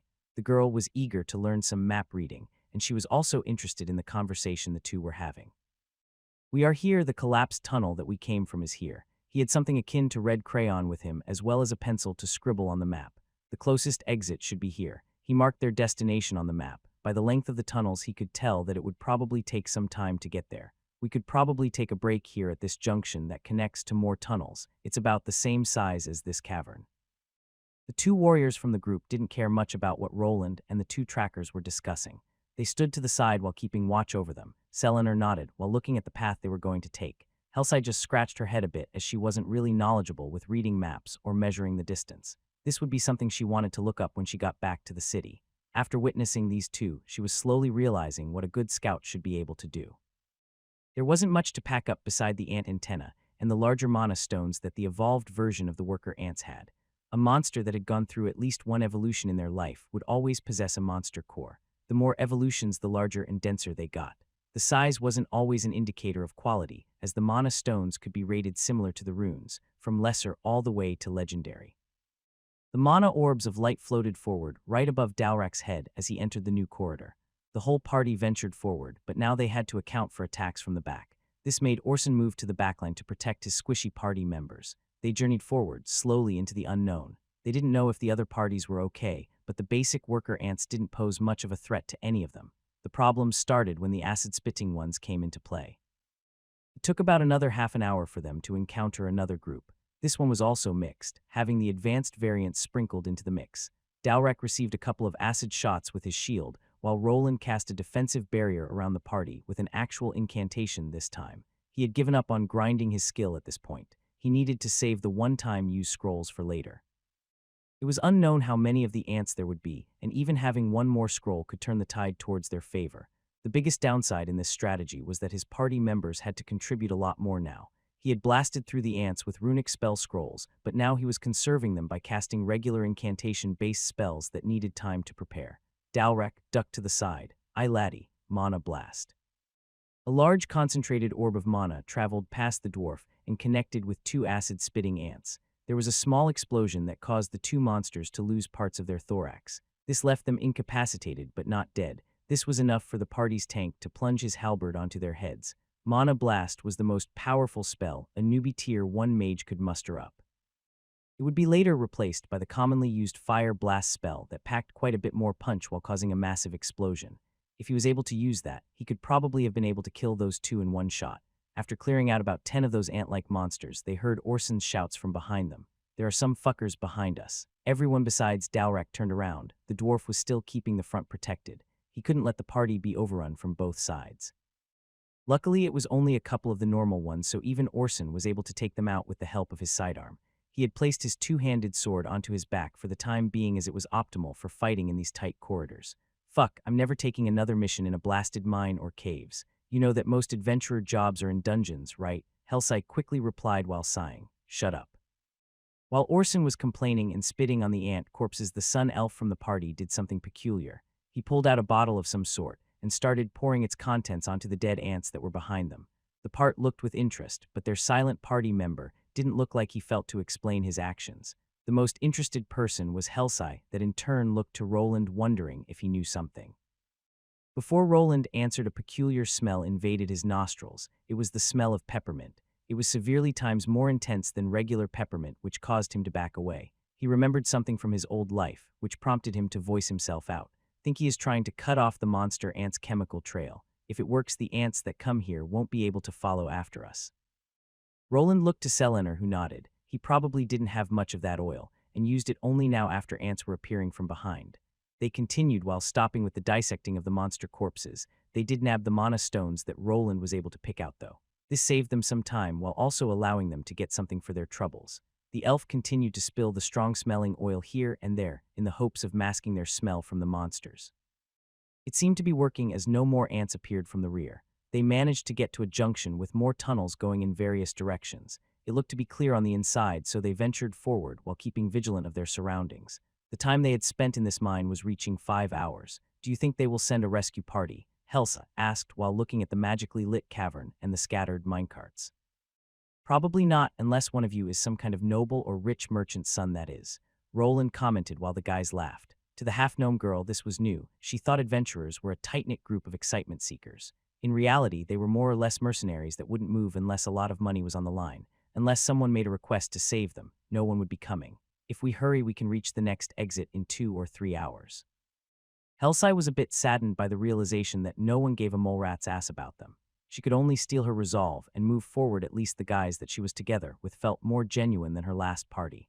Roland looked around. He could see that his team was getting tired. The tunnels were stuffy, and they had been wandering through them while fighting monsters. Still, it would be better to continue towards the exit as soon as possible. Resting in this cavern could be a death sentence if more ants appeared.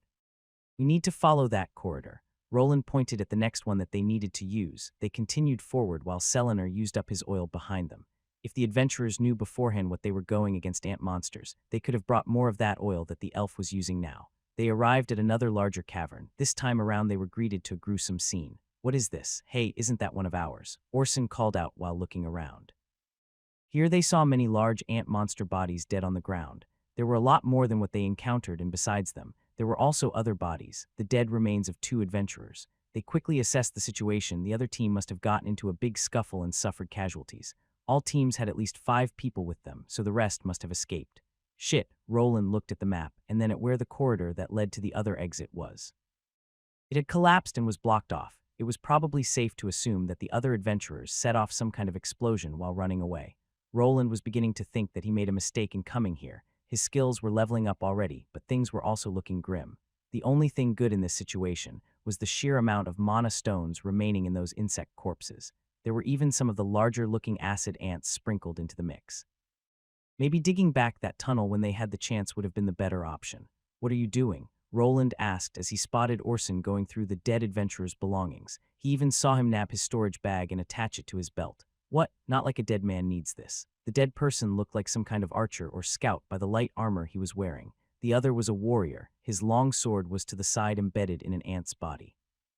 Strange that those ants didn't drag those bodies away. They must have killed them all before escaping back and setting off the detonation, which would mean, shit, just as he expected, something showed up. The sound this creature was making was different from the other ants. Soon it appeared out of one of the corridors. Its large head barely fit through it. This ant was larger than a horse. Its head was something that stood out the most as it was quite gigantic. The mandibles were really big, and they looked like they could split an adult human in half in one bite. Miamex Soldier L 53 HP 1108-1146 Roland could somehow use his identification skill to see the monster's name and HP counter. The moment he saw the numbers, he frowned even more. There was a threshold monsters reached just like the other races. A monster would evolve just like a person. The first evolution was past the 25th level, and then the second past the 50th, which was similar to going through your first Tier 1 class. This monster was something that was on the level of a Tier 2. Its lower HP count indicated that it had suffered some damage before, but it looked that it regenerated most of it now. Watch out. Everyone took up a fighting position, 2 fighters in the front with the range attackers in the back. The elf was the first one to give of a shot, and his arrow traveled through the dimly lit cavern, hitting the monster on the head. To everyone's shock, the arrow just bounced away without leaving more than a scratch on the monster's hard exoskeleton. After the hit, the monster was alert to their position, and it gave out a high-pitched scream before charging forward. It was surprisingly fast for its size, and Dalrak would probably have a tough time blocking its approach. The robust dwarf wasn't willing to dodge, though. He lowered his center of gravity and grabbed his shield with both hands. He put himself between his party and the monster like a proper defender. "Come to daddy, ye hacket bugger. Come to daddy, you ugly bugger." The monster's large head slammed into Dalrak's heater shield. The shield buckled under the pressure, and the muscular dwarf was pushed back. His feet made a streak in the rocky ground below. The monster started biting with those large mandibles. The thick shield was unable to stop the massive pressure as it started giving out. Orson didn't wait for his party member to just die there. No, he mustered up all of his strength and brought his large 2-handed sword down on the monster. It was a clean hit to one of its legs, which flew right off. He was sure to aim for the weak spot in the joints, and his aim was true. He tried swinging further, aiming at the more armored parts. The second swing was blocked by the exoskeleton that only showed a slight scratch. The monster abandoned the shield. Dalrak used this chance to back off. His hands and legs were shaking as he was barely able to take this evolved monster's charge head-on. The ant turned its head towards the other warrior, maddened after losing one of its legs. It was still able to keep its balance thanks to the remaining 5. Its mandibles opened up again as it tried to bisect the attacker. Orson was too slow to react. He thought that he could at least topple the monster after taking out its leg. Luckily, a red bolt of fire magic landed on the ant monster's head before it could go in for the kill. The monster screamed in agony after receiving Roland's fire bolt spell to the face. This was a common grade spell which was in the tier 2 ranking of spells. The monster's antenna along with its eyes started to melt. This was enough to cripple the monster's senses and making it more or less blind. It didn't stop there. Roland used another fire arrow spell and aimed for the head yet again. This finally made the monster drop down. Dalrek went back into action and used this chance to swing his halberd down on the twitching monster. Orson followed right after as he brought his two-handed sword down in a similar fashion. The two continued and Helsai along with the elf also joined in. All of them finally stopped after the monster's legs finally stopped twitching. Everyone was sweating and panting after defeating the tier 2 monster. They looked to their mage that surprisingly could use an advanced spell type. I brought some spell scrolls, he explained himself while the others nodded. Their conversation ended prematurely when they heard the ominous sound of insect feet coming their way. I hope you brought we're after need time. I hope you brought more of those, we are going to need them. A drop of sweat ran down Roland's forehead. He did indeed bring more of those scrolls with him, but if he had enough of them to last through this entire mine expedition wasn't something he was willing to bet his life on. For now, he gathered more mana into his hand while reciting an incantation. A blue sphere of mana formed in front of his right hand, while in his left he was holding his binder like magic book. This fight was only beginning. The party was in a large open cavern. After defeating the Miamek soldier, they got quickly swarmed by multiple monster ants. There were all the 3 variations of the Miamek monster ant that they already came across. The most dangerous were the soldiers that appeared. Luckily, the party had someone with enough firepower to keep them busy. Multiple large balls of water splashed onto the approaching ant monsters. Following them were similar spheres. They radiated a slightly different kind of elemental energy. A ball of frost flew towards one of those large Miamek soldiers. The ant reacted by dodging to the side, but part of its large abdomen got hit. Instantly, the ant's body started freezing. The frost traveled upwards and caused the large monster to stop in its tracks. These monsters were insects and were also cold-blooded. They couldn't regulate their internal heat and relied on the environment. Some species develop specialized organs to combat this, but this monster ant certainly didn't. The moment its temperature dropped below a certain point, it would start acting sluggish, and finally, it would start to hibernate. Roland's party members watched as their mage used some kind of flimsy booklet. Each time a frost and water-related spell flew, a page would disintegrate into nothingness. After the initial frost appeared, Roland activated a wind elemental spell scroll, which caused the area in front of him to become even colder. He had successfully simulated a sort of blizzard spell, which was causing the monsters to become sluggish. Now, while they can't move, attack, they noticed that the active ants had become quite slow after the area was covered in frost and ice. They were also feeling cold, but the adrenaline in their clothes kept them awake enough for them to continue with the fight. Orson and Dalrek engaged the monster in close quarters melee. They found it surprisingly easy to finish off the lethargic ants. Even Helsai moved in with her dagger. Her weapon was continuously stabbed into one of the monster ants' head, causing it to promptly bleed out and die. Roland concentrated on the most powerful monsters from the group, which were the 2 soldier variants. The other spell that he used in combination with the ice ball spell was the whirlwind spell. It kicked up a storm and together with the already chilly air caused the monsters to halt in their tracks. For the finishing touches, he used gale arrows as well as rock arrows and focused them on the Miamek soldiers' joints. Their exoskeleton was quite hard to crack even in their weakened state. When the monsters were damaged enough, the 2 warriors from the party could finish them off with their physical attacks. The battle continued, and Roland started going through his spell scrolls. His rune mastery skill started leveling up at a rapid pace. The monsters they were fighting were also tier 2, which caused everyone to level up quickly. Helsai had already gained 5 whole levels since coming to this mine, and this battle was still ongoing.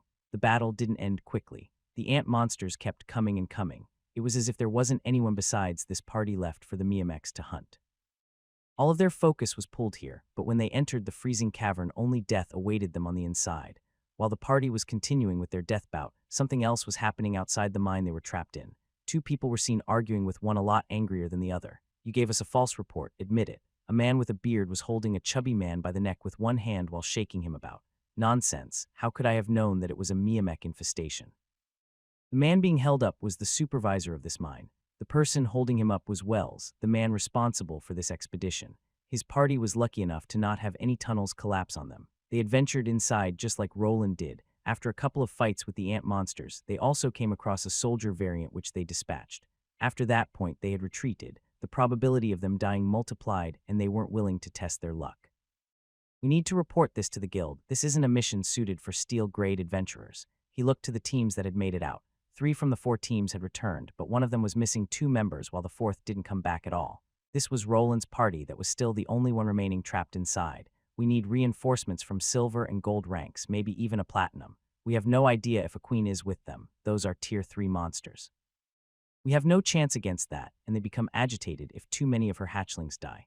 Wells finally moved his hand away from the man's thick throat. The old man landed on his posterior before getting pulled away by some of his own bodyguards. Those couldn't really do anything as the person in front of them was a gold-rank adventurer. Wells, those low ranks haven't come back, and it's already been several hours. We have to presume that they are dead. The party leader looked to the woman that came over. This was a silver-ranked adventurer that was his teammate. He gave a nod. The tunnels needed to be collapsed further as they couldn't let the ant monster infestation spread outside. Fine, do it. We will wait for reinforcements before finishing this mission. The guild shouldn't fine us anything for this. The woman nodded and went away. After a while, an explosion was heard. Wells just looked with a frown on his face as this was supposed to have been an easy mission, with maybe a few deaths from the more inexperienced adventurers. The explosions that just occurred were deliberate. The miners placed explosives further inside the mine shafts and blew them up. Everyone knew that the ants were able to burrow through hard rocks, but they still needed time to do it. After the reinforcements arrived, they could clear out the rubble and try again, this time with reinforcements. While this was happening, the team of 5 that was presumed dead was sitting down and resting. They had vanquished a large surge of monster ants. Now tired and depleted, they were resting and eating. The area around them was covered in frost, but thanks to some coal and magic, they had managed to make a fire. Morale was low, but everyone was still alive. To the side, multiple dead cadavers of large ants were scattered everywhere. I've gone through more than half of my scrolls. Most of the spells I have left are the fire ones, Roland thought while biting into some bread and jerky that he had pulled out from his storage bag. Everyone besides Hellside that lacked a spatial bag had brought over some provisions with them. The half-gnome didn't go hungry. Food and water were shared with everyone. Will they leave us in here to die? The girl asked while slightly shivering. She was covered with scratches and dead ant blood. Like everyone here, she was tired and stressed. The others looked at her with a solemn expression on their faces. "Aye, lassie, very likely." The girl, just like the rest of the party, had trouble understanding this dwarf, but they got the gist of it. They were on their own here. Roland already looked at the map and knew where the closest exit was, but his thoughts were interrupted by another tremor. This one was a bit larger than the rest as the whole cavern shook for a moment. That came from. Roland looked at the map again. Those sounds were coming from the direction of where the exit should be. Before he could voice his concerns, the Sun Elf spoke up. "Cave in the tunnels, standard procedure, seal of the nest, wait for specialized adventurers. Shitty fuckers they couldn't have." Orson added while scrunching his forehead and kicking a dead ant body. "We can't know for sure before we check the exit first." Roland said while scratching the back of his neck, his eyes glued to the map as he looked for other exits. He quickly marked spots that couldn't be reached anymore. He also placed an X mark on the tunnels from where most of the ants were coming out. This gave him the idea where the original breach should be. "I think the ant's nest should be around this spot." He made sure to draw a big red circle around it. It would be better to avoid these parts of the cavern. The soldier ants could only be brought down by his spell scrolls, but if anything stronger showed up, they would be in deep trouble. Hope all these explosions won't flood the tunnels. Helsai murmured to herself while trying to eat. This halted Roland's thinking process as he recalled that this mine was close to a large river. He recalled that the mining company sealed off the original entrance to the grotto that this mine was named after. "Helsai, you are a genius." "I am." The girl was surprised at Roland's outburst. Everyone was being quiet while they rested and recovered their stamina. "Yes, listen up." The other 3 male members moved their heads towards the young mage. They had already accepted that he wasn't your regular magic caster. If he wasn't here, they would have probably been killed by that giant soldier ant. They had even managed to get rid of multiple ones thanks to all of his spell-slinging capabilities. "Remember how this mine is close by the river?" Everyone nodded, unsure where he was going with it. The mine originally had its entrance through the grotto, but they sealed it off as it kept flooding the tunnels inside. He continued. The elf was the first one to realize what Roland had in mind. The other 3 were lagging a bit behind. "How does that help us?" Orson asked, his strengths laid in fighting and not really in making plans. "Richt, I'll get it new. Oh right, I get it now." Dalrek slapped his thigh as he finally realized what Roland meant. Helsai and Orson strained their brain power, but none of them could figure it out by themselves. They looked at Roland to enlighten them. "We just need to go to where the old tunnels were and blow them up. Those tunnels were just sealed off to keep the water out so the walls shouldn't be too thick."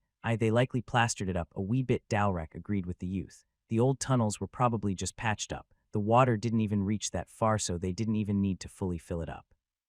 There was also another thing. Ant monsters were known to stay clear of the water. The probability of them tunneling there was also lower. That's fine and all, but they are still sealed off. Are we going to use these mining tools to get through?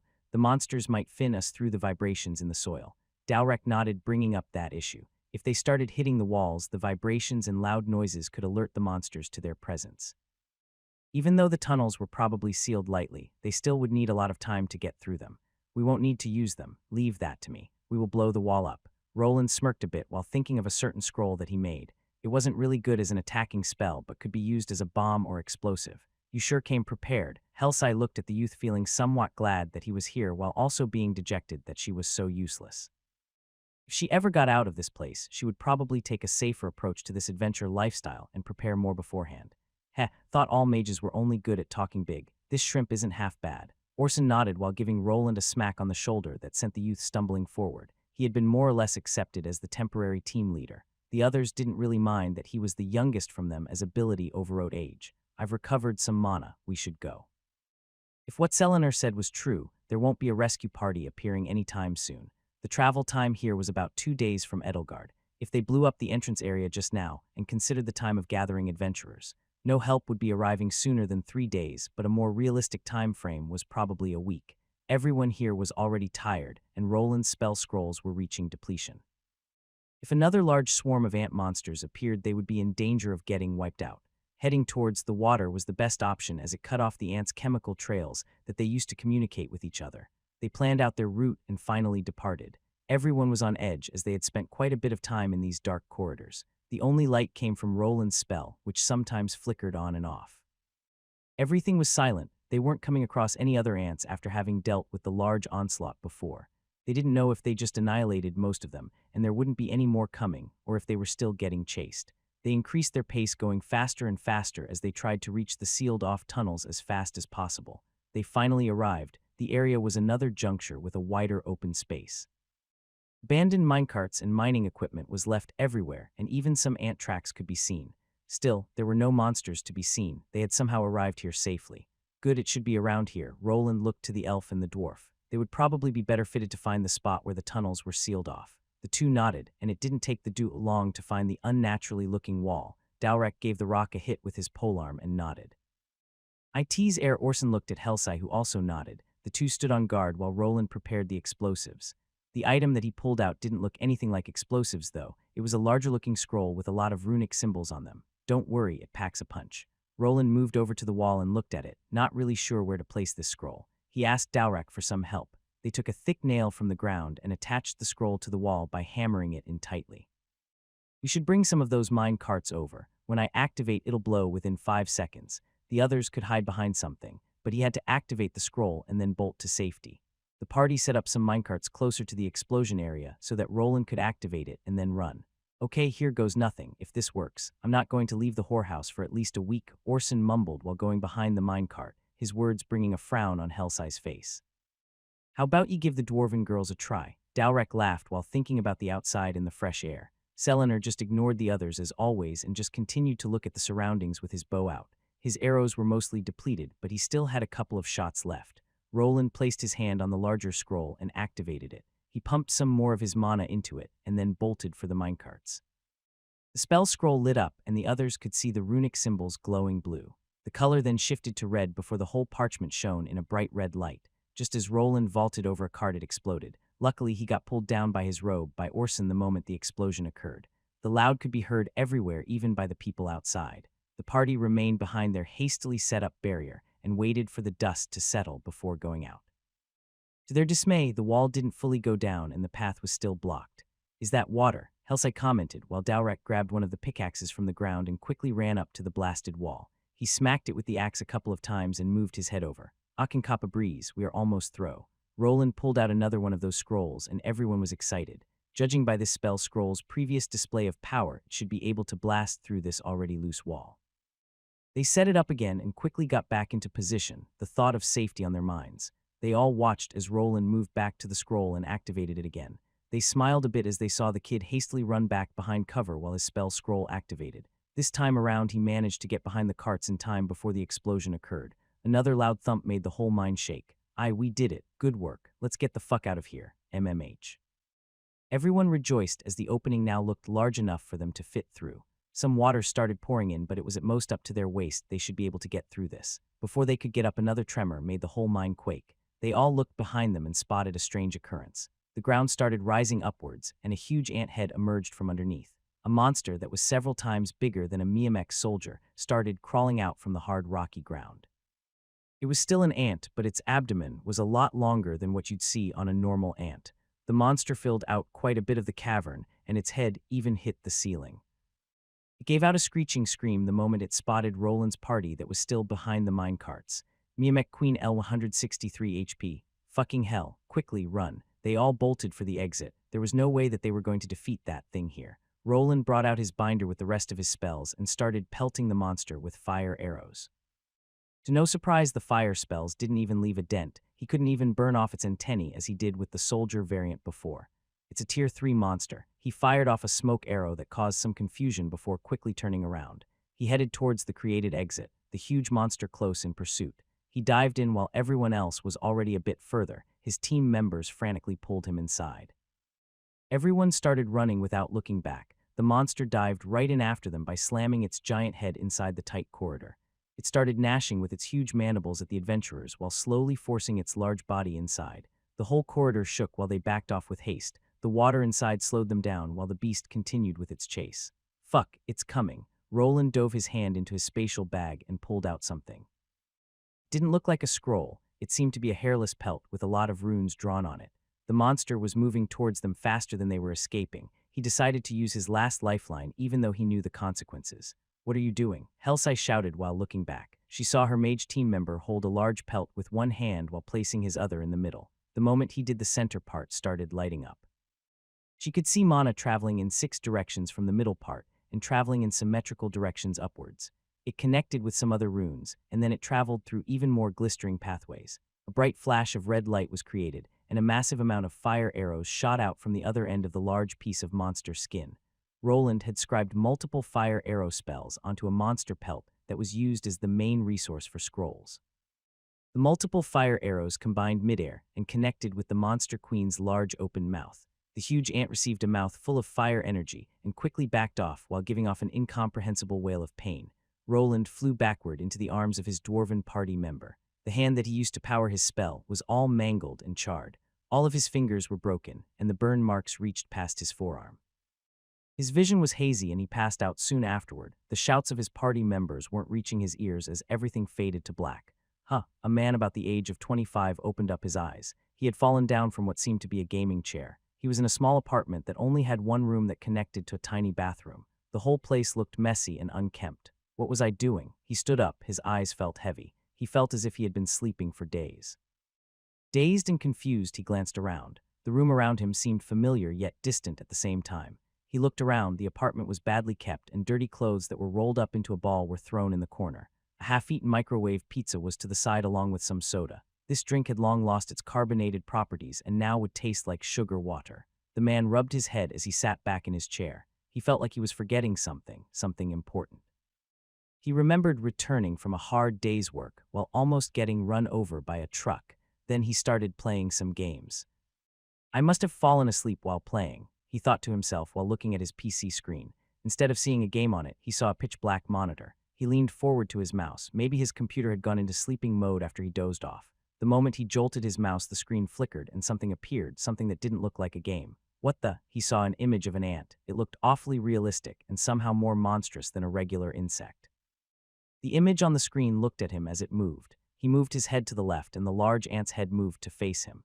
His first thought was that it was some kind of new gaming feature. Things like eye tracking weren't new. The strange part was that he wasn't wearing anything for the program to track his head movement. He didn't even have a webcam on his computer, and he wasn't wearing his VR headset either. While he was thinking, an odd occurrence took place. He saw that the ant's head started pushing through the large flat computer screen as if it was trying to tear through it. He instantly jumped back in panic, falling down from his chair yet again. After some pushing, the monster ant's head finally burst through the 32-inch screen. The thing gave out a massive loud wail that caused all the windows in his apartment to shatter. He moved up his right hand to protect himself, but he spotted something wrong. He couldn't move it at all. The man looked to where his arm was and saw it mangled up.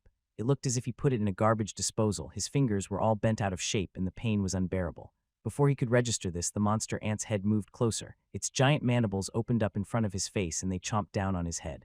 Nuwu, a youth in a black robe, shot forward, his loud scream alerting the people next to him. Hey, calm down. Roland's eyes went wide. He wasn't sure what was happening. His first instinct was to look to his right arm. He remembered activating the barely tested scroll that he made. It was a yet unreliable product that he supersized after making a smaller version. He used the whole pelt from a monster sheep that was used for regular spell scrolls, along with some better magic ink. He created the runic spell by jerry-rigging as many fire arrow runes onto the pelt as possible. He managed to connect them all together with the magical pathways and fixed it all up with his debugging skill. What was created was a haphazard runic spell scroll that overloaded when you tried casting it. The backlash from activating it was the reason his arm almost exploded. At least that was what he thought had happened, but for some reason, his arm looked mostly fine now. His fingers weren't disfigured or gone, and the burn scars were faint. He looked to the side and finally realized that he was in a moving carriage. His party members were sitting there and looking at him. Quite girly scream you get there, laddie. Dalrek the dwarf laughed out loud while Orson sniggered on the side. Helsai looked at the two men with narrowed eyes and even gave Orson a shove. The young man just sniggered further. Hey, stop making fun of him, he almost died. Roland's face showed lines forming between the eyebrows while he tilted his head to the side. Helsai looked to him with a slight smile on her face as she explained what happened after he had used that spell scroll of his. After you passed out the Miamek queen apparently, the spell worked and the queen ant backed away into the mine. Due to its size, the tunnel collapsed right after the monster retreated. Roland had passed out. Orson carried him to safety over his shoulder like a sack of potatoes. The adventurers outside were already waiting for them.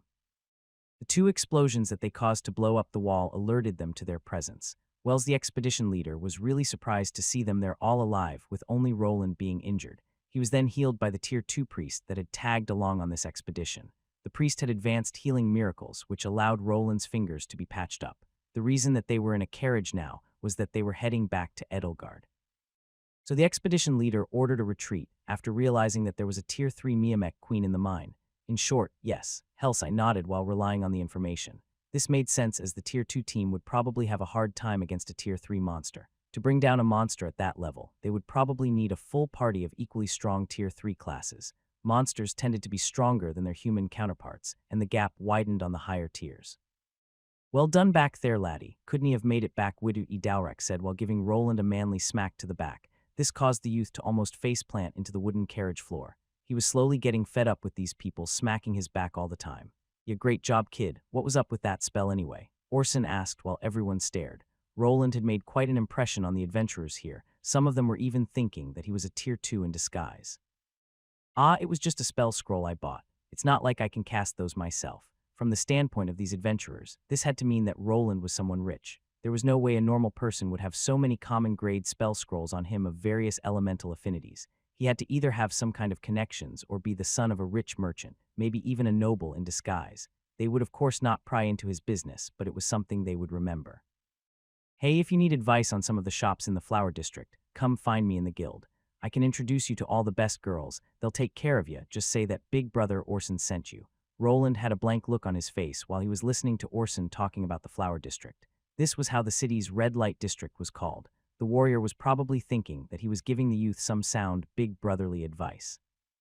The young boy that was actually a person over 30 wasn't as appreciative. He could only shake his head while Orson talked about his passion. The dwarf even started butting in. He tried to sell Roland on the dwarf girls yet again. These two were quite the pervy duo apparently, and they seemed to be hitting it off together. That's why Menar Helsai had a big frown on her face as she listened to these idiots talking about the red light district. They were even giving the youth some insider knowledge with her right next to them. She did find it odd that Roland wasn't interested at all. He wasn't even blushing as a normal kid his age should be. Roland just ignored that horny duo and thought back to what transpired today. He had got himself trapped in a closed mine, and even the people in his expedition were working against him. If they didn't blow up the exits, he might have been able to get out of there without a mangled hand. He believed that the queen ant wouldn't have noticed them if they weren't blowing up the wall to the closed-off mine shafts. Somehow he managed to survive. Still, he had to rely on others to get to safety just like before. If he was alone, he would have probably died in that passage, if not by the queen's hand then by the rubble. He had prepared more this time still. It was not enough. He underestimated the danger yet again and had almost suffered the consequences. Roland knew that there wasn't enough data, like the monster type or where they were specifically located. Hellsai's team, on the other hand, did the right thing and stayed clear from this one. He would have to take things more seriously or quit being an adventurer whatsoever. This was a failure in his eyes, with only one good thing coming out of it, which was his runic mastery skill level. There were so many ants there, and he had used up most of his runic spell scrolls. He didn't need to kill monsters to level up his runic mastery. Hitting them was enough. He was looking at a maxed-out basic rune mastery. He had killed some Tier 2 monsters, and also landed a devastating blow on the Miamek Queen with his unconventional scroll. This was apparently enough to level this Tier 1 class skill up really fast. He wasn't the only one from the party that had gained a lot from this expedition. Everyone had multiple mana stones in their possessions, and they killed a lot of monsters, which allowed them to get a lot of experience. Hellsai had the biggest jump in levels, from a measly Tier 1 level 10 all the way up to level 23. She would be soon allowed to get another Tier 1 class and join the Steel Adventurer ranks. Roland had gained 2 levels throughout the whole encounter. He might have even maxed out his class if it wasn't a crafting profession. The rune mastery skill it had was unconventional for the type of class it was. He was banking on it unlocking better job options in the future, them not necessarily being other Tier 1 classes. Thanks for pulling me out. Roland spoke out towards his party members who were arguing about women's bus again. He at least had to thank them for getting him out of there. He wouldn't have been able to survive otherwise. The guys laughed a bit. The elf remained in his spot as he just kept looking outside the carriage. Hellsai blushed slightly, unused to getting thanked by others. They returned to Edelgard in one piece. The journey back always seemed faster, and he also was out cold for half of it. They wouldn't be needing to make any kind of reports to the guild, as Wells was responsible for that. They had to pull back due to the misreport that the mine manager gave them so they wouldn't suffer any fees for an incomplete job. If they would be getting all of the rewards from the mine owner was unknown, they might have to walk away without getting paid anything.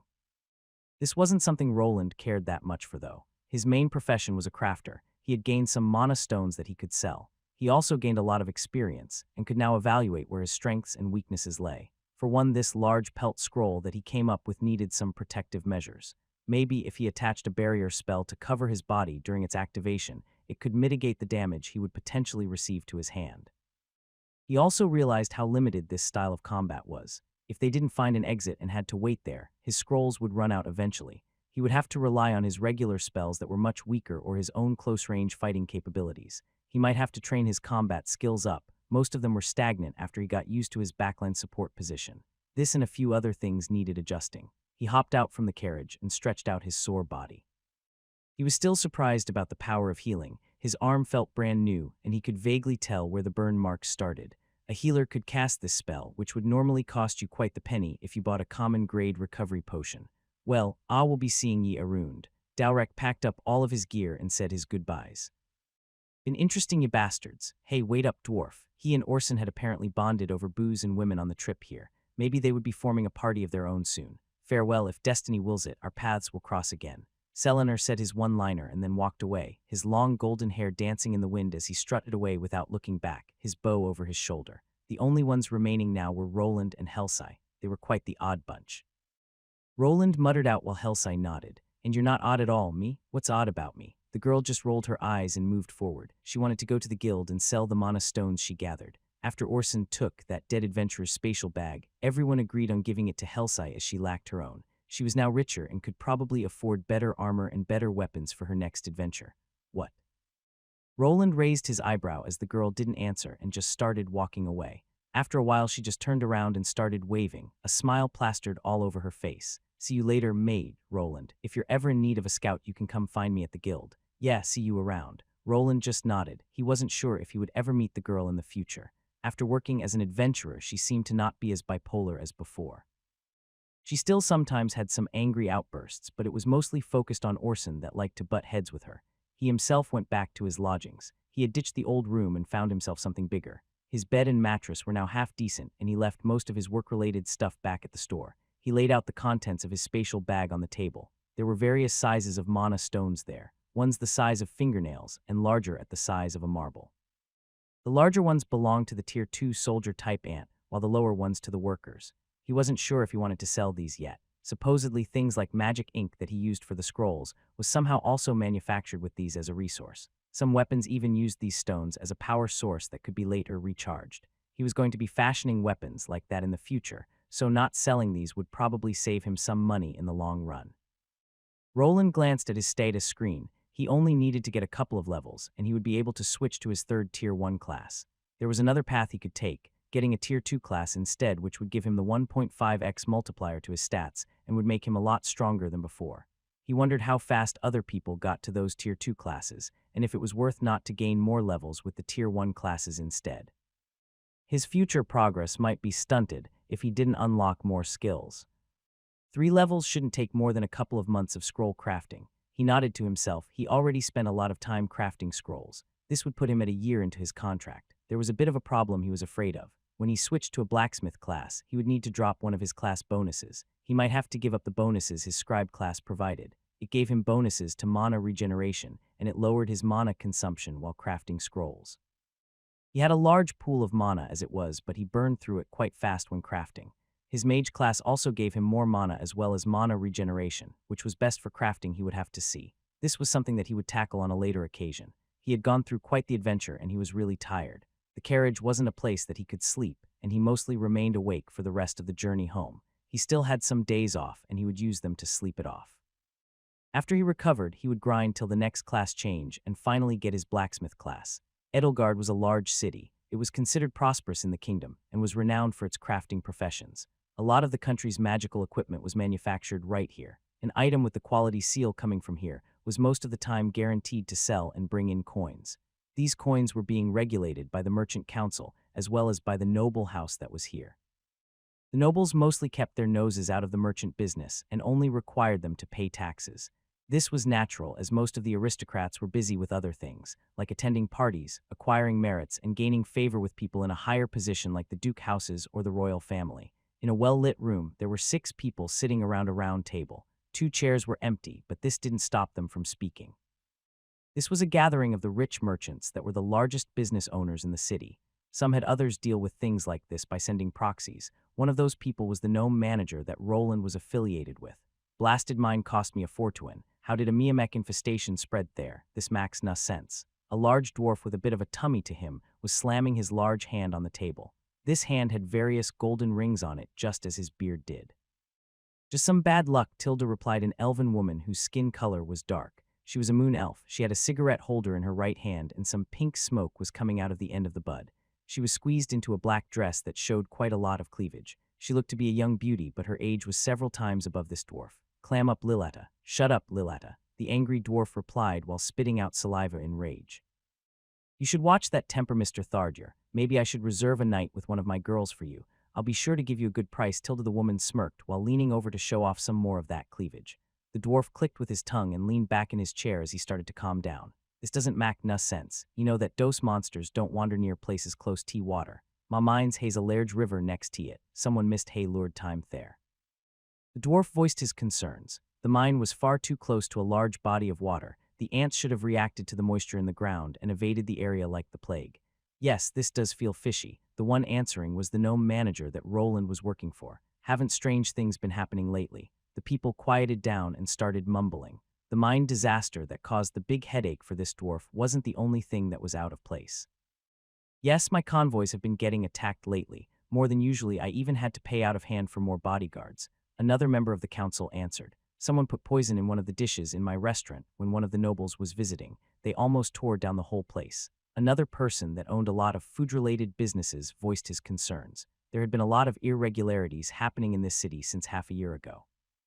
The mine incident was the most high-profile one as it left a big body count, and the Adventure Guild even had to get involved. Someone trying T-muscle in own or turf. Possibly, but who would be so shameless? We have the backing of the noble families, could it be? The gnome stopped talking as he looked at the council members. It was possible that one of them was doing this. Even if one of their businesses was hit, it could easily have been a distraction. If they started bleeding money, someone could very easily just move in and buy them out for close to nothing. Even in his stores that he had spread through the city were getting hit, mostly by people complaining about the items failing and asking for returns. This in turn tarnished the store's good name and brought fewer customers that went to others to do their purchases. It wasn't that bad at the moment, but could become a problem if it continued. The council discussed some more rumors, but they didn't come to any consensus. Everyone soon dispersed, and they just agreed to keep an eye out for potential spies and sabotage. They could easily have the authorities work for them if they found out who was messing with their businesses. The gnome manager was now sitting in a carriage with his elf attendant Ziliana. The gnome continued speculating about the real mastermind behind this.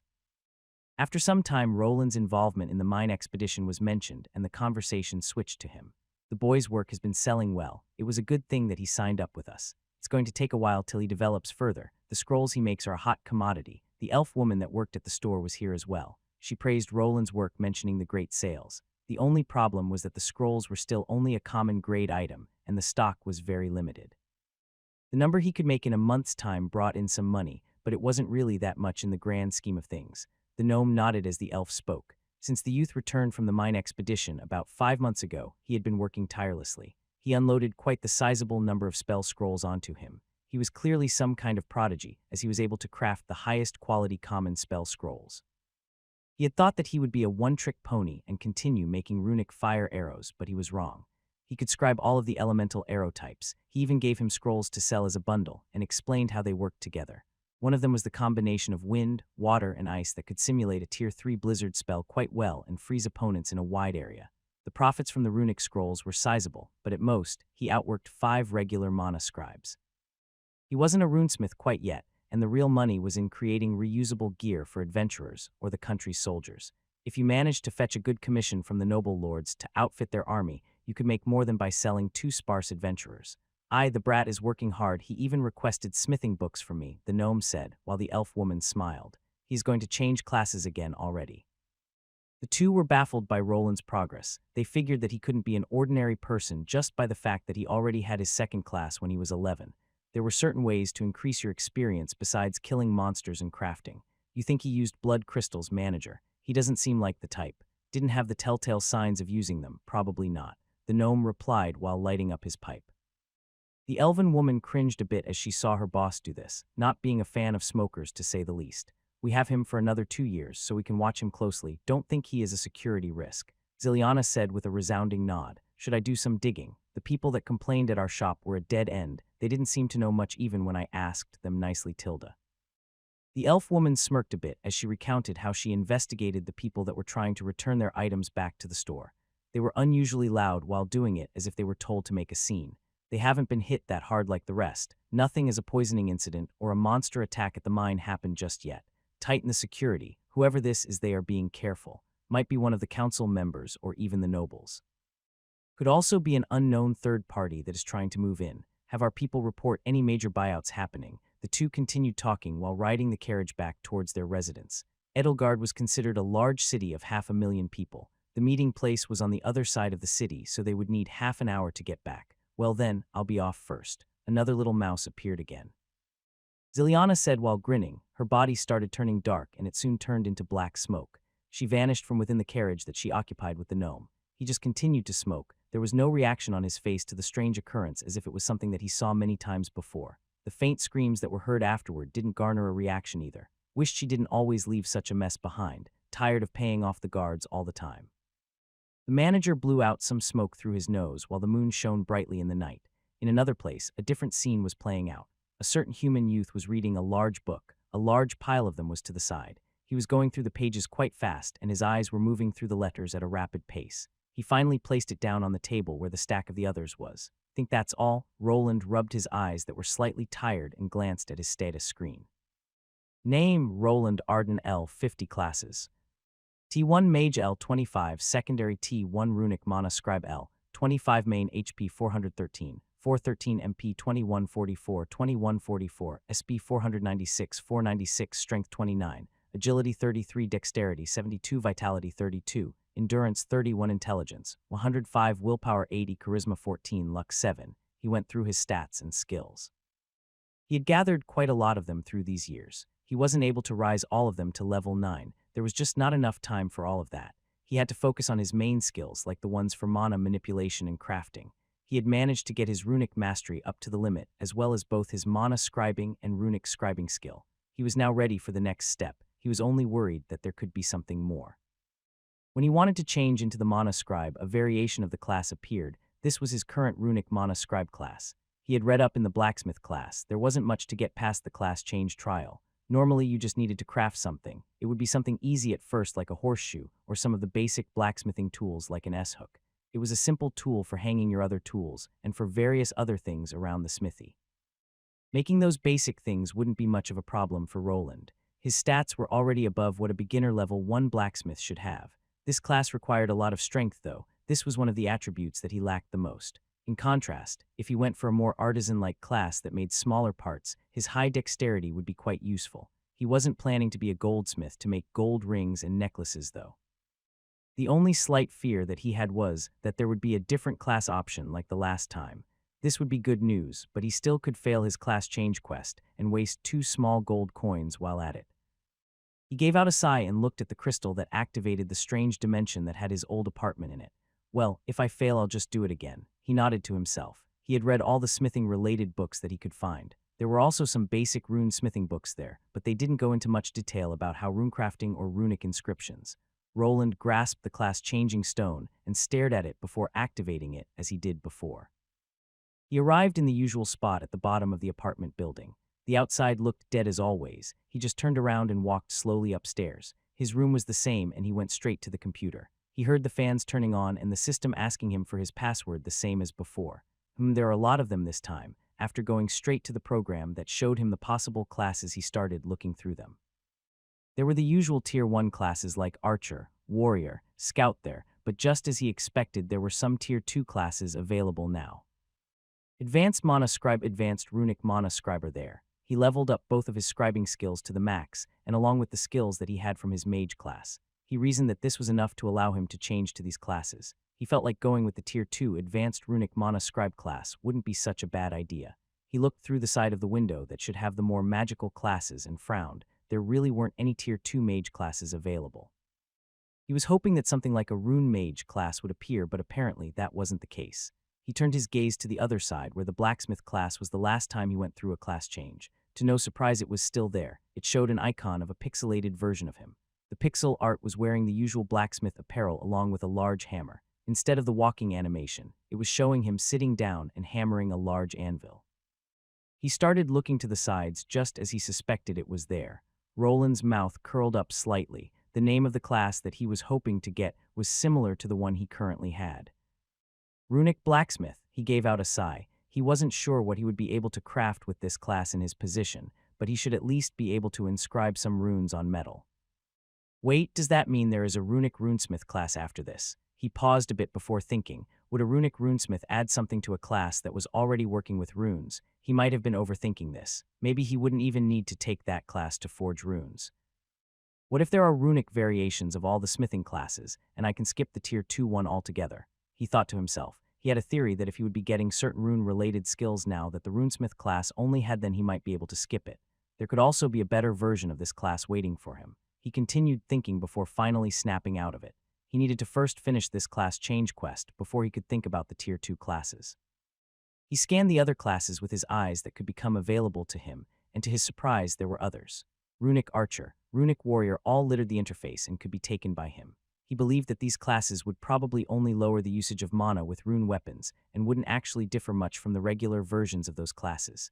They probably became available after he leveled up his runic mastery and might not offer that much to him in the long run.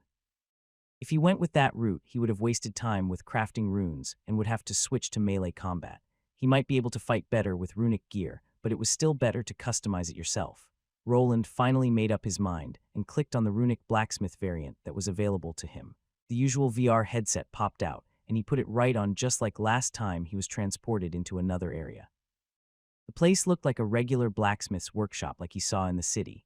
It wasn't all that large, but he could see it had all the things required for one. The forge, water barrel, and quench tank were close to each other. The tool rack with the basic smithing tools like tongs and hammers was all there. The anvil was right in the middle, and a bit further away was the workbench with a book on it. He walked up to it while remembering his first-class change mission that was similar to this setup. Just as before, he needed to read through it to get the temporary skills and then craft the required item. He spotted a large hourglass in the corner that was already counting down the time. He moved forward and grabbed the large book. He hoped to get an easy item for crafting like some nails. He received an unexpected thing instead. This even prompted him to raise an eyebrow. How to forge a ladle of lesser fire resistance. Basic forging temporary, basic smithing mastery temporary. Basic runecraft temporary gained. Roland put the crafting instructions to the side. He had gained the knowledge about how to craft a blacksmith's ladle that was used in forging. He didn't think that something like this would be his first piece of work. He also needed to inscribe a rune on the metal tool before he could consider it finished. He looked at the tool rack and started picking out the tools and resources that he would need for this task. He didn't come unprepared. He had gone through many crafting textbooks. He even examined how the other smiths were doing their work while out in the city. He even tried paying a few to give him some lessons, but they weren't willing to show him their trade secrets. They mistakenly thought that he was someone spying from another smithy. Roland didn't want to ask the manager for help, so he settled for only watching from afar. That didn't last for long as he was removed after being spotted after a couple of days. He nodded to himself while he started placing the items and tools that he would require to forge this ladle. First came the blacksmith's hammers, which were the staple of the craft. Next came a pair of shears meant for cutting thinner pieces of metal, a punch to make the holes that he could then attach the round ladle end with, rivets and some other things. He managed to find everything in this small smithy. He gazed at the tools on the table one more time. It was time to get to work. First, he needed a thinner piece of sheet metal. He grabbed the resource from the side and started cutting. He realized why strength was such an important stat for a blacksmith. Even cutting this was quite strenuous as the metal sheet wasn't all that thin. He managed to make an almost perfect circle, but it wasn't quite there. He placed it into a vise, then he took out a large file to smooth it out. After he was finished, he placed it to the side. Next, he grabbed a swage block. This tool was mostly a heavy block made from iron or steel. It had various holes in different shapes and sizes. The one that he grabbed was already prepared beforehand, as it was a cupping swage design used for spoons and ladles. He also grasped tongs as the forge would finally be going to be used. The previously cut-out circle needed to be heated up. He had to concentrate now as fire was involved. Keeping it controlled was a must. Too little heat, and the metal would be too hard to forge and more prone to cracking. Too much heat, and he would burn or melt the metal, making it useless in the process. The amount of oxygen in the fire was also important, as too much air led to increase oxide, which was also known as scale. This he needed to avoid. The fire temperature and oxygen control played a huge role in how easily a blacksmith could forge. The type of fire a blacksmith got also relied on the type of fuel he was using. Charcoal, wood, and even magic fire, which was considered the best as it burned at a more stable rate. Luckily, the fire he was working with here was magical, and he didn't need to light it up himself. He opened up the forge and made sure to hold the metal piece with the tongs snugly. If the tongs didn't hold the metal tightly, the metal could become a very hot, very dangerous projectile when hammering it. He placed the heated metal on the cupping swage that was on the anvil and got to work. Roland held the round piece of metal with his tongs. His other hand was now holding a rounding hammer, and he began dishing out hammer blows. He started from the center of the circle and continued working his way out in a spiral pattern. He worked with overlapping hammer blows as he smoothed the base of the ladle into a rounder shape. This took him some time. This was the first time he was crafting as a smith. Luckily, his dexterity also played a moderate role in this, so he was able to land the blows in all the correct places. The blacksmithing skills were also helping him out with what he was supposed to be doing. He managed to finish up with this part and moved on to the next one. For the next step, he needed an iron rod. This would be the handle and would probably require the most hammering work. He heated it up once again in the furnace and began tapering one of the ends on the far side of the anvil with full-face hammer blows until the taper was at the length that he wanted it. One of the basics of blacksmithing were the types of hammer blows. They varied based on how a blacksmith was hammering the metal in relation to the anvil: full-faced, half-faced, and shearing. All of these blows could be done on any part or edge of the anvil, as well as at any angle to isolate and fuller the metal. With a full-faced blow, the metal is fully pinched between the hammer and anvil. Such a blow was used to taper, draw, and smooth the steel. With a half-faced blow, the metal was forged only partially on the anvil to either create a shoulder in the metal or to protect another area from being forged. A half-faced blow could also be used to fuller and isolate metal more efficiently. With a shearing blow, the hammer does not hit the anvil at all. It is used to bend steel and could be done over the edge of the anvil, the horn, or on some other tool. He started curling the end of the handle's taper over the rounded far edge of the anvil. Then he began shaping it, which was also called scrolling. He did it by holding the rod flat on the anvil and continued hammering back towards himself. This would give the handle a nice curved shape and was apparently a requirement for this type of ladle. His hands started to get tired and his stamina points were going down. He continued bending the handle until it managed to turn into a proper scroll. He then continued by bending the end further approximately 45 degrees to one side over the far side of the anvil to create a ring at the end. He placed the little loop in the anvil's spike and finished up the handle shape with some more hammer strikes before quenching it. With the handle now finished, he moved on to the other end to which the oval ladle would be attached to. The sounds of a hammer hitting on metal continued while Roland sweated. After some time, he managed to finally get the other end into a somewhat good shape. Now he needed to punch some holes through it. The tool for this was also called a punch, and it did just that. It was just something that looked like a larger nail, but was more spherical, and with a flat or round spot to hammer at the end. With a couple of well-placed blows, he had two nicely shaped holes for the rivets he was going to use. He also needed to do the same for the ladle part, as he needed the rivets to go through both of those parts. He assembled the ladle and handle together as they were now ready for the rivets. This was the most common way to fasten two parts together as a regular blacksmith. Welding was possible with some runic equipment, but it drained a lot of mana, so it was limited to high-level people. He was lucky enough that this virtual smithing workshop came with pre-made rivets, so he wouldn't have to make them himself. He placed the ladle head on the outside of the anvil with the handle resting over it. The rivets were heated up before the hammering process. He looked at his creation and frowned a bit. It did look somewhat like a ladle, but it wasn't finished quite yet. If this was the regular blacksmith class, that would be it, but he still needed to place the lesser fire resistance rune on it. Roland turned to the hourglass and could tell that it was already more than half empty. Smithing took a lot longer than scribing, and this was something that he realized. Now came the runecraft. This process was not that similar to the scribing one. Magic ink wouldn't be required, but he still needed to use the hammer he was provided with. What he needed for it was his full attention and a lot of mana. Runecrafting or inscribing just consisted of forcing your mana into the desired object. The process was a lot rougher than scribing though, as you needed to transfer your mana via hammer strikes to the metal. The metal needed to be softened by heating it up.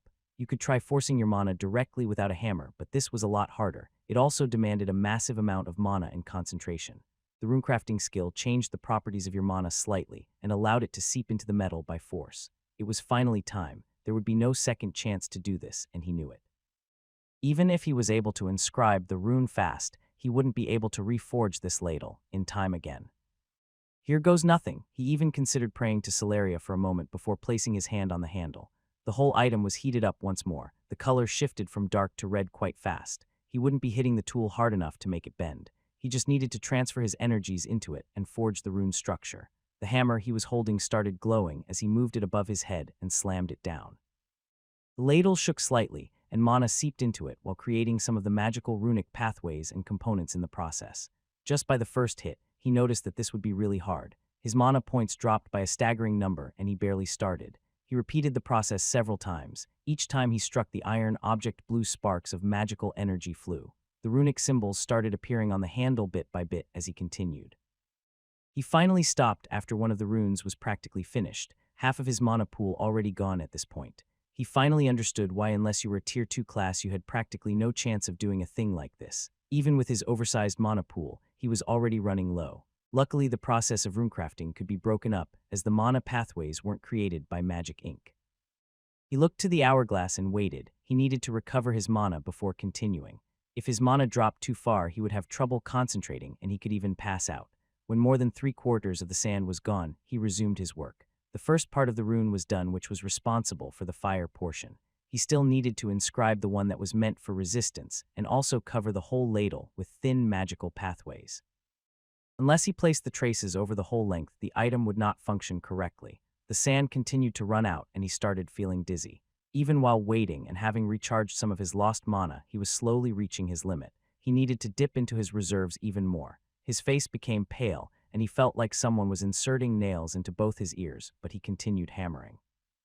Ladle of lesser fire resistance lesser. Lowest, high. He managed to last till the end without passing out and received a strange rating for his item. It had both the lowest and high grade. The lesser part was probably the rank of the item, which was low due to it just being a plain iron ladle. There was probably one reason for this type of rating. The rune he forged was of high quality, but the ladle as an item was barely passable. He was brought back to his room after managing to pass his second tier 1 class change. He was now a runic blacksmith. Before he could celebrate, though, he had to grab his waste bin. He placed his entire head into it before puking his supper out into it. His mana had dropped all the way to 1. He quickly wobbled over to his spatial bag and pulled out a mana potion, which he promptly drank. It tasted terrible, but it was just the thing he needed. In a matter of minutes, he managed to recover over 200 points of mana, which took care of his migraine. He crawled over to his bed that had improved within the year as he had switched to a more expensive residence. Will all of these special class changes be like this? He barely passed the scribe class change, and it was the same with this one. This was the punishment for crossing over tiers. His stats weren't quite up to par. He already was fearing what a tier 2 class change would have in store for him, as he was barely making it through tier 1s. Basic Forging passive skill unlocks the basics of forging to the blacksmith class, aids in managing the forge, crafting, and spotting imperfections in created items. Basic Smithing Mastery passive skill increases the proficiency with all basic blacksmithing tools like hammers.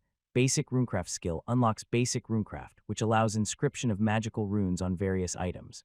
Runic Blacksmith class increases stamina by 15 and mana by 10. Lowers mana consumption while inscribing runes. He checked out his skills and what the bonus for the runic variant of the blacksmith class would be. The usual blacksmith bonus was only to increase the stamina. He was even getting a boost to his mana. The bonus related to inscribing runes was similar to the scribe class, but it probably didn't work on the spell scrolls anymore. He also lost the mana regeneration bonus that class was giving him.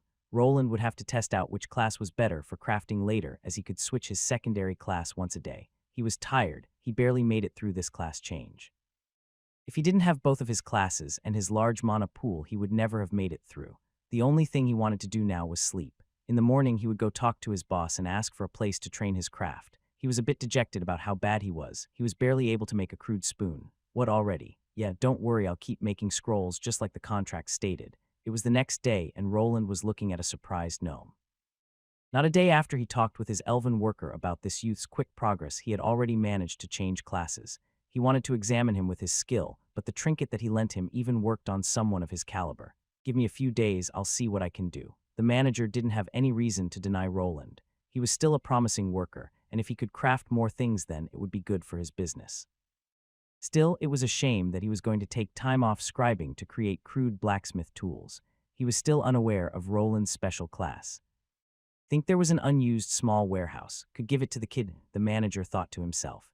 He had promised in the contract to provide Roland a place to work, but it didn't say how well equipped it had to be. The kid could just spend his own money to get the more expensive stuff or just buy the materials from his store. He would just provide the bare minimum iron tools. While the new place was being prepared, Roland headed out. He knew how this gnome operated, as he wouldn't even give him a good deal on the materials. The thing he was mostly interested in now was runic equipment. He needed to get some rune diagrams designed for wearable gear instead of the runic spells this time around.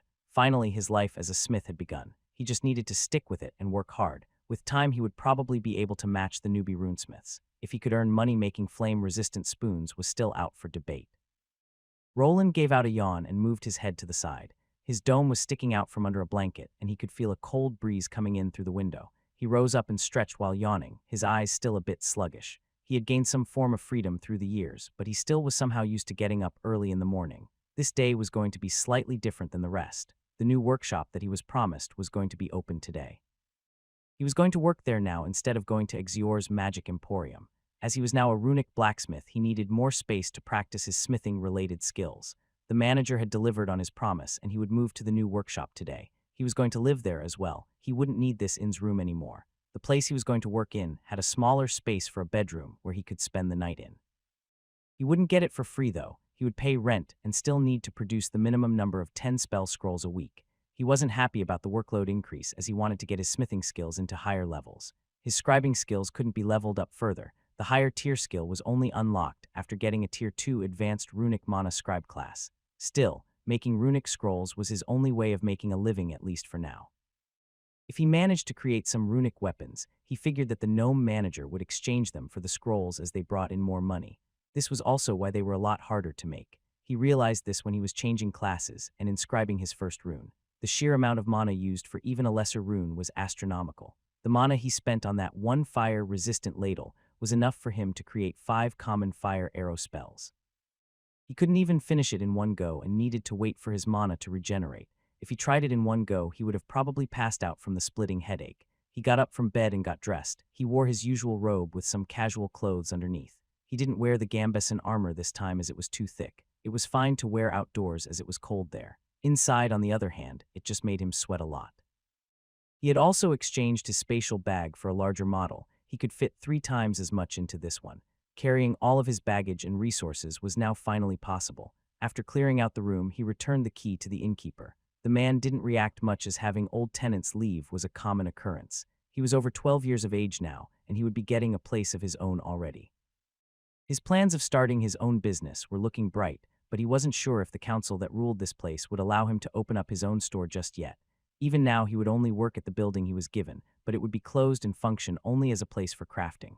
He pushed the inn door open and walked out without looking behind. He decided to take a stroll through the city instead of paying for a carriage. It wasn't that cold outside as it was summer season now. There were many other people walking back and forth. Even though it wasn't that cold, he still saw smoke coming out of many chimneys. The familiar clinging of metal on metal was heard by him as he continued towards his destination. His plan was to find a regular job at a smithy when he came to this city. A person to guide his progress would probably speed up everything. Luckily, in a world where you gain skills, repetition could replace a good master. There were enough smithing manuals to refer to. The hard part was the inscribing of runic symbols. After the trial, he had thought about something that would lessen the strain. He continued walking through the city. The further he went, the less glamorous looking the city became. He already realized that the gnome wouldn't be handing out anything for free, and the new workshop was located in the lower parts of the city. This was where most of the poor people lived. He knew that the place he would be getting wouldn't be anything special. Yer expected this much, he thought to himself while looking at the address. Just as in his past world, the houses did have numbers and street names. What he was looking at was an old stone building with a wooden gable roof. There seemed to be an attic with a single round window there. It didn't have any glass in it and was nailed shut by some wooden planks. There was someone standing in front of the building, and he quickly walked over to Roland. It was a large individual that looked like some kind of worker. "You Roland." Roland nodded and also showed a scrap of paper that the gnome manager gave him to the man. "Everything seems to be in order. The place is yours." The man was fast to leave after seeing the introduction letter. He was just here to give the youth the keys and make sure that no one ransacked it before the new owner moved in. Roland looked at the person disappearing into the distance before turning around.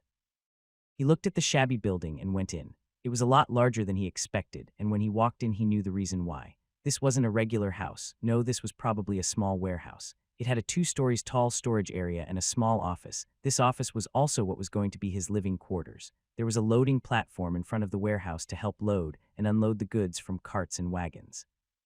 For heavier goods, there should be a simple hoist above the warehouse door, but there was none.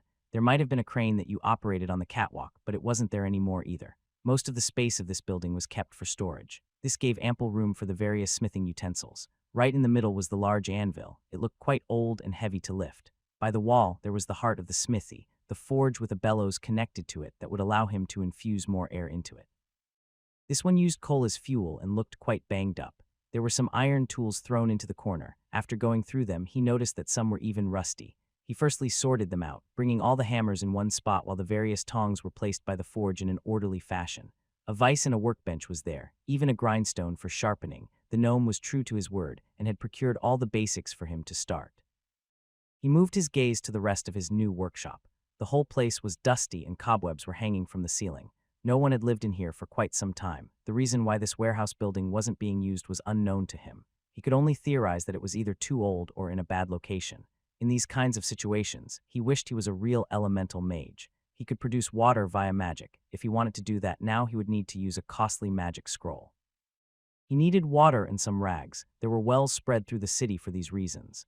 He started thinking that maybe he should hire someone to fetch things like this for him at a later occasion.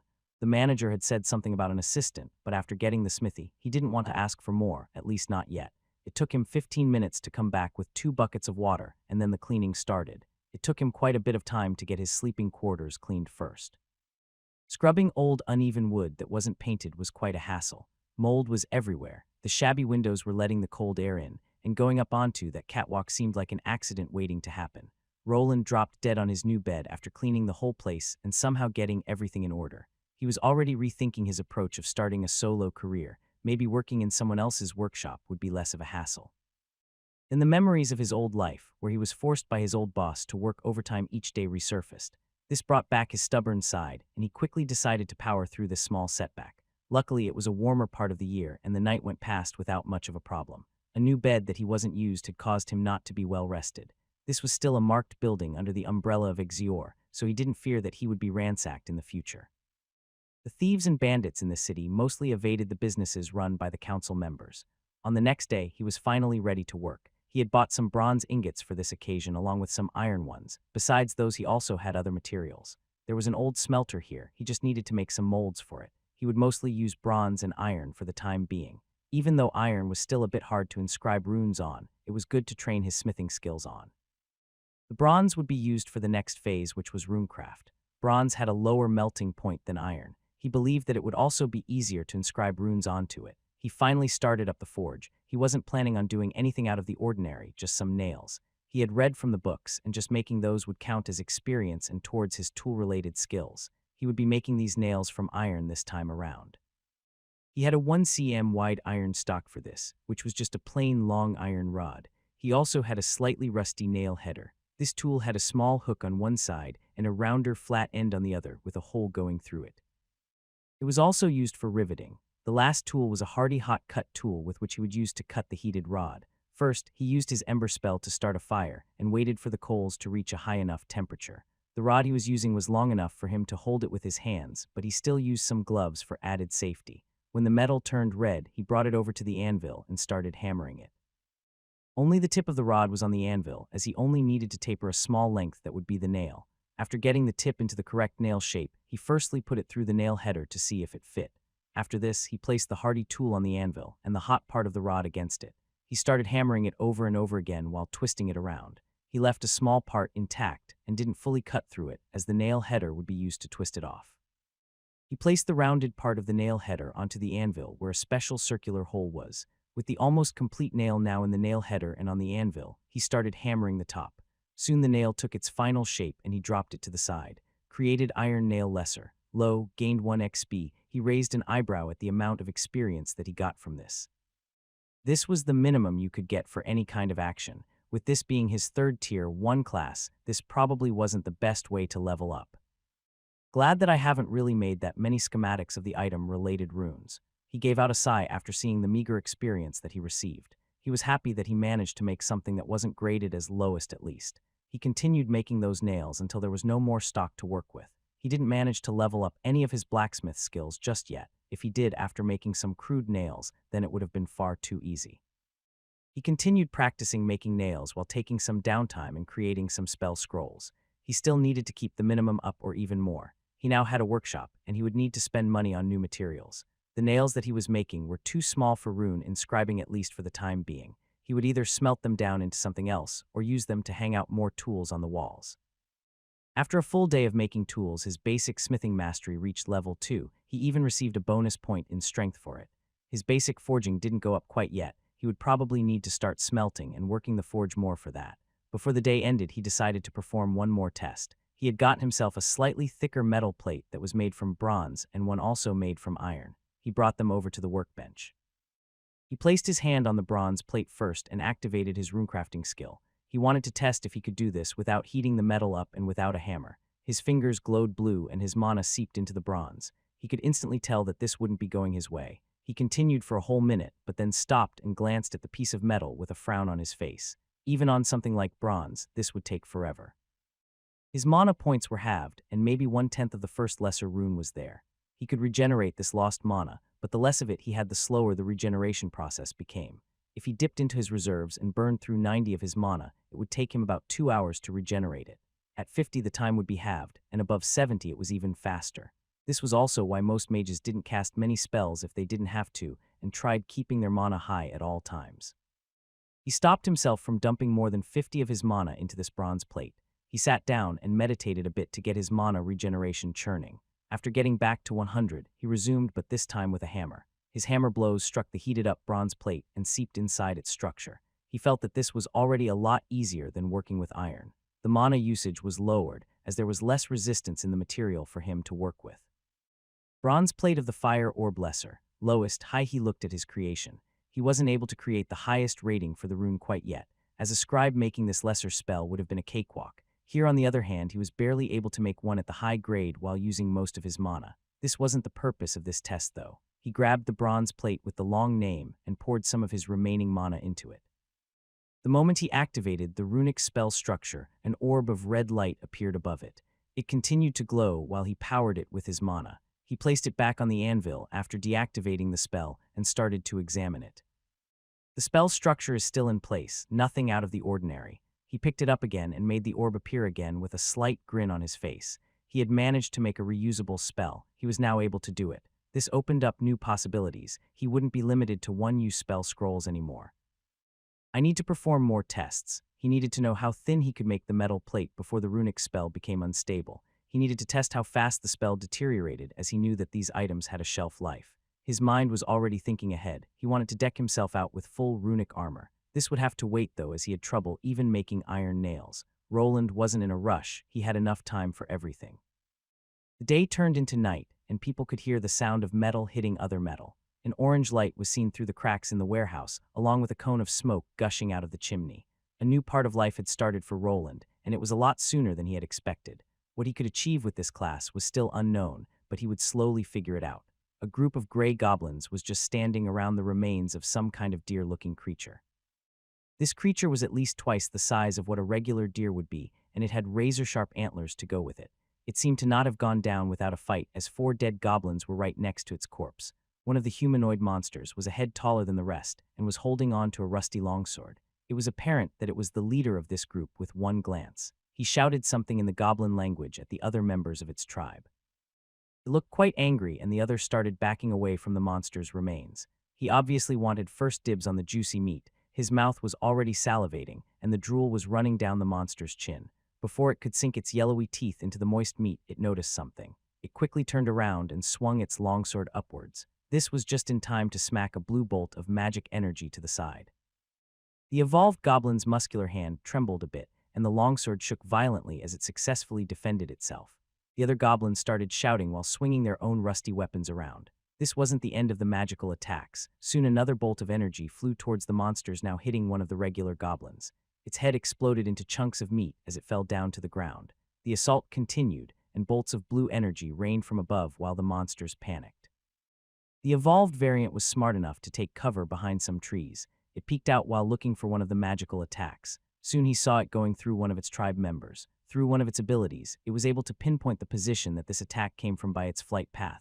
It gave out a war cry and charged forward. The rest of the scared goblins quickly recovered and followed after. With the enemy position getting closer and closer, it gave chase.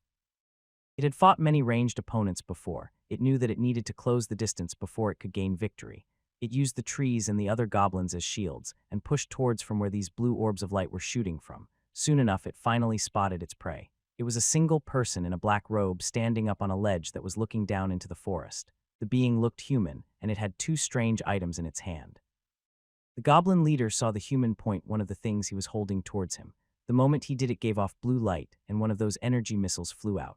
He quickly dodged to the side to evade it, but it grazed past his shoulder and produced a wound. The goblin monster's eyes turned red after it felt pain, and it gave out a massive war cry. The human moved his other hand forward and shot off another spell. The magic bolt connected with the rusty sword, yet again causing it to finally snap, but it couldn't stop the goblin's rage-filled charge. It bolted forward, activating some kind of skill that increased its speed and turned its skin blood red. The human in the robe above the ledge flinched slightly before firing off another magic spell that connected with the enraged monster. It didn't manage to slow it down at all as it bounced off its now red skin. Goblin bolted forward with large strides. The steep ledge didn't seem like it would be able to stop its approach. The moment it started climbing, the human started moving back into the forest. The goblin wouldn't let this enemy flee. It felt like it had it cornered and just needed to get closer for the kill. It arrived on the top of the ledge in a matter of seconds. The skill it used had boosted its stats by a staggering amount. When it got to the top, it could see the human backing away against a tree. It had him cornered. There was no escape for its prey. The human brought out some other item, and while the goblin was charging, created some kind of barrier. The monster didn't care. It would rip a flimsy magic shield like that with its bare hands. At least that's what was supposed to happen. Instead, while charging forward, it stepped onto something. It felt like recently dug up ground with something soft underneath it. Soon after, an explosion occurred. The blast shot upwards while concentrating mostly on the creature's foot. It was blown clean off while the monster tumbled. The shield that the human put up was enough to protect him from the blast. The monster was missing a foot along with the part of its leg. It couldn't move, and its skin returned to the usual gray color. The human, without approaching, took out some kind of parchment and pointed it at the monster. It couldn't react or move with the missing leg, as a sizzling hot arrow of fire energy connected with its body. The mage continued using the scrolls on the evolved monster till it drew its last breath. Gray Hobgoblin Berserker L59 slain, gained 950 XP. Roland looked at the dead monster in front of him while panting. He came to this goblin-infested forest, yet again to test out his new weapons. He didn't expect to find a Tier 2 monster here, though. After killing the Hobgoblin, his goblin killing title evolved into Goblin Slaughterer. Goblin Slaughterer title. A person with this title causes lesser goblins to run away in fear. A person with this title does 10 more damage to any goblin-type monster. This forest was still dangerous and left alone by the city lord and his army. There weren't any farms in these mountains, so people didn't bother with clearing up the goblin infestation unless someone complained. This mostly came from traveling merchants that sometimes got attacked while traveling towards the city. Most of the time the monsters didn't leave the forest and just hunted other monsters or animals for food. He was quite far on the ledge before he fired off his spell. He thought that it might have been just an evolved Tier 1 variant of the goblin from way over here. Instead, it turned out to be a hobgoblin. Luckily, it was still low-leveled for a Tier 2, so he managed to somehow defeat it. He did this by preparing traps around his casting area, as he was afraid that some other monsters might try sneaking upon him. He placed spell scrolls on the ground and covered them with a small amount of dirt. This special scroll, when activated, laid dormant until pressure was applied to it. This was an improved version of his explosion rune that he used to detonate the mine wall back when he was stuck in it. There were peculiar spells that could be triggered like this. He just needed to isolate the components responsible and then add it to other runes. He couldn't actually pre-program them yet. This wasn't the item he was here to test, though. The hobgoblin saw those items as he was using them from afar. This weapon looked a bit peculiar. It had a regular-looking handle with a flat, almost rectangular shaft above it. It looked similar to a hand paddle. Yes, this was a sort of wand that Roland had created. It more or less looked like a paddle, meant for spanking with intricate rune designs on the shaft part. He had inscribed the Mana Bolt spell on 2 of these weapons to test how much they would last. They were made from bronze as it was easier to work with. He had fired tens of mana bolts towards the goblins, and he was now down to about 30 of his mana. The makeshift bronze magic wands worked, but at a price. This was the easiest attacking spell that was out there, but it needed a massive amount of mana to be cast. He needed 75 mana points to perform this spell through this wand he made. The spell couldn't be spammed too fast, but if he had 2 wands he could use them interchangeably. He had fired off about 10 mana bolts with each wand and killed over 10 of the normal goblins along with this hobgoblin. For the leader, he needed some of his runic scrolls. This new weapon already saved him a lot of money. He would need to use up 20 scrolls to get a similar effect. Thanks to this, he saved a lot of money and resources. Bronze was also quite cheap compared to magic ink and special scroll paper. The remaining goblins had run away after their leader had been slain, and none of them even tried climbing up to where Roland was standing now. He used this time to examine one of his mana bolt weapons. He could see some deterioration to the runic inscriptions already, and he knew that after 10 more the wand would stop working. This was normal for runic equipment made from regular metal. If he made them from iron, he would only slightly increase the uses up to a 30. A weapon like this could be repaired, and the runecrafting process would use up less mana. I need to lower the mana usage on these. Roland rubbed his chin and then attached both of the paddle wands to his belt. He was still in the forest, so he needed to be vigilant. He went through the hobgoblin and took the broken longsword hilt from its remains. He could smelt it down for parts. He also removed quite a large marble-sized mana stone. It would fetch a nice price if he sold it. There was also another use for it. He held the shiny gem between his thumb and pointing finger. He could see the mana crystals slowly absorbing the ambient mana in the surroundings even now. He knew that there was some kind of way of embedding these mana stones into runic or enchanted weapons. An item with a mana crystal in it would be far stronger than one without it. It would also act as a battery, allowing people with low mana to activate any inscribed spells more and at a lower cost. The problem was that he had no idea how to do this. He would need to either find an instruction manual or get a weapon with a monster core in it and examine it. He peeked to the forest where the other goblins were. Their small, bloodied bodies were everywhere. Soon some other monsters would probably smell all this fresh meat and come on over. He didn't feel like going down there to take a couple of mana stones was worth the hassle. His agility wasn't that high, and he didn't think he could outrun a pack of monster hounds either. The goblins weren't the only creatures living in this forest, and he had other ways of earning money. Roland had already activated the detonating scrolls, and he couldn't defuse them.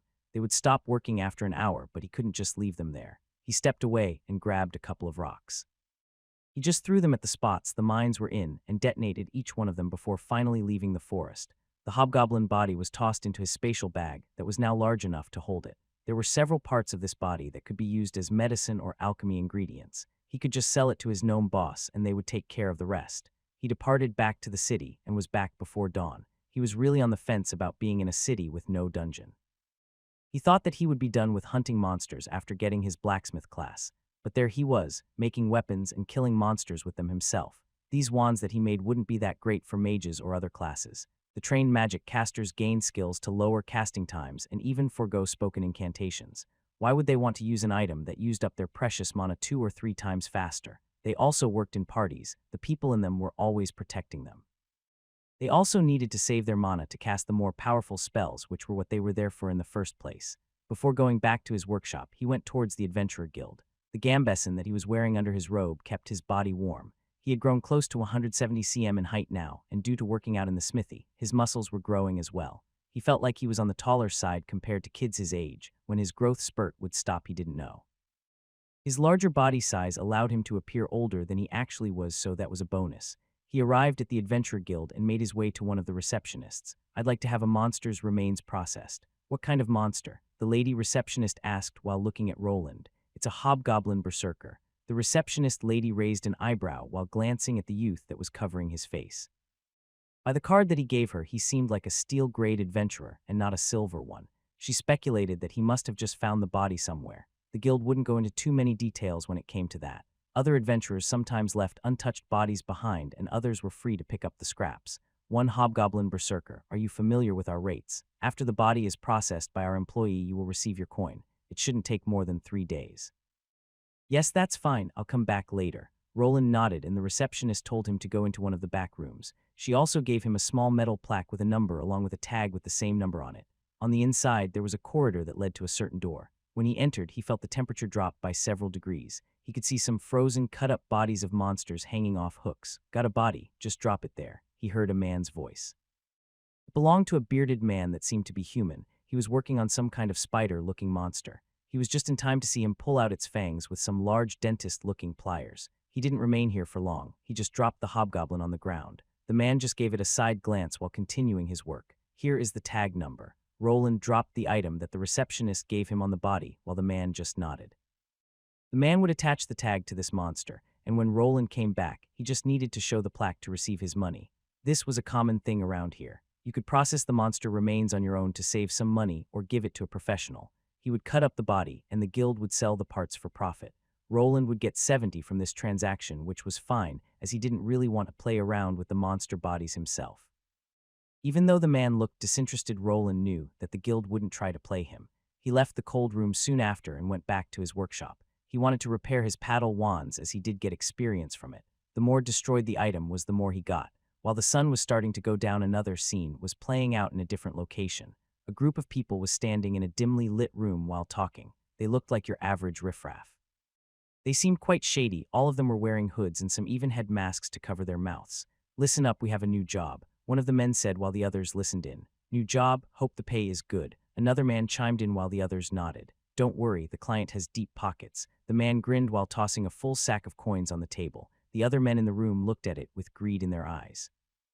They started grinning and laughing while at the same having a hard time keeping their hands from the silver coins.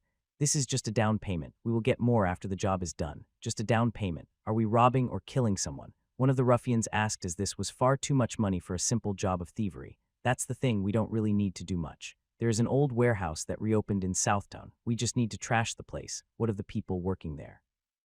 The man looked up to one of the thugs that asked and pulled out a knife. There was a map on a table with the position of this warehouse. He plunged this bent dagger into the location of their target before replying. "What do you think?" All of them nodded as they started to prepare for the night. When the moon reached the zenith, they would strike. Roland closed the door behind him after he entered his workshop. On the inside, there were many tools hung up on the walls. Using his new class, he had cleaned up the place and even set up some shelves. He started segregating every resource he had, like iron, bronze, and copper. Even during his work, he was sure to even pick up the metal shavings. He had a working smelter which he could use to melt these leftover metals into ingots. He also was thinking about making clay molds. With them, he was planning to make his first sword from bronze. This would hasten the process by quite a bit, as he wouldn't need to hammer it into shape that much. He already had spent some time practicing his craft, but he had only reached the second level of his blacksmith class. This was already showing him that he would be spending a lot more time with this third one. Only after this, he would finally be getting into the Tier 2 smith territory. He wasn't sure if there would be a prestige class waiting for him then. He had to level up his runecrafting and all the smithing-related skills to the maximum before the job class quest, to be sure. All of those smithing skills that he received, runecraft included, were at level 2 now. He could already feel that he was getting better at his new craft. The strain that runecrafting put on him was slightly lower now. He still needed to go through all of his mana to finish a lesser rune within a day, though. This was when working with a soft material like bronze. Iron would double or triple the time spent, and one of the rare metals would make it impossible. The basic runecrafting skill had its limit, and the larger the size of the metal, the longer it took. Inscribing the traces wasn't that easy, and they had to be placed through most of the weapon. He placed the two paddle-like wands on his workbench and glanced at them. There was a reason he made them like this. Due to his runecraft skill being so low, he couldn't compress the runes as much. His creations had to be large just for the entire rune to fit in. He had decided on the Mana Bolt spell as it was the smallest one from his repertoire. With his high mana pool and his runic mastery that was lowering the casting costs, this weapon was very usable. He wanted to move on to the next step and inscribe a common rune, but there was a problem. First, a common rune was many times harder to make. He would probably need from 4 days to a week for it. The second problem was the size. He barely got the lesser mana bolt on this large paddle-shaped mass of bronze. He calculated that if he wanted to create a similar weapon while keeping the shape, he would end up with something like a tennis racket instead. It would be made from bronze or iron, and the balance would be a real problem. He could try to make the handle from wood, but then another problem arose: mixing two different materials with each other and connecting runic pathways through those. It was somewhat easy to scribe a rune on one large piece of metal. The traces flowed into each other without a hitch, but even adding a wooden handle or cloth on top would make things difficult. There just needed to be direct contact. The mana a person injected into the item dissipated really fast unless you had the runic pathways close by. The only way he had to go around this was somehow riveting the parts together while not using the wood as part of the rune. Wood was also a lot worse for runecrafting, as it just didn't cope with the mana pathways well. You needed certain magical wood for something like that, which made runic bows a lot more costly and harder to make. Roland thought that there had to be some kind of way to connect armor and weapon parts with each other. Even some swords had a hilt, pommel, and guard that were inserted separately. There had to be some kind of way to connect these parts, without them having to be one solid piece of metal. There might have been a skill that a Tier 2 runesmith achieved, or one that could be learned from a skill book. He would need to go ask around or buy some information later. For now, he had to repair his magical paddles. He started up the forge with the help of his ember spell and some coal. This coal had a high enough temperature to work with bronze and iron. If he wanted to move over to the better magical metals, he would need a better fuel source. This also meant that he could work with regular steel in the future with this basic forging equipment. There was a version of iron ore that had absorbed mana called deep iron. It was found deep inside the earth closer to its core and gave runic equipment more spell usage. You could make black steel from it that improved upon its qualities even more. This was one of the better metals that wasn't all that pricey. It was cheaper than merthil. That material was mostly used by people of Tier 3 and above. They were mostly the only ones rich enough to afford something like that. There was also a limit on the materials. Common bronze wouldn't be able to contain a grand rune structure. The mana required to craft it would burn through the metal, making the pathways unusable. Even if a runesmith inscribed them, a weapon like that would probably only last once before melting. This was also a reason why he decided to go with lesser runes for now. He used tongs to slowly heat up the metal before placing it back onto the anvil. He grasped one of the hammers and infused his mana into it.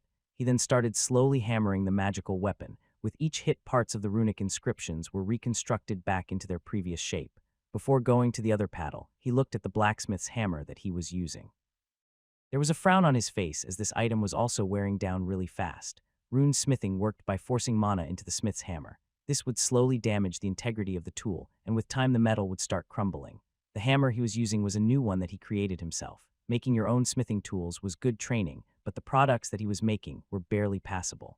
This was a lot harder than scribing, that mostly only required good mana control. His high dexterity aided him slightly with the creation process, but his low strength was holding him back. He ran out of stamina fast, and his hands began shaking if he hammered for too long. Just like now, his stamina was drained, but he managed to repair his magical weapon. Luckily, stamina recovered a lot faster than mana did, so after 5 or 10 minutes he was ready to go. The clinging sounds continued into the night, and Roland had to speed this up, as his neighbors would come complaining again if he continued for much longer. While the youth was working on his weapons and items, the rest of the city was silent. After dark, most of the people were either drinking in a tavern or back home resting. There was another type of person out now, though, the type that a regular citizen feared to cross paths with. They were all wearing cloth armor, along with some hardened leather here and there. Their faces were covered by hoods, and they had masks hiding their mouths. Everyone here had the class of thief and could move silently in the night. They moved quietly while evading the guards that weren't really paying that much attention to their tasks. The city was large, and there weren't that many soldiers. The city lord mostly used his men to protect the richer districts. This left places like Southtown unprotected. This district was where the lower-income commoners lived, and also where the city slums were. Most city guards didn't wonder here much unless they got ordered by the higher-ups. These 4 men were slowly making their way there. They were members of the Thieves' Guild. This was a hidden organization that most of the larger cities had. The people that were members of it took on jobs that the Adventurers Guild deemed unethical or just too dangerous. Some members were even adventurers themselves, working in both guilds at the same time.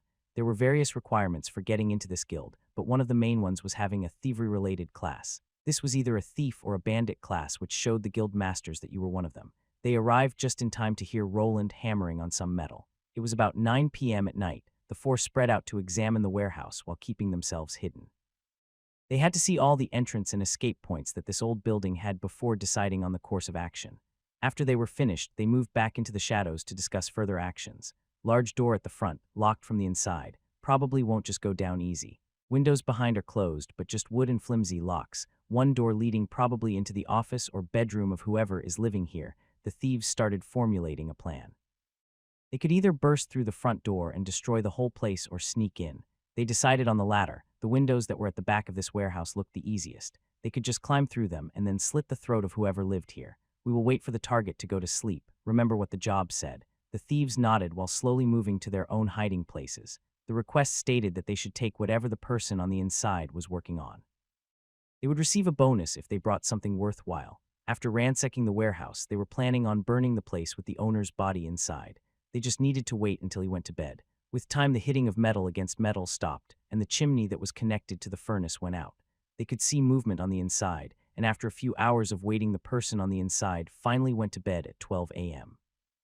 The thieves were slightly angry that it took him so long. This was quite late for this world's standards. They waited another 30 or so minutes before deciding to strike. 2 people stayed outside to keep watch and would alert their companions if something happened. The other 2 sneaked around to the back of the warehouse. Each one of them decided to use a different window to sneak in. They would not use any of the windows that placed them directly in Roland's living quarters. The possibility of him waking up was too high if they tried that. The windows were wooden and thick, and the glass was matte. The locks were simple hooked latches that could be easily opened by these thieves from the outside. They just needed to insert something thin between them to lift the lock up before climbing inside. This appeared to be quite the easy job for the burglars. The owner was supposedly just a 13-year-old brat. Such a young person couldn't be high-leveled either, so even if he woke up, they would easily overpower him. The man slowly opened up the windows and climbed into the building. He found himself on a narrow catwalk that was above the main storage area. The wood was old, but thanks to his advanced sneaking skill, he wasn't making a sound. The other thief managed to make it on the inside as well, and the 2 met up. They could see iron tools and items everywhere, but they were all crude and unusable to them.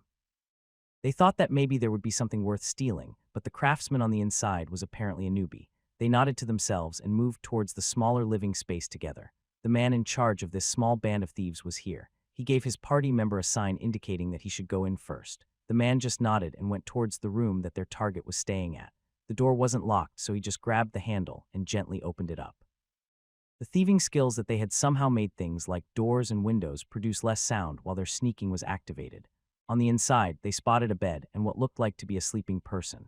The thief that was in the front took out a dagger that had a slight curve to it. The leader just waited by the door in case somehow his companion didn't land a killing blow and the target tried fleeing. He didn't feel like that would be the case as the person was already in striking distance. The burglar didn't hesitate at all. His dagger moved down and embedded itself in the target's body. The moment it did, the thief felt that something was off. He quickly pulled the bedsheets to the side to discover a bunch of pillows tied together in the form of a human body. There was another thing out of place, a strange-looking piece of paper that was glowing red. Before the hired thug could react to it, though, an explosion occurred. He was hit by a wave of heated energy and tossed like a rag doll against the wall. The thief leader that was watching everything play out quickly ducked back inside the warehouse to evade the rest of the blast. He didn't know what was happening. How could an explosion have occurred? Before he could think about the reason, he felt something. His body jerked to the side, but he wasn't fast enough as he felt something going through his shoulder. He heard someone clicking their tongue behind him. He wanted to turn around and retaliate, but before he could do that, his whole shoulder exploded. The man grasped the gushing wound. His body had suffered a crippling blow and he was going into shock. From the shadows, he saw someone walk out. It was a young man with a heavy rapier in his hand. His blood was running down the tip that was slightly glowing red. The man didn't want to believe this. How could a Tier 2 rogue not have noticed someone behind him? This didn't make any sense. He was losing a lot of blood and he decided to make a run for it. The room in which the explosion happened also had a window, so with much pain he stood up and took off. He covered his head with his good arm as he charged. The window was closed, but he knew that he could force his way through it while not suffering too much damage. He needed to get outside to where his two other companions were. With their help, he could probably make a getaway, or even kill this brat. Things wouldn't be going his way, though, as the moment he jumped he felt something moving behind him. He was already jumping through the window at this moment, so evading the attack from behind was difficult. It was even more difficult as it was a very fast-traveling gale arrow that could reach astonishing speeds. It went through his chest while he was jumping out and bending his body to the side in hopes of evading. With the added momentum, the rogue's body traveled even further than he expected. His body smacked into the hard pavement. One of the thieves that was waiting outside arrived to watch the spectacle. He was shocked. Their team leader was a Tier 2 class holder. He was even over level 60, and now he was a mangled mess on the ground. Even without checking, he knew that he was dead. There was a decision to be made. He did what any thief in this situation would do and abandoned this mission. The second lookout had the same idea after seeing their dead leader. On the inside of the warehouse was Roland. He was sweating and his heart was pounding furiously. The person that had received the blast from his rune was still in his workshop. He wasn't dead quite yet, so Roland decided to incapacitate him. Not killing him would probably be the better option, as he might get some answers. He also saw some movement outside. The other thieves luckily decided to flee, and the explosion was loud enough so the guards would be coming. He sat down on one of the wooden chairs while calming down. He had made some preparations for a thing like this. He knew that this was a dangerous neighborhood he was living in. He didn't expect to be part of a home invasion so soon, though. Roland had other spells besides the attacking ones. After noticing that he was really bad at detecting danger, he asked the manager to help him find an item with such a spell. He had acquired a Detect Life spell. It allowed him to see life signatures outside his house, and he used it every day before going to bed. He always went to bed late, which allowed him to notice the burglars that were staking out this warehouse. The other spell that he used was a Shadow Veil spell. This was a common grade spell that allowed him to fade into the shadows. As long as he stayed in them, he was practically invisible. Only a person with high perception could see him, which would have to be at least a Tier 2 advanced scout. After the explosion, he plunged his enchanted rapier into the man's shoulder. He was aiming for the head, but the Tier 2 rogue was fast to react. He was lucky enough that his weapon had this function. He activated it instantly to produce the internal explosion. The rest was history. Was this just a normal robbery or something else? He thought to himself. This felt a bit excessive for a simple thief attack. Did they really have to kill him? They managed to sneak into the building and they didn't even search it. He watched them move towards his room almost instantly. They were clearly trying to kill him first before doing anything else. Soon enough, more people arrived. The explosion caused quite the commotion, so word of this event would be spreading through the city. The Thieves' Guild would also look into this, as they lost one of their rogues in what seemed to be an easy mission. The seemingly peaceful city wasn't looking that safe anymore. There was quite a commotion in Southtown. In the middle of the night, a loud explosion was heard from one of the warehouses. It was loud enough to wake up the people living there. The guards arrived at the scene quite late, as always. They were expecting to find some kind of unregistered alchemist lab accident, but instead they were greeted by a dead burglar's body. Next to this body was a youth dressed in a dark robe. There was also a tied-up person on the ground in front of the warehouse. One of the windows was missing, and smoke was coming out of it. It looked like someone tried jumping through it outside. The guards could see that the two people on the ground had the usual rogue aesthetic. The one that was alive was tied up really well and had a rag shoved into his burned mouth. He was also not looking too good. One of his arms was mangled up. The clothes he was wearing were also ripped apart and also burnt as if he was getting roasted on a fire. "Took you long enough. These two tried robbing me." The youth moved his hood down from his head and spoke out. He had dark hair and somewhat gloomy expressions. The two guards that got here first looked at each other and then at the supposed thieves. "We'll need you to come with us and explain everything." It was about 2 a.m. at night, and some other people had also gathered here. This world didn't have something like a police station. Instead, it was the city guards that were responsible for the order. Even though Roland was the person that was almost killed, there was no evidence for it yet. They needed to take him back to the guard post and question him along with the witnesses. Roland gave out a sigh. He was already tired, and now he needed to go with these two idiots. He didn't want to get in trouble, so he just nodded. Going against the city guards was considered a felony. It was better to get this over with. From the looks of things, he would be spending the night in the brig, as he didn't think they would really question him at this late hour. The whole questioning process was carried out by higher officials, but these two were just common guards. While Roland was mumbling profanities under his nose, someone else arrived at the scene of the crime. This person remained unnoticed while keeping to the shadows. The guards couldn't even see as the person sneaked into the building. The intruder blended into the shadows as if they were a part of it. There was no one else inside. The figure of the person emerged from the shadows. It looked like a cloud of pitch-black smoke. The smoke took shape into the figure of a woman. The woman was wearing black cloth armor that covered all of her body that was quite curvaceous. She was standing in the room where everything happened. The blood was still fresh. She could tell that someone used a similar skill that she performed just now. She could feel the darkness element in the air which piqued her interest. Did the boy use one of his scrolls? Her face was covered by a mask. She had a similar roguish look as the attackers had. The only thing that could be seen under her hood were her bright silver eyes. She started quickly going through the warehouse. With her enhanced skills, she could tell through where the thieves came inside. She could also tell more or less that the thieves were caught off guard. The woman faded back into the shadows and left soon afterward. While traveling through the night, her stats were enhanced, which let her reach her destination fast. The place she was going towards was the richest district in this town called Hightown. From the outside, this building looked very elegant. It was built with gray stones and had yellow pine wood decorations. Tall, large windows allowed enough light to enter the home and had been added to the house in a very symmetric way. The building had a rounded shape and a small garden outside of it.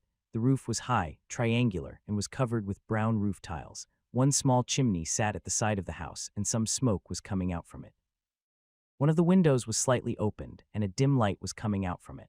The woman, with the use of her shadow traveling ability, made her way inside. The moment she entered, she could see a shadow bouncing off from that light. It was a figure of a person. This person was sitting at a desk and looking through some parchments. "Ziliana, is that you? Told you not to sneak up on me like that. You can use the door like a normal person." The voice of the gnome that Rollin worked sounded in the residence. The woman's form emerged from the shadows as she made herself noticeable. She looked slightly different from what she normally did. Her golden hair was now pure white and her skin color was dark brown. This was the usual appearance that a moon elf possessed. But it's more fun this way. She giggled while the manager stopped writing. He fixed his glasses and pushed the stack of papers to the side before asking, "Did you find anything?" He was curious as his assistant rarely returned in the middle of the night without a good reason. Something must have happened. Perhaps. It's a bit complicated. The gnome's eyebrow rose, but he remained silent, waiting for her to continue. "There was a small incident in Southtown." "In Southtown? We don't really have many assets there." The manager interrupted Ziliana. His store mostly operated in the better parts of the city. He had some real estate bought out in the slums, but only because it was cheap. Its cheapness stemmed from how bad the living conditions there were. "Stop interrupting and let me finish. It's about the kid, you know, your favorite scribe. Roland, did something happen? Is he dead?" The gnome rubbed his chin. When this woman was involved, death wasn't far away. It wasn't really far-fetched if the boy got involved with her. "No, not him, though someone did die by his hand."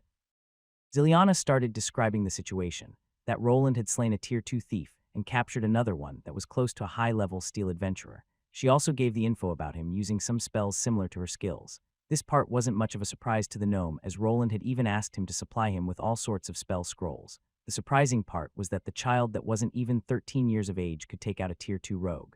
Damn bastards. The gnome smacked the table with his hand. A vein pulsating over his eyebrow was clearly visible. "First someone tries to undermine my business, and now this." He paused for a moment before turning to his moon elf assistant. "Do you know who is responsible? You said that one of the thieves survived. Do you know who they are?" Ziliana smirked a bit before answering. "They were clearly a party from the guild. That rogue was probably the leader. Haven't been there in a while. Should I pay them a visit?" The woman smiled even wider. This smile made the manager shiver slightly as he knew what she was asking him about. He thought for a moment and nodded. He needed to show that he and his employees couldn't be trifled with. The people from the Thieves Guild were strong, but he had his own connections, and he wasn't afraid of the consequences. "Take Zion with you. If they don't give you the information, you know what to do. What about the kid?" the woman asked while turning around and ready to leave. "Send someone to pick him up in the morning. That brat will probably chew me out in the morning. No respect for his elders." The woman nodded and left. The manager sighed while thinking about what was going to happen. He knew how this woman operated, but they dared to attack one of his assets that he was cultivating. He knew that Roland had a bright future ahead of him. He was even making enchanted equipment already. He knew that if he managed to strike a deal with him, he would earn a lot of money. Promising runesmiths wasn't something that came across every day. The ones that weren't dwarves were even rarer. He was progressing a lot faster than expected, which made him fear for what the kid would expect in the next contract. This would need to wait as there were more important matters to look into, mainly the problem with someone trying to sabotage his stores. It started with some bogus claims about faulty products, then some thefts and shipments getting sacked. Now they even tried to kill one of his workers by using the Thieves Guild's assassins. This had to stop as soon as possible. The guild would need to give up the names of the person responsible or suffer the consequences. The gnome moved from his chair and moved to a different room. In it was a round, decorative mirror with some crystals around it. The gnome couldn't see his reflection in this mirror, as this was a magic artifact meant for a different purpose. He reached out to one of the crystals and injected some of his mana into it. The moment he did, the crystals started glowing blue. After a few minutes, the glowing crystals changed the color from blue to green. The moment they did, a vague outline of a figure appeared in the mirror. The figure's appearance was blurry at first, but it slowly became sharper. "Did something happen? You rarely call," the person that was on the other end of the magical device asked. The manager didn't stall as this magic item burned through magic crystals like nothing. "Yes, I need you to." It pained the gnome that he needed to make this call. He would need to spend some of that hard-earned cash, but it had to be done. The talk continued for a minute. The person on the other side vanished as the conversation ended. This should do it. The old gnome headed back to his room while the night continued. This wasn't yet over, as the main part of the evening had just begun. The elven woman that was in Highton was already going towards a certain place, where a certain man would probably be. The area that he mostly stayed at was somewhere that she didn't like venturing to. This was the very cutely named Flower District. It didn't really have anything to do with them, though. This was the Red Light District, and where all the whorehouses were, they were owned by one of the members from the council. Ziliana appeared at one of the brothels that her coworker frequented and was lucky enough to find him. As always, he was naked with two ladies from different races around his neck. She barged into the room while they were already doing the deed, to the brothel owner's dismay. The moon elf woman was well known in these parts, so they didn't stop her. The moment the man saw her enter, he greeted her with a smile. "Welcome, did you finally change your mind?" The man named Zion asked while not doing much to cover his nether regions. He even sensually pointed his spear towards the dark-skinned elven woman that just furrowed her brows. "Get dressed, we have a job to do. I'll wait outside, you have 1 minute." She wasn't in the mood to argue with this guy, as he would just tease her as always. She didn't like working with him, but she knew that his skill was comparable to her own. Back on the outside, Zion finally showed up. His shirt was unbuttoned, and you could see some lipstick marks over his toned body. The man had a similar appearance to Ziliana, as he was also a moon elf. Just like her, he had long silver hair and dark skin. Some people sometimes mistook them for siblings. "Lady, did I keep you waiting?" He did a courteous bow while sniggering to himself. The man was slightly above 180 cm in height and had a slimmer toned build. He was also a moon elf with silver hair and brownish skin, but it was slightly lighter than Ziliana's. His eyes were golden in contrast to the female's silver ones. "We have work, we are going to pay the guild a visit, so get dressed and take this seriously." She narrowed her eyes at the man who didn't have his battle gear on. Zion nodded, and his smile changed into a frown. There was time for pleasure, but now it was the time for work. Cold as always. Give me a minute. The two walked away from the brothel and moved towards one of the dark alleys. Just as the man's figure turned blacker as it faded into the shadows.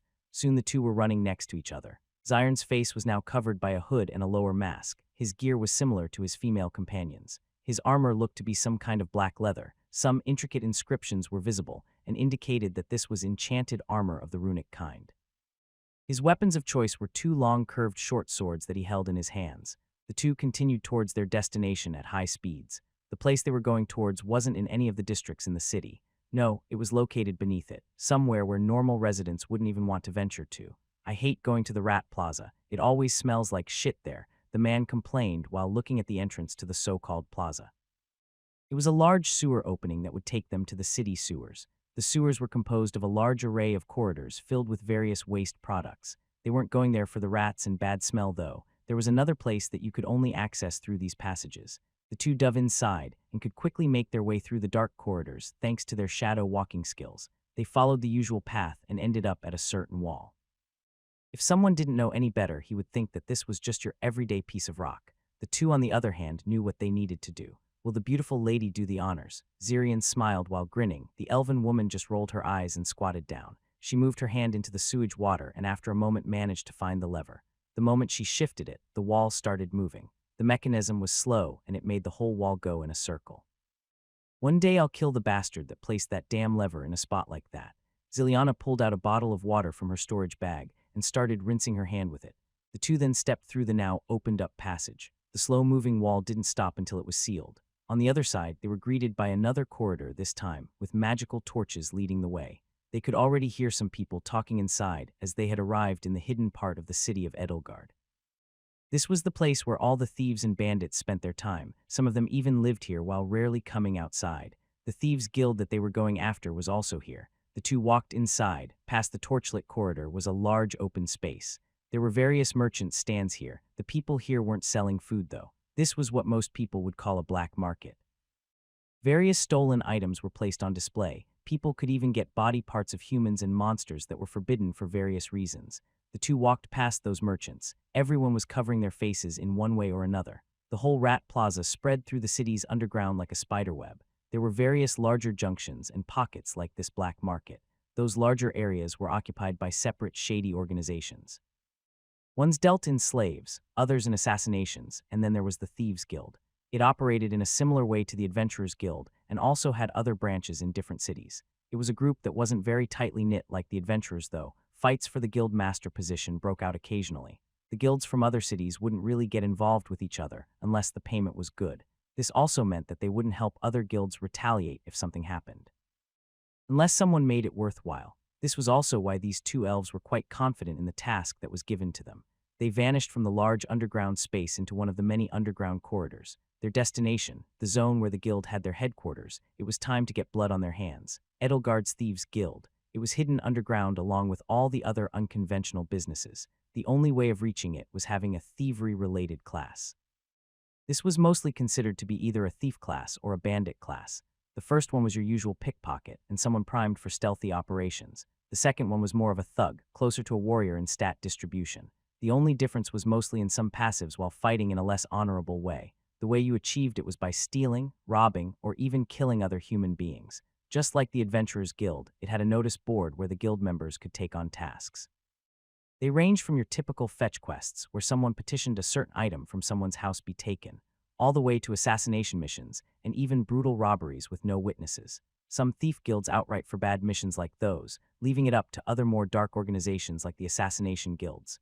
This depended on the guild leader, and the one in Edelgard had no problem with getting his guild members' hands bloody. The man running the show here was called Reinald the Razor. This was mostly due to his fondness of cutting up his target's throat with his daggers. He was a high-leveled person that had taken over the job just a few years ago after the previous guild leader died during one of the job runs. He was the one that brought in some changes to the guild that refrained from the more bloody deeds. The guild now was considered weaker than it was while the old guild master was around, mostly due to the fact that the previous one was a high-level Tier 3 and an owner of a prestige class. His replacement was just a regular master blade rogue without any strong skills in particular. Still, he was the strongest person here, and no one could go against his daggers. The night was slowly winding down, and some of the guild members were returning after carrying out some missions. This brought in a small commotion as the party that had tried to ransack Roland's workshop had returned with two of their members missing. News soon started spreading about the encounter, and that one of the more experienced members was killed. Hey, did you hear that old idiot Rawson got himself killed? What, but he was a Tier 2. Did he try to fuck the Count's wife or something? One of the talking thieves laughed while the other took things a bit more seriously. It's even worse, they even caught that idiot Brian.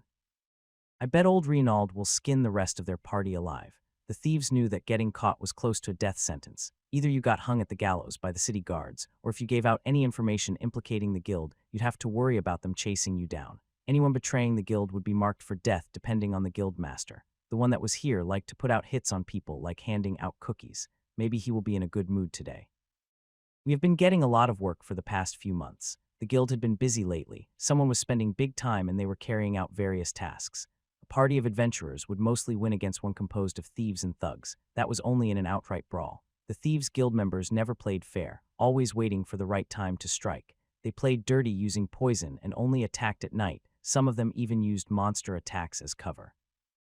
There had been a couple of blunders through this period, but the people outside couldn't really distinguish between a guild member and a regular person. No one would talk about it out of fear of retaliation either. The event that happened today was quite a problem, as an assassination attempt was considered a big deal. The two thieves that returned here after escaping out of fear were now getting questioned by the guild master. They were now kneeling down in a dim-lit room. The guild master was sitting behind his desk while playing around with a sharp crimson knife. The two men had their hoods down and their faces were clearly revealed. They both were regular humans, as the party was very uniform in their race. They weren't alone in this room with only the guild master. There were 4 other people here. 2 were beastmen from an undisclosed feline tribe. Another one was a halfling that was leaning up against a wall and skillfully playing around with some throwing knives. The 4th one was quite large and his skin was pale green. He didn't have the look of a rogue and clearly followed more of the bandit route with his class. He belonged to the half-orc race. So you're trying to tell me that that idiot got killed by some brat blacksmith? The 2 nodded in panic as they didn't hide any details from the operation. They were sure to not leave out any details. The only problem was that they didn't really see what really happened as they were the lookouts. None of them expected their experienced leader to be killed by an underage blacksmith. They even knew that he was only a steel adventurer. How could he go against a Tier 2 rogue at night? Did that idiot step into some magic trap? The guild master had a hard time believing this report. The man that died wasn't much, but he still was a Tier 2 class holder. He smelled a conspiracy. Did someone snitch? These two escaped the moment their leader's dead body shot out from the window, impaled on the gale arrow. Reinald didn't think that these two were lying. The spell that did their party leader in was apparently a green arrow. This he could clearly identify as something a higher mage could use, but a magic scroll could also have been used. He had no reason to not believe these two, so they were allowed to leave. They didn't do anything wrong, and the guild master thought that someone must have given out information. When they found the one responsible, they would pay dearly. Have someone go to the guardhouse. Either buy out that idiot or silence him for good. This has to be done tonight. The one listening was the halfling that nodded and left right after the two other thieves. Some of the guards in the city were on their payroll, so they could try paying for their guild members' freedom. This would be something that the man would have to pay off with interest. If they failed, they would need to get him removed before he could reveal the guild's hiding place. None of the thieves would actually speak out on their own volition, but there were certain skills that forced people to talk. There were special inquisitor classes that could force people to speak the truth. There were also special magic spells, or even potions, that could be used instead. This was a hit related to the Council of Merchants and Business Owners. They had enough money to order a specialized potion or even hire a mage. One more thing. The guild master spoke out while the halfling and one of the beastmen was ready to go and carry out the mission.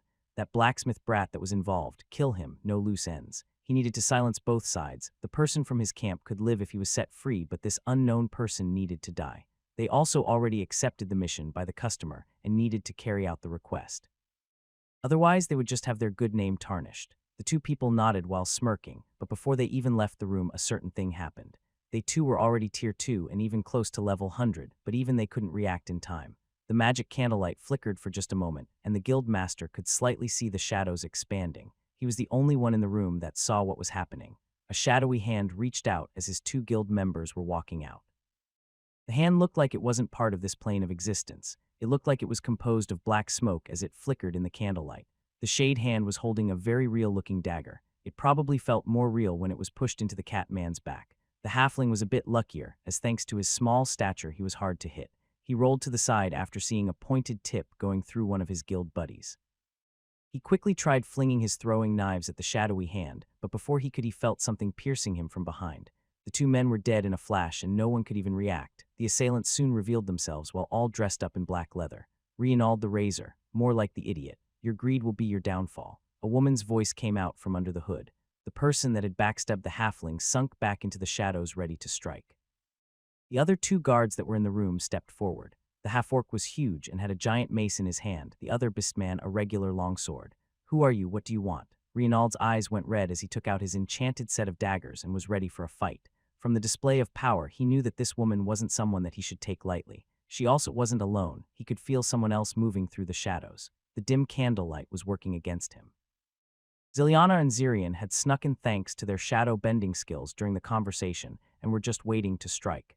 The Thieves' Guild was something they had visited before, and even taken some missions before this man was the guild leader. It was easy to evade detection thanks to their previous knowledge and advanced hiding skills that were rarely seen. What do we want? For starters, you could tell us who ordered you to attack that warehouse in Southtown tonight. The guild master and his goon remained in place while talking to the woman.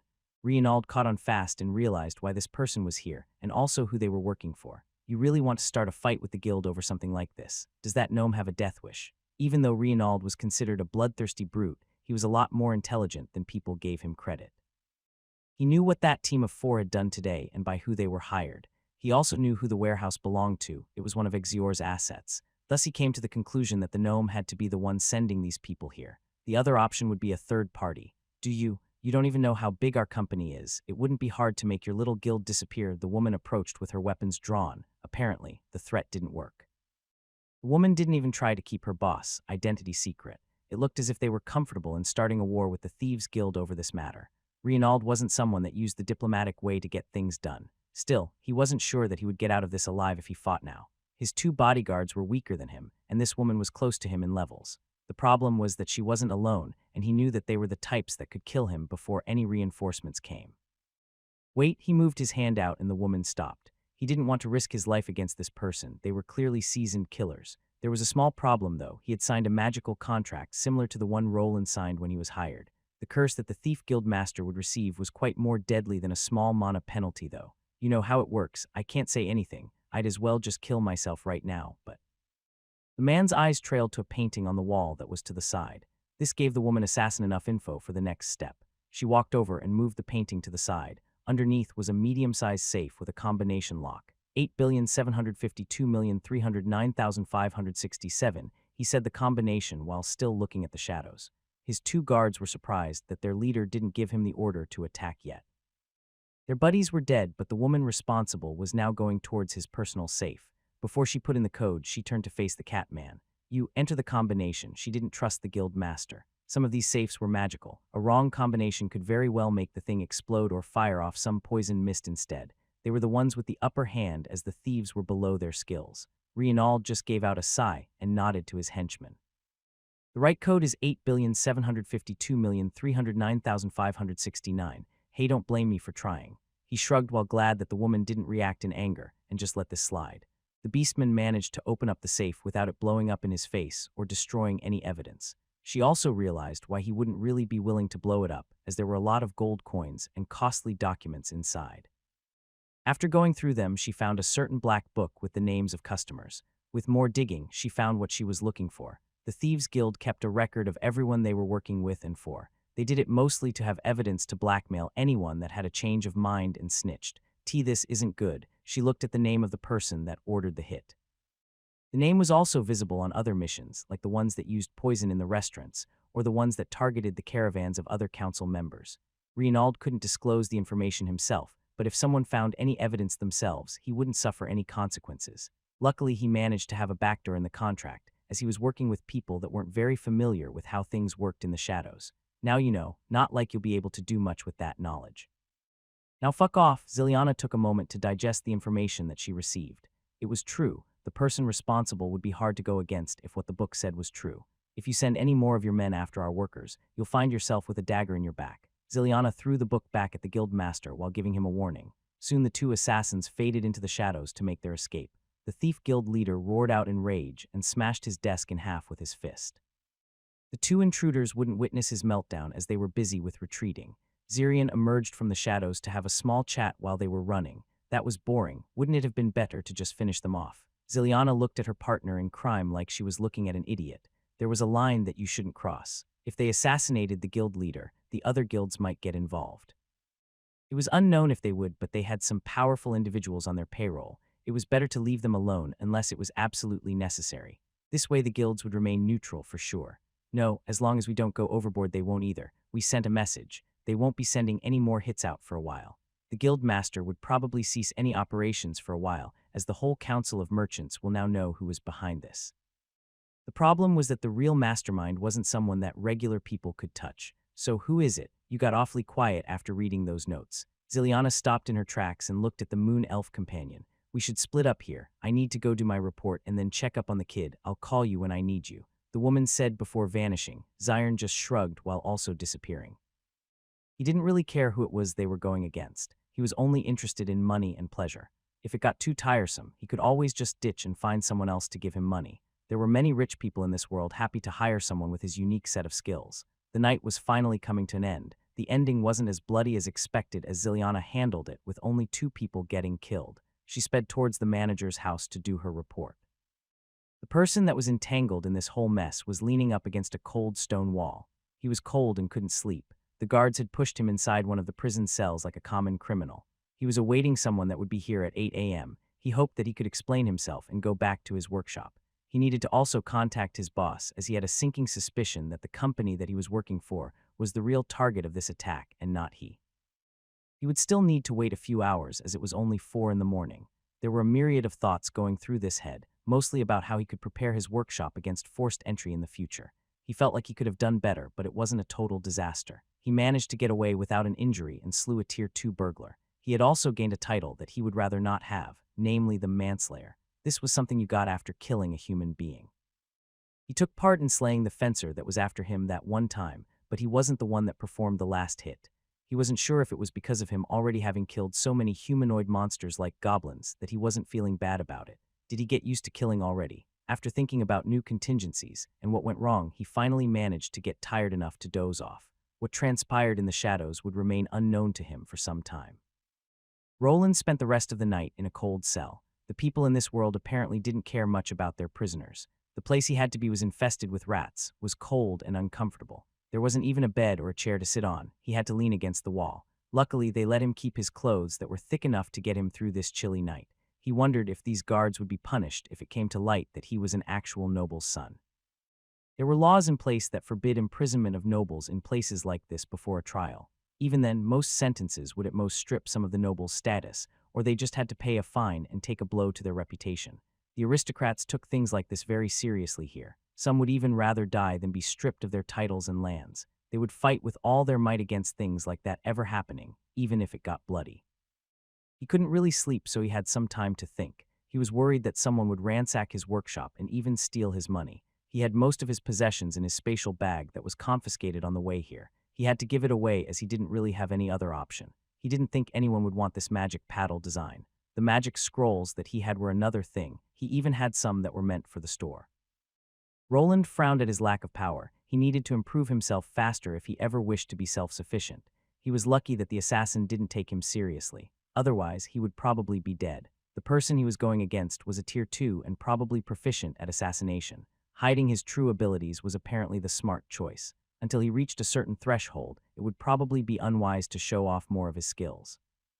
The night continued, and in the morning someone finally decided to shop up. It was another guard that came to pick him up, and he looked a bit apprehensive while opening his cell. "You may leave," he said while prompting Roland to go outside. This was a surprise. The other guards told him that he would be questioned in the morning. For some reason, he was free to go. Could they really have figured out his true identity?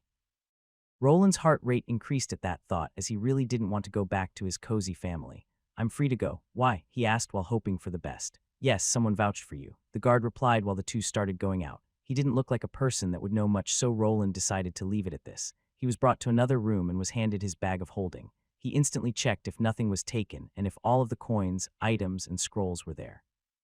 Only after doing this, he decided to leave. Outside, he received the answer to why he was allowed to leave without much hassle. There was a coworker from the Exior company there to greet him. The store he was working for was called Exior's Magic Emporium, but the whole company was just named by the owner. There were various other chain stores. You could even find some restaurants in some other cities. This company was even a notch above the other merchant council members.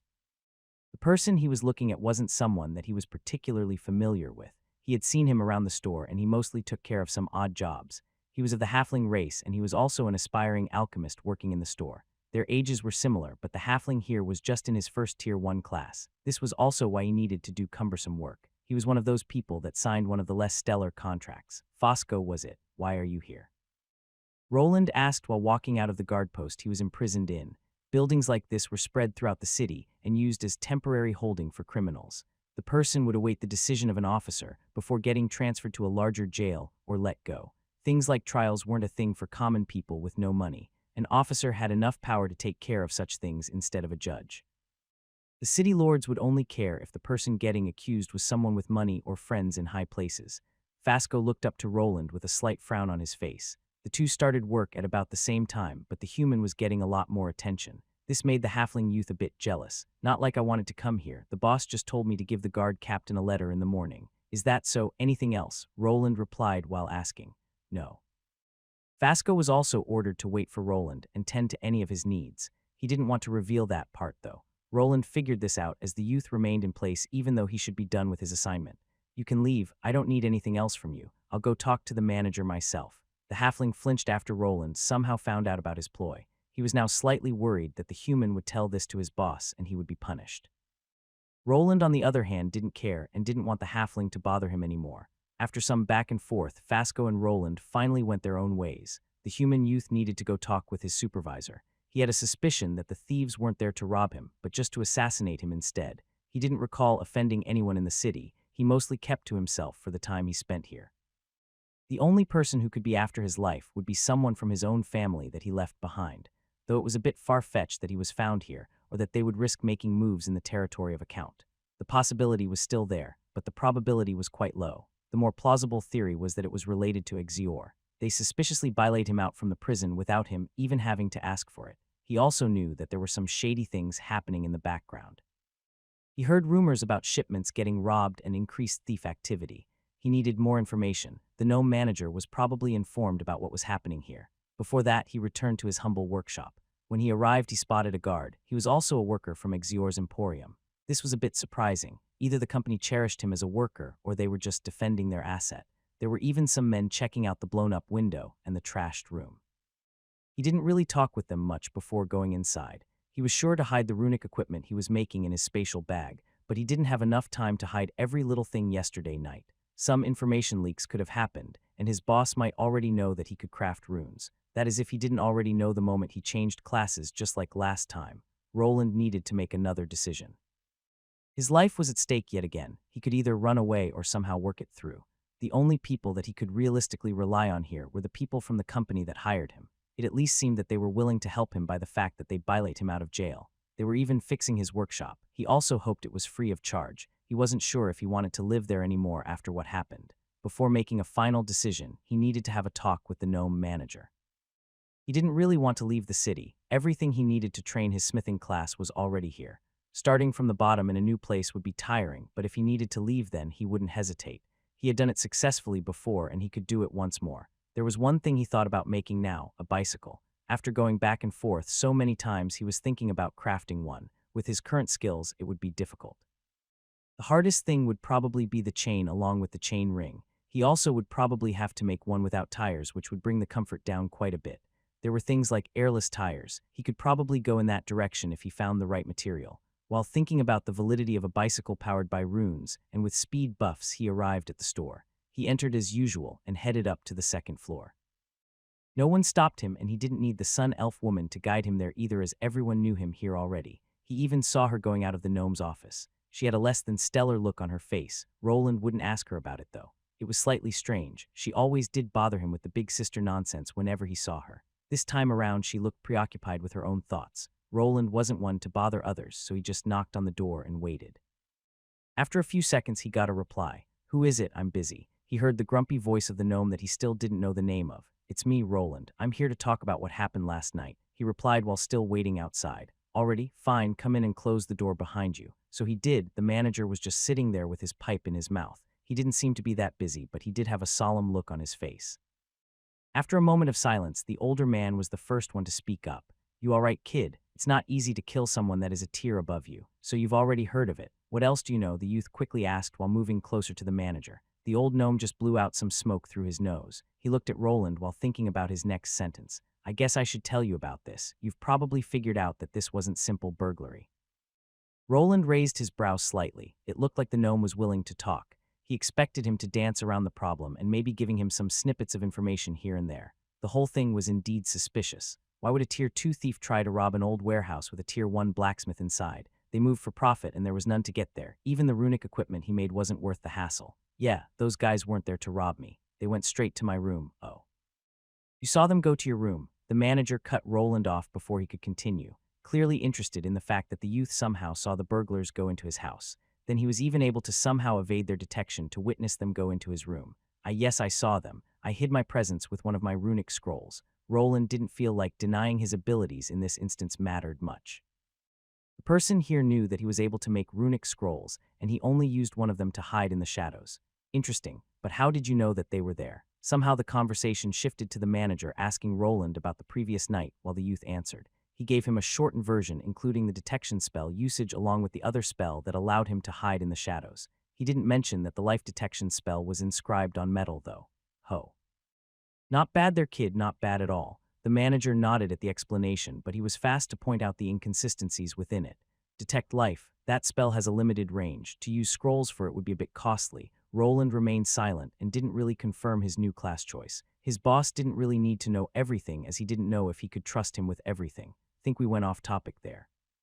"So do you know why they came to that warehouse for a no-name blacksmith or scribe like me? There is nothing there of value to steal either." He finally got fed up with the questions and asked directly. "There is." The gnome smirked a bit, which caused Roland to think that he knew something. The manager finally decided to reply to the question after seeing the youth's face scrunching up. "We've been having problems recently. things going missing, shipments misplaced, customers complaining. The gnome started listing some things that were going wrong. He also mentioned that this wasn't an isolated incident and that other stores and establishments that didn't belong to him were getting attacked by an unknown force. Do you know who it is? Are they going to do it again? Shouldn't the city lord get involved in something like this? Roland naturally asked, as he still feared for his life. There was no guarantee that someone wouldn't come for him during the night again. The city lord. Don't count on the nobles to do anything, kid. You can stop worrying. I had someone look into it. Nothing like this will happen again, I can guarantee you this, the manager said while blowing out some smoke from his mouth. You can guarantee it, Roland replied while tilting his head to the side and slightly frowning. He still wasn't sure if he could trust the old man. He didn't interact with him that much even though he had been working for him for over a year now.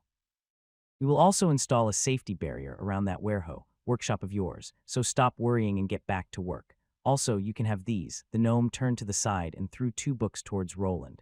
The youth grabbed them nicely thanks to his high dexterity stat. He looked at the 2 books wondering what this was about. His eyebrow shot up slightly the moment he read the titles of these books. The first one contained the knowledge of runesmith skills he already knew. It was a runecraft skill book that would be something blacksmiths with a mana scribe class would want to get their hands on. After learning it, they would be allowed to change their classes to runesmith. Normally, he would be happy about this, but he already had learned this skill. The other one was more interesting, though. The title was Runic Ethereal Pathways and How to Use Them in Rune Smithing. This one was more of a brow raiser. From the long name of the skill book, he had an idea what it was about. This felt like it was a more intricate skill that runesmiths should only be able to get. Roland looked to the gnome, his eyes going a bit wider along with his mouth. He was speechless for a moment, but he kind of knew that the gnome was giving him this as a sort of apology and also a bribe. Before he could voice a question, the manager spoke out first. I was saving the first one till you were in the later levels, but it doesn't seem that you will be needing it anymore. It will still increase your skill progress, so you should read it. So you knew? Roland asked while grasping the accessory that was supposed to keep his status hidden. The guards had taken it away while he was in the jail cell. He had put it back during the way here. Did someone check his status before he got there? Or did the manager search his warehouse? I have my ways, no use hiding your skills from me, kid. I'm not your enemy. I'll give you a good price for everything you make, remember that well. Roland looked at the 2 skill books. He could throw them back and have the gnome owe him for not being able to protect him. He realized that his boss knew something, but would probably not give him detailed information. The new skill that he received was tempting, though a skill book like this would cost many golden coins if he tried buying it himself. The company he was working for seemed to be increasing the defensive measures at his workshop. It would probably be still a gamble to remain there. Moving to a safer district would be more appropriate. The gnome also never mentioned his noble status, so the Arden estate probably wasn't involved. This only left a few other options, one being that it was a feud between this company and another force. It would probably be better for him if it was only that. Otherwise, it meant that someone hated him enough to send assassins after him. That possibility was low if he took out his noble status from the equation. Can I get a guarantee on a contract? He asked while the gnome clenched his jaw tightly and wanted to shout out some profanities at the youth. You smelly brat, just because you have a prestige class don't get too cocky. It is because of it that I am, though. I'd sleep better knowing I have a nice contract protecting my life. Someone once told me that my class was unique and worth a lot. Would be sad if someone with a rare class like that just walked away, wouldn't it? Roland quickly replied while the manager's expression got quite ugly. His nose was really scrunched up, and the hand that was holding the pipe was shaking around furiously. Roland actually felt some kind of strange pressure coming from that small body. He wasn't sure how strong this gnome was, but he was probably a tier 3. The small body started looking really huge the more he continued to stare at him. Look at this cheeky brat. The gnome started laughing uncomfortably before giving another reply. You want a contract, very well, but it won't be as one-sided as you want it to be. The manager's eyes showed a strange glint as he busted out some paper and a pen. A strenuous reevaluation of his old contract awaited him. He knew he was in for a different kind of battle. He needed to see if the new contract clauses didn't screw him over in the long run. Luckily, he had gone through a lot of books and knew how to handle these types of situations. He at least had to get a new location for his workshop that wasn't so close to the slums. 2 pale crescent moons shone like silvery claws in the night sky. The sky was free of clouds, which let everyone see a blanket of bright stars that seemed to stretch into infinity. A certain person was sitting in a room. The candlelight danced in a gentle wind, making the person's shadow sway. The person looked to be a man in his 20s, and he was wearing an exquisite tunic. There were various precious gems sewed into it, and the person was also wearing a costly-looking necklace. He wore a kind of large padded shoes of black leather. The toes were round and gored over the foot with colored material. The sleeves on his tunic were puffed, and there was a kind of cap to the side with a white feather in it. On one of the man's hands, a large ring was worn with what looked to be an insignia. It was clear from the man's appearance that he was some kind of noble. He was busy reading a long letter and was already on the last page. The moment he finished, he crumbled it up and pointed his finger at it. The parchment quickly went up in flames after a surge of fire mana assaulted it.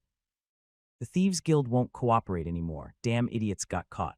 Those peasants dare resist. I need to acquire those assets at a lower cost before it is too late. The man rubbed his chin while looking at the piece of paper that was going up in flames. He continued to stare at it till it finally turned into dust. The moment it did, a knock was heard on the door. Enter. The man that entered was wearing a shiny suit of armor. The candlelight was bouncing off the chest plate that had some intricate designs on it. The person that was wearing the armor put his hand on his chest as a greeting. He had the same insignia on his chest piece that the man had on his ring. It was clearly a noble house emblem that they both belonged to. My lord, the Merchant Council has now become more aware of our movements. We are also unable to proceed with the plan as the guild refuses to cooperate. The man sitting there just nodded as the knight continued talking. He raised his hand, making him stop. He already read a more thorough report from other sources, so he didn't need to listen to this. I know. We must alter it, pull out for now, and let them think that they were successful. Not like they can do anything even if they know that we were responsible. They have no valid proof or the rank to call for a court hearing. Commoners will always be peasants with no actual power. The man stood up and went to the side. The knight remained in place, his posture straight.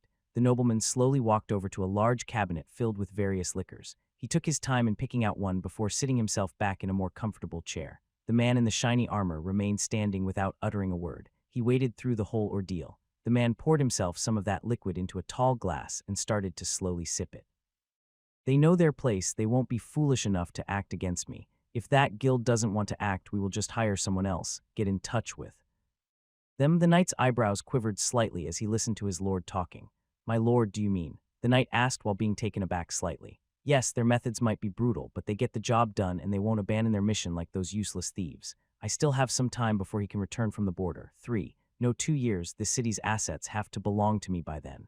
The man stopped himself from talking further and then looked at the knight that was just standing there. The man frowned and in a fit tossed the half-drunk glass filled with red liquor at the knight. The man didn't dodge and glass shattered all over his suit of armor. What are you waiting for? Yes, my lord, it shall be done. The knight did his salute and walked out of the room. After leaving, he made sure to call up some maids to clean up the mess in the lord's study. He didn't like what his young master was planning, but he couldn't go against him. He had sworn an oath and he had to carry out his knightly duties.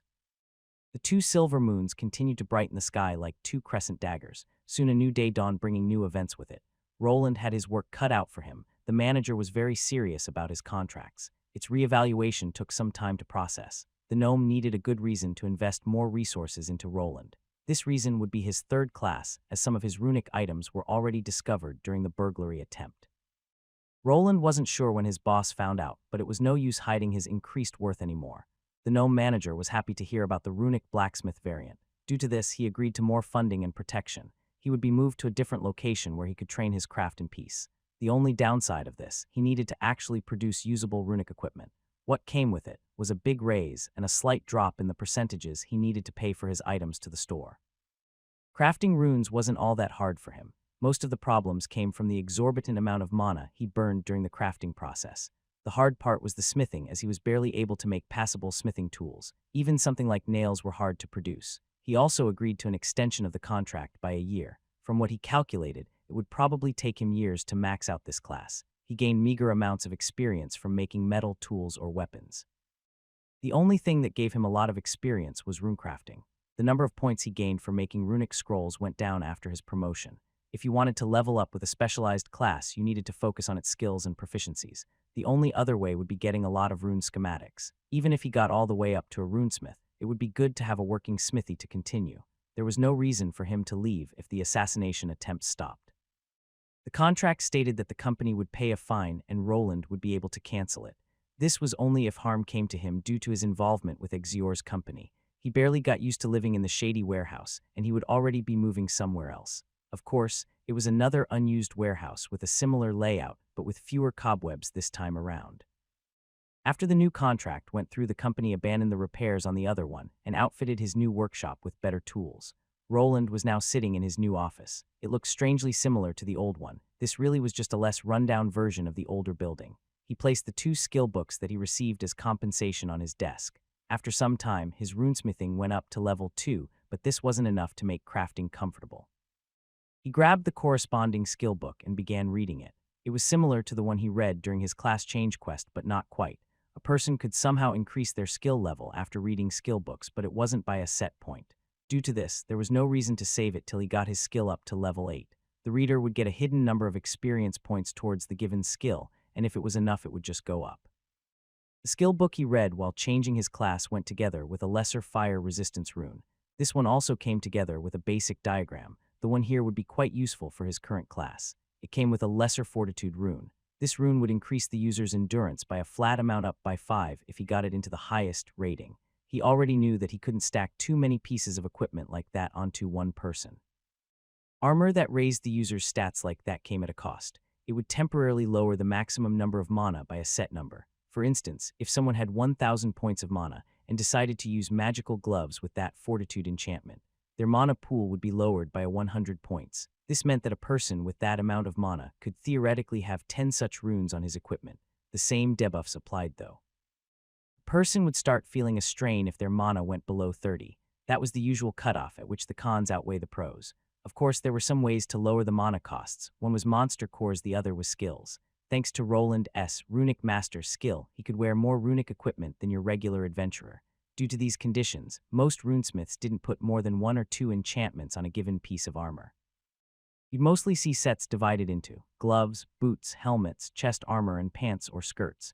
To this, you could throw in a belt and some accessories. This segregated the type of enchantments into 2 categories. First were the self-sufficient ones that didn't require the user's mana. Second, the less desired ones that came at the price of limiting your capabilities slightly.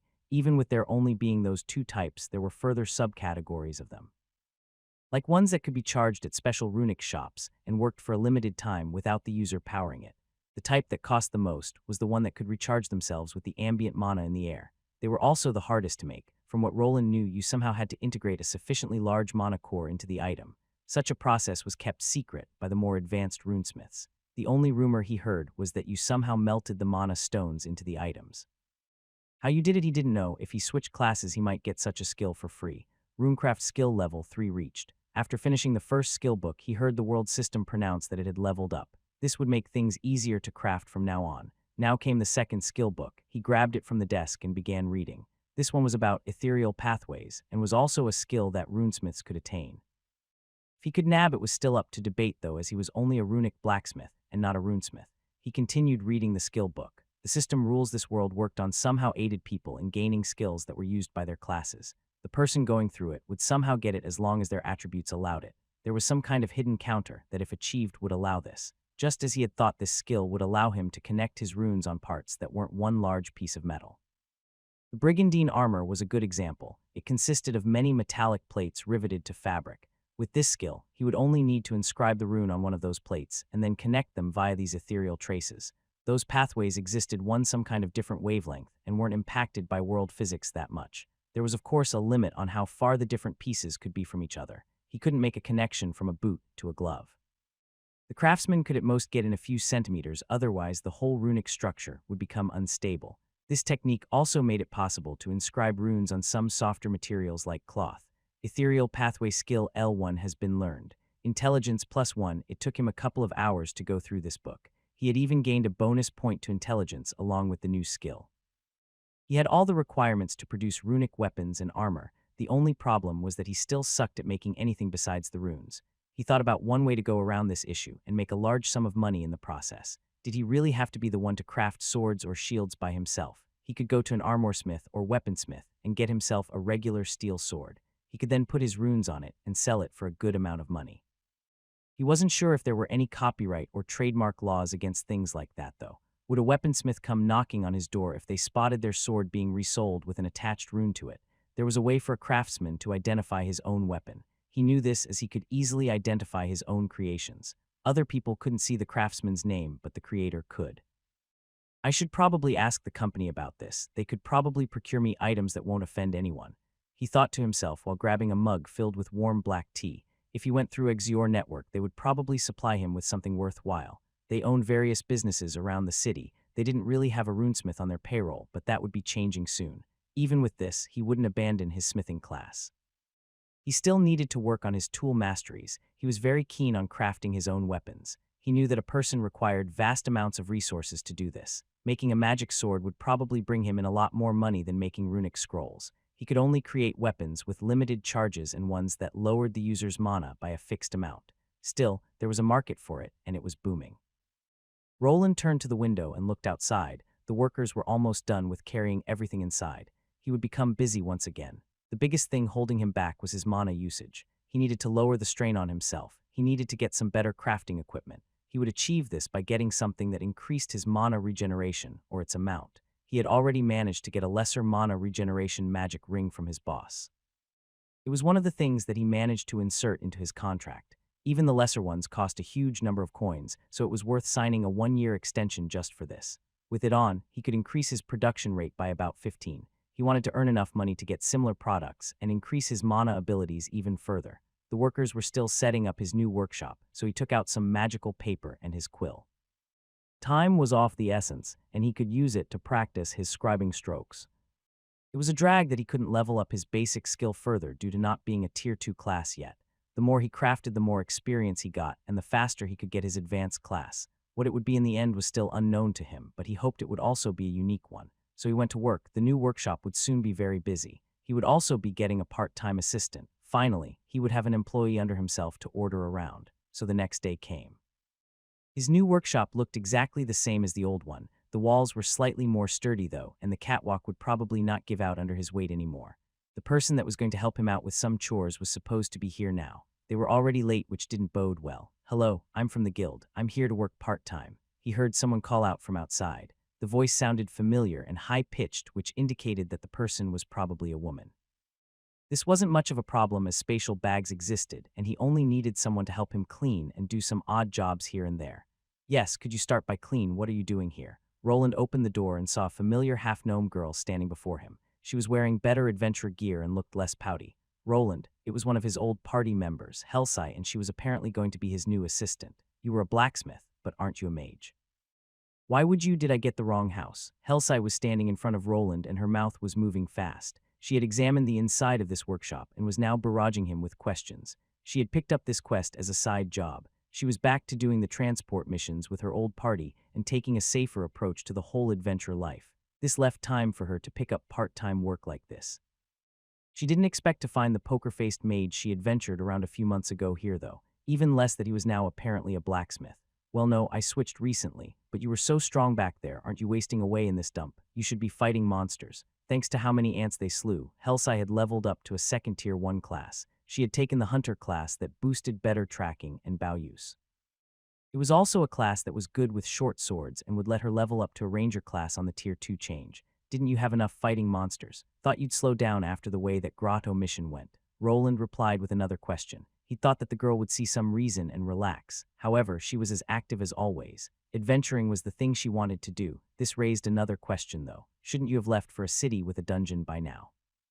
The girl flinched slightly and let her head down. She then looked back up to Roland while blushing. Her left and right index fingers were now poking against each other while looking at her old party comrade. I don't have enough money to make the trip." Roland raised his brow and took a glance at what Helsai was wearing. She indeed had some higher tier gear. Her sword seemed to be enchanted in some way, and the clothes were spanking new.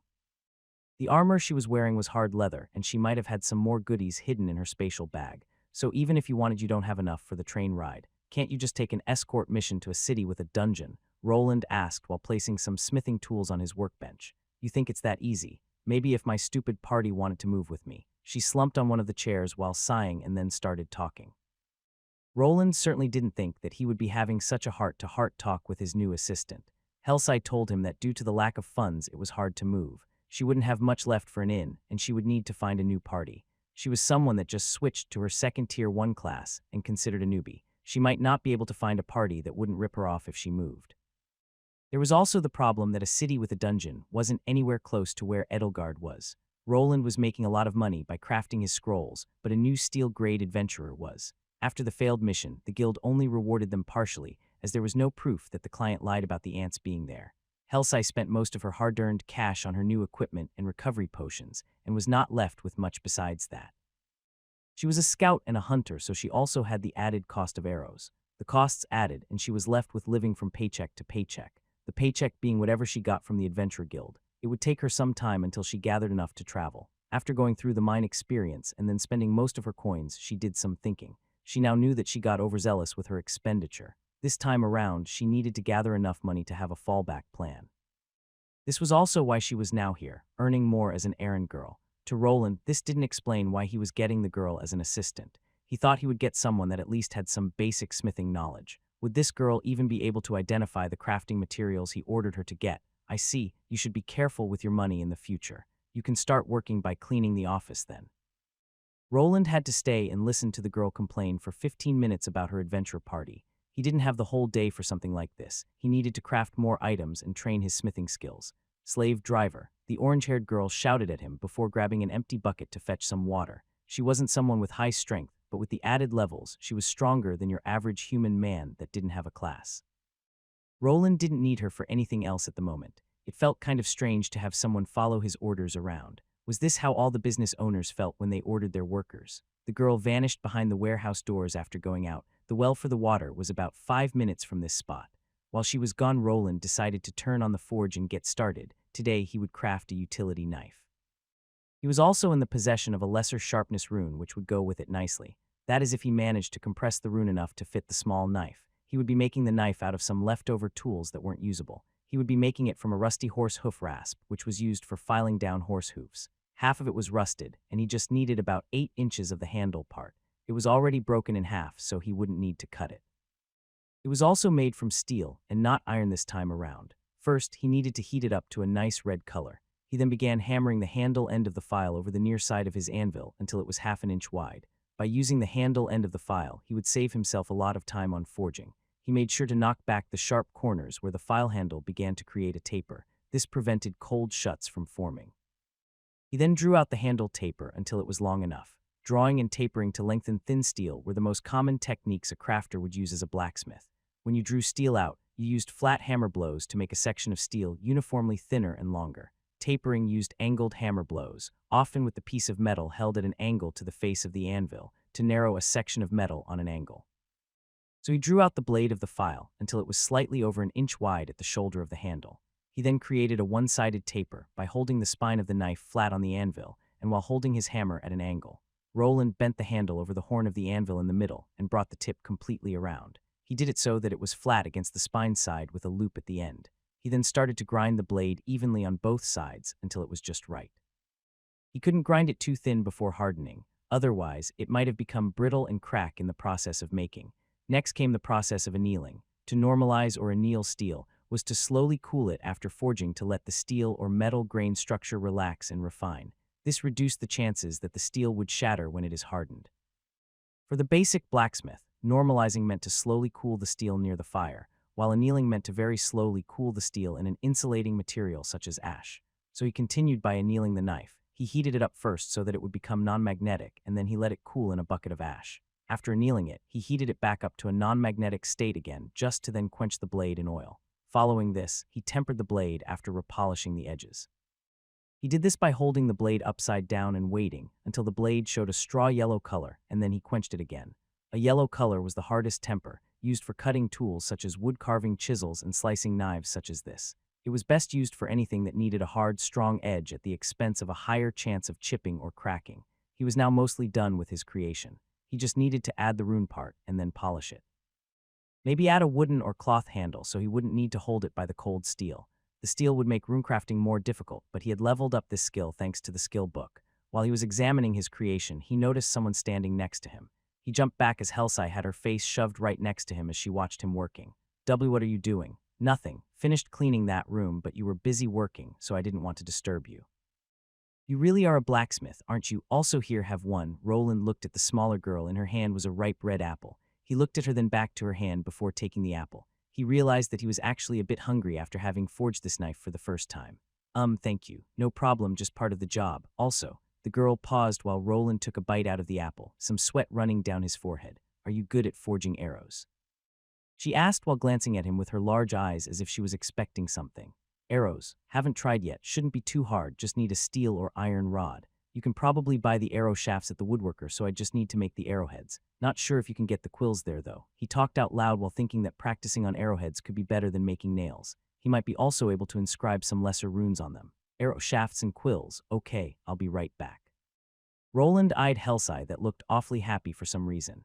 He had her as a temporary assistant for now. It was probably a good thing that it was a person that he knew. The girl was a bit off, but he could probably trust her. She was a good kid. The only problem with having an assistant was that he could runecraft. He was still trying to hide his prestige class from others. He was far too young to be a proper runesmith, so intelligent people would probably put two and two together. While Helsai was out, he went back to working on his utility knife. It wouldn't work well as a weapon. It was too short for that. He mostly made it to train his smithing skills and then to train his rune inscribing. He had one of those grinding wheels to help him do the sharpening. It was even one of those that he could operate with his foot and not with a handle. He gave it a spin and sharpened his newly produced tool and then gave it a nice polish. Crude steel utility knife. Intermediate, his skills increased a bit, so he managed to finally get an intermediate ranking.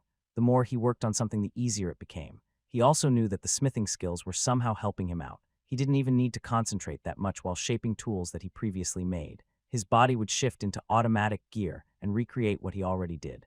The more his skills went up, the higher the rating on the items became. While Roland was happy about his new creation, his assistant showed up again. She was holding 10 wooden sticks that looked like arrow shafts and quills. She placed the items that she brought on the table and looked to her new kid boss with a smile on her face. Here you go, I saw some iron bars here, so I didn't get those. Now you can make some arrowheads. Leave the quills to your lovely assistant. The girl nodded and started attaching the quills to the pre-made arrow shafts. The procedure wouldn't really be hard as everything was already prepared for her.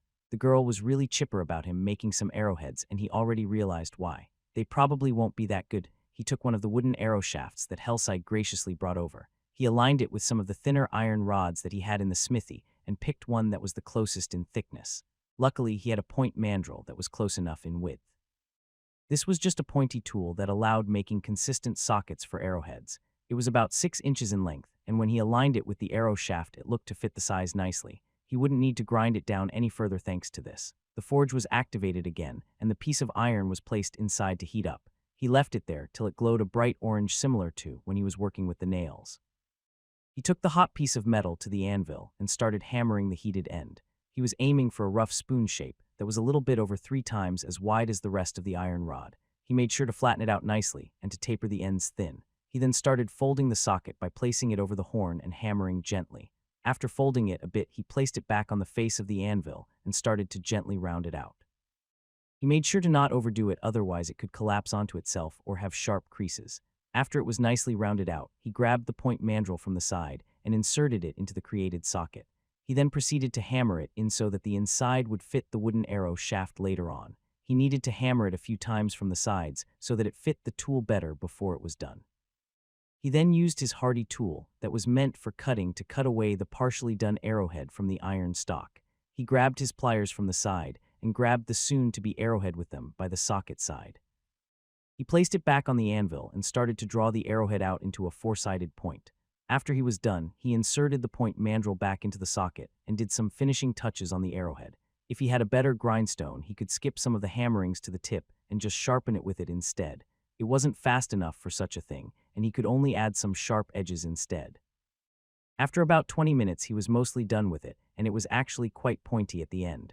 After he used the grindstone to get rid of some uneven parts, he heated up the arrowhead once more. This was just so he could place it into some oil. This was to cool it off and give it a nice oxide finish to keep the point from rusting. He handed the finished arrowhead to his lovely assistant and told her to use some sandpaper on the inside of the socket and then to attach it to the arrow shaft while he worked on the rest. He had 9 to go, and the more he worked, the faster he could finish. His high dexterity allowed him to better work with smaller parts like this, and he didn't fail even once. It took him about 3 hours to finish these up. In the end, he had 6 low and 4 intermediate iron bodkin arrowheads. He was actually happy with his work. The only problem was that these wouldn't sell for all that much, and he would probably earn more by scribing more scrolls in the night. Here, you can take them. Just pay me for the iron. Helsai grinned widely after Roland gave the arrows to her for close to nothing. He knew what she was planning, but he didn't really care. He just used this as practice. If he ever made a runic version of the arrow, he would charge her normally. You're the best boss in the whole wide world. Don't worry, I'll be sure to cook you some good food. I bet you've been only eating out in those cheap restaurants. She wasn't wrong. Roland mostly just went to the closest place in the neighborhood and didn't even care if the food was bland. He even received a nicely cooked stew for his work that almost brought a smile on his face. So his life as a blacksmith continued. His levels were rising slowly, but he knew that if he continued, he would finally be able to craft something special. Days went by and Roland continued to practice his craft. He created regular tools most of the day, which he then melted down for crafting materials. They were far too crude to sell, and any responsible blacksmith made his or her own tools. With the help of his temporary assistant, he didn't need to go to restaurants every day. She would cook and clean, and he would help her out by crafting arrow shafts. With this, his smithing masteries were increasing at a steady pace. This only left his level that was increasing at a snail's pace. Even runecrafting doesn't give me that much experience. Roland gave out a sigh while hammering another one of his creations. He was making a door handle for his new workshop as the old one had fallen off. He could have just repaired it, but he would be given fewer points. He was just adding the finishing touches by bending each side of the handle on the horn of his anvil. After it was finished, he just needed to attach the new iron handle via nails to the wooden door. The door didn't have a lock, just a simple latch that he could use to close it from one side. His basic forging and basic smithing mastery were at level 4. They were leveling up fast if you compared it to his blacksmith's level that was only 3 after all this time. The books weren't joking around when they said that taking a 3rd tier, 1 class would be a headache. If he continued like this, he would max out all of his basic crafting skills before he even reached level 10 with his runic blacksmith class. This was something that he expected would happen sooner or later. It felt like a big waste of time though. He would be stuck with skills that couldn't be upgraded even if he continued working hard. It might have been even better to level up other skills that he ignored after that happened, like his stealth, running, or weapon proficiencies. With the added blacksmith strength and endurance, he would be able to handle some heavier weapons. Before that happened, though, there was one thing he wanted to do. That was to draw as many rune schematics as humanly possible. He had bought all of the runic scrolls that were in the city already. There were that many of them, to begin with, as most runesmiths would rather hammer red-hot iron than hold a quill in a dark room. This left him with not much to work with. Only some basic elemental spells like the Arrow series. There were also some situational ones like the Lesser Shadow Veil and the Life Detection spell. He needed to get more armor and weapon-related spells like the Impact Rune or Detonation Rune he received. The problem was that even the cheapest piece of armor cost at least a few small gold coins. He didn't have enough gold to go around and buy enchanted armor to level up. One option was to buy an enchanted sword with a popular rune. Learn how to craft it himself thanks to his debugging skill, then order some swords and add the rune to it. This would probably be one of the better options, and he could ask the gnome manager to sell his items without people knowing that it was him.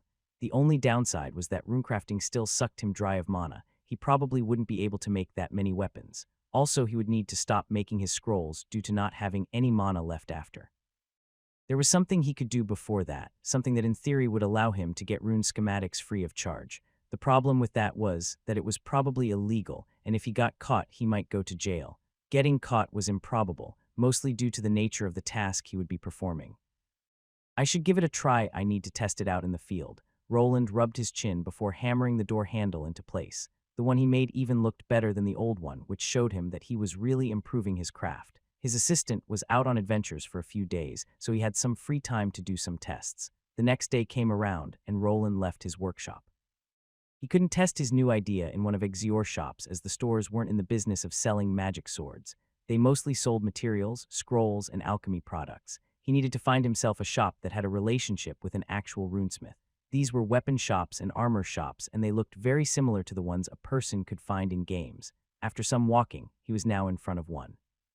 It was one of the bigger shops in the city, and there were already some adventurers inside looking over the items. The person that owned this was a runesmith that took the weaponsmith path. Getting a runesmith class was quite hard, and he already knew this. Most of them would specialize in only one of the fields, either armors or weapons. The effort they would need to put to level up both would be astronomical. Still, some people like that existed, and they were the true grandmasters of the craft. The shop was named Bomber's Weapons, and it had a sword and axe symbol by the entrance. He was wearing his usual robe and covered most of his face as he didn't want to be spotted. The part of the store the regular customers were allowed to walk on was on the first floor. On this floor, you had various weapons of the regular variety. They were mostly made of steel or iron, and you could even pick them up and examine them. The second floor wasn't accessible for just everyone. You had to be a silver-grade adventurer or have some connections. On that floor, the more pricey enchanted weapons that were from the common grade and above were placed. Due to how much they cost, they were well protected, and you had to jump through some hoops to even examine them. He wasn't here for those though, no. He walked over to where some of the rune-enchanted items were, the ones with lesser runes. There were a lot of them around behind glass cases. A person just needed to call over one of the clerks to examine it or to purchase it. He, on the other hand, just wanted to examine them through the glass. He moved closer to one of those display cases. He saw some steel swords there. All of them were looking better than what he was able to produce. Steel axe of lesser sharpness, steel dagger of lesser sharpness. He started looking through them. Most of them had the sharpness enchantment on it, as it was one of the more popular ones. He needed to find an item with a rune that he didn't yet know, and it didn't take him long to find one. Steel longsword of lesser scorching. There we go, Roland murmured to himself. That was one rune that he wasn't familiar with just yet. From his knowledge, he knew that this enchantment would imbue the weapon with flames. The flames wouldn't harm the weapon or the user. The magical fire would add a bit more damage to a person's attack, but it wasn't all that great as some people might think. He moved in closer as now was the time to carry out his dubious plan. He moved over to the glass case and was lucky enough that no one was close by. He carried out his plan by sticking his face as close to the glass as possible and then staring at the sword.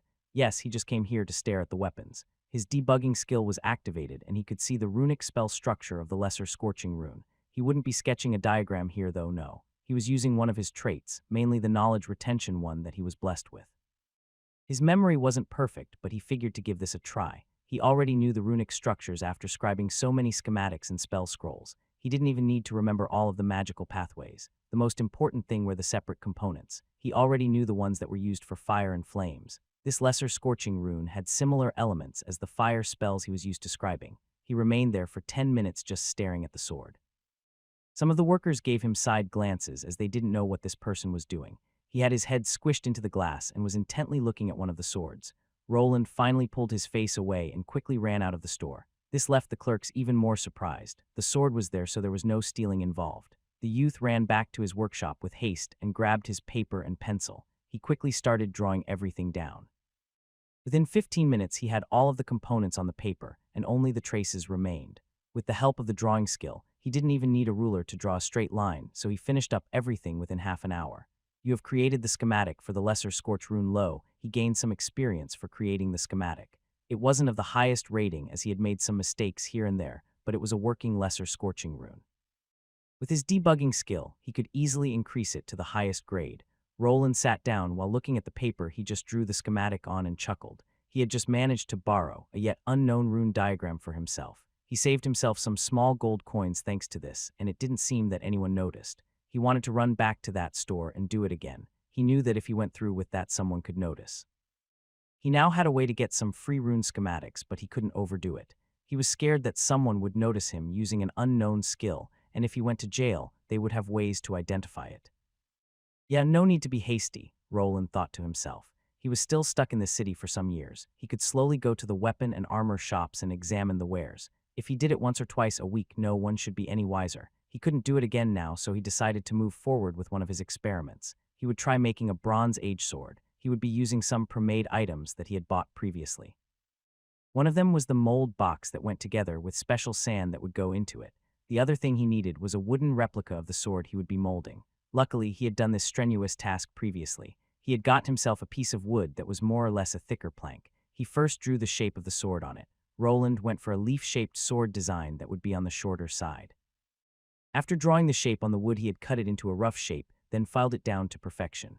Now he just had to insert the sand into the mold along with the wooden sword replica. So he did, and luckily it left a nice sword imprint. He now needed to carve out a channel for the bronze to go in that was at the handle part. This wasn't the first time he was doing this, as he had some practice with the paddle magic wands. This would take a lot more time, though, as after the casting, there would be a lot of grinding and polishing left to do. The mold that was in a wooden holder and had some latches on it to close it together. He also hammered in some nails to keep it tightly shut. The smelter was already running hot, and the bronze was already in it. He wasn't doing his own mix of adding tin to copper, as he just got some working materials from another store. After everything was nicely melted, he took out the melting crucible with the heated metal and began pouring it into the small opening of the mold. Smoke started coming out, but luckily he didn't see anything spilling outside.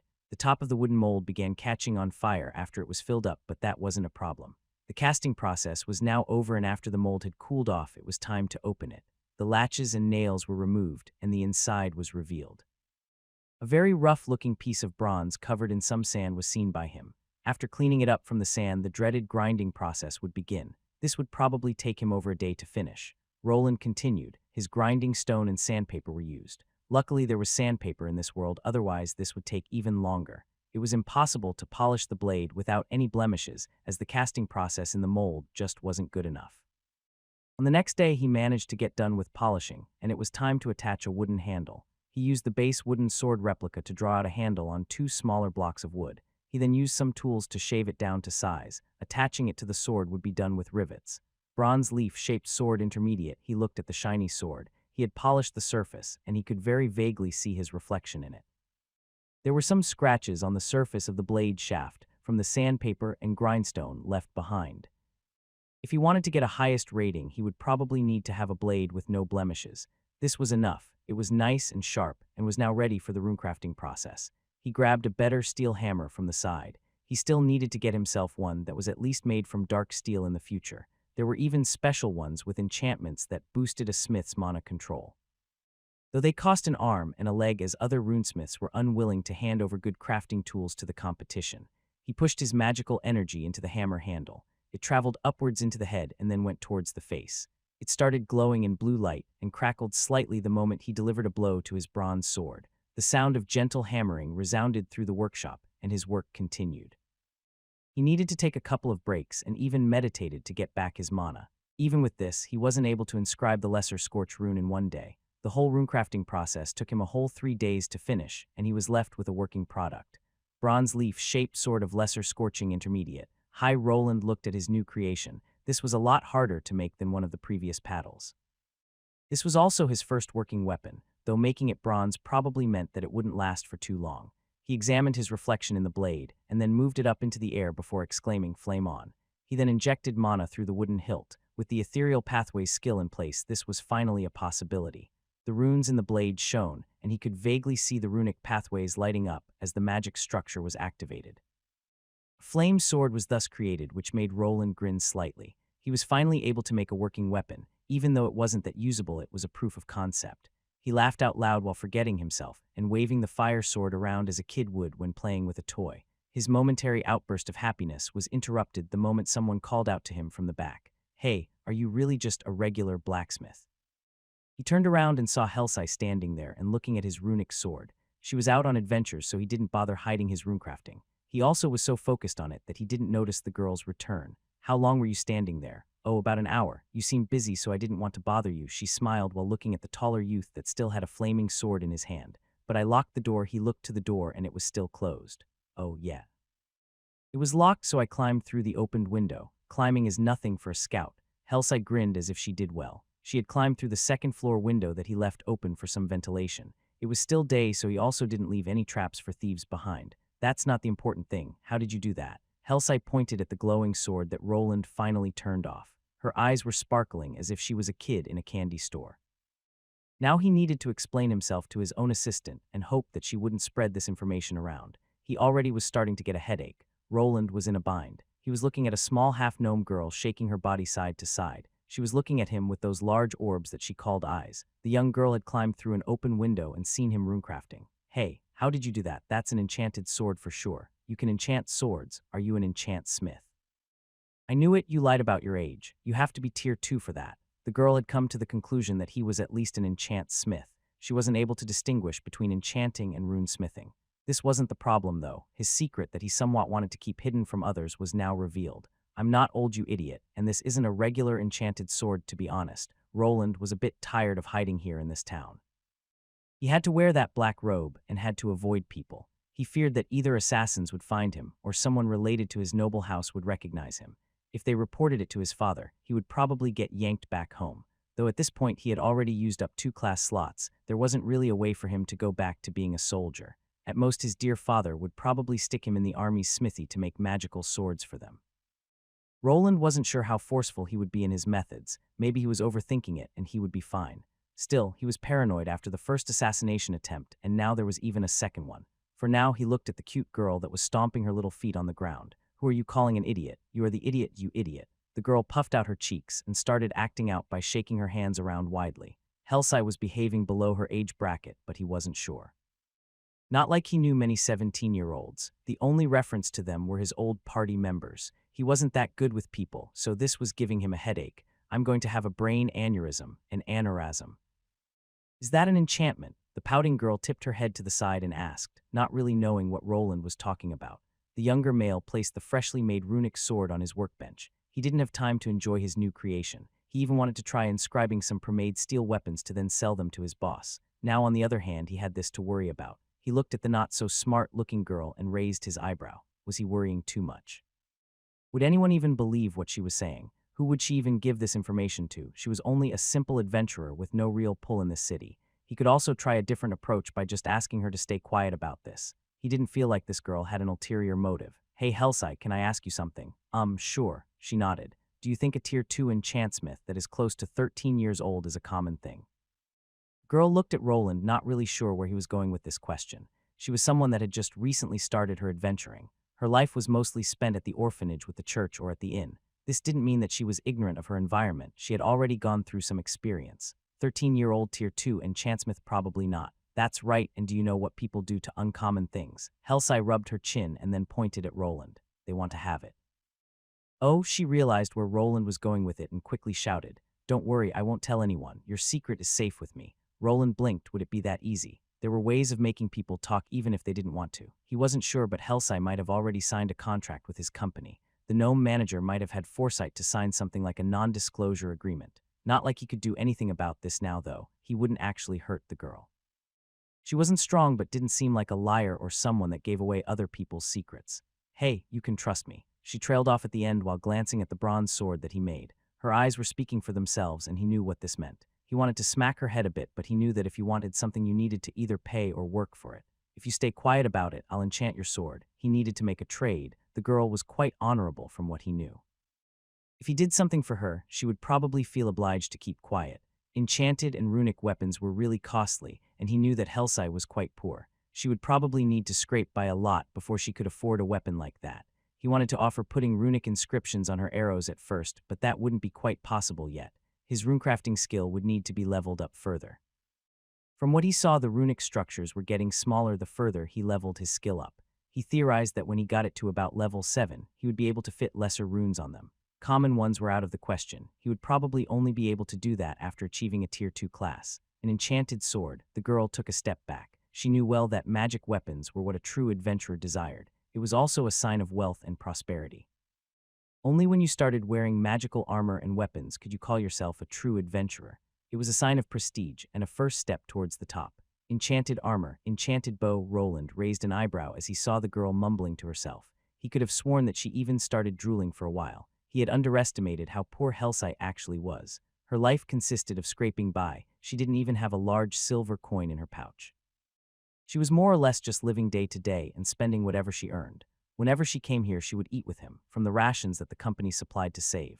Stop, an enchanted sword is the most I can do for now. I'm still just an apprentice. I never even tried enchanting a bow either. He didn't even have any bow enchantments. Making a sharp bow or one that started flaming wouldn't really work. You actually needed to enchant the arrows and not the bow to empower them with magic. A good enchantment for a bow was something that made it lighter to pull, silent, or hard to break. There were some powerful runes that could produce a bow that didn't need arrows and exchanged them for magical ones. This was something far too advanced for someone like him, though. He also couldn't make the superior runic weapons that had mana stones in them either. Roland theorized that he might be able to learn that skill from a skill book like the one the manager gave him. He wasn't sure if it was a Tier 2 or Tier 3 skill, though. Probably at most he could get a basic version of it. This would probably lengthen the crafting process extensively. The girl looked a bit saddened by the fact that she wouldn't be getting an enchanted bow. Still, she recovered quickly while pulling out her short sword. She was of a smaller stature compared to a human, so this was almost a long sword to her. Roland looked at the sword to identify it. Considering he was a blacksmith now, he was able to identify basic weapons made from regular metals. Steel shortsword 55 cm, low sharpness 69 damage type, piercing, slashing type, finesse, light. He had a whole list of various stats now. He couldn't see some of the subcategories quite yet though. For instance, the damage type that showed up.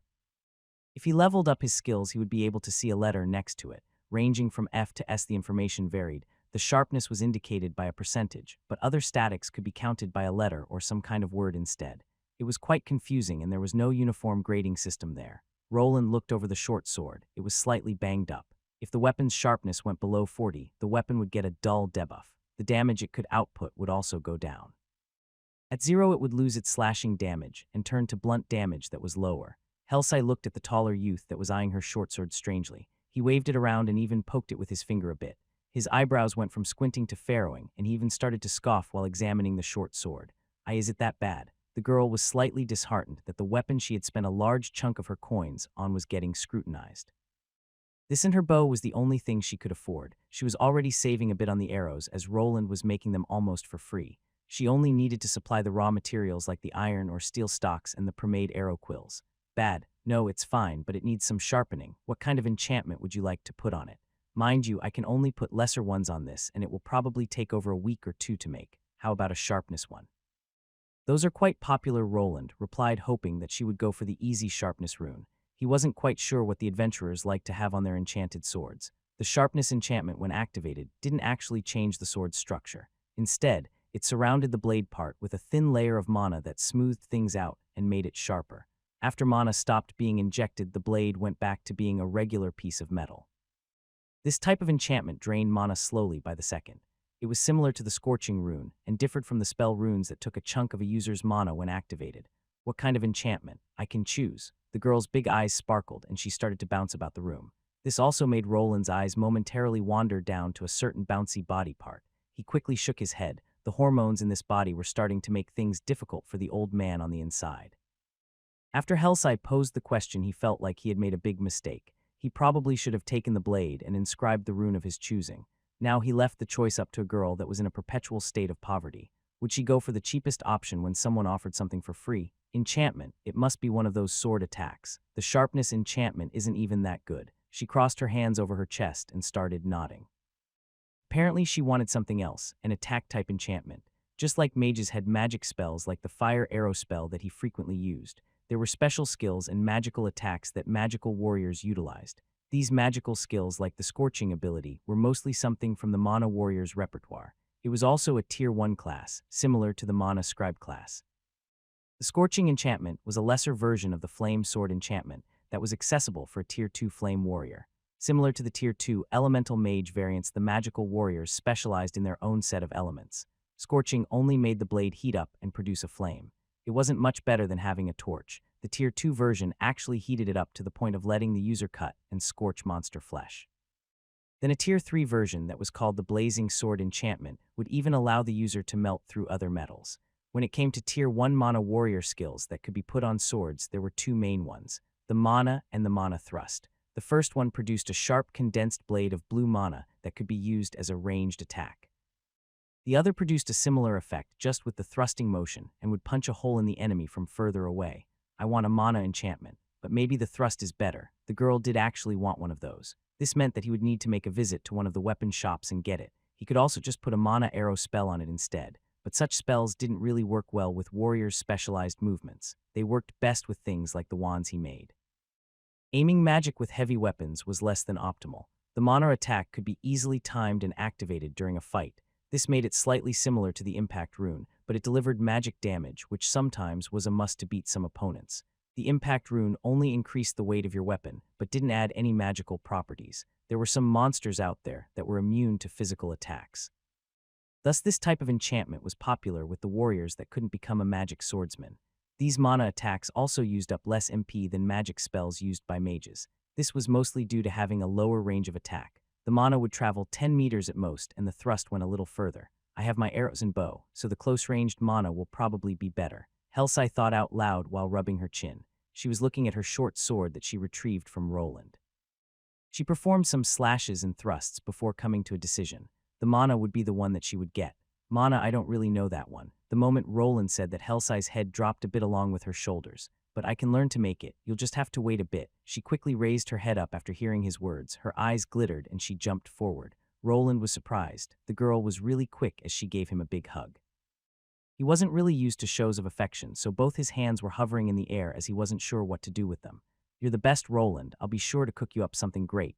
Roland coughed a bit into his hand after the two separated. Various thoughts were going through his head, mostly ones that were affected by his teenage hormones. The girl looked up to the youth and noticed him acting strange. This brought a little smile on her face. so you can make that kind of face."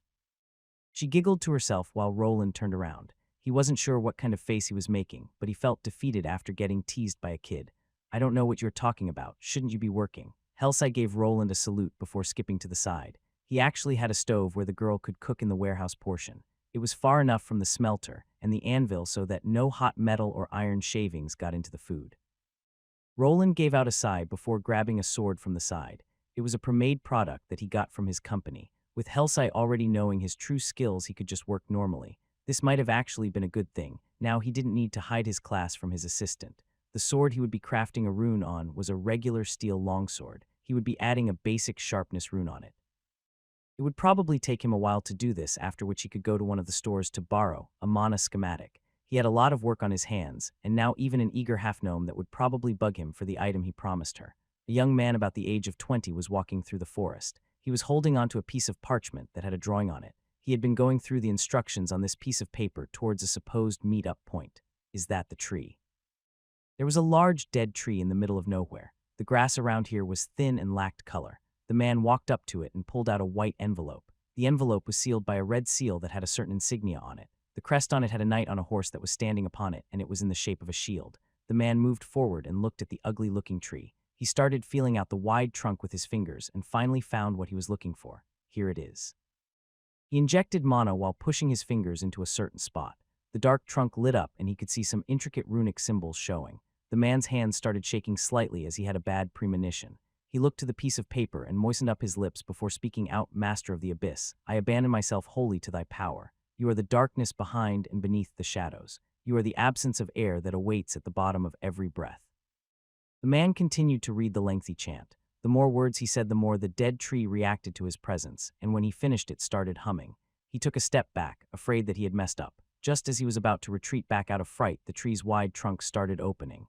A previously unseen hole revealed itself as the branches and bark shifted. The man looked at the head-sized hole and then quickly threw the letter in. The piece of paper that he was previously reading caught on fire the moment he did. He tossed it to the side while it burned in a dark flame. Nothing was left of the parchment but ashes. The hole that he threw the parchment in sealed itself up almost instantly after the message was delivered. The man quickly turned away and started running. He was given a set of instructions to deliver this letter. He had no idea what was in it or who the people behind this strange tree were. From the sound of it, they were worshippers of some kind of evil god, which one he had no idea, as there were more than one. He wouldn't remain here for the worshippers of this god to return. He had gotten the letter from a noble knight. He knew to what house he belonged to. If the noble behind this knight was an evil god worshipper, it would be better to leave this area. Nothing ever good came from involving yourself with people like that. There were even fallen cities that were run over by demons. People would make contracts with these demonic beings to gain power. People could achieve special prestige classes as a boon. These classes mostly demanded bloody sacrifices, and some people possessing them would be turned into monsters in human form. The power they possessed was very real, which in turn corrupted them to turn to that side. The man sped up. His feet moved silently through the night. The forest was quiet, and he couldn't even hear any animals or monsters around him. There was something odd about this. He was someone experienced. When he was going this way, he could clearly feel hidden beings, but now there was nothing. It was as if they vanished into thin air. He continued running, but there was a problem. The path that he had marked for his return was gone. He made sure to nick the trees here and there so that he wouldn't be lost. He stopped and looked around. The howling winds pushed the tree branches around that looked like sharp claws in the moonlight. The man began sweating as he felt that he was in danger. This wasn't right, he thought, and bolted forward. He needed to get out of here as fast as he could. He ran, and his stamina counter continued to drop fast. He was someone at the Tier 2 class and had stamina to spare. He pushed through some bushes and saw something odd. The same tree that he had placed the letter in was there out in the clearing. Was he running around in circles this whole time? Something was off. He knew that he didn't have such a bad sense of direction. He tried finding the place that he came through the first time and started running again. There were still no signs of his old path as before. And, no, how is this possible? After another hour of running, he ended up at the large dead tree once again. It was as if it was mocking him. He looked up into the night sky and noticed another thing. The moons didn't seem to be changing. He had already spent 2 hours in this forest, but the night wasn't passing. It should be 4 in the morning now, but it looked like time had frozen. His eyes went bloodshot as the nightmare continued. He continuously ran through the forest trying to find his way home. 1 day, 2 days, and then a whole week had passed, but he still ended up by the tree. He started cutting the tree in a fit of rage, but whenever he left and came back, it was as if nothing happened. No matter how much damage he delivered to the tree, when he came back it was as if he was never there to begin with. When he was in his second week into this nightmare, something suddenly happened. He looked down at his chest. He moved his trembling hand to the right side and felt horrible pain. It was as if someone was stabbing something sharp right through his heart. "Aw, did you have to do that?" He didn't even fully fall to the curse. The man blinked and the scenery changed slightly. He was still next to the dead tree, but he wasn't alone. This time around he noticed two people standing over him while he was down on the ground. One of the people was pushing a glowing red dagger through his chest where his heart was. He couldn't really make out their facial features as his life soon faded and he dropped dead. "We don't have time for this." The man that was holding the knife scoffed at the person next to him. From their figures, you could make out that the one with the dagger was a man and the other person was a woman. The dagger that was plunged into the dead man's chest started glowing even more as it got pulled out. The veins in his body started glowing bright orange and then turned to red. The deep wound where the heart was started pulsating in the same color and glowing brightly. "Ooh, I love this part." The woman laughed while looking at the twitching body. The skin sizzled and started fading away, and soon the whole body burned away into ashes. Nothing besides the man's clothes and a certain item was left behind. The man moved his hand into the spot where the dead man's heart was, and he pulled out a blood-colored crystal. "So shiny, but it's only a tier 2, not really worth using till to stop fooling around and get the letter. We had spent too much time here already," the man scoffed, while removing the man's gear from the ground. He was sure to wipe away all the traces, while the woman moved over to the tree. She placed her hand on the trunk but didn't recite the chant. The tree opened up in a similar fashion to reveal the letter on the inside. "Got it, Tilda," she waved at her partner that was already moving away from the scene of the crime. Soon both of them vanished into the night. What was left of the man were only his ashes that would soon become fertilizer for the grass and plants.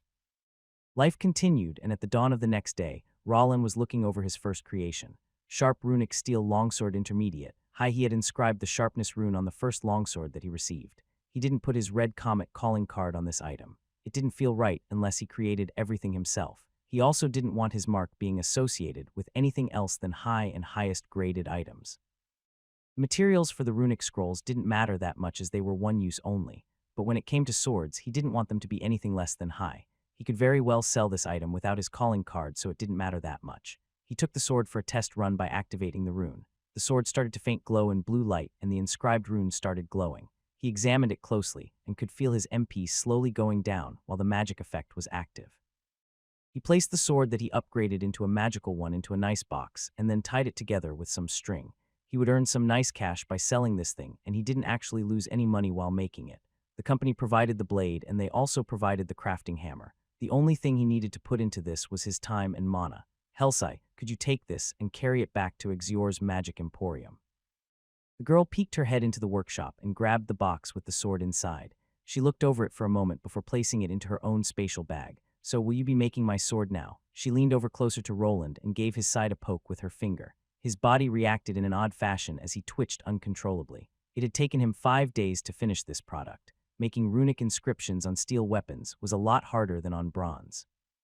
This also meant that his assistant bothered him every day for the whole week. She was clearly the impatient type, but a promise was a promise. Yeah, I'll be making yours next. I just need to go to the store to go get something." The girl smiled brightly after hearing that and finally left while carrying his first store-worthy weapon. Roland gave out a sigh and put on his robe, the one he used to hide his appearance. He didn't have time to scout out the next schematic. This time around, he would have to remember a more difficult one.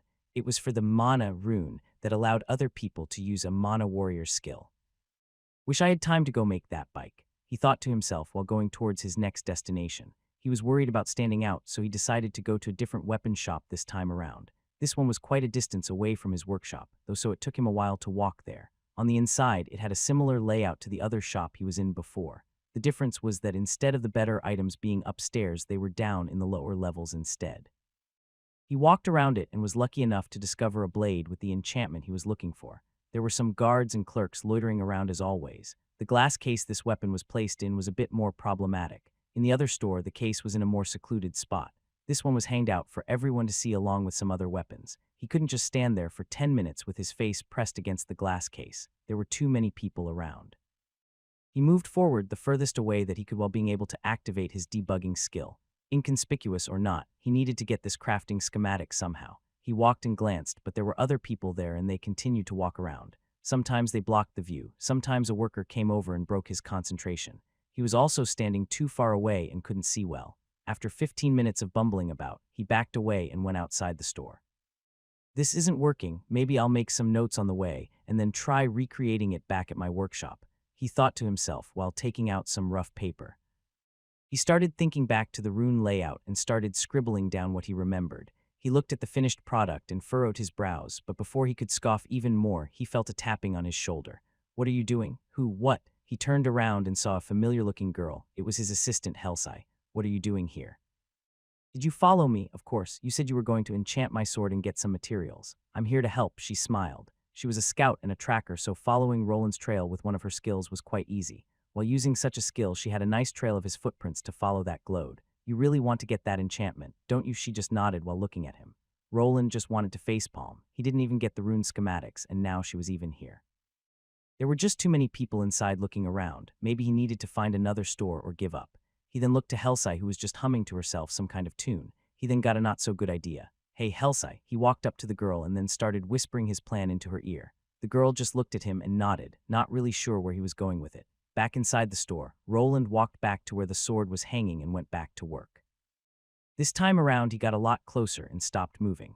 There were still other people here, but the moment someone else moved to the larger display case, they were blocked by a cute-looking half-gnome girl.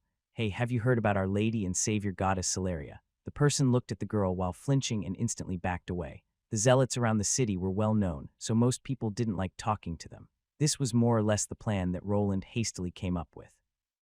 While he was trying to remember the schematic, Helsai would try to somehow get the people away. She just needed to stall them for 10 minutes or get their attention away from him. The Celeria bit was just one of the easiest ways of keeping people away from you. It would also get you removed from the store sooner or later, as store owners didn't allow such things inside. The girl switched it up, but actually shouldered, tackling one person that started getting too close to where Roland was.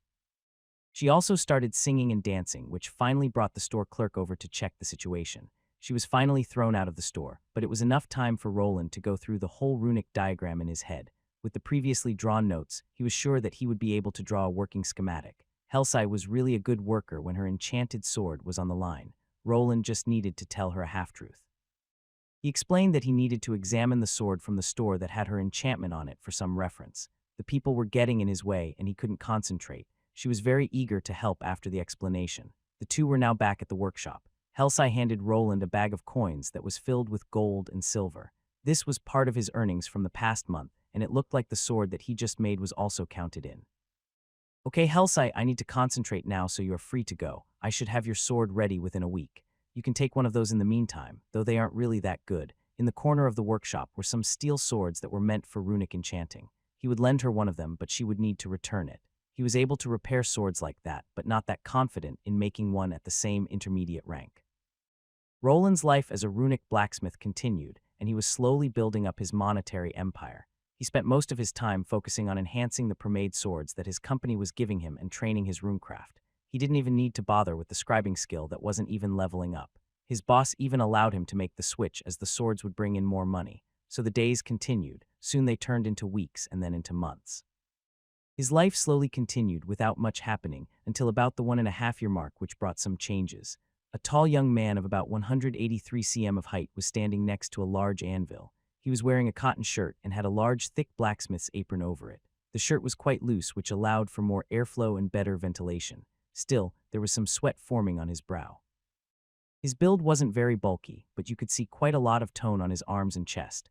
It looked like the youth's body didn't have a chance to build enough muscle to go with his growth spurt. The youth was standing in a blacksmith's workshop and had a flat piece of steel in his hand. It was already heated up and red after he took it out of his forge. This was obviously the material he was working on. He placed it on the anvil and started delivering hard hammer blows to it. The piece of steel started to slowly take shape. The blows were delivered consistently over the whole length at high precision. His hand didn't shake and he never missed the correct spot. From time to time you would see his hand stopping and an ethereal glow filling his eyes, which after the hammering process continued. The previously angular piece of metal started getting stretched out. There was a lot of back and forth in this forging process. The piece of metal needed to be reheated multiple times and hammered into the correct blade shape. Soon it was noticeable that the young smith was making a long-bladed weapon. There was nothing more to it, just consistent hammer strikes were enough to get the piece of metal into a sword shape. One end was pointed, while the other one was left smaller for the handle and the crossguard. This end was called the tang, and he needed to make it thinner at the end to fit it through the pommel. Before the crossguard and pommel would be made, the rough-looking sword needed a lot of grinding.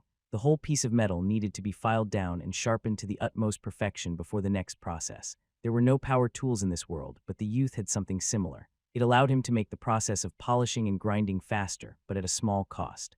After that task was finished, the hammering of a piece of steel that would be the crossguard started. The shape that was hammered looked cruciform at a slight bent that would be going outwards from the sword grip. The young blacksmith punched a hole through the middle that would be used to attach the crossguard to the blade. He made sure to first test if it fit before continuing with the hammering so that it would take the desired shape. After the blade and the crossguard were ready, only the pommel remained. It would be placed below the grip and would have a circular shape. After this was done, the process of normalizing the steel remained. Forging created stresses and normalizing relieved that stresses. After completing that process, he only needed to attach all the parts and polish everything to perfection. Without drills in this world, the swords were held in place by a certain technique that was called peening.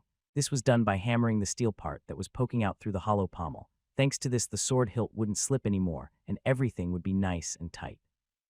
If he managed to create a drill, he could just attach the round sword pommel by just screwing it into place. After some time, the youth was left with a working product. He looked at it while nodding, but this wasn't over yet. He grabbed another hammer from the side. This one looked different from the rest, and it had a strange runic pattern on the face side. The process of runecrafting had started. The youth hammered away, this time with much less force. The strikes were slow and precise, and each time one landed, a part of a rune was formed. This process took almost as long as the whole forging did. The youth had a couple of accessories helping him out with managing his mana, so it sped things up a bit.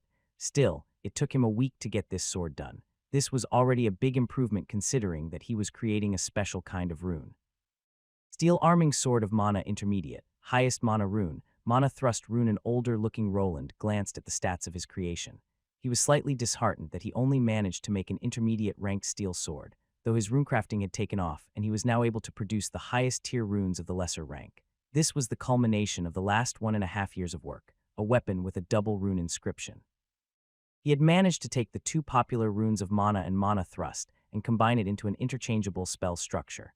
The trick to using this kind of weapon was with the user's mana control. It took some time to learn, but with time a person would be able to interchange between the two skills. This wasn't a new skill, but depended on the rune schematic. The biggest problem was in planning and producing a working dual rune that could house two spells at once. There were a couple of techniques that a runesmith could work with here. The one he used required the runes to be similar and share most of their components. Both Mana and Mana Thrust were similar in their runic spell structure. He just needed to combine them and connect them in the right place so that they could be activated separately. The activation nodes for each one were in a slightly different place. The user would need to remember where exactly and be able to correctly inject their mana there.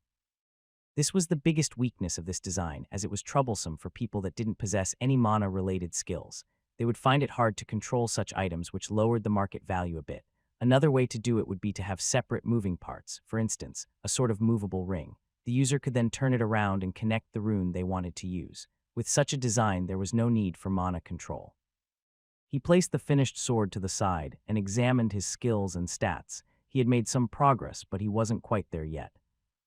Name: Roland Arden. L69 classes. T1 Mage, L25 Secondary, T1 Runic Mana Scribe, L25X, T1 Runic Blacksmith, L19 Main, HP 700 700 MP 338, 2538 SB 326, 1003 Strength 53, Agility 38, Dexterity 80, Vitality 52, Endurance 60, Intelligence 114, Willpower 100, Charisma 16, Luck 8. His physical stats besides agility had increased by quite a bit.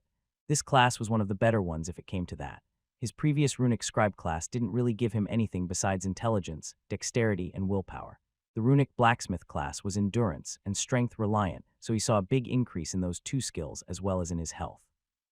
It was also a runic variant, so it increased his willpower and intelligence by a large margin, though it was heavier on the willpower, probably due to the rune smithing skill that required a lot of concentration. With his increased stats, he could actually produce this type of combination rune in less than a week. Previously, he had a hard time with easier runes on bronze materials. He had indeed made a lot of progress this past year. He was now an actual blacksmith. His basic smithing skills were all close to maxing out. Luckily, he had the schematic trick so his level could keep up with his skills. Still, he was slowly reaching an impasse. His leveling was now at an all-time low, and he was already running low on schematics. Without them, he would probably need another 2 years of crafting to max his level out. Maybe I should give the adventuring gig a try again. he thought to himself while giving out a sigh. This brought back a memory of a certain person that wasn't here anymore. "Are you done? Can I make my delivery?" A high-pitched voice called out to Roland. It came from outside the workshop that was closed. He didn't want people walking in on him when he was busy with his work. "Yeah, give me a moment." The moment he was done with this sword, he had messaged the person responsible for transport. He did this thanks to a small magical device that worked similar to a pager. It looked like a little bell, but when rung, another exact copy of this bell would ring. Thus a person on the other end would then know that it was time to pick up the goods. He wasn't giving away the sword that he just made. He was still just runecrafting on the pre-made weapons that the company was sending him. The better-made items that he was still testing were for himself. Roland grabbed a prepared parcel from the side. He then slid it through a smaller opening in his entrance door. Person on the other side was an alchemy apprentice, the same person that picked Roland up from prison over a year ago. He just grabbed the package with a different sword that Roland had made and walked away. Roland and this youth didn't really talk that much with each other. The halfling youth was still mad that he needed to be an errand boy. The person that used to do this had quit a couple of months ago. Roland closed the latch and walked back to his room. It was cluttered with his notes and rune schematics. Since his old assistant decided to finally leave for a city with a dungeon in it. Yes, Helsai had left Edelgard about 2 months ago, and he was still getting used to living in more silence again. She did leave him a gift before going away, but something like that wouldn't be mentioned to anyone else. It was quite the experience, but waking up to a farewell note ruined the ending. Not like he blamed her for anything. Both of them had clearly different life goals. He wanted to stay in one place and practice his crafting. In the near future, he wanted to open his own shop and live a quiet life. Helsai, on the other hand, wanted to adventure. She only stayed in the city due to a lack of funds and equipment. When the time was right, she began her journey towards a place that had a dungeon near it. This was the best option for an aspiring adventurer. There wasn't much of that in this city. Dungeons and adventuring, huh? He said while grabbing one of the more clean-looking mugs. After each successful craft, he liked to drink some hot black tea. It tasted similar to Earl Grey tea from his old world and went down well with some honey. He looked at some old banged-up iron swords that were tossed in the corner. While the girl was still here, he did act as a sparring partner. His battle skills did go up a bit from that, even though he didn't see adventuring as anything else than a means to an end. He knew that gaining levels and getting stronger would help him out in this life. He didn't feel like venturing deeper into the monster-infested forest would be a good idea, though. He always kept to the edges of it. The hobgoblin he met was already a big surprise. There were Tier 2 and probably some Tier 3 monsters in there. Luckily, they didn't venture out of the forest. The creatures were wary of the humans living behind the large stone walls. They also had no leader to gather them up against a common enemy. Unless the beasts caused trouble outside the forest areas, the city lord or the guild wouldn't get involved. Sometimes large-scale eradication missions took place to thin the population. It wasn't quite time for that just yet. After finishing up the tea, he walked over to a large metallic box. It had a handle, and after opening it up, a small wave of chilled air hit his face. This was his version of a refrigerator that he came up with. It was more or less a big black box made of iron with a latch on it. Inside, a person could see some runic inscriptions of similar-looking runes. These were runes that had the job of chilling the inside of this large box. The runes didn't use up much mana, as they didn't even reach freezing temperatures. Compared to something like a frozen arrow spell, they didn't really need much mana to run. Regretfully, Roland wasn't able to integrate mana stones into the construction quite yet. Instead, he needed to periodically charge the magic refrigerator with his own mana. It was sealed tightly, so as long as the chilly air didn't escape, he didn't need to recharge it that much. This wasn't the only improvement to his shop. He had thought about improving some of his tools with a more modern outlook. What did the modern smiths from his old world have that these did? It was mainly power tools, things like drills that were used instead of punches for holes. He had managed to emulate one of those tools, mainly an automatic grinder. He would have liked to make a belt grinder, but he went with an easier option. He just modified the foot-powered grindstone to be powered with runes. The speed it could reach with the added rune was far greater than before, and sped up the process of grinding exponentially. The downside was the use of mana, but luckily it didn't burn that much of it down when activated. The rune wasn't very intricate, and didn't require that much force, as it just needed to spin the wheel around. He also hoped to improve on the design in the future, when he got the mana stone problem sorted out. He had gotten more info about the later runesmith skills, and he had also bought a skill book that cost him almost half a year's worth of work. The one he bought had the name Basic Rune Compression. Just as its name stated, it was a skill that allowed a user to condense their runes into smaller ones without losing any power. Besides this purchase skill, he also gained some with his own class naturally. One of them he even used during the crafting of his sword, and it was called Runic Blacksmith's Eyes. It allowed him to see cracks and fissures in the items that he crafted in real time. With it, he had an idea of where to deliver his next hammer strike to fix a broken structure during the creation procedure. It was also an enhanced version of a similar skill that was called Blacksmith's Eyes and helped him guide his runic inscription during the runecrafting process. Only when he got that skill was he able to break through from high into the highest grade. Another skill was called Blacksmith's Heat Sense, and it was used to help a smith with measuring the right heat. Thanks to this, he always knew when the metal was ready for normalizing or for hammering. These were all nice and helpful skills, but the one he really wanted to find was related to mana stones. He had asked the gnome manager about it, but apparently, the runesmiths kept that one a secret. There were very few skill books out there with it, and it cost a lot more than what he was making. The only way the gnome would sponsor that skill for him was through a contract extension. There was also the way of earning skills yourself or unlocking it with your class. He could very well receive it the moment he reached the Tier 2 crafting class of his choice or down the line. There was no reason to put himself in debt quite yet. He was still young and could already produce weapons above most regular runesmiths, all thanks to those schematics and his debugging skill that showed him the way. The only real problem at this point was producing common-grade equipment. Even with his improved level and skills, it wasn't that easy. There was also the problem with the materials. Regular steel weapons degraded really fast with any runes above the lesser grade. The natural step-up would be deep iron and deep steel that was an alloy from it. What came with better material were higher costs and increased difficulty in runecrafting. He glanced at his skills once more before thinking about the future. Debugger L6, Circuitry L7, Tinkerer L8, Identify L8, Basic Mana Shaping L9, Basic Mana Regulation L9, Mana Sense L9, Basic Rune Mastery L9, Basic Rune Scribing L9, Basic Smithing Mastery L8, Basic Runecraft L7, Runic Blacksmith's Eyes L5, Blacksmith's Heat Sense L6, Basic Rune Compression L3. Ethereal Pathways L6, he received the Heat Sense skill at level 7 and the Blacksmith's Eye skill at level 13. He had been a blacksmith for about 2 years now. His progress was slightly faster than of other smiths, but not by that much. The basic skills leveled up fairly quickly. He mostly suffered by having too many skills to focus on. Runecrafting did keep him away from regular smithing.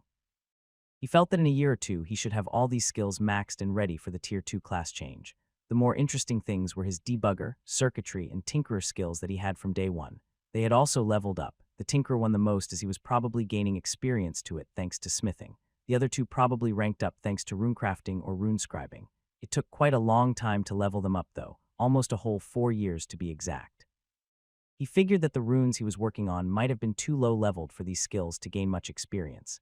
Maybe if I focus on runic compression, I'll be able to squeeze some common runes on the swords so that they don't melt after 5 uses. He rubbed his chin before grabbing his coat. He didn't find much leftover food in his runic refrigerator, so he had to go do some shopping. No more assistant meant that he was back to dining at the pubs and inns. He left his workshop with a layer of clothes. It was winter this season, and it was quite chilly outside.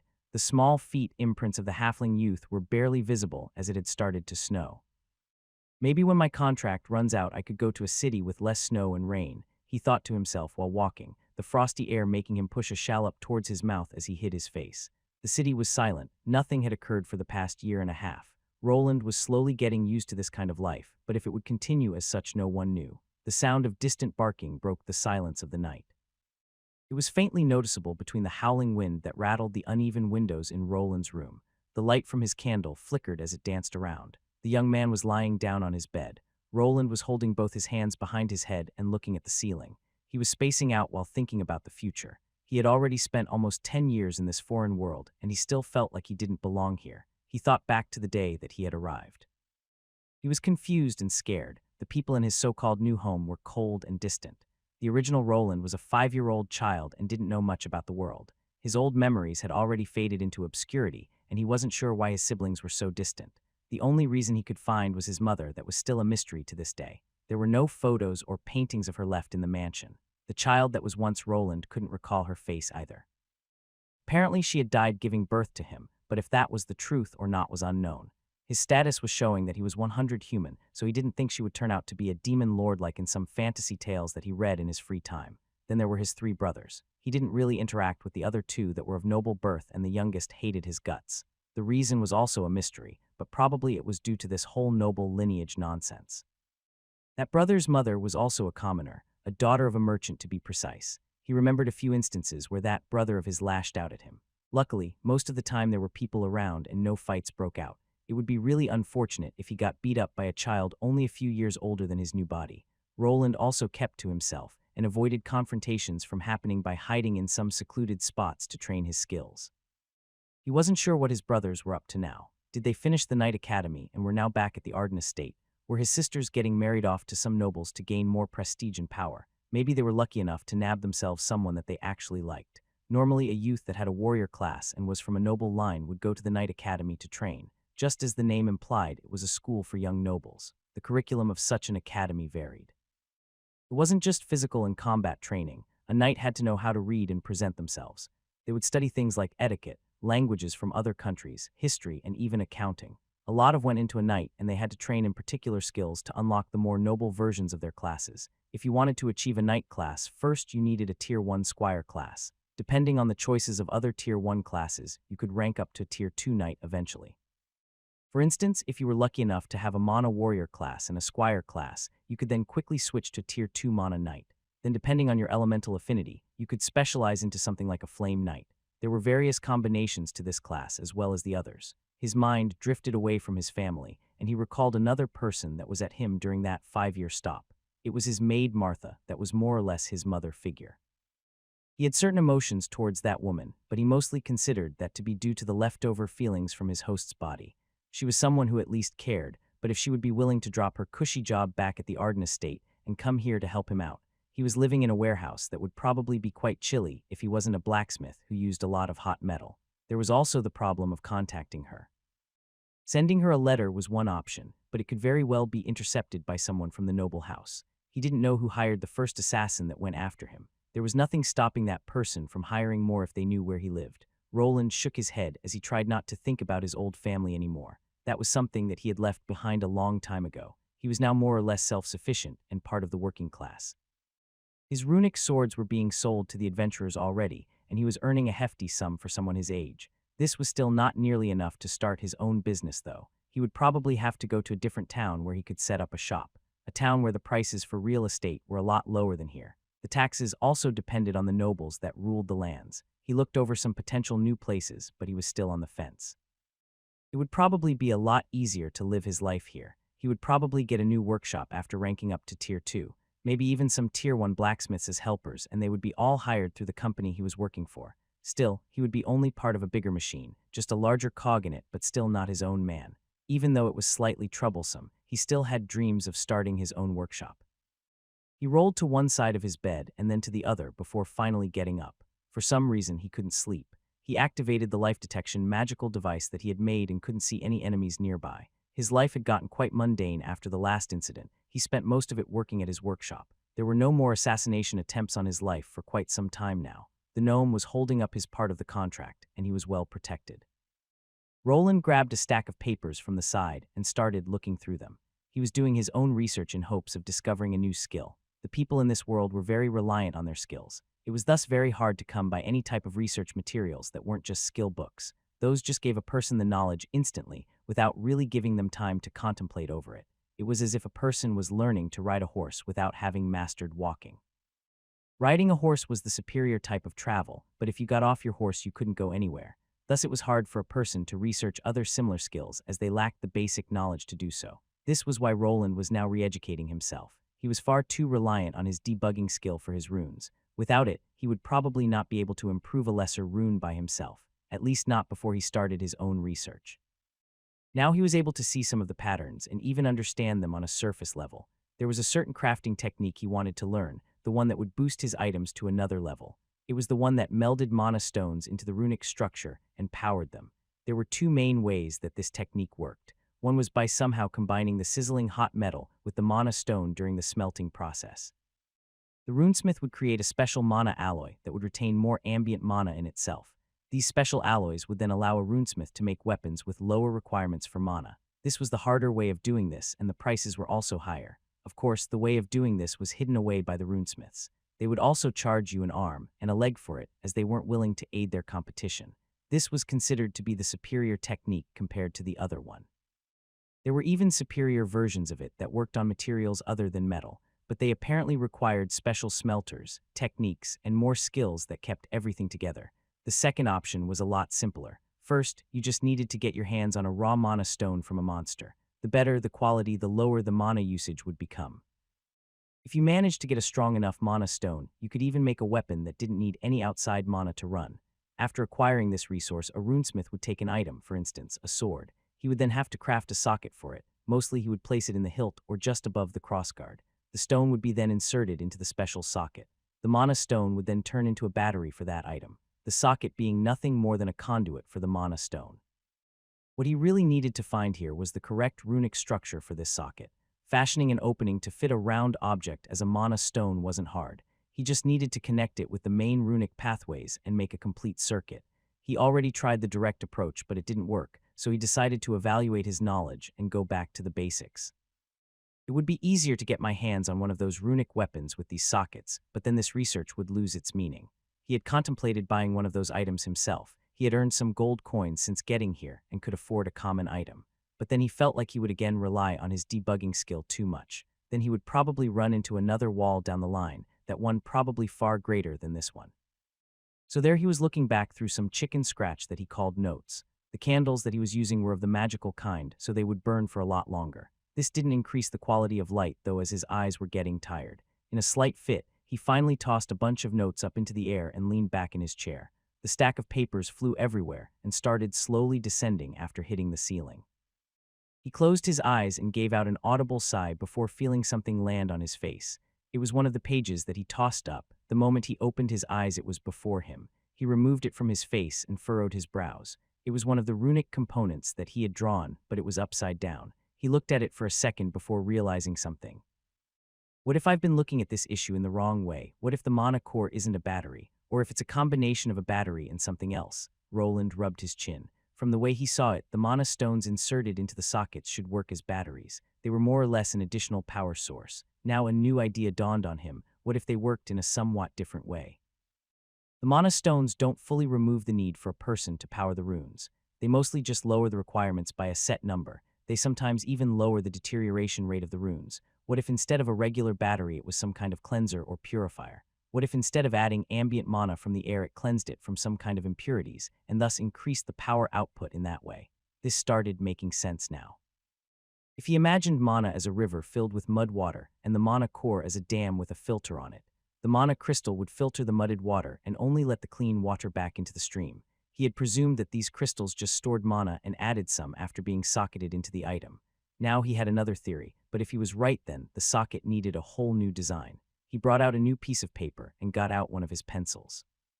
His entire room was a mess, and the floor was littered with his schematics and non-working diagrams. His fingers worked fast as he had done this multiple times already. His high dexterity stat only added to the hastening of this process. In about an hour, he had a finished schematic of a sword socket for a mana stone. It was connected to the dual rune with the mana and thrust skills. He waited a second before activating his debugging skill, but when he did, his bottom lip began to tremble. You have created the schematic for lesser mana rune highest plus mana thrust, rune highest slot, 1 intermediate. You have gained 100 experience points. Runic Scholar II title achieved. He had previously created this combination rune and already received the experience for it. Surprisingly, adding the socket, which was apparently just called a slot, had given him some bonus experience. He modified the schematic slightly after running it through his debugging skill and gained another 100 XP for it. This opened up a new revenue stream for him. He could probably modify all the old rune schematics to have slots in them and gain some bonus XP. This wasn't important that much now, though. He had finally managed to create the fabled design that he was trying to reproduce for months. He had even gained an upgraded version of his old title. Apparently, discovering new techniques in his profession did help him to gain things besides skills. He was quick to check his new title out and was pleasantly surprised by the explanation. Runic Scholar II title. Your understanding of runes has reached another level. Anyone with this title will gain a small bonus to every skill related to runes. He wasn't sure how much of a bonus this would be, but anything that boosted his crafting skills would be appreciated. Even if it was just one, it was worth it in the long run. The crafting process was always lengthy, and this could hasten it by an hour or two. He had spent almost the whole night continuing his research, and now dawn was upon him. Roland already knew what his new creation would be. He already had made the sword and would just need to make a few adjustments. The easiest way would be to punch a hole through the pommel and insert the gem into it.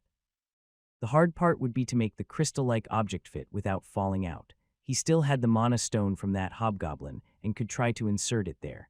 He wasn't sure if there was a specialized skill or way to make the mana stones fit the sockets. I could try some glue or maybe polishing it. He scratched his head a bit while feeling drowsy. He had already spent too much time on this tonight, and his sleep-resistant skill was reaching its limit. It would probably be better to just turn in for the night. He could pick it up in the morning and try a couple of crafting techniques to embed his marble-sized mana stone into his freshly created magical sword.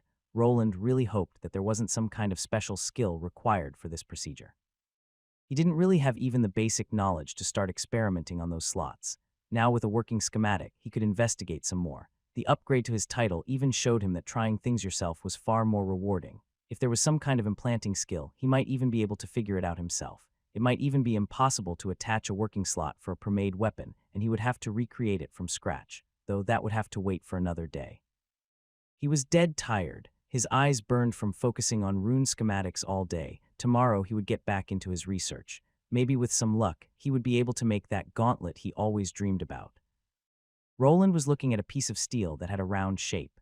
This was the old pommel that he had removed from the previously created sword. He was planning to replace this section of the sword. There were a few other places he could push the gem into, but they would be troublesome.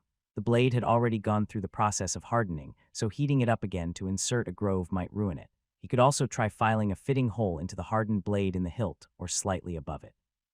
But only filing a fitting hole wouldn't really work that well. He actually needed the gem to be held in place. He didn't have any magical techniques or materials on him that would hold it in place while allowing the mana to flow through. Having something he could just weld the thing on would probably be a good idea. For now, he chose to use one of the techniques jewelers used. The technique he would be using was called a bezel setting. This was a setting method that would hold the stone in place.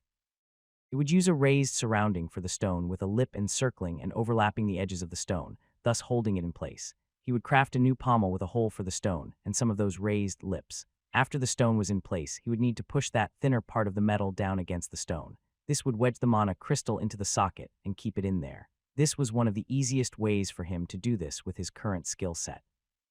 Thanks to his high dexterity stat, he was quite good with his hands. Later, he would have to research if there were other ways to keep those magic stones steady. He could even make the hilt wider at the end and punch a fitting hole, then hammer it shut.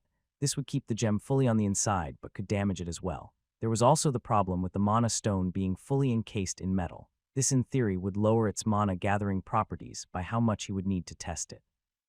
Roland really wanted to make power tools now that would help him craft things. Due to his increased strength and endurance, he didn't really need a power hammer. He could use something like a drill to make more precise holes. With it, he could just make a screw-on pommel instead of wedging it in then hammering the part that was poking out at the end. He could really use tools like a belt grinder to help him with things like stock removal, profiling, polishing to a mirror finish. An angle grinder to cut metal would also save him a lot of time.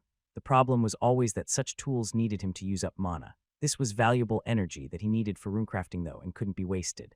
Now on the other hand, there was light outside the tunnel. With the help of these mana stones, he could probably lower the mana usage significantly, maybe even so much that his mana regeneration and the mana usage on the tools canceled themselves out. First, he needed to make his first item though. Luckily, the pommel was large enough to house this mana stone that he received from that hobgoblin he killed.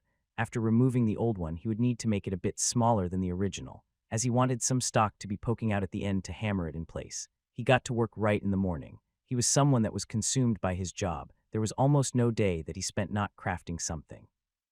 He wasn't such a productive person back in his old world. This was probably due to many things a person could do to procrastinate back there. Movies, games, books, and the internet. There were just so many activities that were more fun. This wasn't true in this world. When he stopped working and relaxed, he found himself just sitting there with nothing to do. Roland had no friends or family to talk to. There was also no internet to surf around and spend his time. He was just left with himself and his own thoughts, thus he found himself thinking about new runes or new items he could make instead. It was time to get it done. He picked out a piece of steel that was closest in size. He would create a pommel from it. It would be similar to the previous one, and in the middle, it would have a groove and a flange. This flange was just a somewhat projecting lip that would then be bent inwards to hold the mana stone in place. The mana stone would be placed into the groove and maybe polished down slightly, though it would be better to not alter the mana stone, as with a decrease in size, it would lose some of its mana filtering and storing properties. The workshop soon filled with sounds of metal colliding against one another and the sound of a fast-moving grindstone. This process took some time, but in the end, he had something workable. Roland needed to fit the stone into the groove of this socket. He started placing it inside and filing it further down to get the correct shape. This was probably the most annoying process as he didn't want to make the opening too large. After finally getting it into the correct shape, the time to insert the runic components came. This would be another grueling process to get through. This was a smaller piece of metal than the sword's blade, and he couldn't just hammer it with force. If he did that, he could break it. He would need to use the harder process of forcefully inserting this by hand. There was one thing he could do to hasten the process slightly. For this, he took out a simple engraving tool made from steel. It had a wooden handle and more or less looked like a pointy nail or smaller chisel. He would engrave some of the larger runic structures into the metal on the hardened steel structure. He just had to be careful not to remove too much of the metal. If he did it correctly, he would save mana and time as otherwise. His runefacting skill that used up MP would have to construct all the pathways and components forcefully. With a thin enough engraving, the technique would not have that much steel to push against. What he was left with were precise inscriptions that almost looked like finished runes. A normal person would even think this was the finished product. Only a runesmith or someone with specialized skill would notice the missing traces. Now, while concentrating with all his might, the runecrafting process started. It was a lot harder to do this on a non-heated up piece of metal, but within a day's time he was finished. This wasn't quite over yet. Now the mana stone needed to be inserted into the pommel's socket. He had done a good job while making this groove so the gem fit in nicely. He didn't own any bezel setting tools yet, so he had to make do with some of his regular smithing tools. The bending process wasn't hard, as he did have enhanced strength by now. Soon the new pommel made its way back onto the sword hilt. Thanks to his ethereal pathway skill, he was now able to connect separate item parts with each other. This type of pathway was more similar to something like a wireless router. It was like a point in the rune circuit that would just connect to another similar one in it. One just acted as a receiver while the other was sending out the signal, so you had to plan it out in the right way as they wouldn't work otherwise. After some final touches, the new sword was complete. Roland took it into his hand and started examining it with the help of his identification skill. A little smirk appeared on his face. Steel arming sword of mana rune, mana thrust rune slot, common mana stone plus 3 strength. He looked at the additional static that the mana stone was giving. Each slotted mana stone had some kind of bonus to it. This one came from a hobgoblin berserker, and as it was a physical type of monster, it added to strength. It did also add the mana reducing properties to it, but apparently his identification skill wasn't high enough to see just by how much. He wanted to test it out, so he walked outside. This new workshop had a bit of land around it that was walled off. He had a large, thick tree log out in his backyard that would probably be good as target practice. Roland grasped his newly produced sword with one hand and did a few practice swings with it. His skill had improved since a couple of years ago. This took him back as he remembered the times that he sparred with his half-gnome assistant in this backyard. She was quite nimble and good at evading. This increased his skills and accuracy of blows. After looking back to old times, he took on a thrusting stance. This sword wasn't as long as a longsword, which mostly ranged from 100 cm up to 130 cm. It was about 90 cm long, hilt included, and was considered a one-handed sword. It was something between a longsword and a short sword. Before activating the skill, he was sure to look at his current mana. He knew how much MP the mana thrust required, so with some math it would be easy to tell how much energy he saved. He plunged his sword forward with one hand while injecting the minimal amount of mana. He could feel his energies flowing into the hilt and activating the runic structure inside. It felt slightly different than when he used weapons without a mana stone in them. The infused mana started getting sucked into the embedded gem. It glowed with a bright light before the whole skill activated. The whole blade glowed in a deep blue light. The energies moved towards the tip, and it looked as if a current of water was traveling to the sword point. The sword tip shone brighter before a bolt of energy shot forward. This attack looked similar to a mage's mana bolt spell, but it was a bit more concentrated. It had the same blue hue. The power of it depended not only on the user's intelligence, but also on their sword skills. The moment it connected with the large piece of wood, Roland could see it shatter into many smaller pieces. The stump just exploded as the mana thrust technique punched right through it. On the other end, it collided with the ground and left a small hole in it while kicking up some dust. Roland whistled a bit while holding up the sword and looking at the whole runic structure. He had previously created swords with these runes and tested them. This one had clearly more penetrating power than the previous ones. The embedded mana stone was probably the cause of that. I'm about 40, is it? Not bad, he said to himself while examining the glowing gem he inserted into this sword. Previously, he only saw these monster cores absorbing ambient mana from the surrounding and thought they were just rechargeable batteries. Now he understood them better.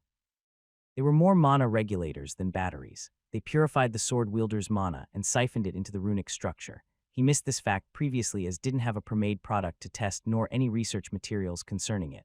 Roland was also a bit of a Scrooge. He could have bought the cheapest weapon using this sort of mana stone and would have probably saved himself some time. He would have lost some gold coins while doing that, though. He was thinking that maybe in the future it would be better to spend more on research materials. If other people weren't willing to sell skill books or research logs, then he would need to reverse engineer things himself. There was also one other peculiarity about this sword he was using. He could clearly see the skills for mana and mana thrust, with the temporary prefix in his status when he was holding this sword. When he placed it somewhere else, these two skills would vanish as if they never existed. He even had a skill level attached to it and would even somehow know how to perform this skill. From what he could tell, it mostly depended on the rune's quality and maybe some other side factors, like sword-related skills that a person using it had. Roland would need to test things out with these. It would be nice to get free skills from powerful classes. Though these were active skills and not passive ones, if he could get passive ones was a mystery. He put his sword away and looked at the scene of destruction. The tree stump wouldn't be usable for chopping wood anymore. Even a lesser skill, as the mana thrust with his stats and the help of the mana stone, had a lot of power behind it. This skill belonged originally to a mana warrior class, and it increased power with intelligence and strength. Roland rubbed his chin and looked at his sword design. He thought that he could probably insert a second mana stone into the hilt if he really wanted to. He could also place one on the other side of the pommel. With another one, he would be able to lower the MP usage by 80. That was only in theory, though. Adding multiple mana stones could have a cap. Maybe adding another one only reduced the mana usage by half of that.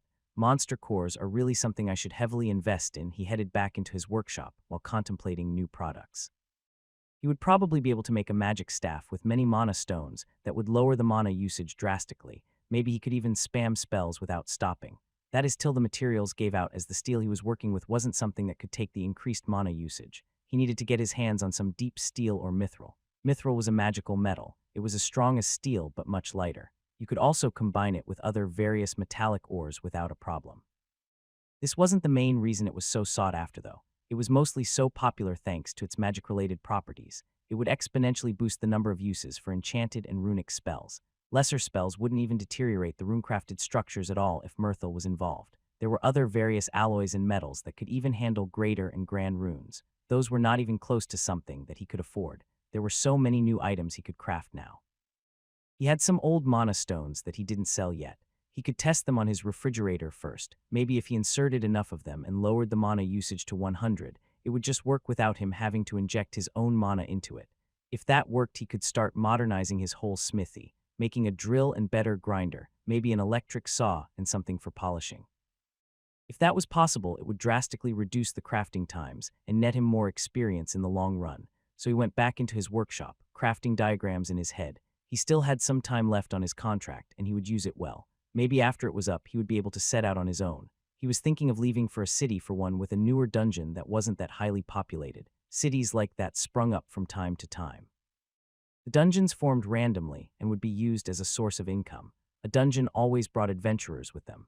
These adventurers needed facilities like inns, pubs, and weapon shops. He could provide the latter and maybe even establish himself as a runesmith there. In new cities, the grasp of wealthy companies like the one he was working for wasn't that strong. He might be able to get a small market share without getting strong-armed by the competition. Going to a city with a dungeon that has some rare ores would be nice. Dungeons were magical places. Depending on the dungeon core, various monsters or materials could spawn. There were even some used as mines, and due to being magical dungeons, the ores would also be mystical in nature. The possibility of Mirthil appearing there was quite high. Roland finally returned to his workshop. He still had to make some items for the company. He had used up a lot of time by making things for himself lately. He quickly got back to his usual work while thinking about some useful utensils he could make to help him out. While Roland was hammering away, the manager that he was working for was sitting back in his own office. His lovely elven assistant was looking at him while standing at the door. "So we aren't going to the meeting this time?" the elf asked while the alchemist gnome was looking at a vial with some blue liquid. "No, this is a very delicate process. If I leave now, a week's worth of work will go down the drain." The elf just shrugged and left. She was actually happy about this, so she didn't really mind. She could just relax and eat some pastry while her boss did his experiments. While she was stuffing her face with some cookies, some other people were moving through the night. There were two of them, and they were jumping between roofs while not making a sound. The place that they were heading to looked to be somewhere in Hightown. They arrived unnoticed and looked from afar at a large mansion. Some carriages had gathered there, and some people were slowly walking into the building. Hey, are we there yet?" a woman's voice called out. The other person didn't look at the woman and just gave out an annoyed groan. "Hey, don't ignore me." The woman moved her hood down and started waving her hands in front of the other person's face while making odd faces. "Stop fooling around." The man replied in a hushed tone, while the woman sniggered and looked at the people coming out of the carriages.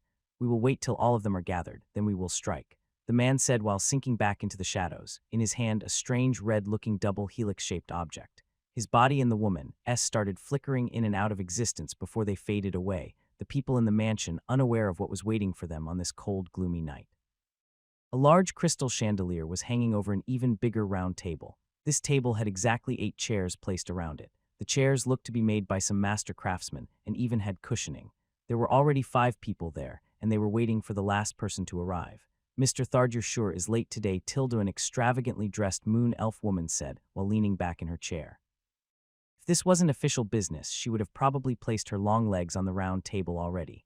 "Lately he has been tardier, ever since our little problem was resolved," a man said while looking at an intricate golden pocket watch. This was a very rich merchant that owned most of the food-related stores in the city. He placed the watch back into his pocket and then glanced to an empty chair. "The gnome gentleman from Exior sent word that he won't be arriving beforehand.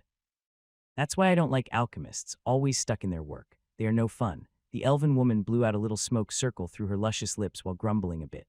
Finally, the large door that led into this room opened and a fellow council member walked in. It was the dwarf called Thardyr. His size had increased since the last time. As he walked, his large tummy jiggled about, which caused some of the merchants to cough while trying not to stare. "Wits why dem looks air already." The dwarf sat on his chair that was a specially made product to fit his large posterior. This was the same dwarf that the mine was sacked 1.5 years ago. He didn't look like he was going through hard times, though. After the gnome manager from Exior cleared up things with the Thieves Guild, everything went back to normal. He did inform the council about who the true perpetrator was, as it was better to have more people on the same page. Everyone knew the noble responsible, but they also knew that he couldn't really do much anymore. His secret was out. They could now retaliate, but not out in the open. They were powerful merchants that the city relied on. If they united together, they could force the city under. They just needed to get all of their investments and leave. The hole in the budget of the city would be horrendous if they weren't there to pay taxes. This was something that the noble knew, and also why he was using underhanded methods to get them to sell their businesses to him. They weren't entirely sure why this particular noble did what he did. From what it looked, it was related to money, but that wasn't something they were willing to give up. Since that incident, everything was quiet. The merchants spent some money on bodyguards and a more robust information network between each other. Still, the noble was quiet and didn't seem to make any more moves. The taxes didn't increase either, and he didn't make any unreasonable requests. It was as if he had given up. Soon most of the council members had forgotten about this incident and moved on with their lives. It had ended quite fast due to Exior's involvement. This company was something much